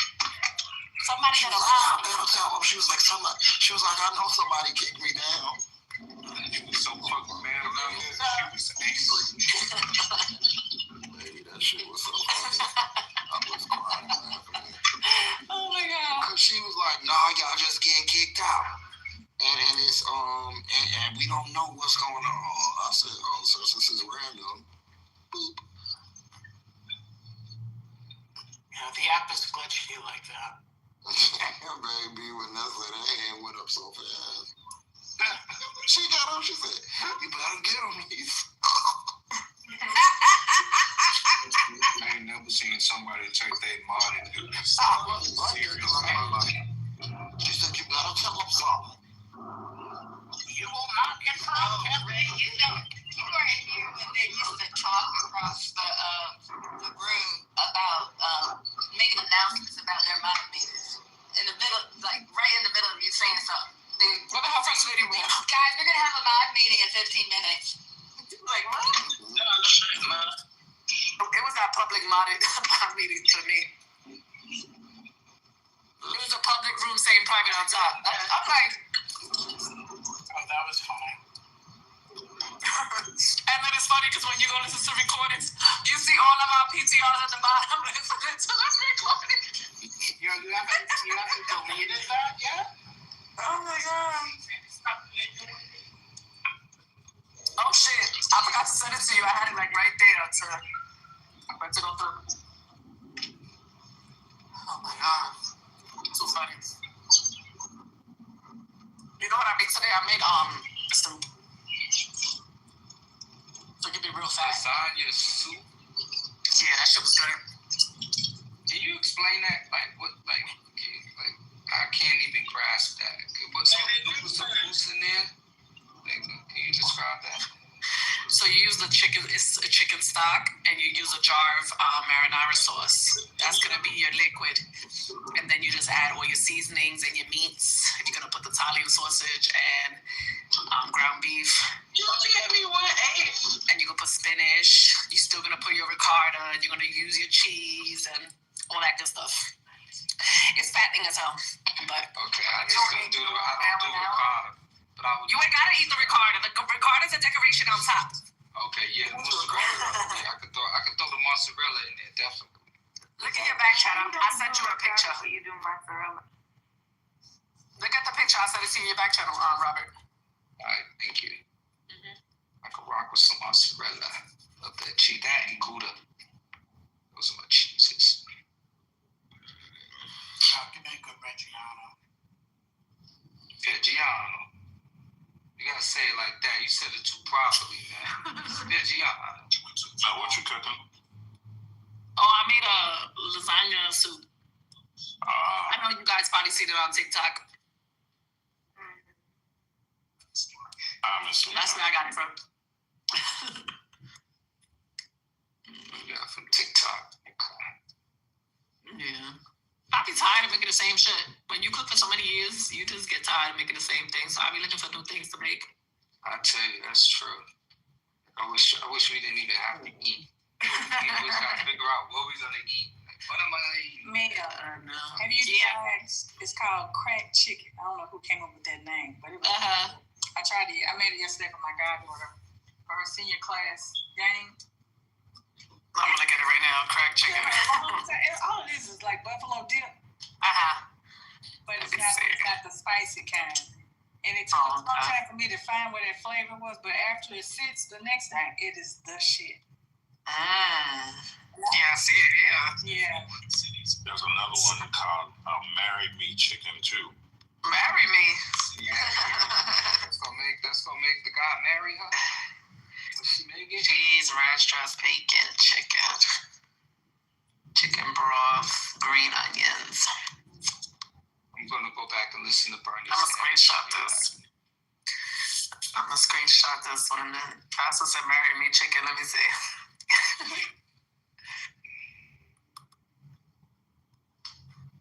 I'm working on an improvement to that picture, Bill.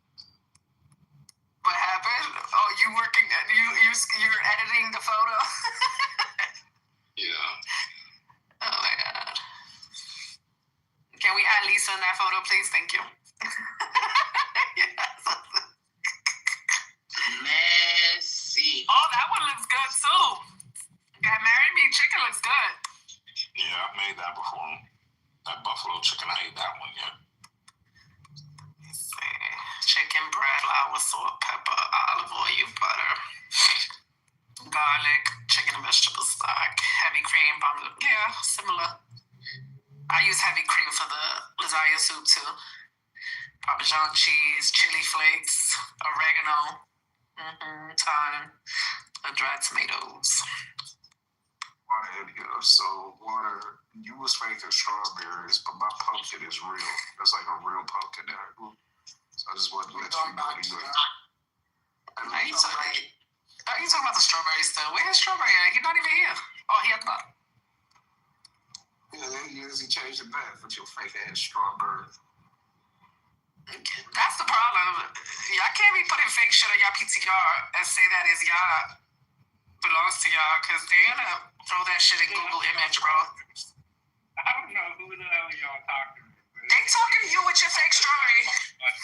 As soon as they threw your photo in Google image, it came up under somebody's magazine, bro. No, One second. Yes, it did. You fucking Google. Let's not center him again, please. Wait a minute. Everybody was here when it happened. What? Oh, okay. Yeah, because I knew the person did send it to me, so I knew. I just didn't say nothing. It's just funny. It's funny because he won't give it up. A lot of product, so that's the way it is. I don't know what else to tell you. The only thing that make it funny is that you won't give it up. You like standing 10 toes down on the dumbass. You're such a fucking dumbass. What have you ever grown in your life? This pumpkin right here. This pumpkin. And children.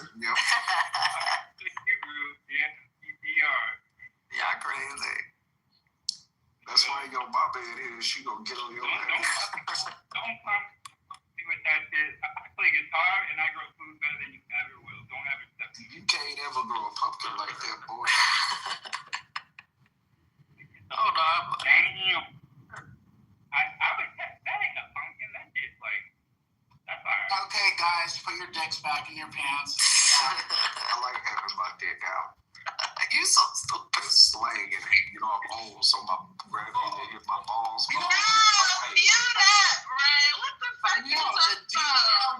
Ray, you can go somewhere else. Damn, I have to throw you out the room, bro. All right, Dr. H.E., I didn't The hell wrong with you? You know, he's 17. I'm sorry, Dr. AG, I didn't know you were still here. I'm older than the rest of y'all, so I can just... It's not after midnight. I know you're not older than me. Ray, here's the deal. How old are you, Ray? You always saying you older than everybody. Yeah, I'm pretty old too. Don't you got a 4 in front of your age? Yeah, 42. So you're not older than everybody. It's older people in the room. Yeah. I don't know what this old lady shit y'all want to be on. I'm 21. Y'all can have that old lady shit. I'm good.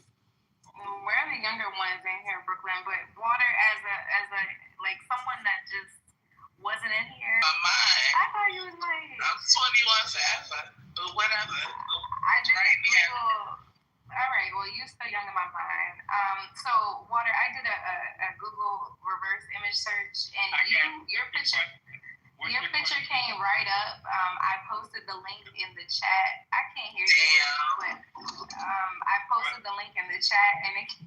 Yeah, Coachly did it the other day. Yep, that's it right there. Yeah. I couldn't find it, but that's it right there. I have no idea what the past conversation was, but yeah. Damn, Water, that's fucked up. Just leave the boy And then if you go to page number 1, 2, 3, 4, that farmer, you don't work with that farmer, sir. You don't even know what you're saying. Just leave that boy page 4, you see the farmer, that's his strawberry, and you are trying to steal his strawberries. During this time where we lost a lot of immigrants in the farm, you're trying to steal this man's work, his product. What's his name? Hold on. What's his name? Michael Collins. Michael Collins. Yep. Michael Collins' book is Silicon Valley. It does not say water. That man is not Asian, sir. You just gotta come out. You don't know what to do. Young kids. I was one of those kids, and we grew these fucking strawberries. Wow. But you said that wasn't even your hand, because we asked you if you was that white, and you said that wasn't even your hand. I never lied. Yeah, that's my fucking strawberry. Wait, can we try a different tactic and say, Water, the strawberry is beautiful and it's really big. Good job on growing it, and we can move on. Look at. I can't have that much, Scotty. They don't want me to have nothing. I can't have a headache around these people. I don't know what's going on. It's a beautiful strawberry. You can't have one, but you can get them. It's a beautiful strawberry. Hey, Water, what kind of guitar do you play, or guitars? I'll play acoustic, electric. I got an acoustic right now. Okay. Steel string, nylon? It's steel. I just bought it used. It's called a Dan Angelico. New York, whether it's good or not. But I typically love Taylor. I love motherfucking Taylor. Love Taylors. Is anybody else you play Scotty? Yeah, I play a little bit. Not very well. But yes. Nice. Yeah, I'm thinking about doing I'll do affordable quality lessons. I'll do it for free with you, Scotty. I can get a campfire going, though.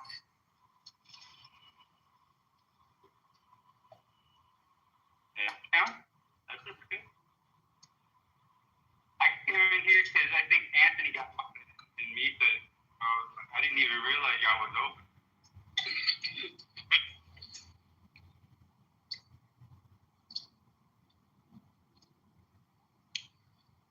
That's just too dangerous. I'm just gonna keep it a buck with y'all. That's just simply too dangerous, especially right now. Wait, what's too dangerous? Modding Anthony. So you can go on a warpath, a MAGA warpath. Oh, He's been modded yeah, I in don't there know though. why. Past few days. That's Yeah, he's been modded. Is he modded in the other room? No, he's not today. Okay, that's a guarantee I'll never go in there, that's for sure.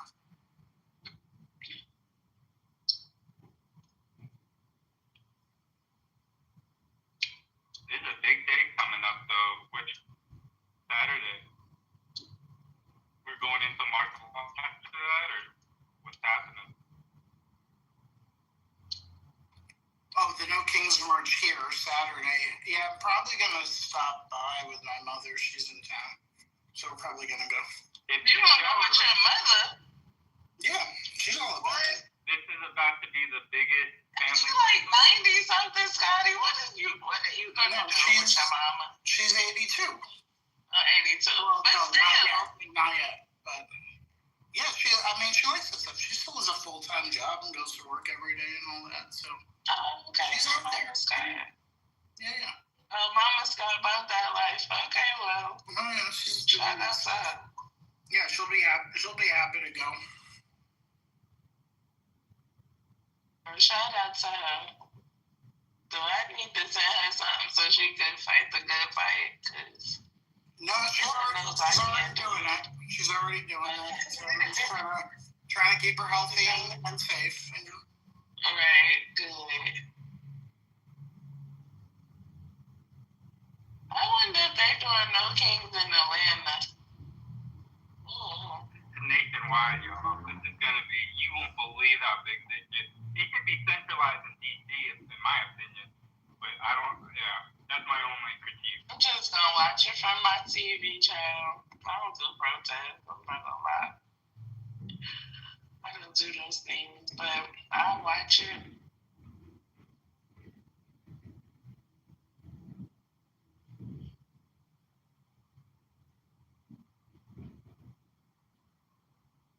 I need to know where it's gonna be at in Atlanta so I could go avoid the traffic of it all. That's what I'm saying.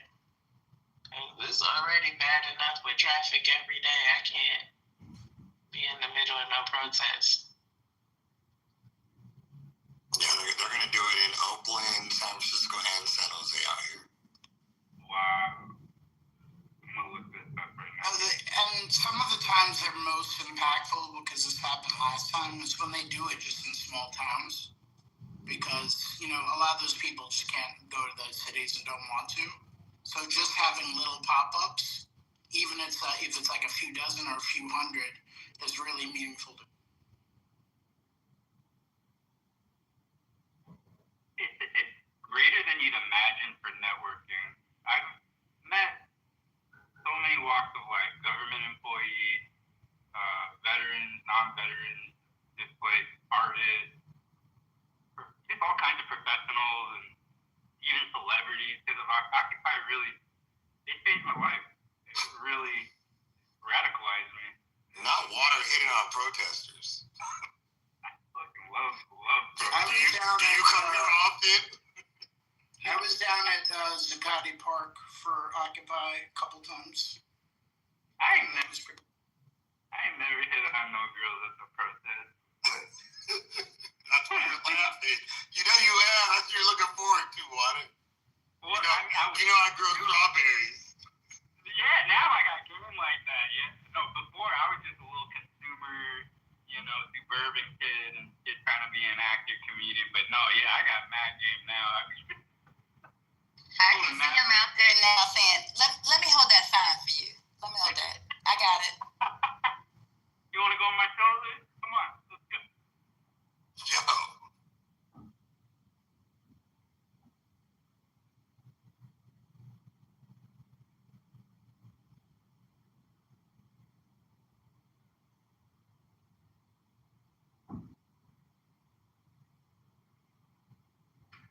I know I'm a big outlier here, but I like that it's getting darker earlier. I'm just gonna say that. For what? Why would you like that? Oh, I love it. I don't like it. I love it. I mean, I don't want to get dark at 4:30, to be clear, but I don't know. I just like it. I like the nighttime. Not a vampire. I just like the nighttime. It makes it hard to pick up the kids from practice. Yeah, I don't care about kids. This is like for your honesty. Thank you for your honesty. You don't care about all that. You guys I didn't finish complaining. He was like, I don't care about that. I don't care about that.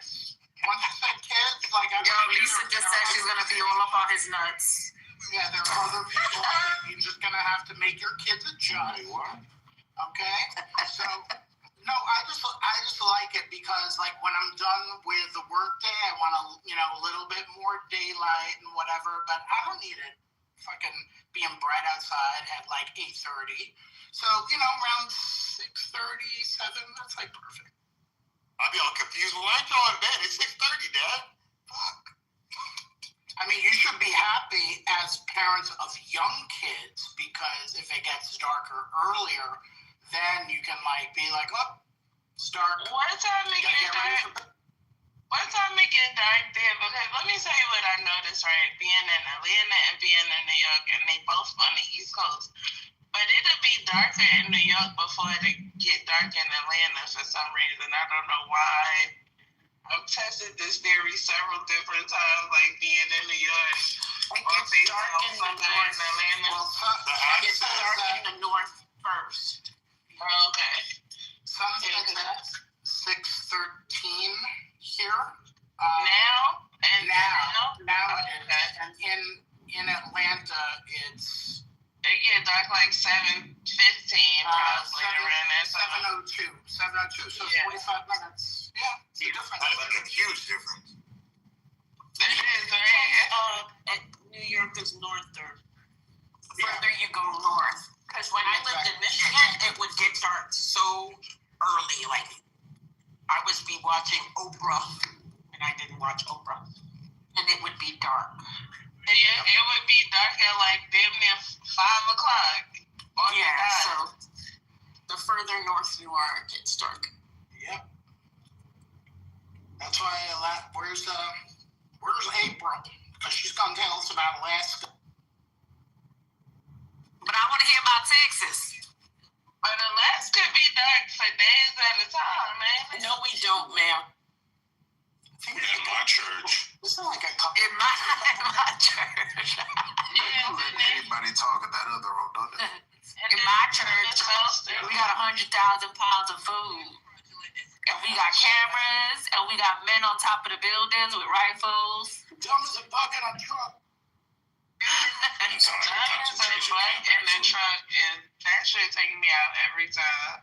And we're about to go swimming today, so y'all invited. I'm telling you, if I go without food and I go to that church and they got no motherfucking food, I'll be tight. Just start swinging my Ashton line at. I'm gonna ask you where you at with a little stick. What kind of color is this? In Texas, I fuck with that. I'll be over there. Yeah. That's funny. I done been giving her the gang of food because the way she be talking about how she eat, they better give out pounds of food because she eat a lot. I be delivering to people. I be working with her. Oh yeah. He acted. He outside. And they gotta give out a lot of food.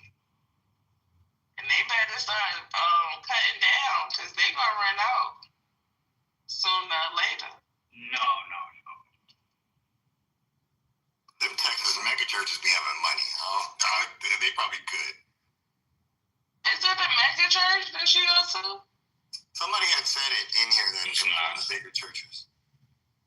It's like I wouldn't consider it mega church. It's a white church. They got a white right there. It's in the middle of town, and they got white folks there. It's a regular church. Yeah, that's what I was gonna say. It's kind of in the middle.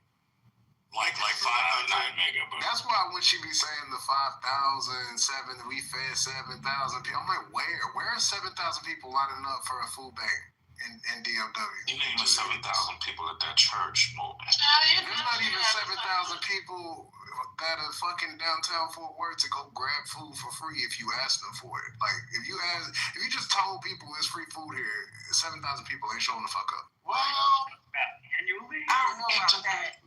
No, it should be saying like over the weekend. We've had And they don't necessarily have to feed at the church either. That's fair, but still. Yeah, but when she speaks, she doesn't speak like it's what kind of fucking places? What do you call like the people that give you like a bag with different type of foods in it? Like a food bank. So she's not saying that they're a food bank. She's saying that they're giving cooked food. It's like so it's more like plates of food. Yeah, but like they're cooking it. At the church. Yeah, I mean, we do it at the church near me. It's the same thing on like Tuesdays and whatever. But more importantly, Womack, did you watch the last 2 episodes? Thank you. I've not. I've been going through some shit trying not to cuss the world out, but I hear it's a great distraction. I'm just gonna tell you. It is. I'm probably gonna cut it on tonight. It's only 2 episodes. Plow right through. Gotcha. No weddings, by the way. So no weddings in these episodes. Oh shit. So what are they just being? Is it just mess? Trying on stupid gowns and being dumb and crying all the time and not being gay but gay, that kind of thing. Yeah, the gay not gays. No, there's no spoilers. I didn't say any spoilers other than there's no weddings in this episode because they're putting it on the last episode.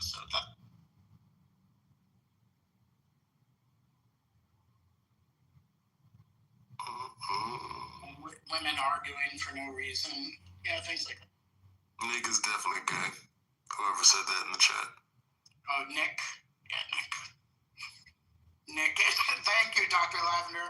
We did this room last week, and I had to, plead with people. I'm like, no, he's gay. And people were like, no, well, I don't know that. I'm like, trust me, we're telling you. Okay?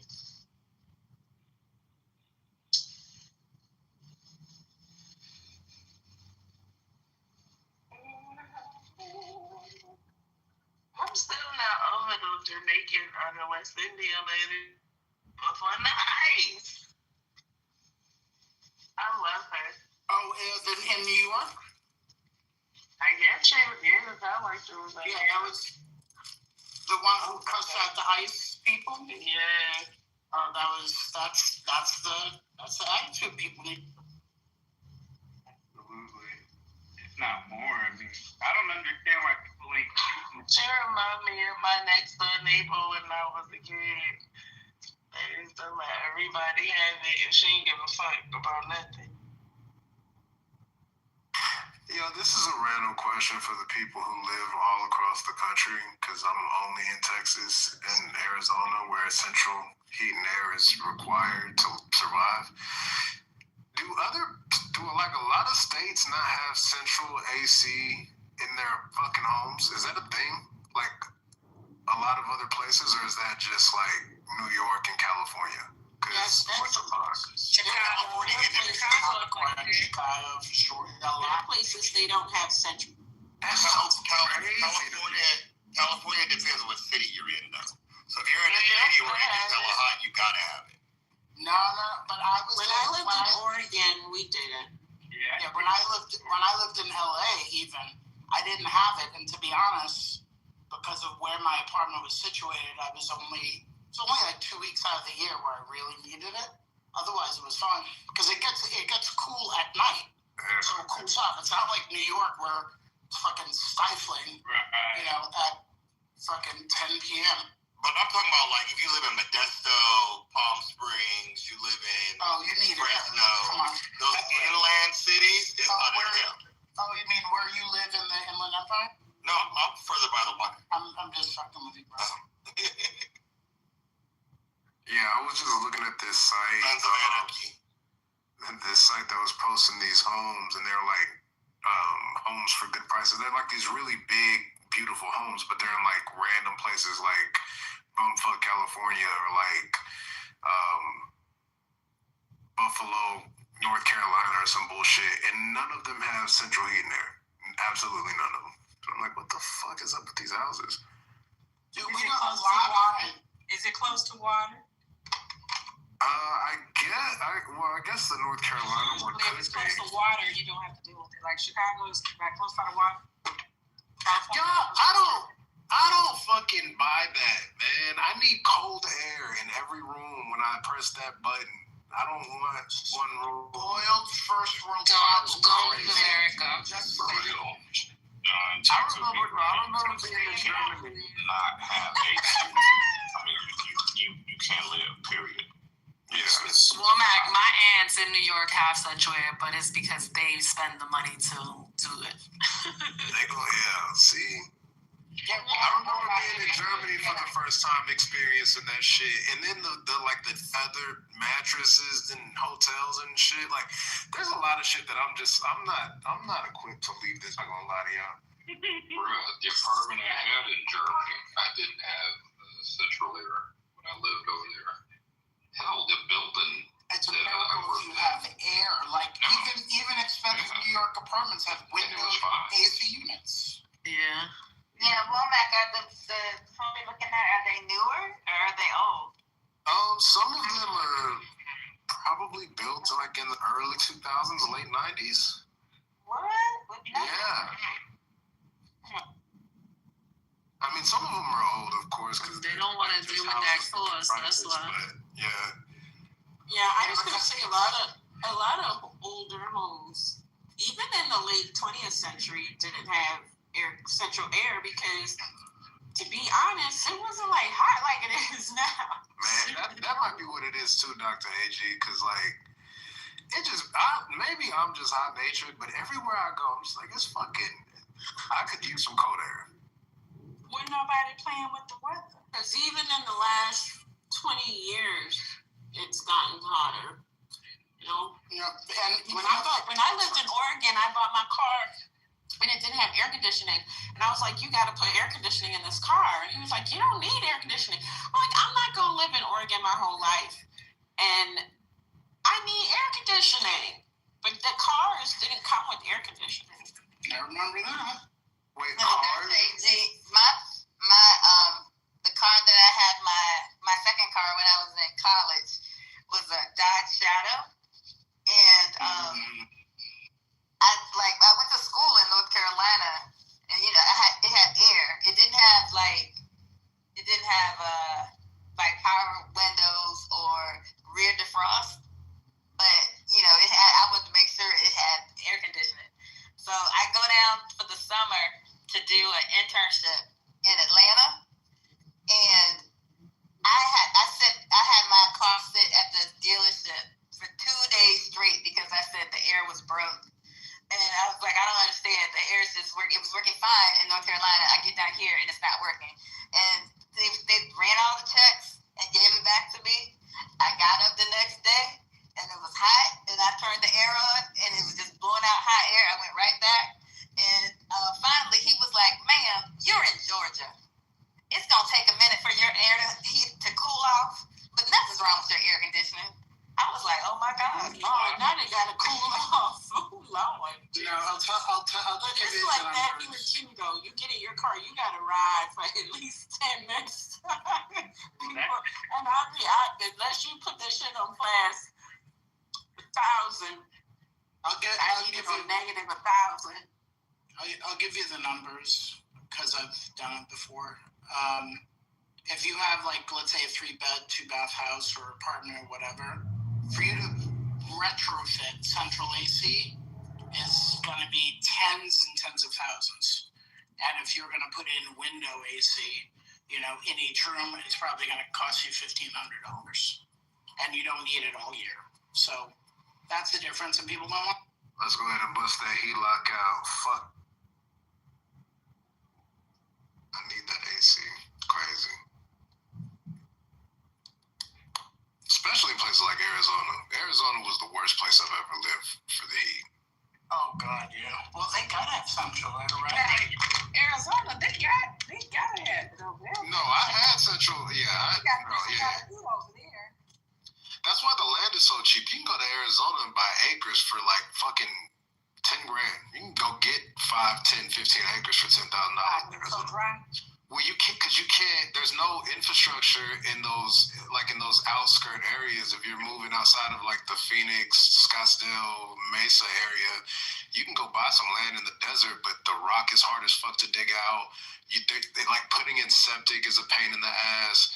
You might as well rely on solar, but again, are you really going to build a fucking home that, like, it's just, it's so much to be able to build a sufficient home. You're not digging a well. You got to get water, shipped in. It's a lot, man. So you can go get that land and fucking shoot guns and shit, but you probably don't want to live there unless you're pulling an RV on that bitch. Wasn't there a dude on the app who was trying to build a community completely off the grid? It was either in Arizona or Texas. He was running rooms on this all the time and like pitching his, selling land and plots and all that. Sounds like nobody's on this app. Sounds like unapologetic, but oh yeah, not like a few people really. Yeah. There's a guy who's online. He's got like tattoos all over his face and shit. He's building a little mini compound in the middle of the Arizona desert, and he paid for all of that shit off of the money he made off of TikTok. And it's actually coming. Yeah, it's pretty dope. He started off like making a little money. He's like, I'm gonna buy this, 10 acres for like $6,000 or whatever the fuck they sold it for. And he was like, I need to raise more money. I'm gonna build a chicken coop, and I'll live in the chicken coop for now. And he did that. Then he bought like one of those little manufactured tiny homes from like Home Depot and put an AC unit in that bitch, lived in there. And now he's like slowly making money and getting viewers, and he's building like an actual house out there. Is he going like solar? Yeah. The solar is what is like powering his. Really, the biggest thing that he has being powered is the AC unit in the little shed, tiny home thing that he has. But yeah, he's doing that shit. I mean, people are not supposed to live in the desert, but here we are. That's what happens when you make shit unaffordable. Well, what's up? Oh, go ahead, bro. Nah, you got it. I was gonna say, I'm about to sell my shit in the fucking country because there's no fucking point anymore. Is there good water over there, like a spring on the property or not? It's on the lake, and I have a well, but the thing is it's in Trinity, which is on Lake Livingston, and that flood that happened in like south of Conroe and when all those kids got swept away and shit, the flood zones are moving up, and I'm afraid that when these next assessments get done, I'm gonna be in a flood zone. I'm not now, but I'm afraid that property is gonna be in a floodplain, and if it fucking gets marked like a bunch of the properties south of it did, it's not gonna be worth shit, and it's gonna be hard as fuck to insure. If it don't have a fresh spring, in my opinion, all land is disposable. You know what I mean? That ain't nothing I want to hand down to nobody, really. Like, it may be beautiful, but I don't know. Asset-wise, like, water's everything to me. Yeah.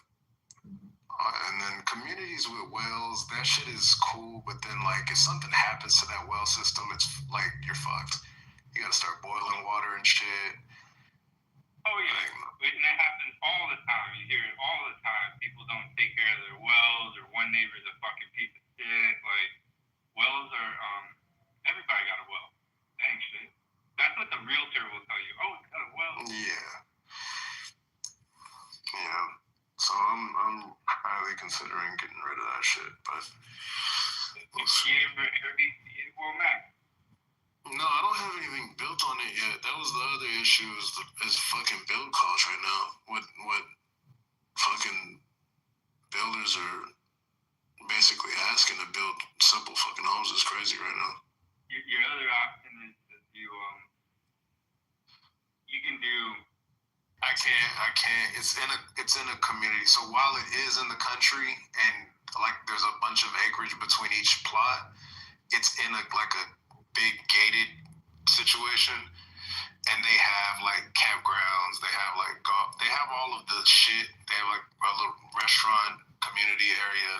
bunch of shit. But it's really weird because it is in the middle of the fucking rural fucking plain land. So, it feels country, it looks country, but they don't really play with like just buying land and like parking trucks and shit on it.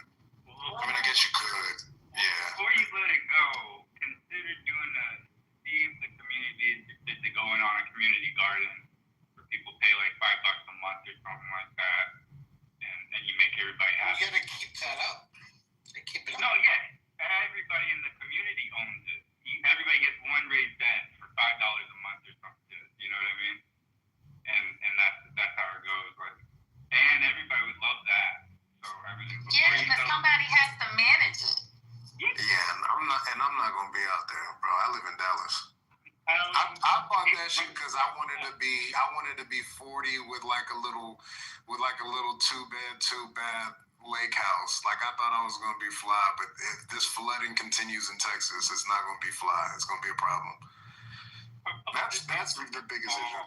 Propose it to the people. Send pass flyers around. Like, would you be interested in just I don't know. I think it'd be worth it, man. Like that's. Water. You need to start a cult, bro. I think you'd be a great cult leader. Water, you coming up with the idea, but you're not thinking of like the implementation, the execution. Listen, I'm a Californian. Like this is what we do. Like I'm telling you what we do in every community. All you said was pass out flyers. That's the idea side. That's the concept side. I'm talking about the execution, the management of it. Yeah, the execution and management is every family gets a plot. Like each person manages their little raised bed. No, right? someone has to manage them. Someone has to plot out the land. Somebody has to make sure that they collect the money, make sure the upkeep. They got to do the customer service, all of that. Right. You're absolutely right. And I'm telling you, that person would rise like cream.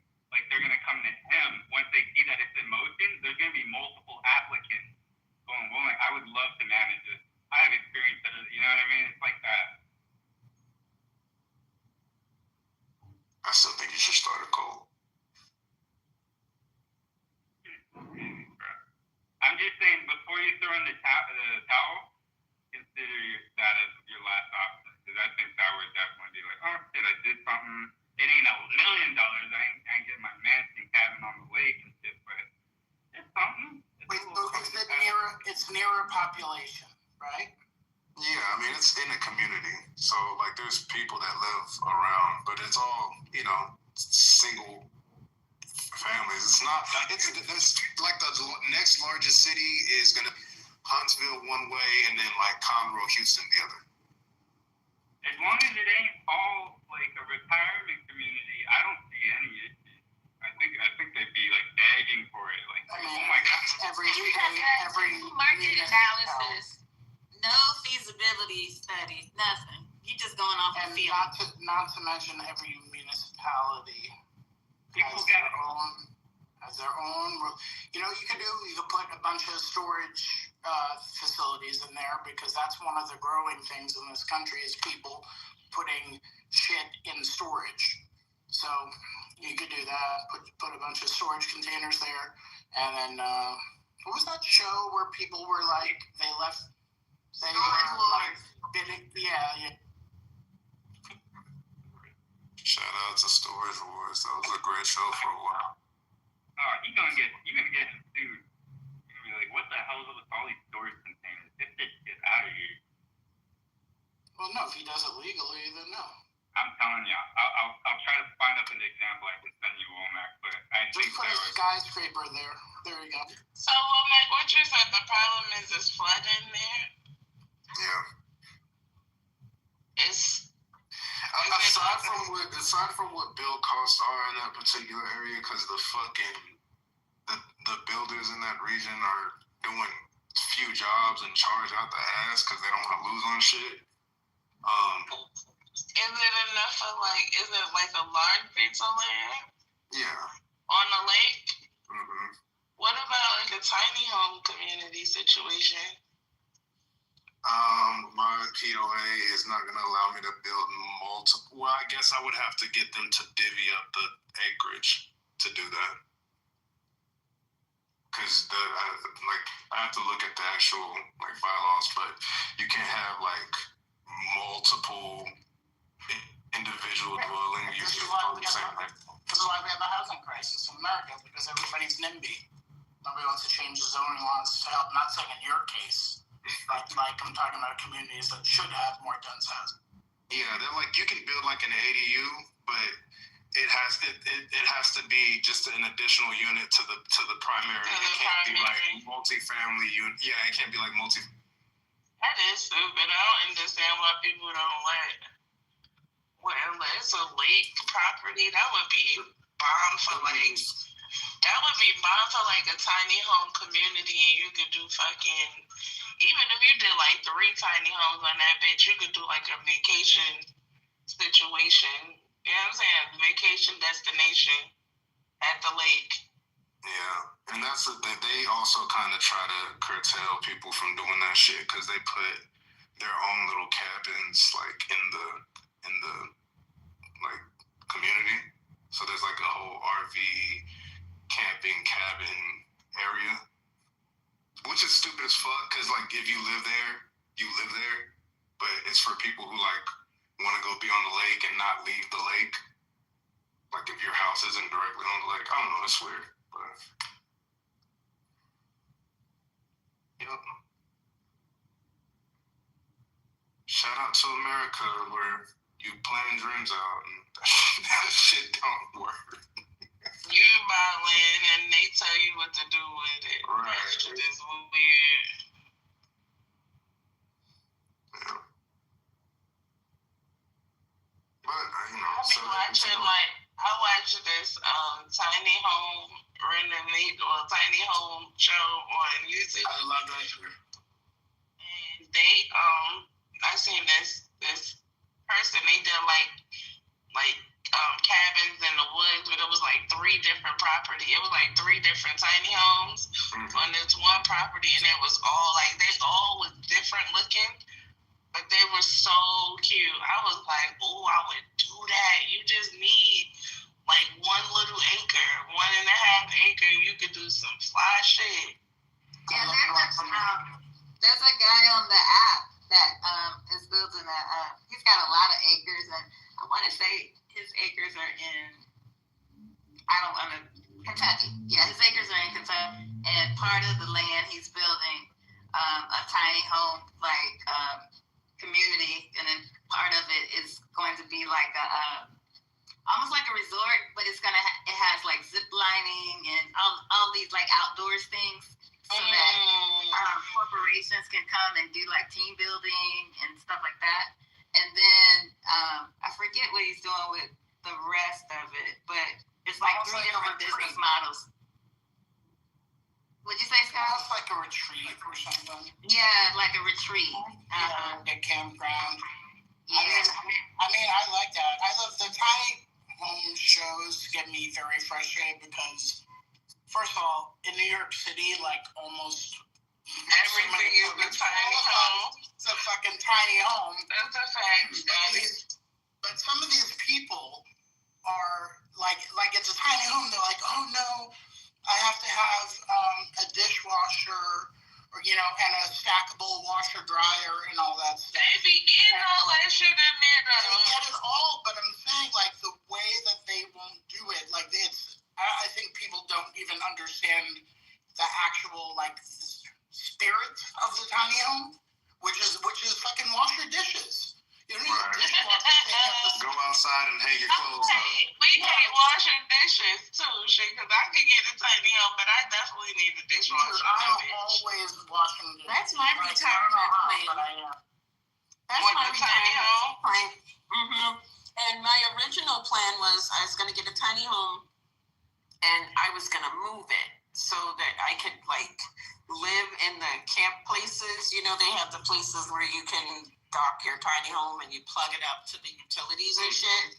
So I was okay, I'm ready. I got 5 years. Let me get my tiny home situation on started, I asked those people when I went to get the thing, the man told me, he was like, you have to have insurance, like, to move your home. So the first thing is you have to have a big ass truck. So the smallest I could get was like a F-350 or some shit. So I'm like, fuck, okay, I'm gonna figure that out. The next thing was, in order to move your home, you have to have insurance. And so that man told me the insurance, $70,000. A year. A year? Oh, no. Yes. And because if I'm going to be moving it from place to place, I have to insure the home for the home, and I have to have like insurance for moving it. Yeah. So that's what makes it cost prohibitive, because you have to insure like for moving. And if you're not moving once, like if you're gonna be constantly moving, you know, you have to insure. Well, also, I said that's a house, $70,000. How much is an RV though? Because I would just get one of those. RVs are expensive. Well, you can get a used one at a good price, but they're a couple $100,000. Yeah, RVs are expensive, and I don't want to live in my car. I see what you mean. You want it separate. Yeah. I mean, you can get an RV that's like the size of a tiny home and leave it on the site and move it only when you have to, and then have like a little car like attached to the hitch or something. Yeah, you can't do that. The thing RVs be fly. Them new ones. Yeah, RVs are nice, but I'm just like, I'm one person. I don't want to live in my car.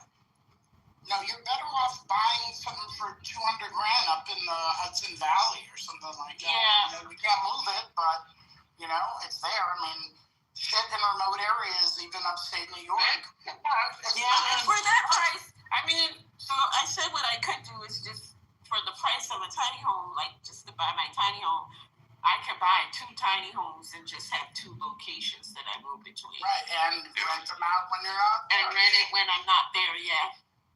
That's the thing, is like, I don't think people understand how expensive that shit is. Like, I even looked at like park model like tiny homes that are like 500 square feet, I think is the max that you can get that actually qualifies for a park model, whatever the fuck that means. I think that's for like the movables. That's not a modular home. But them bitches are like $180,000 for like a nice one. For like one that's done it properly. Doesn't make sense. Yeah, not at all. It's tiny homes have went up substantially. It's a black-owned tiny home community. It's 2 of them here in Atlanta, and they building another one. But the houses are on sale. The little tiny homes are on sale for like $100,000, $200,000. It's like this shit is tiny. Literally, it's in the name. And that motherfucker $200,000. Like, what is going on? I don't get it, but it's went up a lot in the years, because I've been watching them build tiny homes for at least 15 years now, and the price of them have grown crazy. It's crazy. Yeah. They built tiny home community in Newark for the I'm gonna call it a project because I'm not really happy with it. It sounded like a great idea, but the execution was horrible. It was for the homeless. And I feel like a disaster already. Yeah, like I feel like they already have to deal with so much because they've been, displaced, they're unhoused, and they're either coming from the streets or coming from a shelter. I felt some kind of way about them getting a tiny home versus, maybe putting them up in an apartment or something, like giving them this new concept. Like I felt like, I don't know. I don't know. Like, I think they thought they were going to really hit it out the park and that, like, these unhoused people were going to be really excited. Like, they're excited, but when I walked past it, it wasn't really giving tiny homes. It was giving, like, tricked out storage units. Like the kind you buy at Home Depot. Yeah, but I mean, you know, if you don't have anything, like that's, I think that's why I'd be so greedy about my AC and my square footage now, because I mean, when I say square footage, that's relative because it's just me. But like I've been homeless. Like that shit is, you'll take anything at that point. But I think people gotta, like that. I don't know what people are gonna do. I don't know what my niece, who's 5 now, like when she's 23, 24, considering a home purchase, like what the fuck is that gonna look like for her? Like I told her mom, I was like, we need to start saving now, and I'm not gonna have a fucking kid, so we need to get her down payment ready now, because that girl is gonna look up and her first home purchase is gonna have to be $600,000-$700,000 for a starter home. Yeah. There's I just saw someone's video today. They were showing a house that they were getting ready to buy, and they were showing their daughter that's like, I think she might be a little over 1, and she's a toddler, and like it was a reel, and the caption said, "We are prepping this house for our new tenant. We plan to hold on to this house until our daughter is ready, and then we're gonna give it to her." And I was like, dang, that's pretty much what people gonna have to do. Like, if you want to make sure that your kids have somewhere to stay and, you know, set them up, you gotta buy your house now. Like, I know people who did that when their kids were in college. Like, they bought like a townhouse or something for their kids to move off campus, and then the kid ended up getting the house. But I mean, yeah, I feel sorry for parents. My homegirl purchased that house in 2022, and her fucking, and this is a starter home, $450 right off the bat in Atlanta. Yeah. $450,000 off the bat. The average price of a home in the U.S. broadly, I think, peaked this year. Was it just under 500,000? I believe, which is extraordinarily high when you're taking in all of the United States. I remember when houses, nice big houses, was $180,000, and that was high. Bro, that's why people, when I say $300,000 is expensive to me, that's because in Texas, 12 years ago, you could buy a 5-bedroom, 3.5, 4-bath for $180,000. Like my mom in 2008, this is just after the housing crisis, but my mom was getting ready to buy her first house, and she stole that house. It's a 4-bed, 3.5-bath. She got that house for $110,000, and there was like this is what she told me. I know what she bought the house for, but she said when she signed, it was no money down, and they gave her $15,000. Like there was like a subsidy, like there was something that they were doing to try to make home buyers buy homes. Was there a tenant in there or something?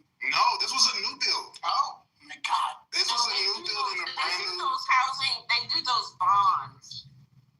Yeah, when the market crashed, that's the exact time that she bought her home, and she was like, she picked. I remember going through that house, bro.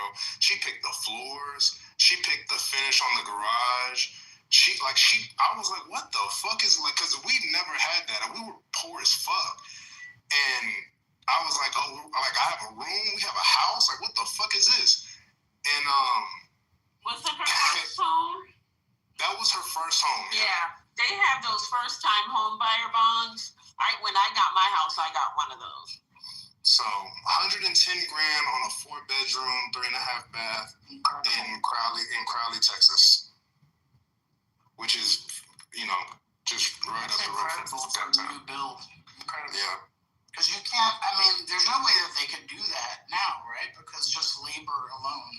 Well, I think the other issue is that community had started to be built out, and then it stopped.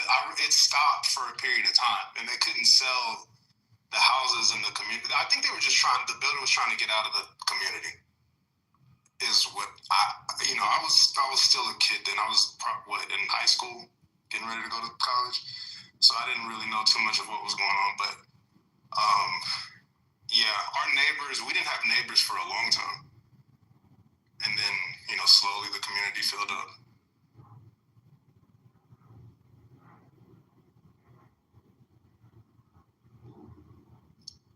Oh, it was a lick, man. If you were if you were ready, you got to steal some shit. Hey, what? Yeah, I definitely still wish that I could have bought a home after the 08 crash. Although the kids still, I wish. It was like that in New York too at one point where the houses was cheap, and I wish that my family would have purchased more houses than they fucking did. It's crazy right now. It's crazy. Those townhomes and towns in Bed-Stuy. No, let me tell you, And Scotty, what? Scotty, my cousin, her family, her father's side of the family, they had a house on on Jefferson, a brownstone with a in-ground pool. Okay. In-ground pool. And they probably bought that shit in like the 60s or 50s maybe, but they ended up selling it. I was like, y'all niggas is crazy. When did they sell it though?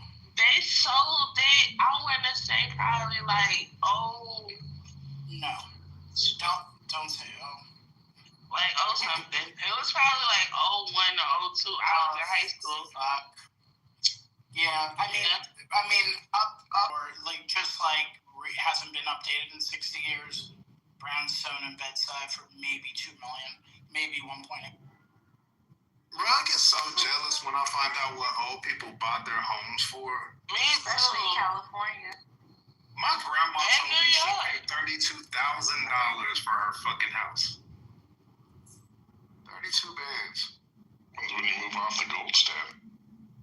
Shit is crazy. It's That's like 5 raspberries now. That's the only thing that make you want to go to back in the day, right? Is the prices. Oh, that's the only thing. Brooklyn, how much did you say your friend's house was in Atlanta? $450. Wow. So my cousins, they built their home in, I want to say 98, 99, off of Camp Creek. And it's in one of those nice affluent areas. And the price range was like $450, $460. And they have a 7-room house with like 4 bathrooms. That's what I heard. It's like, this off in Camp Creek too. It's like, it's further down, but it's off in Camp Creek. Yeah. And it's $450. It was new build, but it's $450. I was just saying, like, how much she's paying now compared to what they paid back then. Yeah, like, and that's a 4-bedroom, like 3.5. Right, there's a 7-bedroom and with a full kitchen and everything in the basement as well, and it's got a pool. My aunt had a house in this neighborhood called Dixie Leon. It's right across the street from Evander Holyfield, Rick Ross' new house. It's literally right across the street, the neighborhood. And she bought her house in 99. It was probably 99, either 98 or 99. And it was like 210, but she got, so it's like a gang of bedrooms. It's probably like 5 or 6 bedrooms and 4 bathrooms, but an in-ground pool. But her house would probably be $1 million right now. If they were to sell it, that shit would be $1 million. It definitely would. No, but it wasn't a new build. It wasn't a new built house, but it's all brick. Like the whole house is brick, so it's old school. It's really it's built. It's finally built. You know what I mean? And what that shit would be $1 million. But the thing is, if you're not, if they're not building a massive amount of homes that are not considered quote unquote luxury, these people, and they're not downsizing, your people, your family, they can't like just move and buy the same type of place. No. It's going to be completely unaffordable, but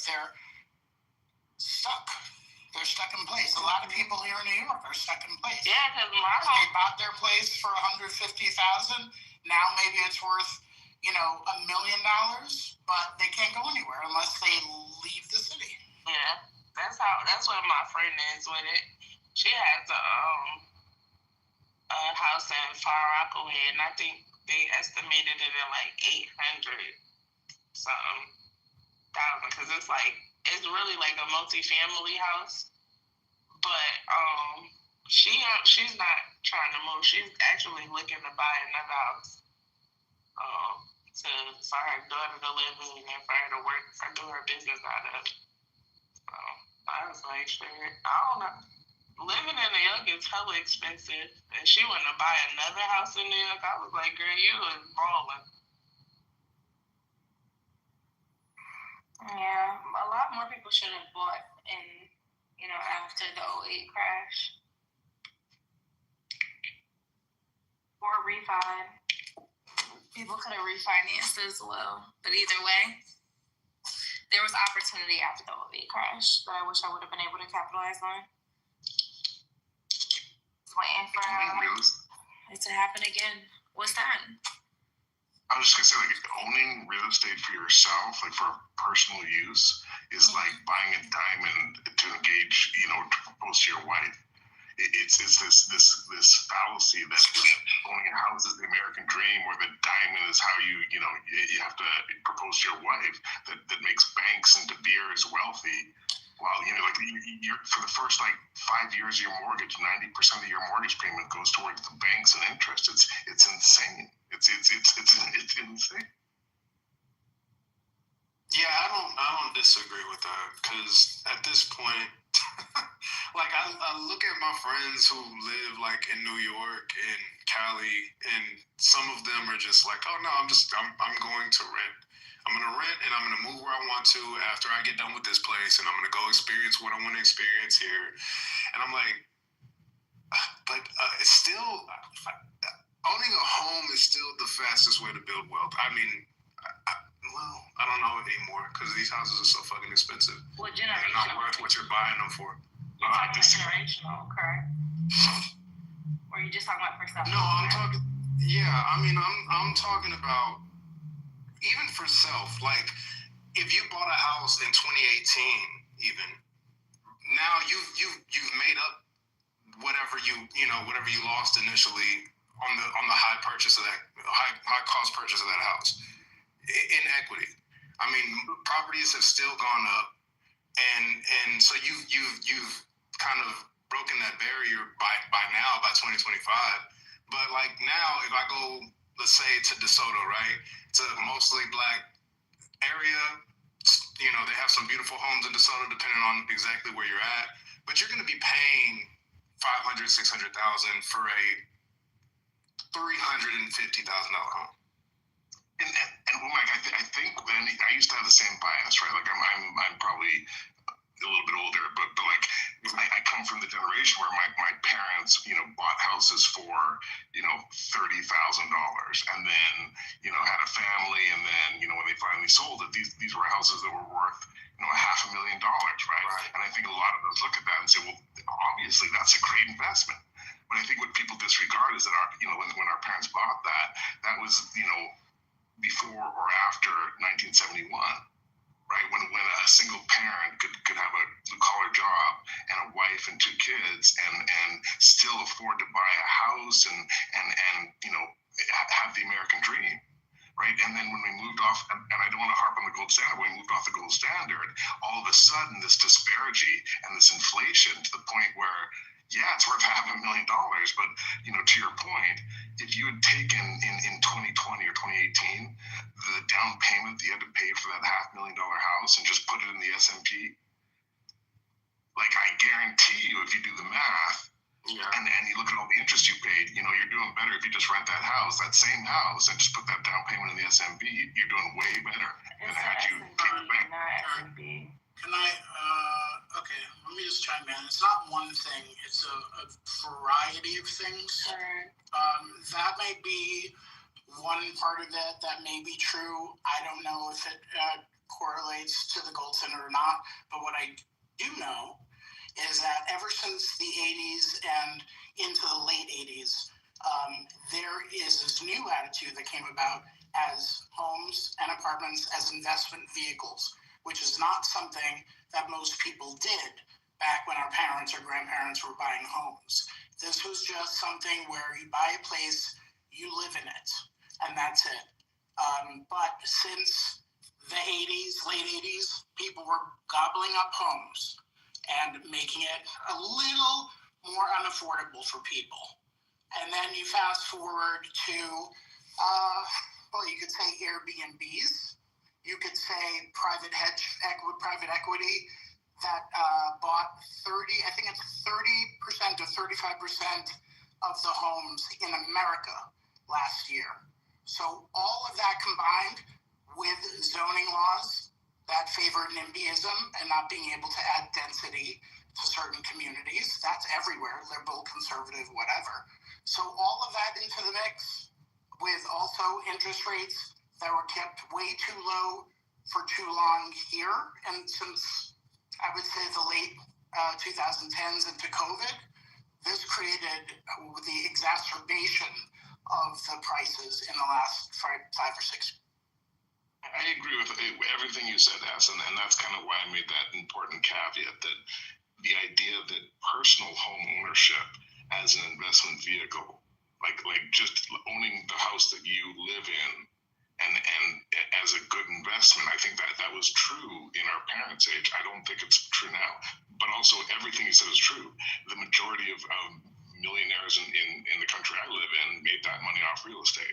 So investing in real estate as an asset outside of just your living space is a great idea in a diverse portfolio. Just the idea that the American dream is owning your own house, I think bankers love for Americans to believe. So maybe not so much a dream. First of all, I'm like, $30,000 for a home? Like, how old are you? I mean, this bothers me so much when people don't believe in ownership. They talk like this, right? Yeah, I'm sorry. It's giving very old, very outdated. Do I think it's a dream? No. Do I think it's a way to a path to generational wealth? Yes. That's why I asked Womack, is he speaking from a place of self or generationally, right? Because if you're trying to build up your family and your lineage and build generational wealth, then that should be a part of the portfolio. Do you think that it is a wealth building mechanism now in this age, in this day and age? Yes. That's why the rich do it, right? Now, it doesn't have to necessarily be a single family home. I'm not going to harp on which type of real estate you buy. So like investment properties, of course, yes. Watching HGTV and the flips, when they flip the houses, right. And the prices, like the amount that they used to get versus the amount that they're getting back now is hella different. It's like they're doing a lot of work for a little bit of money where they used to do the same amount of work, but they would get way more off of their investment. You know what I mean? So I don't know. I have to add to that, but this is why I also love and hate HGTV. Like we all like watching these shows, the renovation shows, or the by New York or LA or Sunset or whatever the fuck it is. And the thing is that they are actually detrimental. As much as we like them, they are detrimental because somebody sees a renovation, they're like, oh, I can do that, and I get a little extra money, so I'm going to go do this over here, and then raise the value of the homes in that community. So all this shit becomes, all the prices keep running away from the regular people who would live there. Everybody looks at, these fucking, blonde chicks in mini dresses trying to sell, $5 million homes and think this is, and that's like normalized, like it's a thing and it's something to, to want to attain. And that to me is just, it's just fucking gross. And I know a lot of these people, but it's like it's not real. And also, and I will land with this, you are not guaranteed to make money off your home and that it's going to increase in value. I can cite so many examples where people bought their homes in the early 2000s or 2007 or 2013 or 2020 where they are underwater with their mortgage and they are fucked. And they either have to foreclose or they got to rent it out because they make their nut, whatever it is. So it isn't always a guarantee. But I will say this, homeownership, is it good? Is it bad? It's both. So that's all. There's not like one right answer to this. It's very. So wait, keep your mic open. Do you hate Redfin? Do you hate Zillow? Do I hate them? With the same that you don't like? Yeah, you say it all the time. I mean, first of all, selling Sunset is to sell. It's the vantage point of the realtor, not to say the average home buyer can buy that home, right? So I want us to be realistic. But my question to you is, do you not like Redfin or Zillow and what they're doing? I hate Zillow. Okay. With a passion. Okay. But that's for like specific reasons that I don't want to drag the room down for. But we can have that discussion another time. Because they're buying homes. Specific. That part too. It's a very specific thing that I don't want to bore the room with. But these are credible things. It's the industry I'm in. So. No, I can hear it. Yeah. But I would love to have that conversation with you because it is interesting the way that they're going in terms of the market with specific to Redfin. So I'm surprised you're gonna. We don't deal with a lot of Redfin here, so I don't know what their model is. But I know that. Okay. Well, I know that Zillow and Trulia, which is the same company, is fucking disgusting. But that's a whole nother, kind of. I don't think they do Redfin in New York. Oh, is that what that is? Okay. New York. They may do it on Long Island or something like that. I don't know. The other thing I don't like about... Sorry, my bad. No, I'm sorry, Mike. Go ahead. I was just going to say, the other thing I don't like about a lot of the real estate bros that preach, like, go buy a house, go buy properties, go buy multifamily units, go rent them out. Like, that shit, nobody's talking about how much they actually cash flow. Like, you might buy a property for X amount of dollars, but the market and the people, how much they actually cash flow.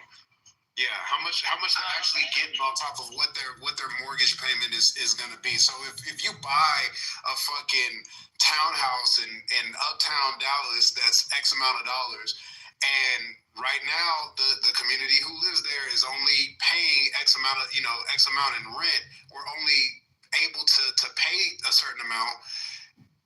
You're making some of these people are floating $400 a month, $300 a month. That's true. And that, to me, is not a wealth-building fucking tool. Because if something goes wrong, or if your home is in a shitty place like Florida, and to not insure, or you lose more companies who are willing to insure, like there's so many things in the game that could just completely fuck you. And so when people are like, it's a wealth-building tool, it's a wealth-building tool. I look at houses how I look at jewelry. I like nice pieces of jewelry if I come across something, but I'm buying that for me. I'm buying now. Of course, if you have all the money in the world to play with, you can go start buying loose diamonds and Rolexes and start slinging that shit left and right if you want to. But if I don't have the money to go do that, then I'm gambling. And like Scotty said, it's. Oh my God, Womack, you're gambling. 100%, 1,000%. No, you guys are gambling on the market as well. Are you all? Come on now. Come on. Yeah, 1,000%. Wait, I want to hear what Chaz did. No, we can't do this. I'm sorry, Jazzy. Go ahead. We cannot do this because this pisses me off so much, right? Because y'all gamble everywhere else. But for whatever reason, with real estate, specifically real estate, you all have an issue with, and a lot of times it's the people that rent that have an issue with real estate. You gamble in the market. I mean, I said this at the beginning of this property conversation. I bought acreage on the lakefront that I thought was going to be perfect. But guess what happened over the last few years before I could start building? fucking Mother Nature took over and started flooding the shit out of zones that were south of me. So if I wait for another, boy, here's the thing, Walter, is the location I had is perfect. It's on Lake Livingston. It's not in a flood zone. It's on a perfect place to build a home as of now. But if I wait another few years and let new assessments come out of where flood zones are in that particular plane, it's going to smack me. And if it does, that property is worthless. Nobody's going to build there. Wells have issues all the time, especially when there's excessive flooding. You have infrastructure issues, especially in country towns like that, because fucking bridges are not prepared to take on 25 feet of water whenever they come down. We just saw this happen when a whole bunch of kids died, right? It is risky. And so, you get what I'm saying? So I get the wealth building part, and I get like the generational wealth. That term bothers me so much because it's like, sure, home ownership creates that, but it's not a lot of the times for the generation that buys that home. It's just not. Let me add something super important, at least from my perspective anyway. It may be just important to me. I think the issue that I often have with these conversations, and this is a good convo, is there's a broad brush painted with real estate generally. And really, it's not that, because what Jazzy's talking about, yes, applies to specific, well-researched cases with well-equipped buyers who know what they're doing. And then it can work in those cases. It can also work in other cases for people. But painting a broad brush because we got thousands and thousands of different communities with different price points, different zoning, different access to education, to public transport, all of this different density, it does not apply to every case. There are people in Manhattan who are so fucking wealthy, they only want to rent. So they will spend $25K, $50K. I get emails every day from agents looking for their their client who's looking to rent, and they will literally say, no budget. Okay, this is how I know we have to tax the rich a little better, because when they say no budget, they actually mean we don't care, and they're just looking for maybe a 3-bed or something like that. So people, even with the wealthiest, will rent. A lot of them will buy, but they rent because they don't want to fucking deal with the same crap. And that's the same reason that a lot of people, even on the lower end, who may be able to afford it, and pinch their pennies, may not want to, because they don't want to deal with the fact that a lot of these homes can be a fucking money pit. So there are a lot of truths here, but you can't paint a broad brush with fucking everything. I was gonna say, can the broad brush be that all of it is gambling? I don't know what risk you're taking. That's fine with me. Okay, that's the only broad use. America's risky regardless.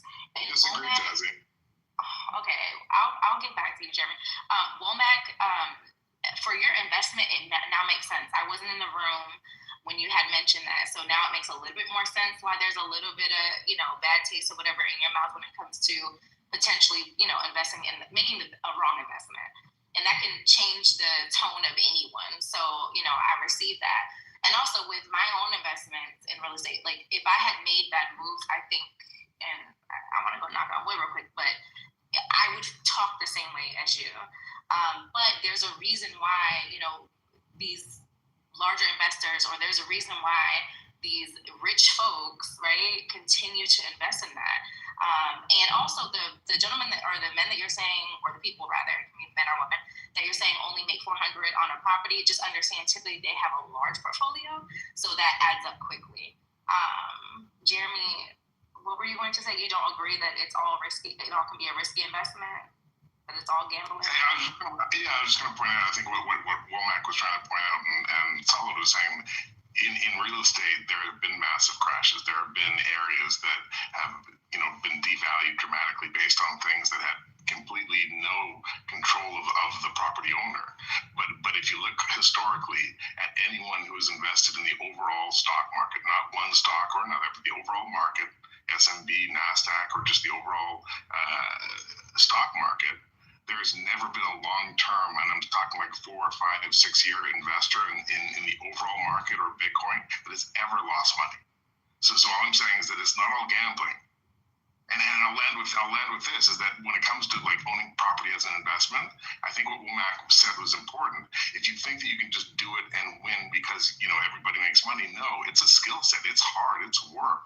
Just like being a day trader, like just because people make money off it doesn't mean you're going to do it. You really have to have an expertise in that to do it.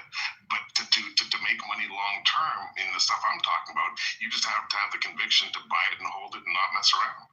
Yeah, but why can't it be both?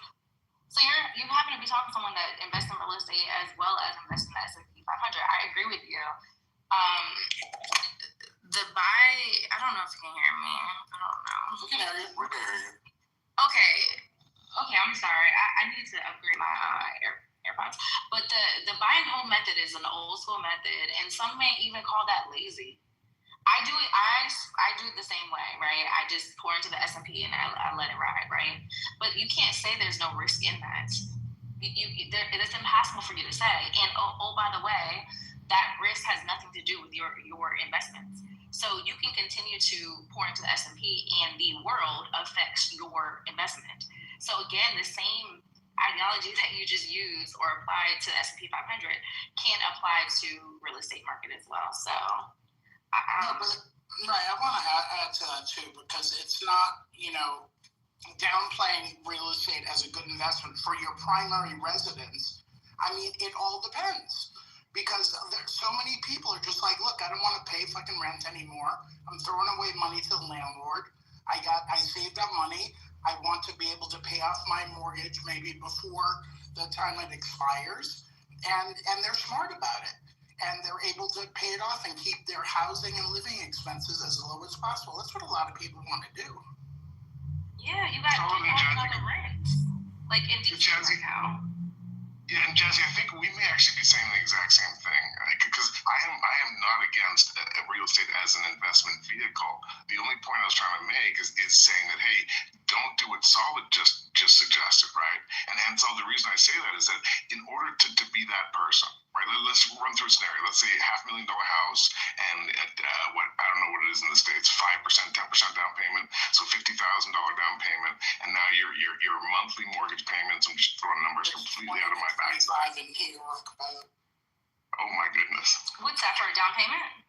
Down payment, Manhattan. Yeah, I'm assuming the 5% comes with a certain type of loan. So I would go with 10, 15, 20. Yeah. I come from a socialist communist country called Canada, where everybody can get a 5% down payment for a home. Let's not do that. Let's do 10%, right? And $500,000 house. Let's say it's a $3,000 rent.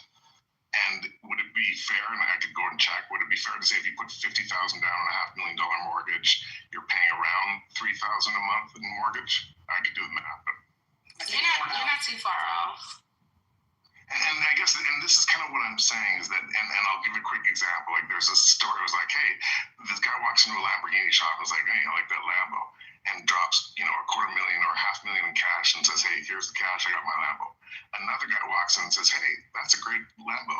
Takes $500,000, buys a $500,000 income generating asset that generates $50,000 a year, and then uses that to pay the lease on the Lambo, and then he goes and takes a mortgage against that $500,000 asset that he bought, and he goes out and he buys a house that he rents and turns into an Airbnb. So Jazzy, I'm not against using real estate as an investment vehicle. I'm just against that guy walking in and buying the Lambo with cash instead of being smart and leasing it. Is I guess what? No, I fully understand what you are saying. I think is it S? Is it okay? Spirit. Scotty. Yeah, Scotty. Okay. You're Scotty with the Love Is Blind tomorrow. Okay, so Jeremy, I don't disagree. I don't disagree with you. I just want to make sure that for the however many people that are in here, understand that real estate is still a good vehicle. So long as people can hear both sides and they can make their own determination. I'm not saying they're making a determination based on the Clubhouse conversation, but I do notice that people that are against or come off rather being against the idea of real estate as an investment tool tend to be those that rent. And I do not like that, because it just doesn't make sense. Because again, I do believe that you're pouring out money, wasting money, if you're paying, let's say, that same $3,000 on nothing. Like there's nothing to your name. I don't agree with that. Now, if they're investing and they're just pouring a ton of money into the S&P and they're doing Bitcoin or whatever the hell that they're into, right? And they're just making money, and they're outpacing rather the people that then own. Okay, I'll stand down. That's really good. But if we're talking about usually, apples to apples comparison, usually the people that are paying the $3,000 a month are not doing what you're saying, are not using the strategy that you just used on the Can I ask you something, Jazzy? Because you sound like you're in the space and you sound very successful in it. When you hear newbies who have never messed with real estate as an investment vehicle, and they're like, hey, this sounds super easy, I'm just going to go and buy and flip some houses. Like, as someone who's in the space, what's your reaction to people who treat it like it's like, oh, I saw this reality TV show, I'm going to go make some money in real estate? Yeah, so if it's based on a reality TV show, I would already, I probably won't be having a conversation with that person. So we can start there. But just in general, if someone's really excited about real estate, I actually rather them have less information on the onset. Because the more information you get in terms of real estate, the more you hear people get colder feet. Like you see them kind of talk themselves out of it. So sometimes going in blindly as your first purchase and learning and just learning the harder way, there's something to that. I would implore anyone in here to join like a real estate room on here and just listen and sit and just listen and ask questions, where you see fit. But yeah, believe it or not, I'm going to say probably the unexpected answer, jump in. The longer you wait, in my opinion, the worse off. Just 10x that shit, bro. Period. Just go. Not period. I'm joking. That was I am as well. I used to do, when I first joined the app, because I thought it was a serious place, I used to, apart from doing, my music rooms, and rest in peace, D'Angelo, I'm still fucking heartbroken. I used to do real estate rooms with usually New York City area people. It was a serious thing where we talk about the market or whatever. Since Clubhouse became not serious for a while, I'm actually coincidentally doing one on Zoom on a panel for real estate people. And what's interesting is that, like, for me, or my philosophy is that everybody's situation is very strictly personal in terms of what they value, in terms of how they want to put their money. So there isn't one answer for everybody. The S&P isn't for everybody. They may be taking care of certainly family members. They may have kids on the way. They may value something like, being able to rent a beach cottage for a couple weeks with their family, and that's more important than them owning a bigger house with extra 2 bedrooms, so random people can crash there from their family that they don't want staying with them anyway. Their finances may be personal. They may have just been at their job. They would be doing a startup. There's no one right answer for whether they should rent, invest in the S&P. They may want to move. They may want mobility. So many people who truth. And the one thing I hate about real estate is that people want to keep up with the Joneses a lot. They want to be like, oh, they bought this house. Well, I have to get a 6-bedroom too, and I need a 4-car garage, and I need this, and I need that. Guess what? You don't. I mean, you may think you do to keep up with the Joneses and, have that nice social media life that you send out to people. But the reality is you actually don't. Like, you can live modestly, and there are people with a lot of money who do live very modestly, and there are people with not a lot of money who are showing the fuck off. And they're going to be broke, or they're going to be stressed, or whatever it is, because they've bitten off more than they can chew just to show people that they're successful. So it's a lot of things, and there's not one right. I think another part to this, too, is, like, the people who were using real estate as a vehicle. My bad. I'm over here trying to park. Can y'all hear me? I don't know. Okay, cool. The people who use real estate as a vehicle, and saying it like that because it sounds like it's just, or as like a financial vehicle.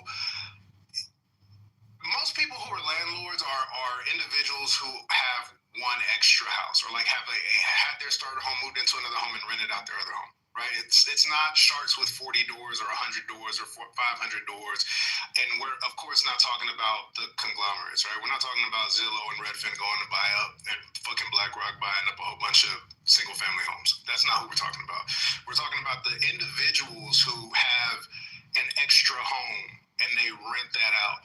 Those people who are quote unquote cash flowing, or let it be the energetic, enthusiastic kid who fucking takes loans out of his ears to go buy 2 or 3 single family homes, and he's floating $300, $400, $500 a month off of fucking rent. One disaster in that home, let the winter come and some pipes fucking bust. Ponzi scheme. It could be a Ponzi scheme. They're fucked. You know what I'm saying? And so, like, when we're talking about this, I think it's important to understand we're not house. Let me take out the equity I have on this fucking house and do some remodels, take some of it and go put it down on another fucking crib. And then I'm gonna try to do that for 5 or 6, 7, 8 more times. Let a couple of disasters happen in some of these homes. Let the AC blow out. Let a pipe bust. Oh, you know what the disaster is too, Mac? Is that not paying fucking rent because the economy's too fucking high? Well, there's a tenant fucks up the place, like so many variables. But here's the other disaster. You thought interest rates were going to be low forever, so you took out a 7-year arm or a 10-year arm, and guess what? 2027, it's coming up, and now you're going to be paying 2.5 to 3 times more. Let's double click on that, and let's double click on that. 95% of small medium businesses in the U.S. 95% of the businesses in the U.S. are small, medium businesses, right? And everything that Womack just said, right? And yet, and yet Tesla and Microsoft and BlackRock. So it's not just real estate, right? It's like the things that power all the real people who are at risk, who actually power it all. Oh, you think BlackRock gives a shit whether or not, rent goes down in one neighborhood? Yeah, but... Man, I have so much respect for the kid that you just talked about, Womack, that's pulling loans out of their ear because they're not sitting on fucking Clubhouse complaining. Go find them and write them a check. Go find them and write them a check. That's crazy to say. Like, I just cannot believe you 3 men, especially the gentleman that is in the real estate industry. Like, this is insanity to me. I'm pro real estate, but I'm not pro everybody real estate all the time. Oh, so you want to keep it to certain people, Spirit. No, right. Oh, no, not at all. No, I think it's individual. It doesn't matter what income bracket you're in. I just think it's deep. You should keep it to the people who can afford it.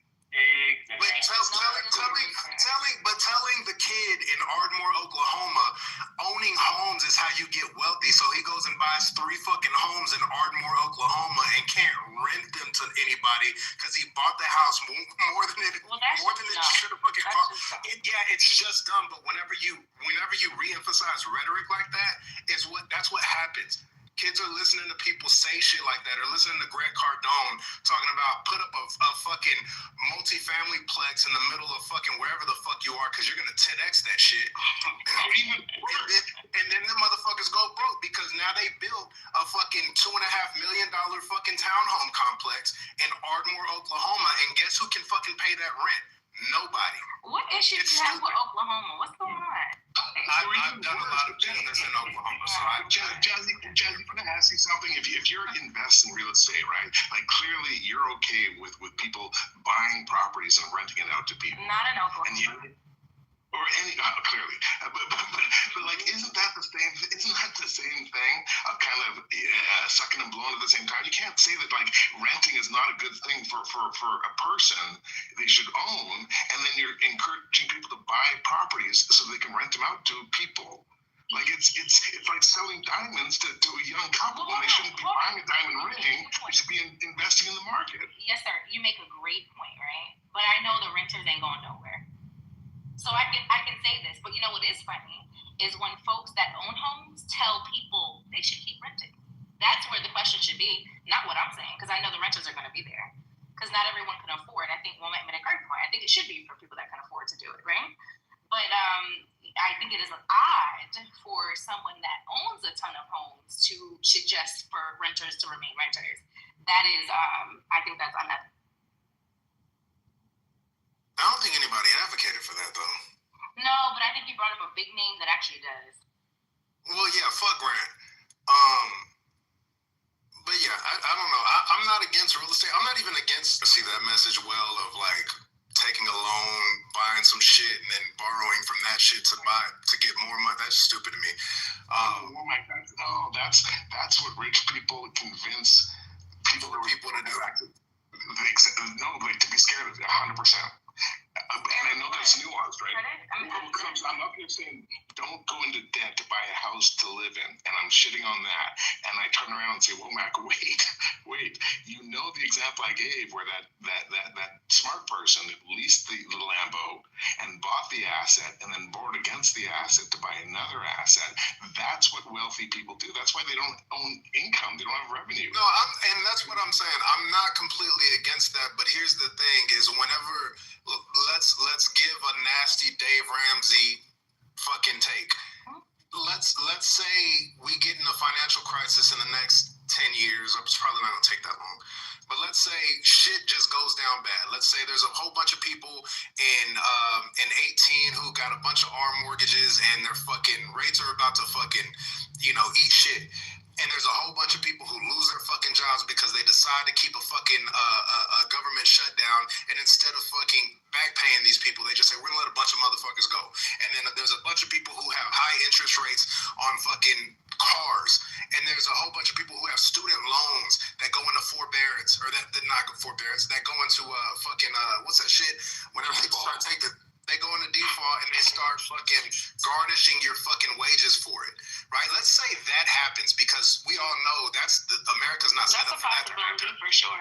Right. So let's say that happens out of some sheer ungodly reason that would happen on fucking borrowed money.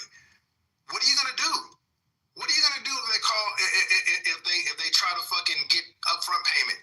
Like that again, this isn't something that happens often. It's something that almost never happens, but it's something that happens. And when people start eating shit and their tenants can't pay their fucking bills and they have fucking property that's propped up on borrowed money and high ass interest rates, and they bought the property for more than it was fucking worth, and they did it in the name of generational wealth, you're gonna have a fucking problem. So I get it, and I understand leveraging debt. I'm in the world of finance, and I've done many different jobs. I get it. I understand it wholeheartedly, and I'm not even against it when done responsibly. But my issue is most people don't do it responsibly, and the people who deliver the message, who have the means to borrow money in that way, don't deliver that message responsibly. That is my beef with it. 1,000%. And let me just like cut my knees off and so I don't talk shit here. Like I am not wealthy enough to like walk the walk, right? Like I'm 100% Bitcoin one way or another, and you can leverage Bitcoin holdings to borrow and do the shit I'm talking about. I don't fuck with that because of what Womack says. So to be clear, but Womack, I'm super macro, right? Because I think what you're talking about is 2008, and the reason why after years of being like FANG plus Tesla and having like, really successful and also, getting there after massive losses of someone said this is a good idea. And I went FANG Tesla because I said, just know what you use and what you do every day and what you believe in, just do that. And then I moved off that because after like a decade of study, the fiat problem in 1971 and unbalanced budgets and printing cash and the military-industrial complex, that's the answer to your question, Womack. That's what you do, is you have to move completely off of the entire foundation, because it's not real estate is the problem. It's printing money.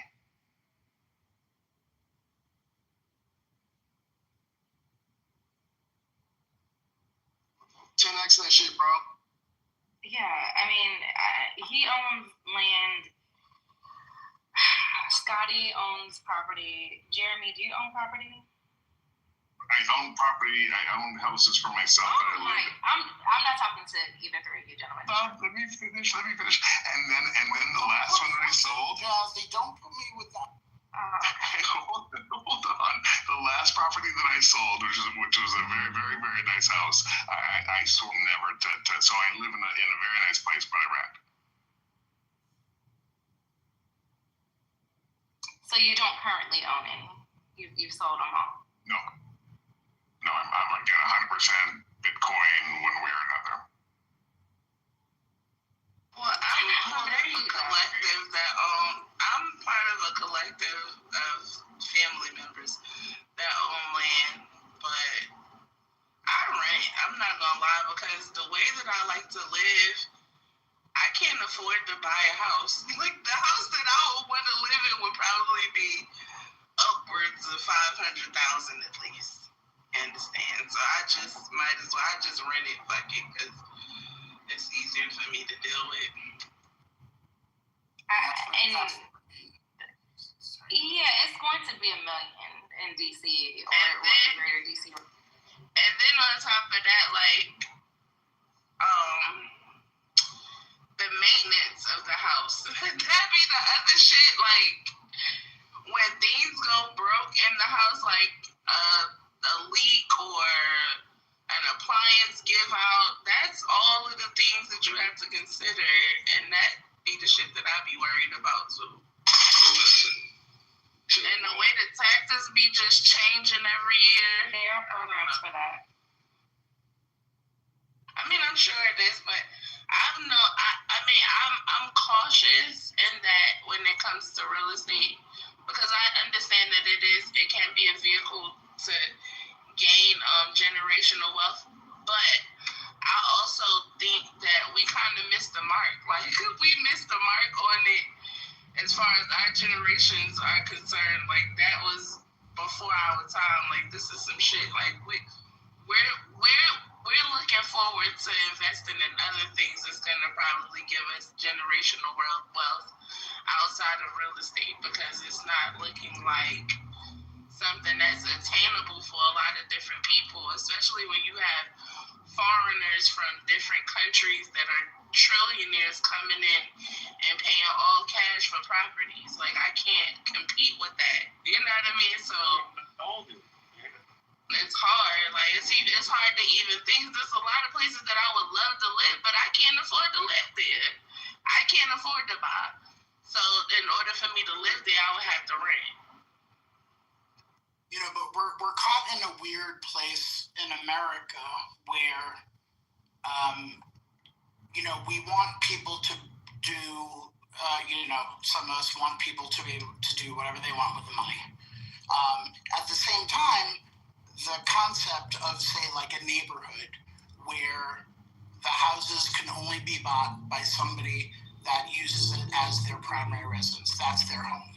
Right. That's a pretty big concept, because that removes investors from the equation, and so it keeps prices a little more affordable. But, we're also the land of the free, right?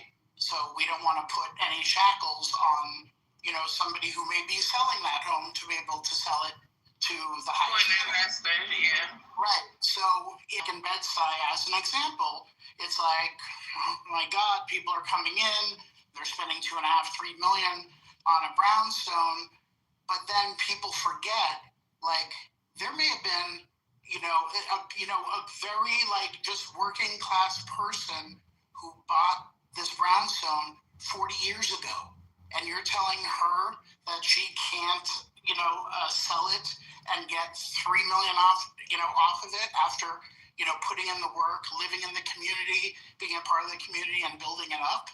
So it's a tough conversation to have, because you want them to be able, to make the money off of it. At the same time, you don't want to force people out of communities because the prices are going bananas.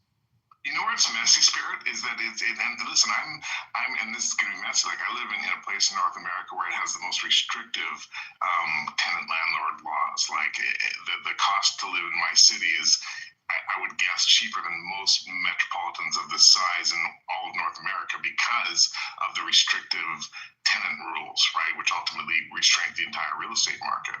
And I think where it gets messy is it's kind of like the socialism question, right? Like when it comes to healthcare and access to education and access to housing, like these in one way or another kind of like basic needs, right? And when you mix capitalism with that, it messes stuff up a little bit, right? And so when you look at a comparison between Canada and the US with healthcare and education, you have this pretty serious contrast because of how much capitalism influences it.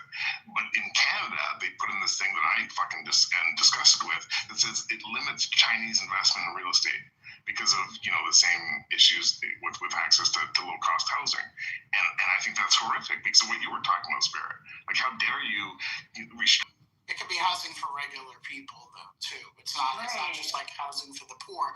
No, my solution would be more forward-thinking, like building, like have a private-public partnership where you're building out these communities where it's in the bylaws of the community. It can only go to people whose primary residence it is. You can't Airbnb it.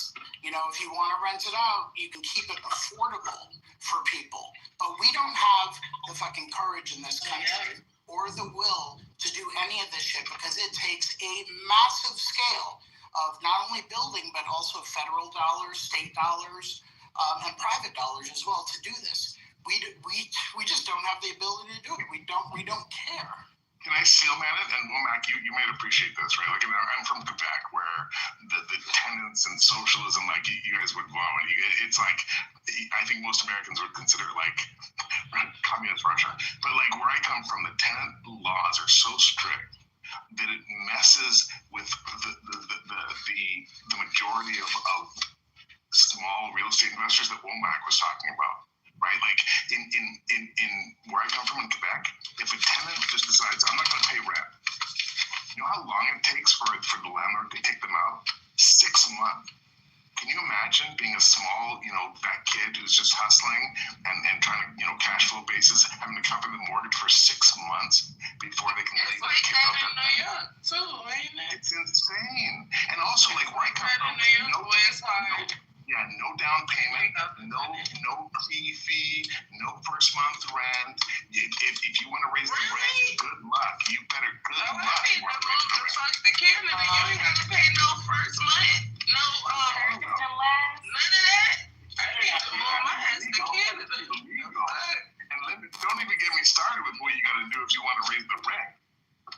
What? Let me come on up to Canada. You don't have to do that in Texas either, though. You don't have to do first and last months. Really?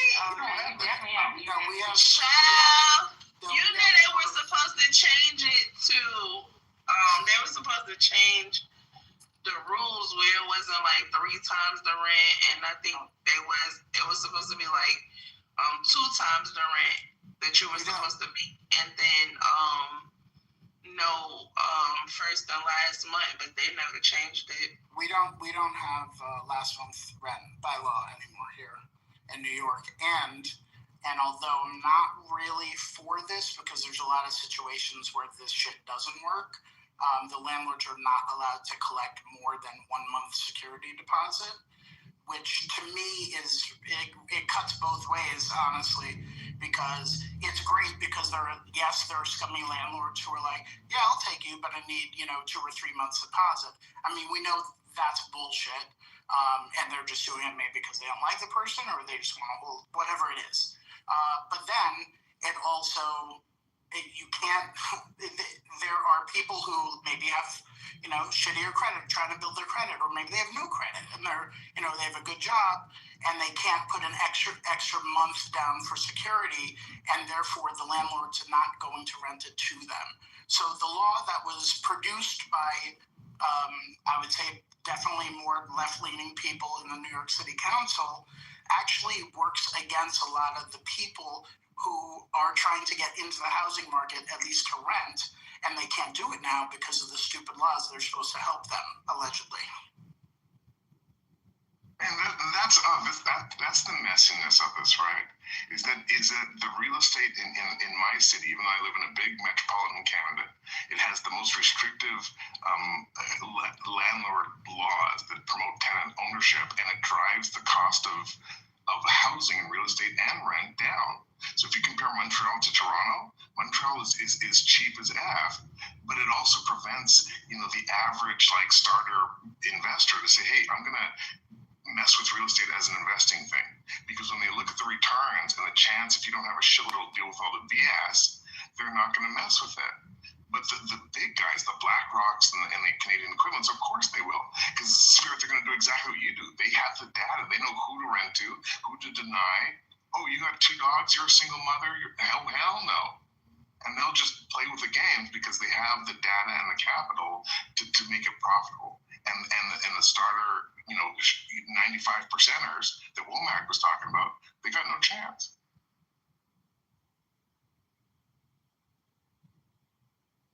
Your Honor, I resent your comment. My exes are great people.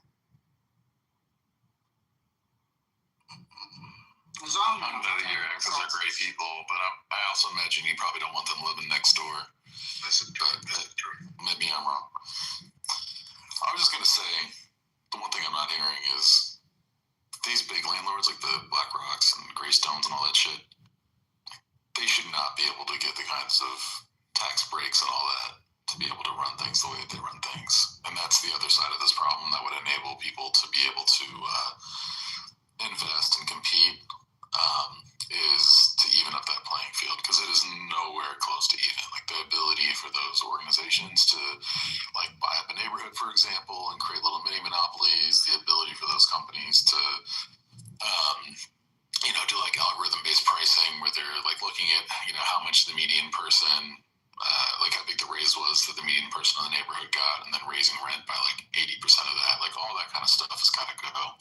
It's absolutely terrible. And I know it's not evenly distributed and it's not everywhere and all that kind of stuff, but it's when housing is treated that much like an asset, it's really, really bad for society. So I think both for the small potatoes investors and for renters who also deserve respect and a roof over their head, that shit's got to change. That's 1,000%. 1,000%. You're on it. That's kind of what I was talking about, right? When it comes to messing with capitalism and healthcare or education and housing, when you do it too much, and you can't remove yourself completely from it. When you do it too much, it's bad. There's this scam that's happening in Montreal. I'll be succinct, where these massive landowners, they go in and they say, listen, in the next 5 years, we're going to buy $200 million of real estate in this neighborhood, right? And so they go and they find a nonprofit like homeless shelter, and they say, we're going to donate $3 million to open up a homeless shelter in the center of this neighborhood we're going to invest in, right? Tax deductible. And so it opens up, the real estate drops by 10% in that neighborhood because all the homeless people hanging out and coming into that neighborhood.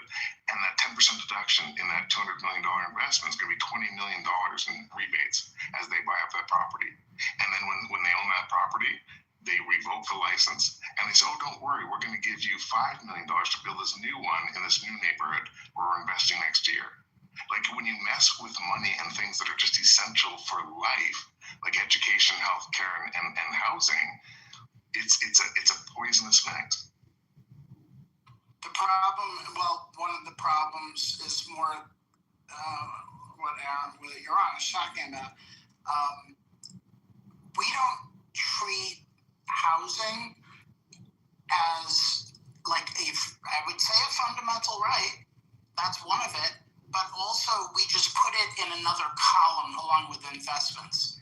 And that is, to me, disgusting, because people need a place to live.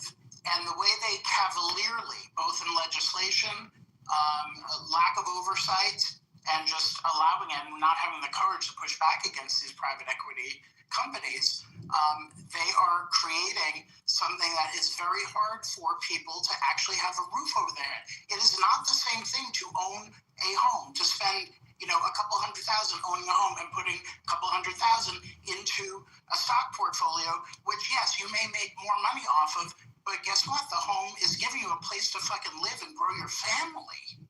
So the way that we treat these things as the same is disgusting to me. And also why we're in this crisis. One of the So, Spirit, you agree you shouldn't have to be able to afford to own a hospital to get health care. And I'm being facetious, but like you shouldn't have to be able to afford to own the house just to have a roof over your head. You know what I mean?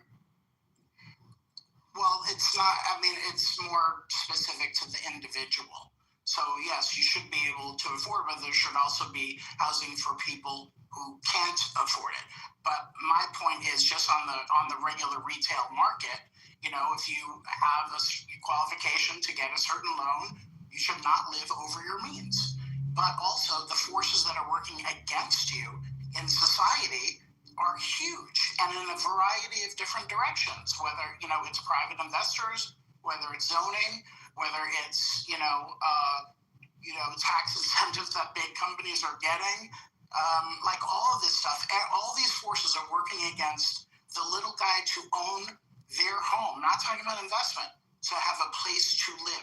And that's a frustration that a lot of people have in this country. They just want to live somewhere.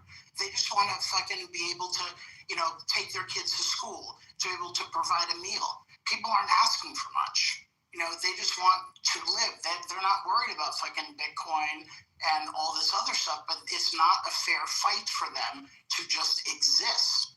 They want to try their best to not have a fucking mortgage payment at 80. Yeah, okay, so that's a great question. Can I ask you as Americans, can I ask you a question? When you look at the Chinese situation, and this may be triggering, but like there's a very little homelessness in China, right? Like home ownership in China and quote unquote ownership is very attainable for a lot of Chinese.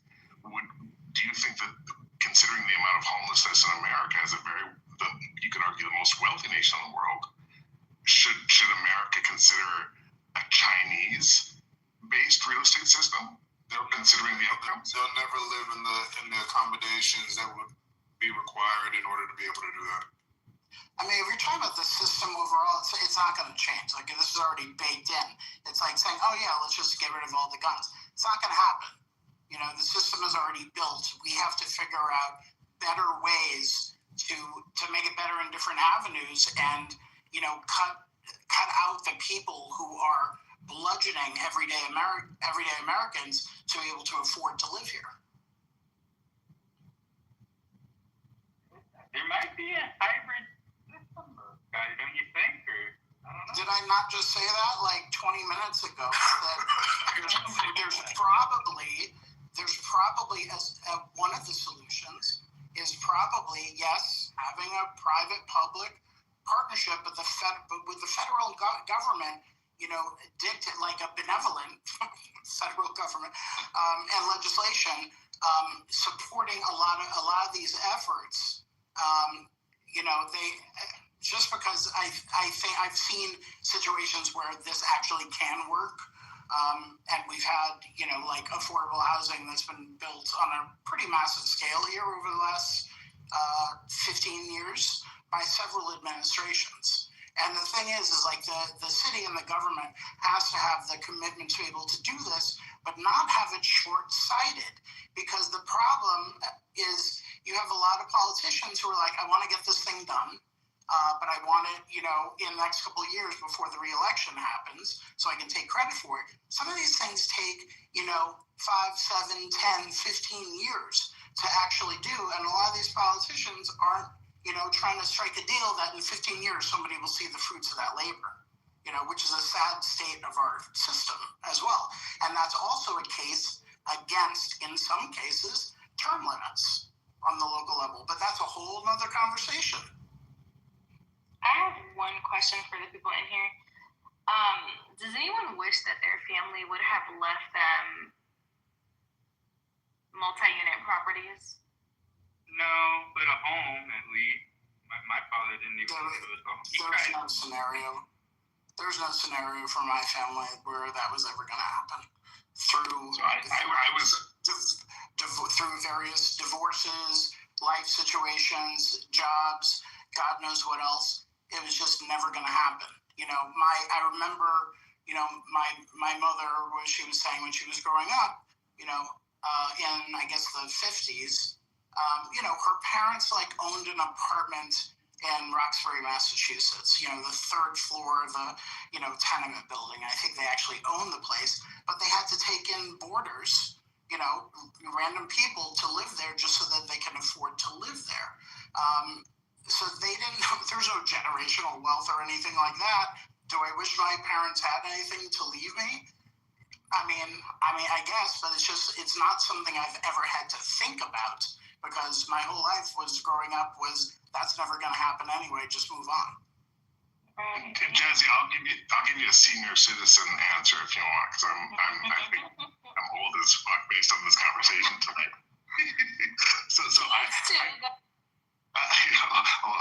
I'll gray hair the F out of everyone here. So I was so lucky to be born into generational wealth, right? Yeah, I'm a stinky leg cracker Canadian that was just lucky as fuck, right? But let me say this: my parents went through the 80s and owned apartment blocks back when mortgages were like in the double digits, like big double digits, right? And then also went through the real estate crash after the 80s, right? And what I'll say with this is that I benefited from generational wealth from the knowledge and the benefit of the knowledge that they had because of that generational wealth, but there was no nepotism, right? I got investments in my businesses, but I wasn't handed property, right? And I've always said this, I'm so grateful both my parents are still alive. I have told them many times, I hope the last check you write bounces. Like I hope so much that the last check that they write bounces and that they live their life to that fulfillment. And I'll end with this. The reason why that check won't bounce is because the wealth that their children generated, because of the privilege of their generational wealth. And none of the wealth that was generated from their children was generated from real estate. It was generated from new things like technology and new knowledge that they could only have because of their parents' generational wealth, if that makes sense. There's something when you grow up not with money and your, parents or, your single mother is, working 3 jobs to try to put you in school or at least put food on the table. I will never understand how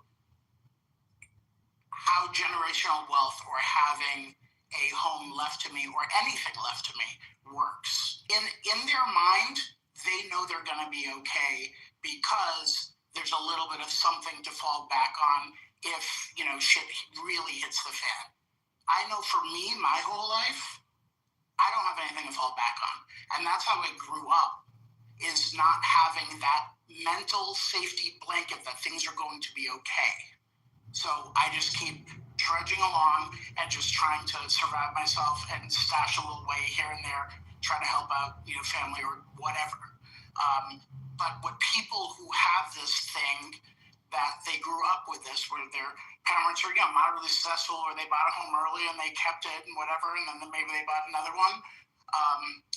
They don't understand what it's like to be evicted from a home. When you have 2 other brothers and you're just trying to put food on the table, and then you have to leave, in 2 weeks. They don't know what it's like, and it's a mental thing. It's a thing that you can't conceptualize when you haven't lived that. No, yeah, oh, go ahead, bro.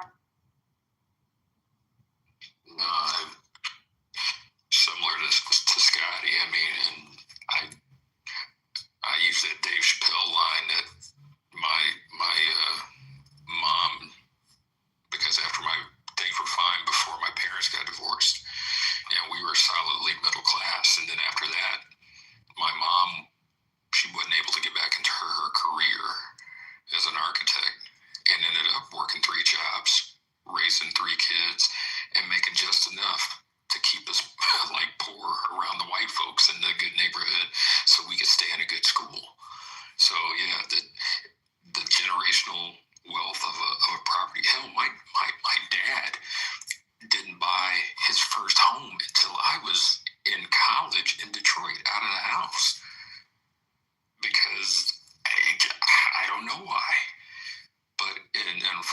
And sadly for him, he lost it in the housing bubble in 2008. He's better now, these years later, with a house that he can afford.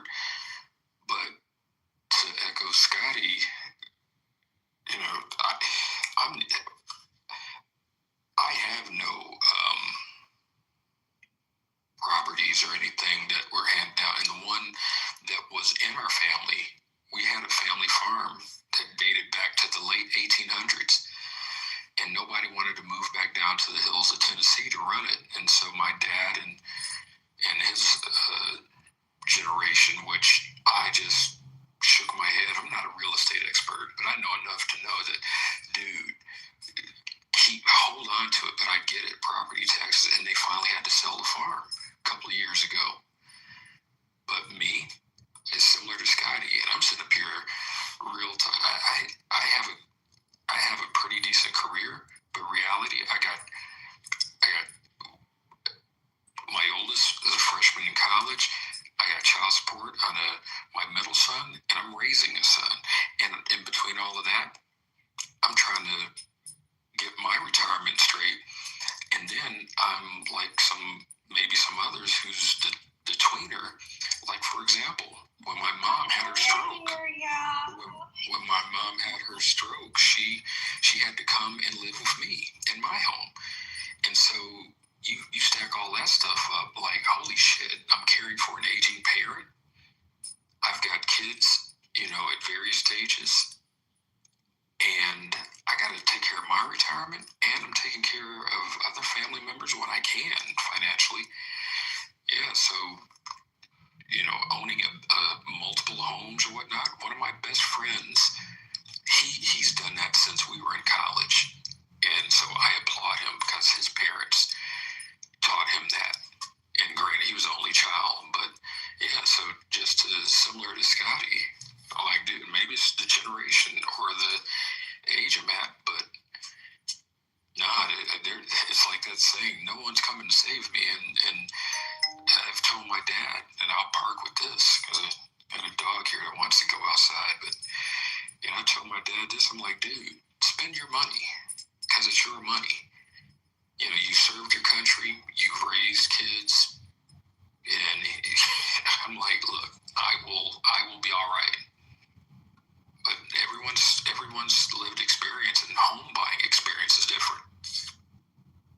It also really sucks to evict people. Like, that's why I don't want to be an investor in real estate. I don't want to deal with that. I don't want to deal with a leak. Like, how hard it is to deal with the leak? I had to deal with the leak once. It's terrible. Like, those shits can take a long time to figure out and a lot of money to figure out. And it's not good. Like, gosh, whatever. I'm deciding between real estate and, like, an index fund. I am taking the index fund. So you're who need help here? Jeremy. Oh, my bad, Jazzy. Go ahead. Jazzy, you act like it's 2006, bro. What are we talking I know, it's a lifestyle choice. It's hilarious to me. She keeps moaning. No, I literally knew that Jeremy, because it confirms, right? Because Your Honor wasn't in here earlier. Well, Mac, I'm not crying because of the idea of stock market. I'm an investor in the stock market as well. But I just knew that Jeremy was going to say something because he literally said that. So I was just poking at Jeremy. But y'all, the reason why I asked that question earlier about would anybody have liked to, or would have wished that their family had left them any type of, investments or any kind of real estate, that kind of thing, specific to real estate, it sounds like most people said yes. And I asked that question just because why wouldn't we do it for the next generation? You all are saying, hey, I would, although it wasn't in the cards for me, and yes, we move on, we don't look at the past, we deal with the cards that were dealt, understood, but sure, that would have been a great, starting point rather than being behind in terms of the race of life or whatever analogy you want to use. And so I asked that question and everyone answered exactly the way that I wish they did. And it was to fall right into the idea of building something for the next people. So although the real estate investment today might not be for Womack or for yourself or Water, Jeremy, myself, Brian, Scotty, Brooklyn, Your Honor, Patty, but maybe it's going to be for the next generation thereafter. I have Holmes Genesee, so it's for me. Oh, But you do understand there's other forms of inheritance outside of property, right? Like, yeah, but I asked a specific question, Womack, and the answers were what they were. Okay, so let's be honest. I did pose a specific question, and everyone answered again the way that I could only hope for, right? And so just do it for the baton, right? It's supposed to be taken, and we keep running as a lineage, as a family. And so again, not everything decision you make should be just for self. And sometimes it does require delayed gratification. I know some people said, oh, well, I wouldn't be in the $1 million home that I want. And believe me, I watch HGTV a lot and Selling Sunset a lot and all of this at Redfin all the time. I get notifications all the time and I check things out. But I understand that's not going to be in my time frame, potentially not in my time frame. So, you know, you're trying to build blocks for the next. And I just wish a lot of us would stop being so, you know, self-centered or all about self and think about the next generation. Well, I don't think there's one. So there's not, you know, what you're saying is not going to work for certain people for a variety of reasons, and it's going to work for a lot of people for a variety of reasons. So there's truth in what you're saying, but, you know, for example, like, you know, I don't have kids, but I have nieces and nephews. I think my money, whatever, if I have any left over later in life, you know, which I am putting aside for them, it's not going to be necessarily in real estate, because I also don't want to burden them where here's this thing that you have, it's over here, and you have to now take care of it when I leave. And that is a burden I wouldn't want to give to them. Now, it's one thing if I would love to, you know, live in Uncle Scotty's house over here or apartment over here. Like, yeah, that would be cool. But that's not necessarily the case. So for me now, it's just putting it aside in a stock portfolio or index fund and just having it for them whenever the need is going to happen or whenever I don't need it anymore. Spirit, I think that's kind of what, and Jazzy, I hear what you're saying as well. Like but what I think I hear Spirit and Womack saying is like, listen, when it comes to generational quote unquote wealth, like whether that wealth is passed over in gold bullion or S&P stocks or Bitcoin or real estate or whatever, it doesn't matter, right? And I think the Spirit we said was important is that like the question you should be asking yourself is like, when you actually know about these generational wealth, you know, families and stuff, a lot of them produce a lot of just like garbage descendants because they're privileged as F and they just like wallow in their privilege and then they're just failures. And so the question is like, how, if you're born of privilege, do you become exceptional? And the few examples that you have of that, like it's very few, you set up ways that these people don't have to wallow in their privilege. Right, and so I think it's more of a generational lottery than generational wealth. And I'll land quick, is that just because you're born into wealth doesn't guarantee that you're going to have success. Right, like you have to have like drive, you have to have like motivation, and then being given everything doesn't guarantee that. In fact, it almost like goes against it. So just because you win the lottery doesn't mean your kids are going to be wealthy. A lot of people win the lottery are dirt poor after, right? So it's more of a generational wealth is more of a lottery than a guarantee of your. Let me add one important concept which may bridge both of you, is that, and may make Jazzy happy, I don't know, is that the money that I said I was, you know, putting aside and not in real estate, if they decide, hey, I want to buy a home, it's my primary residence, I want it for me, then I'll use that money to help them out to buy the real estate. So it allows me to be more nimble with the money that I have saved over the years to help them get something that I want as well, which I want to be able to help them out. And I don't want to have, a burden on them. Yeah, that's good. No, that's really, really good. So long as you're helping the next generation, I guess it's a good point to say. It doesn't matter how you get the million, right? You've gotten the million. I think it's really important. Like, but I knew I wondered when Jeremy talked about the soft ass ideal. Like the privilege argument. I hate that argument so much. Especially coming from, I think out of all the folks that gave a response, Jeremy, weren't you the one that you come from? are so not going to like my question. It is so messy. You are so not going to like my next question. Ask it anyways. Jazzy, can I ask you, this is something that I've gone back and forth on, and that's messy as fuck to begin with. Let me ask you something. What fixes some of America's problems better?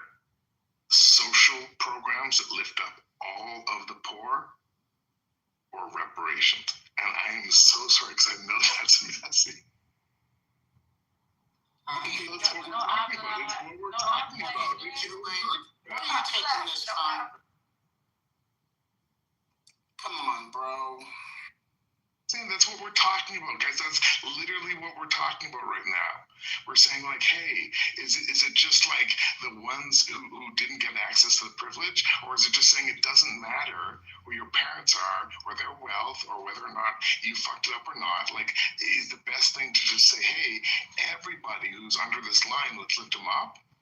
Or is it saying, no, there are systematic things that led to a lot of more of these people being underlined than those, and let's address that first. When we talk about generational wealth, that's literally what we're talking about. Yeah, sure, but okay. I think, Jeremy, because he's trying to fuck up the combo, Jazzy. That's all. You know, I understand. I will mute up. I do not want to divert. I will not. I will mute on. I thought y'all was just talking about using real estate for generational wealth, and then it is kind of hard though. I actually had to get with the whole. I had to, just because I pieced on with these LLCs and shit. So I had to create an LLC. I had to go to JAG and get them to do help me with my will and getting a trust put together. It's a lot, y'all. And then I have to teach my daughter. So even with that, I have to teach her who manages what. I have to teach her about if she decides she needs to sell or do certain things, how to use 1031 exchange. It's a lot of shit you gotta and then you gotta have life insurance, some type of life insurance trust when you own these homes. So I didn't learn 1031, 1031 complicated. And then you have to reverse 1031. This shit is out of shit's really complicated. And then I had to by the time I got the third home, I had to open a fucking business checking account and add her to it. It's a lot of shit. You gotta keep all your receipts. You gotta keep all your repairs on each home. And it's me keeping up with everything, even using something like QuickBooks, it's just too much. So I ended up getting with this company. It's called Greg Financial Group, and they manage everything outside of the property managers. So they manage everything when it comes to my filings, what my deductions are, everything. Because on paper, it may look like I got a whole bunch of money because they count that as my income, but all that shit goes out because I still have bills to pay. I have mortgages to pay. So, and then what happens is if I pass today, she's the one that's going to have to take on these bills. And that can be difficult if you don't get your kid immediately. I mean, even if the child's 5 years old, let them sit down and watch you do things. The first house I bought, didn't know no better. Second house, still didn't know no better. It wasn't until my mom sat down, I was like, what you going to do if you pass away? How are you going to do this? You got to teach her something because she don't know shit. She didn't even know that we had extra home. She thought we got rid of the home, we just leave. So it's it's a lot. That to me, it's a difficult. My daughter is older now; she knows better, and then I happen to have a mom that's also a business major. So, and she was a teacher at one time, so she stayed on my ass. But everybody don't have somebody that's going to teach them these things. So a lot of times when you have these properties, those kids will be the ones that'll lose it. So it can be a hit or miss.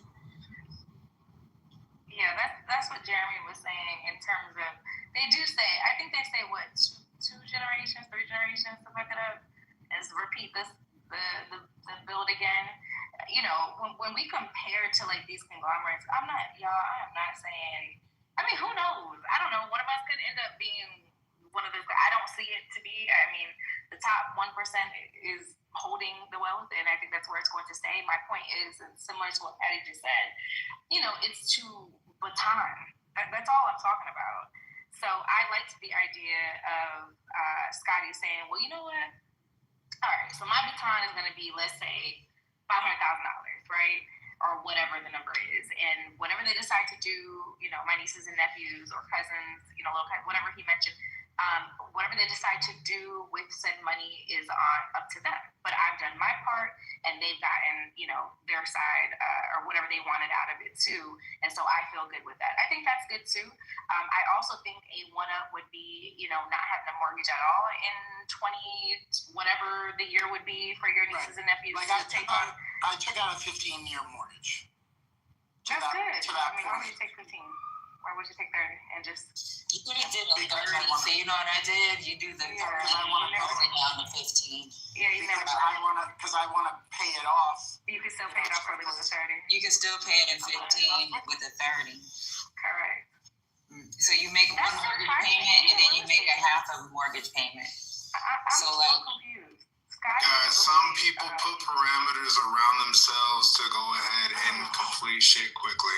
You know why I agree with her with the 30 is because you don't know what your situation could be in the future, right? So like right now, government layoff, right? Or if you are in a 30-year mortgage, you know you got the lowest payment, right?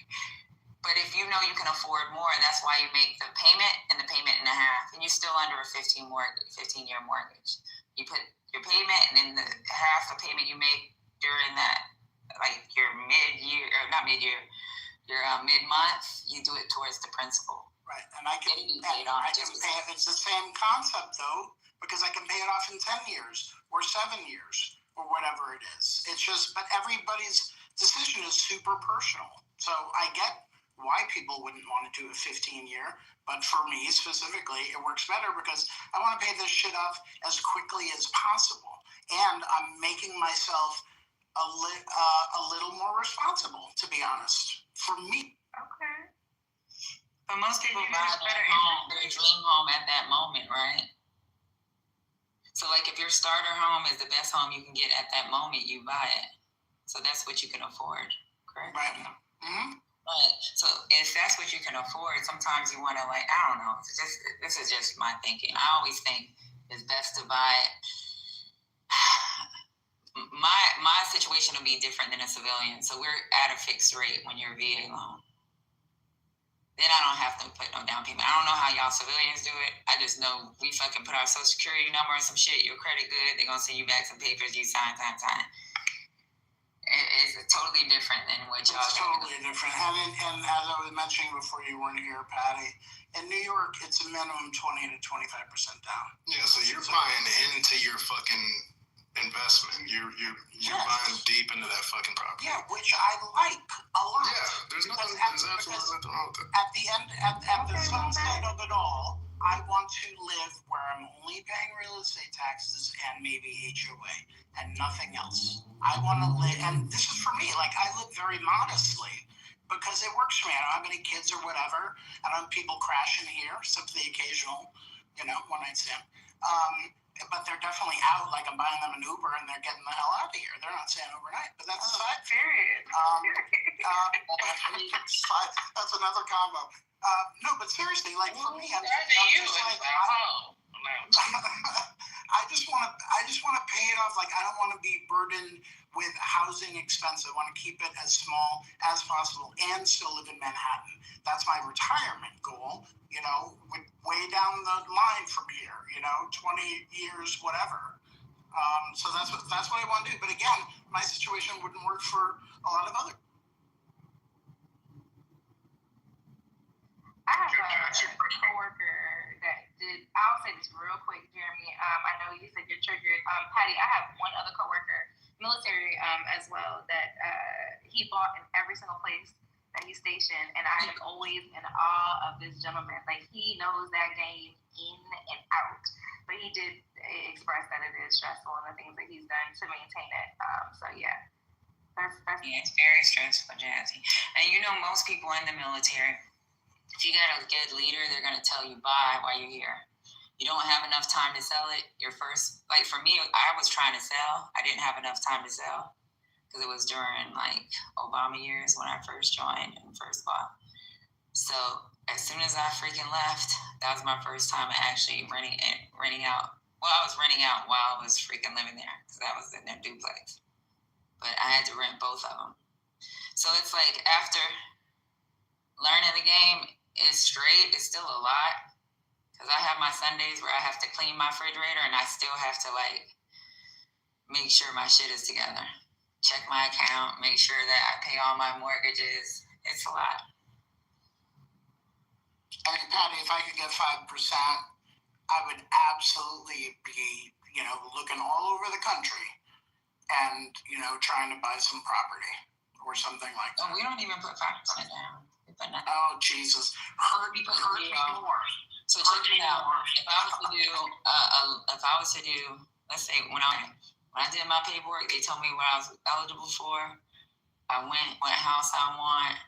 All I had to do was get it inspected. Once it passed inspection, I freaking signed off on the paper and took the keys.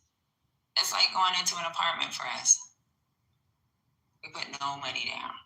Yeah, I mean, my stepbrother, bought a place in Virginia. I would say within the last 3 years, when he retired from the military, and I mean, it was great for him, but he was also competing because it's Virginia with a lot of fucking other people. But he was able to, afford it and get a sweetheart loan, and it was only because of that he was able to get, a nice house over there in wherever, just outside of DC, wherever that.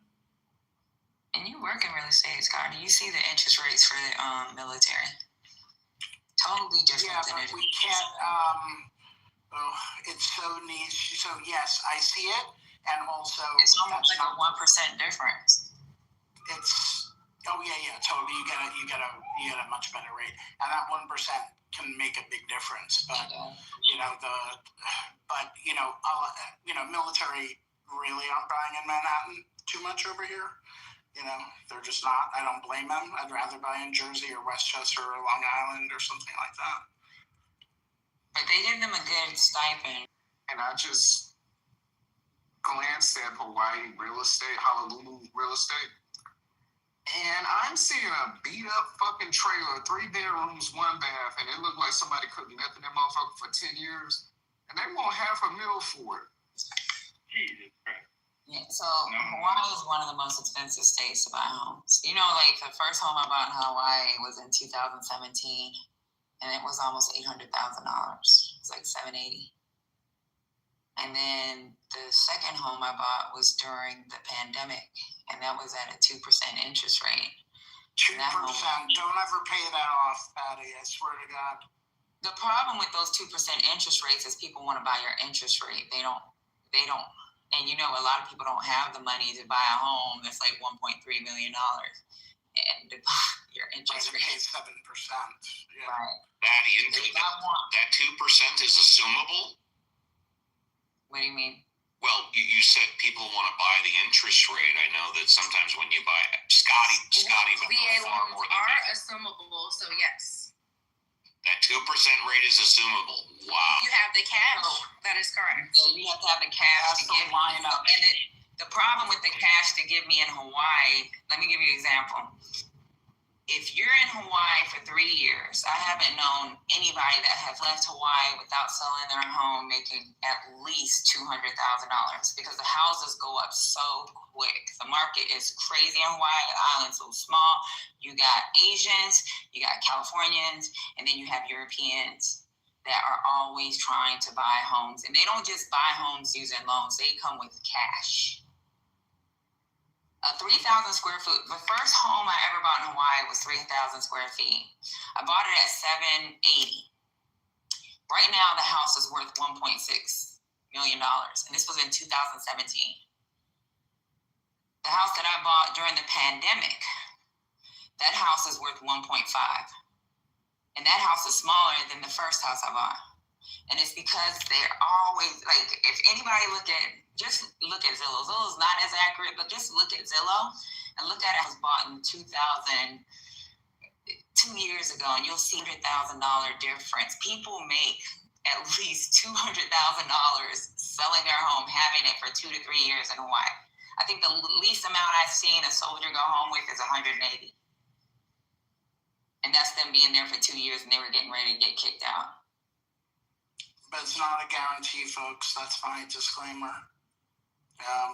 But it depends on where you live too. And I live it's very specific to the. I would even say micro communities, not states, not even cities, like micro areas. No. For Hawaii, most of the island is like that. Even in the so if that house we were talking about that might be in the hood, I bet you it says Waianae. Waianae is a local community. The local community, those houses, they always go up. Because the local community, even though the house may be like a little shabby, you're staying in an area that has like beautiful beaches. They have a background that's crazy. Like the pictures are beautiful. If you were to take a picture, the house may look like a piece of shit, but the area is beautiful. And then you get more land. Whereas I stay in Ocean Point. Ocean Point, yeah, you got a beach in your backyard, but it's a housing HOA. So like the only people that really want to live out there are the Europeans, are the Chinese, and then the Chinese, they're buying those fucking shacks just because they want that area because it's. Well, Hawaii is fucking incredible for one. That would be a dream of mine to live there, but it's also an outlier relative to, I would say, the continental U.S. And say it's in God damn it, Luca now? You're talking about Maui. Maui's totally different though. That's the country.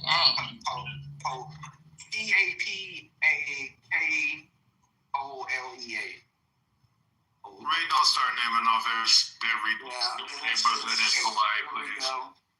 It's on Lucaya Street. That's a beautiful name if I could ever pronounce it. It's Lucaya. Just put it on chat and I'll tell you what it's at. Oh, I can't afford this. He could also Google it, himself. You shouldn't have to belabor Miss Patty. I think the cheapest place to buy Hawaii is the Big Island, where the fucking volcano at. And the most busiest island is gonna be Oahu. And all them Asians want them houses. Trust me. You know how many times I got a letter from somebody saying they'll pay cash, and they'll pay $200,000 over your house value.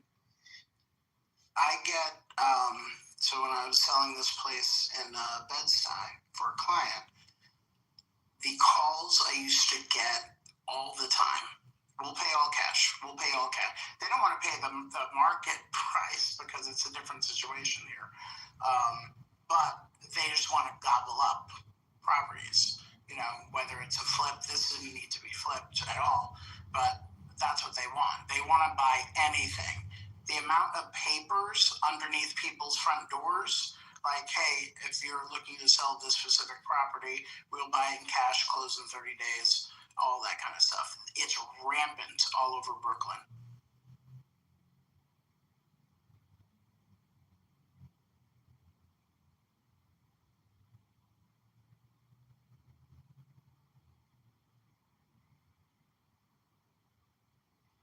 Yeah, we're saving to build on that historic land of ours. That's our dream to retire there.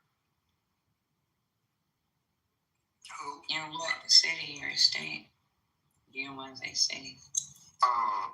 In the backwoods of Texas. Oh, child. Where my family came. Sorry, slavery. I don't really think real estate does well in Texas. Not for me. Well, I do. Go ahead. Not like we don't get those. Not where my dad used to live, I can tell you that. Yeah, not in Silsbee, Texas. Not at all. But we don't get those super duper highs like y'all was talking about. But it's still somewhat affordable. Like I found deals and shit. Like I found a beat up just this beat up fucking duplex in Third Ward, like the historic Third Ward in Houston. And I got it at auction for $10K. And we put $75K of repairs into it. And we make a little bit of money on it. Not as much as we should, but we do it. We do well on it.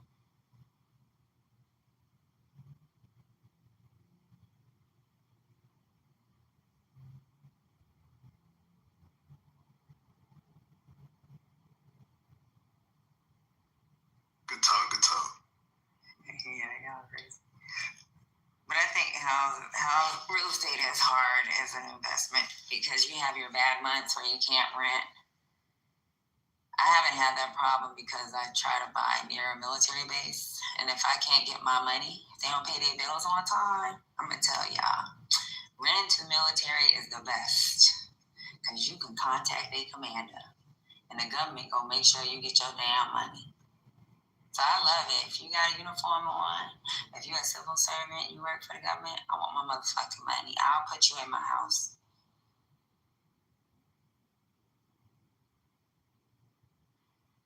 And see, we ain't got a lot of, we got one Air Force base, I believe, in the area.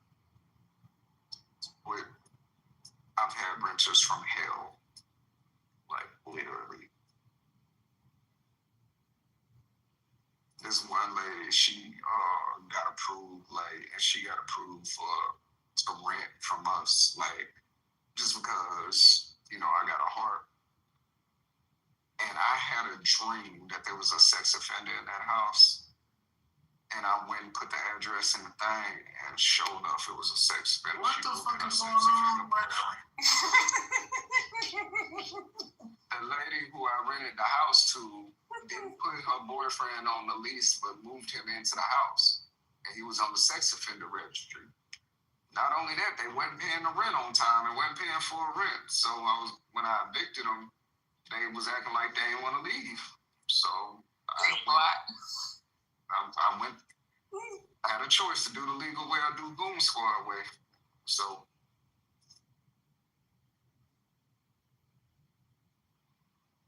I went and took the meter off the house. I took the electric meter off the house, which is illegal. Ray, the way that you give so much detail to your stories that nobody else does is kind of insane. I'm not mad at it because it's interesting content sometimes, but the detail is incredible, and oftentimes I'm like, I almost want to leave and come back just for a moment. Because I don't. Ray, what is your song? The sex offender was too much, or taking the what's your song? All of it, nigga. All of it. Pretty much all. You could have just said I had bad tenants and being a landlord's difficult. I could have left. It's giving Capricorn. No, it's not. Oh, what you think? Wait, Ray. What you think? Okay, Candace, I said culturally, what do you think? It's giving Leo. Oh. Okay. Well, don't put that on no fire. That shit is cancer. It's giving us all. That's very Leo. That's what it's giving with these long ass guys. I try to make my stories short as possible. I left out so much, but I'm a tourist. What's the talking about? You know what? I was gonna say Taurus, but okay. Okay, I like Tauruses. I'll get along with Tauruses. Are you tall? I've heard Taurus. I'm like 6 feet. Do you look like a bull? You ain't 6 feet if you said like 6 feet. That's my feet me 5'9". Big feet me 5'9". Nigga who lying when I hear one. If I put on some Timbs, I'm exactly 6 feet, but I'm. Nigga, that's 3 inches. On a bad day. Yeah, put on the pair of butters to get the fucking 6. Look, any advantage I can get, I'm taking it. Fucking Muggsy Bogues over here. That nigga said I'm 6 foot. Scotty, what's your sign? Yeah. You're fine. Ooh, girl. Scotty the Sag. No, I'm a Sag. I don't think I love fire signs. Y'all kind of. We double fire. Y'all do. I like most. I am everything Sagittarius. I'm spicy. mom's a Sag. I'm outside. Not outside, but yeah, I'm spicy. I'm a Sagittarius, so you're a Sag? Oh, you're not giving that, Brian. I'm sorry. Say what? You're not giving that. You were December or You must have been sad when you was younger. November, Sag. Calm down. December 10th. What? Yeah. Shit, Brian, my birthday. December what? Wait, December what? 10. December 10th. What? You know? Are you serious? This is my man, though. They be different. Y'all got the same birthday? Guess whose birthday is December 8th? Hey, don't play at me. I know who it is. Well, Guess whose birthday is December 4th, though? She's not a good Sag. That's not a that's good why I don't understand what's going on. Jay-Z is December 4th, That's why. She's spicy and spicy. And so is he. JD spicy. Nah, but he's home. My first girlfriend was December 8th. Guess who else is December 10th? What's that girl name on Basketball Wives from Miami? I don't watch basketball. Evelyn. Thanks. Evelyn the Sage, too. I didn't know. Evelyn is terrible. All spicy girls are. I feel like I've mellowed out as I've gotten older, so. But male Sages don't be extra. They be chilling. Oh, shit. I think you are giving Sag to me because they be chilling. Like, male Sages don't do a lot. You wasn't around me when I was in my youth and my criminal ways. Well, when as you get older, you mellow out. But What's your song, Brooklyn? I think it's something aggravating. Sagittarius. What are you talking about? Oh, that's what the fuck be going on again. She's spicy. Exactly. You're a Capricorn. You get on my nerves. No, I'm the one who levels things out. I do level sets. No, y'all don't. Y'all make shit worse. That's why y'all be hitting on me and got nerves. Y'all see how Just said, fuck this whole conversation. Y'all was.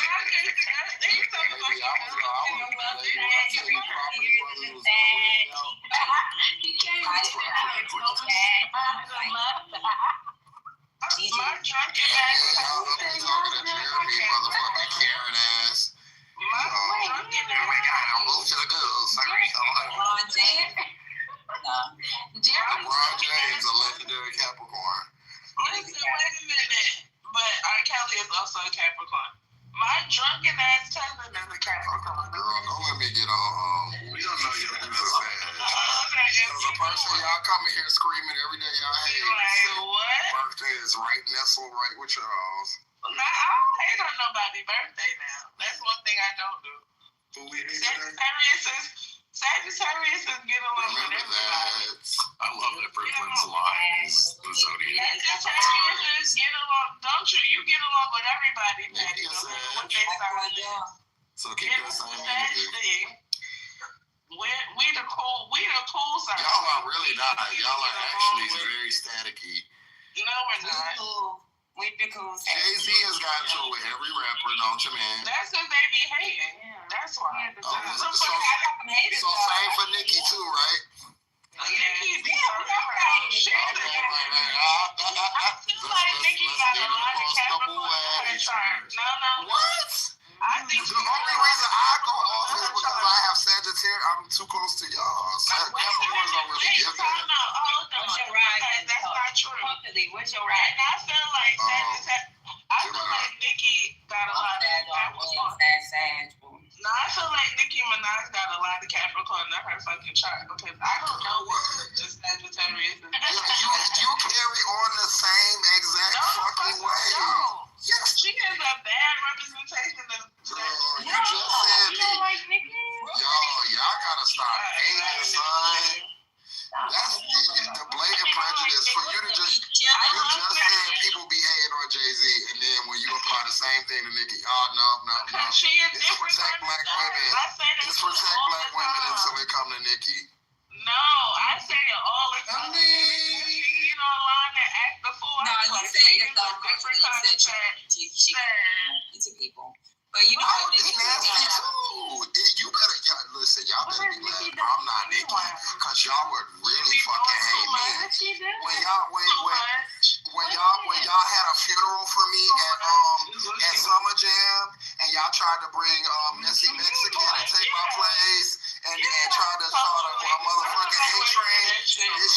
Nobody would have got no feature. Everybody would go on their own rap, bitch. Socially, nobody want to hear that Nicki shit. I'm sick of her. He ended real estate for Nicki. I'm not mad at it. I like Nicki. I'm the consummate barber. That's what someone has to do with. Y'all gotta learn a lesson in loyalty. She doing some crazy shit sometimes. I ain't saying I like Brooklyn. She be doing some crazy shit too. The truth ain't Nicki. No, I really like it. I just don't like when she does certain things. But outside of that, her music is amazing. So I ain't even gonna front her. I don't play with her. I actually think she's one of the best female rappers. DMX was also a Sagitt. He was like my favorite person. He was crazy as well. He used to scream and then start barking and praying. Yeah, you're right. So he and Nicki kind of said. Y'all think I go hard for Nicki? Y'all should have seen a 13-year-old, like a 14-year-old me when DMX came out. I used to fight and argue. They be like, "Why is he barking? Nigga, why you don't bark?" I really thought I was DMX like that. I love DMX. Like he was just that. When Rough Riders Anthem came out, bitch, you couldn't tell me nothing. He was like the brother I never had dressed. I loved him. That was like my favorite person. He's so rough. But he could never be a family relative of my man, because I'd have to kill that nigga. He do too much. When he snapped on Ayala, that shit was so funny. DMX had the He laughed. He said, "Yo, bitch, shut the fuck up, for real." DMX had the best line. Yo, he blacked on ice. He said, "Yo, bitch, shut the fuck up, for real." He said, "For real, like you for real, you fucking up my shit now." She kept saying, "No, you don't have to accept that." Wait a minute, he had the best line in the world to me when he was talking about Drake. He said, in a world full of lollipops, it's hard to remain suckers free. And I swear to God, that is my favorite thing to say on Clubhouse to these lame ass niggas. And then the reason I like DMX is because remember when they first asked Drake about DMX about Drake, he was like, "Nah, I don't fuck with him," or whatever. He was like, "I don't like nothing about Drake."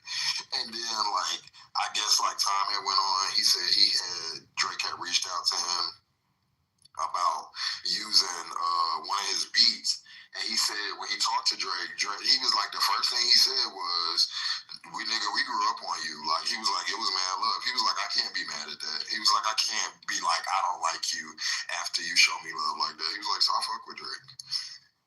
Yeah, the song was hard. Have y'all ever been to a club that he's been at before he Yeah. That motherfucker funny as hell. They be saying he gonna perform this, and this. That nigga be doing other shit. Yo, the Snoop Dogg and DMX versus is one of my favorites. Y'all was alive for DMX in the club. That's crazy. That was two old niggas, two old gangsters having a good fucking time. Where they was playing that shit and Snoop was back in the back doing that two-step. Y'all just gotta go look at the clips. That was in the middle of the pandemic. I was in my little apartment having a good time. That one, Erykah Badu and Jill Scott. That was really good. Jeezy, motherfucking, and Gucci Mane. Yeah, but I just don't see that as competition. I don't see Gucci Mane as competition for Jeezy. I know what people say. I do not see it for a Gucci or a man. I'm so sorry. I've never been a Gucci. He is such a local basic rapper to be compared. I can tell y'all not from Atlanta. God damn, man. I'm from Atlanta. No, Gucci is from the South. That's the problem. Get your borough right. Don't ever get me confused. That hold on, y'all, because that's not fair because there's a lot of artists from down south that I fuck with hard. Gucci just ain't. Wait, are we talking about hip hop now? Yo, I met my we did the Property Brothers run. She had a Gucci video shoot. The photo shoot video. I said the ex who stabbed. Some of y'all heard the story about the ex who stabbed me. I met that motherfucker at a Gucci video shoot. That's what you get. Gucci music is so like Gucci is the first Southern rapper I seen had the North in a chokehold. Like Gucci was the such a Atlanta queen. Mute up! I'm talking. I'm talking. I feel like Gucci was the Georgia equivalent. Get my big how he rap. The Georgia equivalent of Nelly. How he rap. Yeah, he is. Okay, right. It's okay. Oh, I just out with Gucci and Nelly. What's going on? Man, how he rap, his flow was like that. They not from here, bro. What song does Gucci mean? I mean, he said gangsta nigga shit, but the way the way it came out was ridiculous. Lemon pepper wings with the freeze cup. Yeah, like that. Chillin' in the field with my feet up. How does that not remind you of a fucking Nelly song? I don't understand. I don't know what like that's the worst take I've ever heard you give, bro. Yes, it's how I feel. Cause his flow, like it was like very. You don't even have a flow. Go back to New York, nigga. That motherfucker. It's just y'all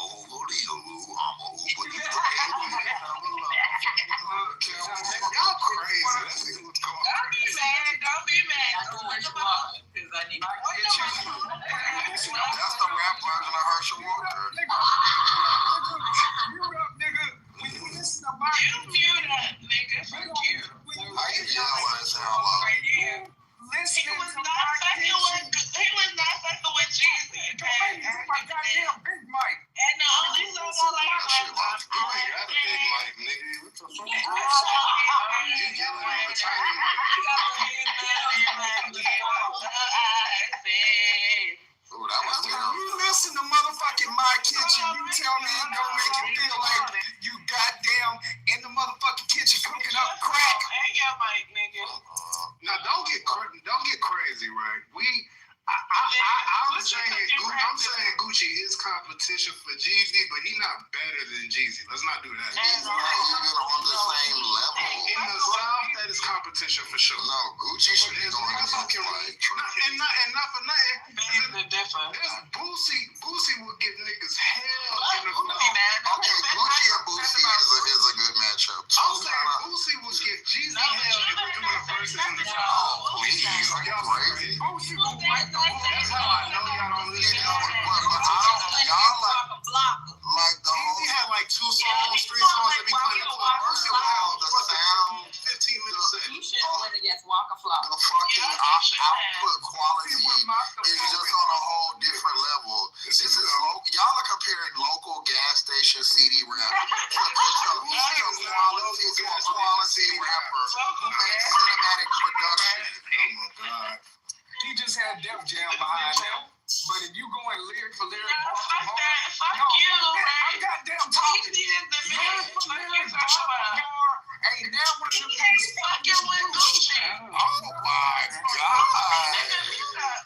I ain't gonna lie, Boosie would get a lot of votes in the verses with Southern niggas. These are all bad rappers. Only time they use his song for the Divine Nine. No, I will not disagree. I will disagree on Boosie. But Ron in here. Bring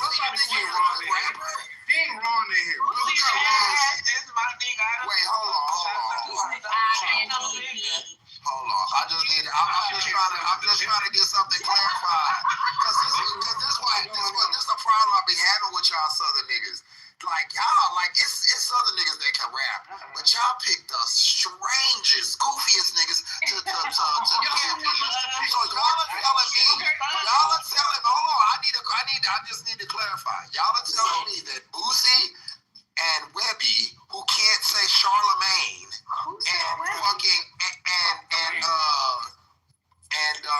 what's his name, and Gucci Man are lyrical, good rappers. Like they have bars. Lyrical. We said they're good rappers, and they a lot of places are more revered than Jeezy.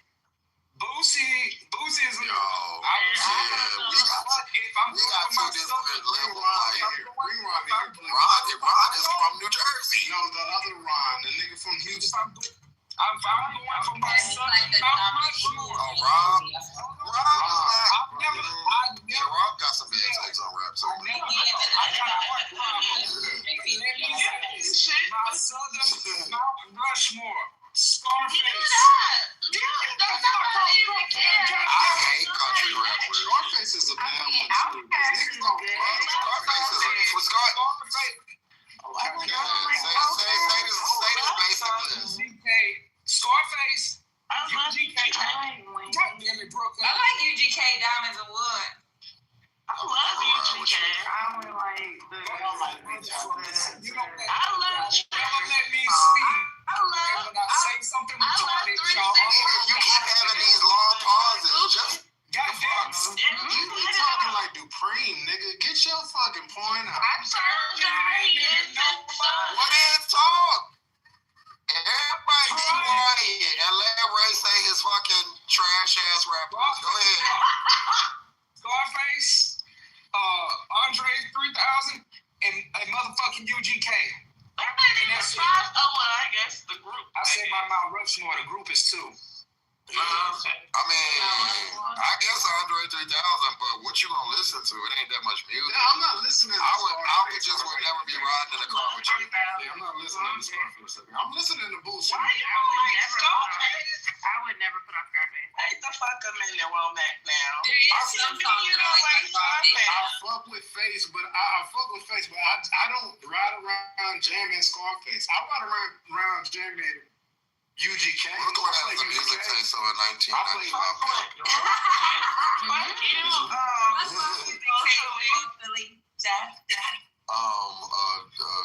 Drug dealer from 1997.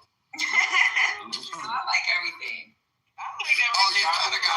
You got YN taste. You be listening to like in the kitchen. You be listening to stuff like that. I like that dog. I like dog too. I love I actually like that. I don't like none of these. I love dog. His voice is terrible, but his lyrics. But I like what's the other one that used to go with Megan Thee Stallion? He going Ari now. Oh no, Moneybag Yo. Yeah, I like him. I like all his music. I like Moneybag too. He never had a song I didn't like. Yeah, me too. I don't like Moneybag. If you look at my PTR, that's like the Every ultimate other nigga Scarface really song. There's no skips and lyrical. Scarface can rap his ass off, but we don't boring ass music. But this nigga Womack from Dallas, he like they ain't got no It's idea from depressing though. Dallas. Scarface will make you kind of mad a little bit. He depress you. Hold on. We have an issue in this room, Scotty. There's a song I like that somebody played for me, like a couple years ago. It's called Ghetto Boys. I like that song. Ghetto Boys? Ghetto Yeah, Boys. that's a Ghetto Boys. What you talking about? Mind playing tricks on me? That's it. Ghetto Boys. You knew exactly what you was talking about because that was the. So do y'all know how the Scarface, the fucking Jay-Z connection, all that shit happened, right? Was through Kanye's producer, fucking Dean. What's that nigga name? The Scarface ain't that bad. No I like ID. when you on beach. No. That song you did with Nas, I love that song. I love Guess Who's Bizarre? This my cousin Hov on there. Nah, man, you got a couple of songs with But the fact that y'all is high. So I listen to all y'all say y'all favorite rappers. And so what I'm gonna do is this with you, Womack. Let me tell you something. All that stuff you be saying about Pusha T in the clips, I don't want to hear a motherfucking thing no more. After you just sat here and said Gucci Mane and motherfucking Boosie and Webby, He went all the way down south. two motherfucking neighborhood crackheads. You want to be a And rap better than We're in the same game when we talk about these niggas, though. We're talking about how far it is. The other group of niggas is in like, there's different leagues. Yeah, but I grew up in another area though, you know. Like, bro, it was plenty of nights where we would go out and listen to 40 minutes of Boosie and Webby. That's not in your fucking life. No, I'm gonna tell you right now. Only time I want to hear is they scrolling. I LOVE about to fucking Boosie. Okay, Webby maybe a little bit, but Boosie, Webby, no. you better not say nothing bad about that little. Oh, get up and leave the club.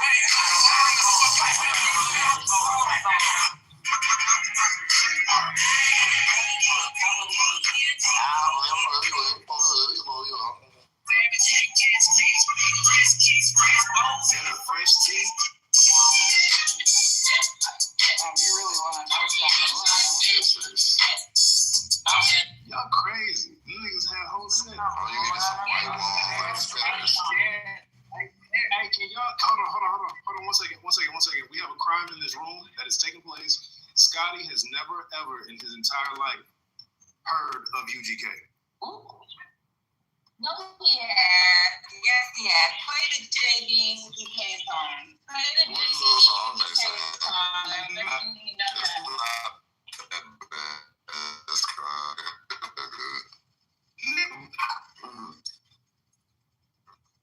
I know you heard her. They not like Outcasts or nobody. You crazy, man.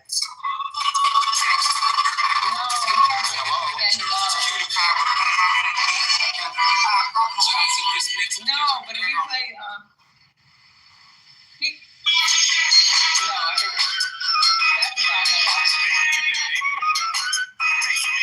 song I lost.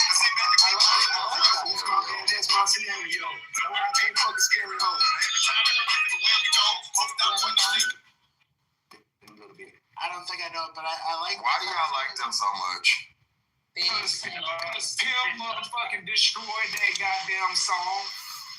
Fucking out, pulling up, keeping lean up in my cup. All my got leather and wood. That wasn't the. I'm asking, why do y'all like them so much? Like, I can tell you why we like Outkast. So no. There's a couple of reasons. Let me redo this because Ray about to give you some bullshit. Bun B was like the newest version of what Scarface actually was. So nigga could rap. He could rap with the best rappers that came out at the time. That's just what it was. He was on a record with Hov, he could hold his own. He was on a record with this person and that person, he could hold his own. Pimp C, back in the day, used to sing his hooks. This is something that people act like they just fucking forgot about. But a lot of songs that y'all know that got remade were made from old Pimp C beats and old Pimp C verses. So that is enough, like, their music is just ingrained in Southern hip hop, all the way from fucking David Banner to niggas in Atlanta to Dallas and Houston and everywhere. You better tell them, whoa. They're just ingrained. So we got UGK, we got Outkast, we got the Clips, and we got Mobb Deep. Who y'all got? UGK. No, Outkast and UGK. Mobb Deep can go suck a dick. I don't fuck with No, fuck no. Mobb Deep is the reason why the UGK exists. I don't fucking listen to Mobb Deep. I don't care about that. I get that because I definitely don't listen to no like. You think a bunch of short niggas and work boots gonna scare me? A big light skinned nigga that look like a auntie in a pimp hat gonna scare me. You told on me, you're gonna wearing a fur coat. Listen, Bun B,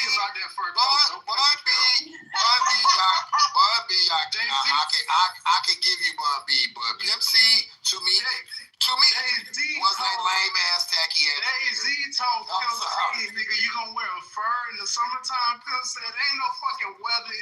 He said, ain't no weather in music videos, nigga. You said they can't feel it. He cussed that nigga out on like 4 different occasions. He's gonna take some of the dumbest shit in hip hop. He didn't do shit.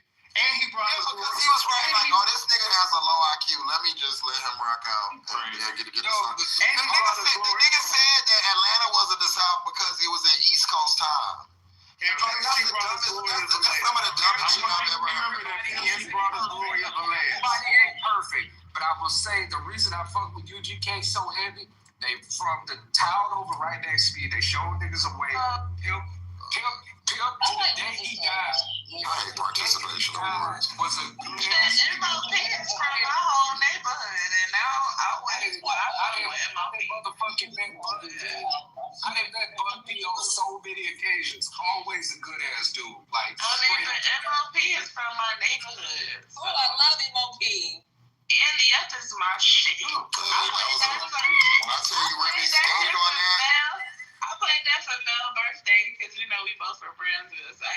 I love the Mo P. Them niggas just gotta stay off the drugs and alcohol. Them niggas is a Well, they old now. They should just sit down somewhere and listen. But I mean, one of the best groups are Mafia, the Clips and Locks. The Clips, To me. Locks, yes. Yeah. Outcast.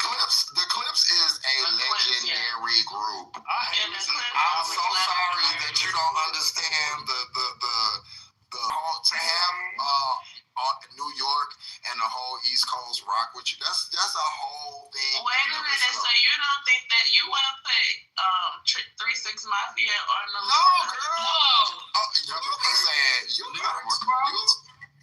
got him a hillbilly Brooklyn. So like y'all niggas playing. No, I don't want to jump around on a banjo barefoot and act like party music. And act like a miserable there. Calling MJG or some shit. She said, wait, hold on. The thing you know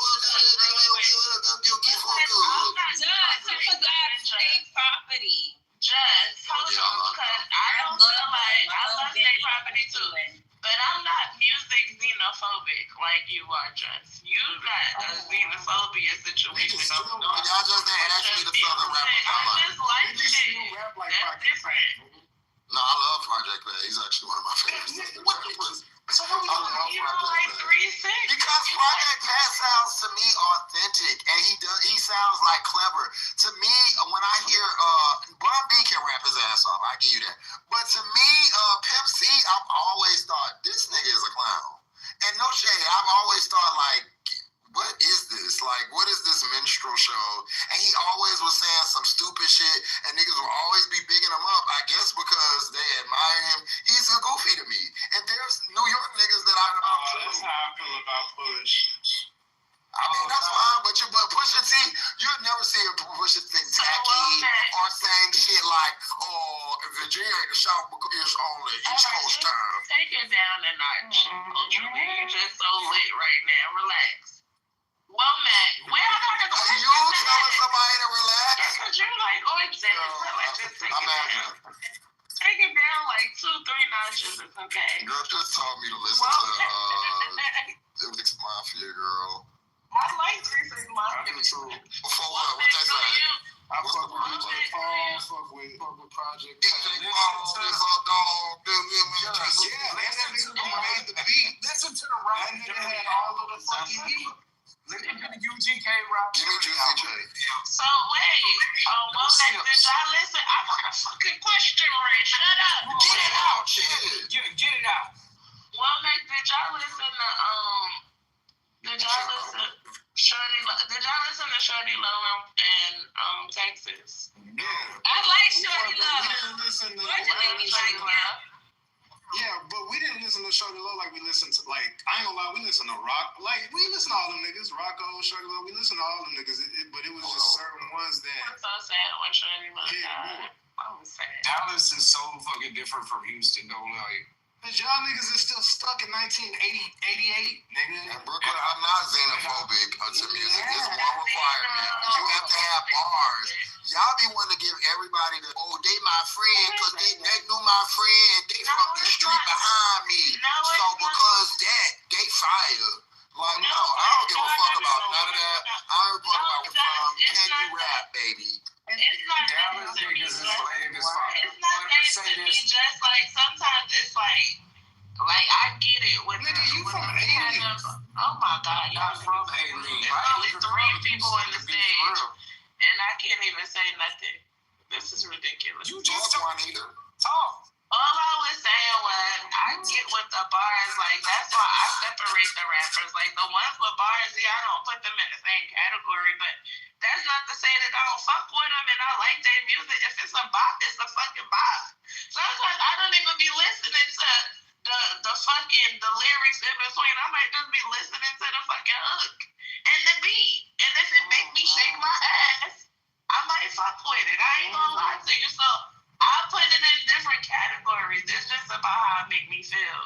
That's what I'm saying. I'm not like that way. Let me tell you, when I listen to that girl album that y'all like, Fire Beats, whoever picked her beats, wore it out.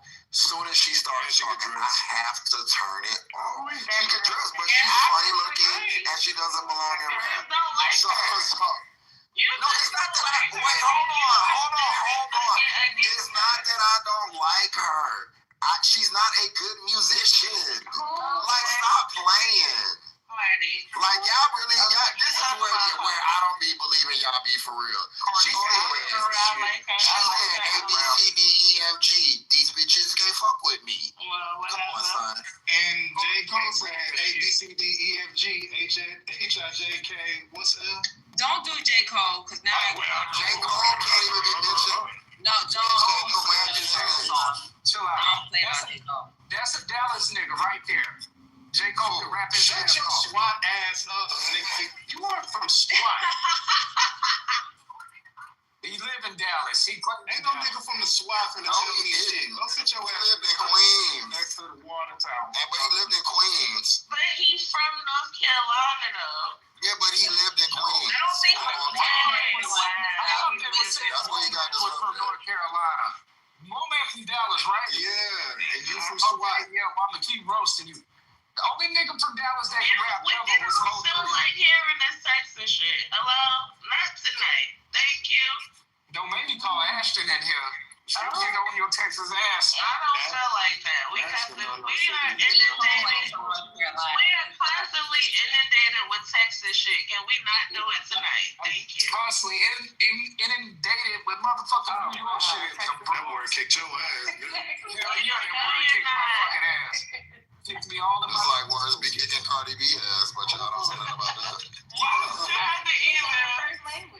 I mean, dogging. Wait, who said English is not? Wait.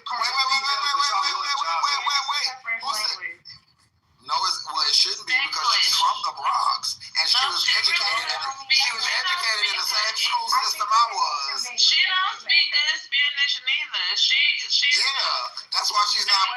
She don't speak good at all. She's from Ezra. She fucking sucks, bro. Cardi B is the worst artist to have come about. No, bro. And the way black people be dick riding her makes me want to vomit. They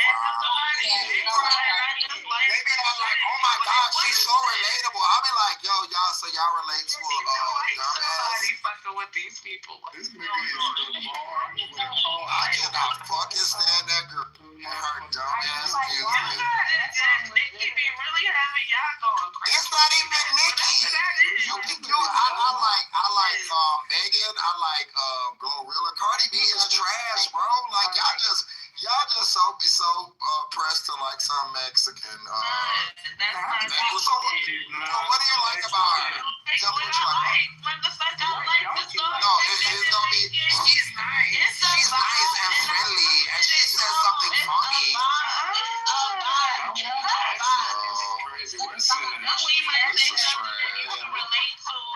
And that's just what it is. Y'all niggas be doing too much. It's not that serious. You like what you like. No, it's trash. I don't like to be judged by what the fuck I want to listen to. It's trash. It's a vibe. Look how she's about to get mad. This is how y'all do. Y'all get guarded. I'm just roasted. Y'all don't get sensitive about nobody but that Hispanic rapper. I just defended Project Pat. I love Project Pat. I think he's an actual rapper. This reminds me of a space game, and I don't like that. No. This reminds me of what this is the type of shit that Party are training culture. they are. No, they're not. Yes, No, they they're are. not. Y'all love to try to do it. This is that. What's wrong with you? It's like, what is wrong with you? Dude, the worst night's sleep of his life tonight. Y'all do these hoops to try to make people black. Way before she even came out. The girl said she wasn't black. She said, I date outside of my race. I'm a mute. I can't with you. Because this is what I don't like when black people do. They get their favorite Hispanic, and then it's okay for that Hispanic to do all of the wrong things. But when other Hispanics do it, they want to press them. But because they like Cardi, and she came from her story is so inspiring, and ooh, she's funny. Oh, so like it's never, oh, she's talented, she can rap. It's never that. It's always these like arbitrary. She's funny. She was really funny on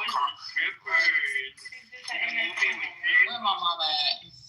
Yeah, that accent was suspect. That shit was definitely correct. She's so funny. Oh, she made me laugh.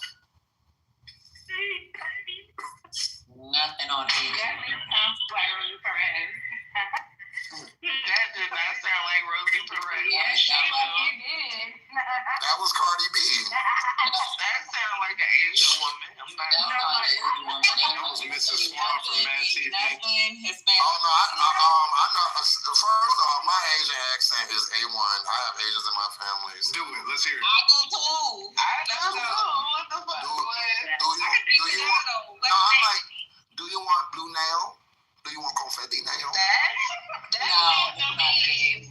But that's Vietnamese. See, I don't be knowing they got different accents. I do know. Vietnamese are the people who own the nail shop. No, yeah. Probably is Yeah,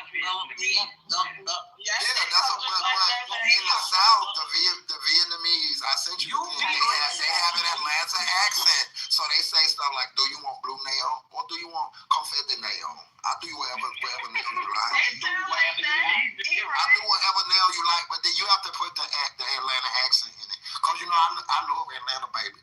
That's how they talk. This is for you to say. Why you say stuff to me? Yes, they do. It's a whole page of ghetto Atlanta Asians. Nell is here. Hi, Nell. My Nelly. I think more in Texas than they are in Atlanta. I ain't gonna lie to you. What the Texas? Come with me to Beaufort Highway one weekend, and I'm gonna take you to my cousin's house and the people she run with. These motherfuckers is ghetto, and what they'll shoot you. Mel just said Cardi a dumb Puerto Rican. Get him. I done said Cardi's not even Puerto Rican. She always with them. Oh, now we know the difference. Okay, okay. Yeah, good. I'm from the Bronx. I don't really do Dominicans like that. So. What happened? Nothing. I'm from the Bronx. Well, you're supposed to be doing Dominicans like that because that's where they at. I'm just saying. They indictment. Before them, how they say. Listen to the new GK album, Riding Dirty.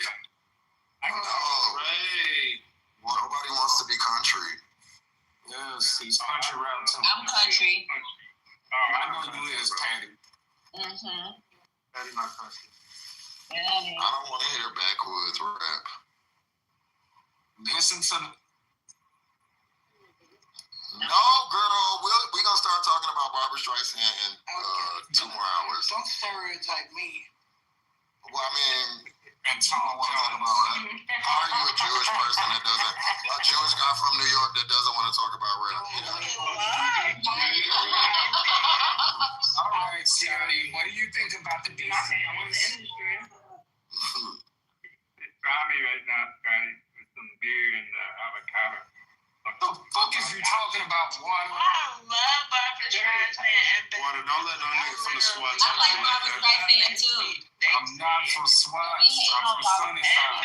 That's my Is she in Beaches? The movie Beaches? Yeah. I love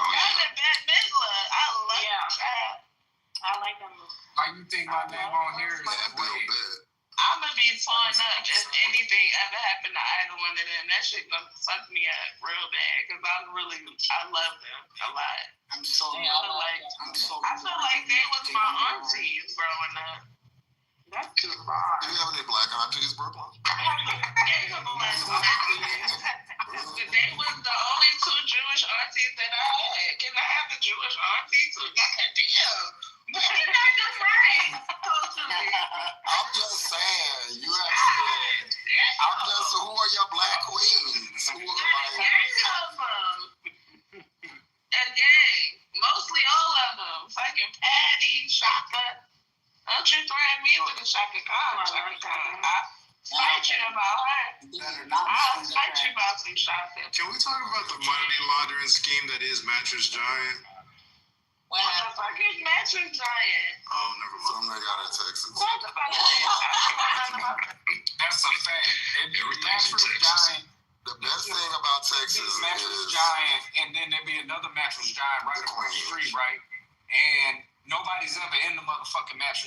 stores, but they're always there in the best shopping real estate in town. Oh, that's called mattress firm. That's the mattress firm. Yeah, I don't understand mattress. It used to be Sleepy's, right? Wasn't it Sleepy's and now it's not?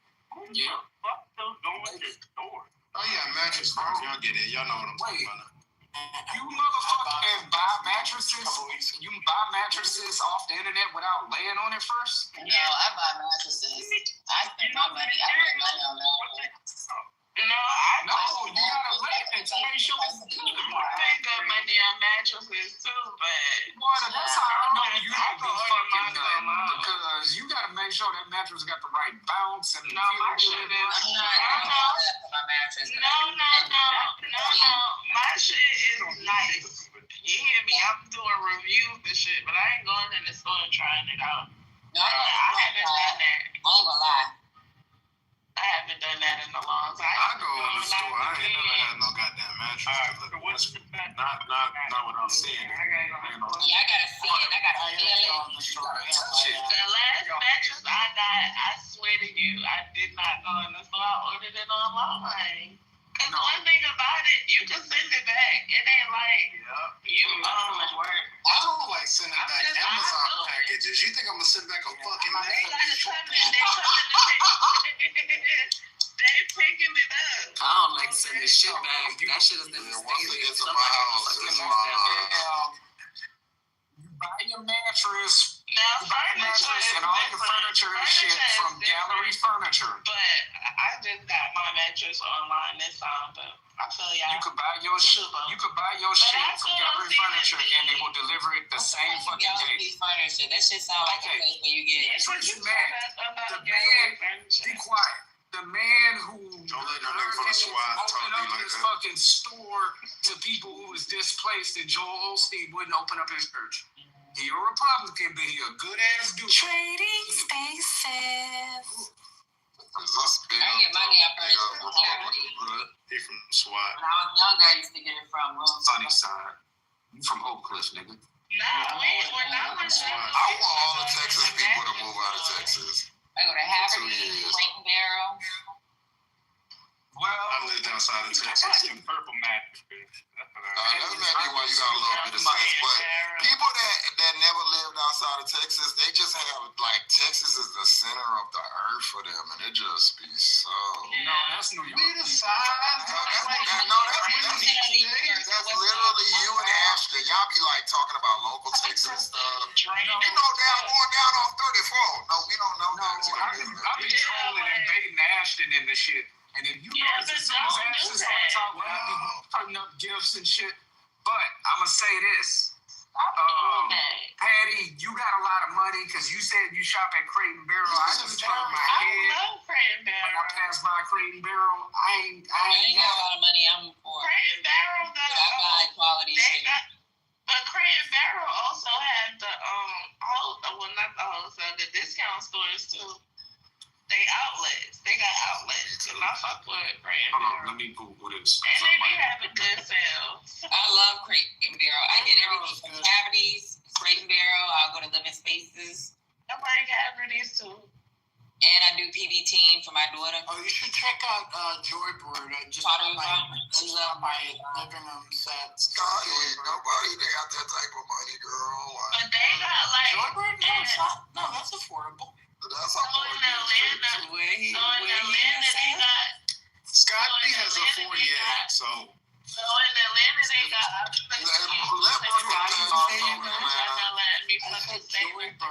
So in Atlanta, y'all niggas is rude. Y'all is the rudest niggas in the world of fucking niggas, y'all. If you say something in Atlanta one more time, I'ma move.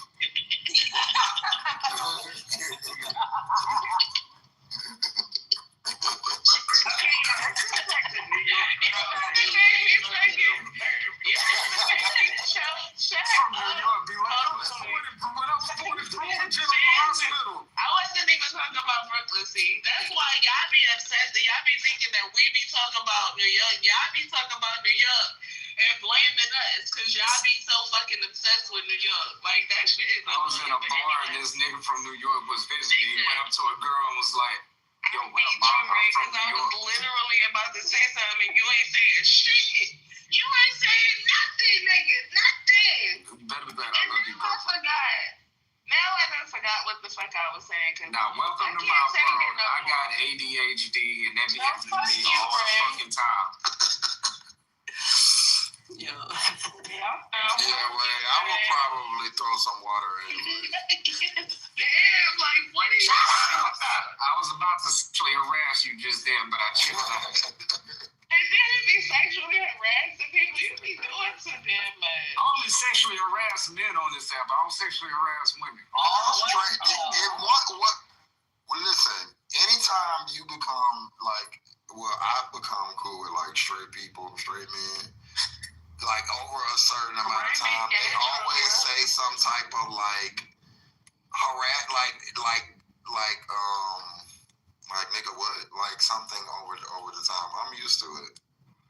Greg be gay trolling. That's what I'm doing. He gay trolling. And like my homeboy, every gay pride, he texts me and he be like, happy gay month, enjoy your dick sister.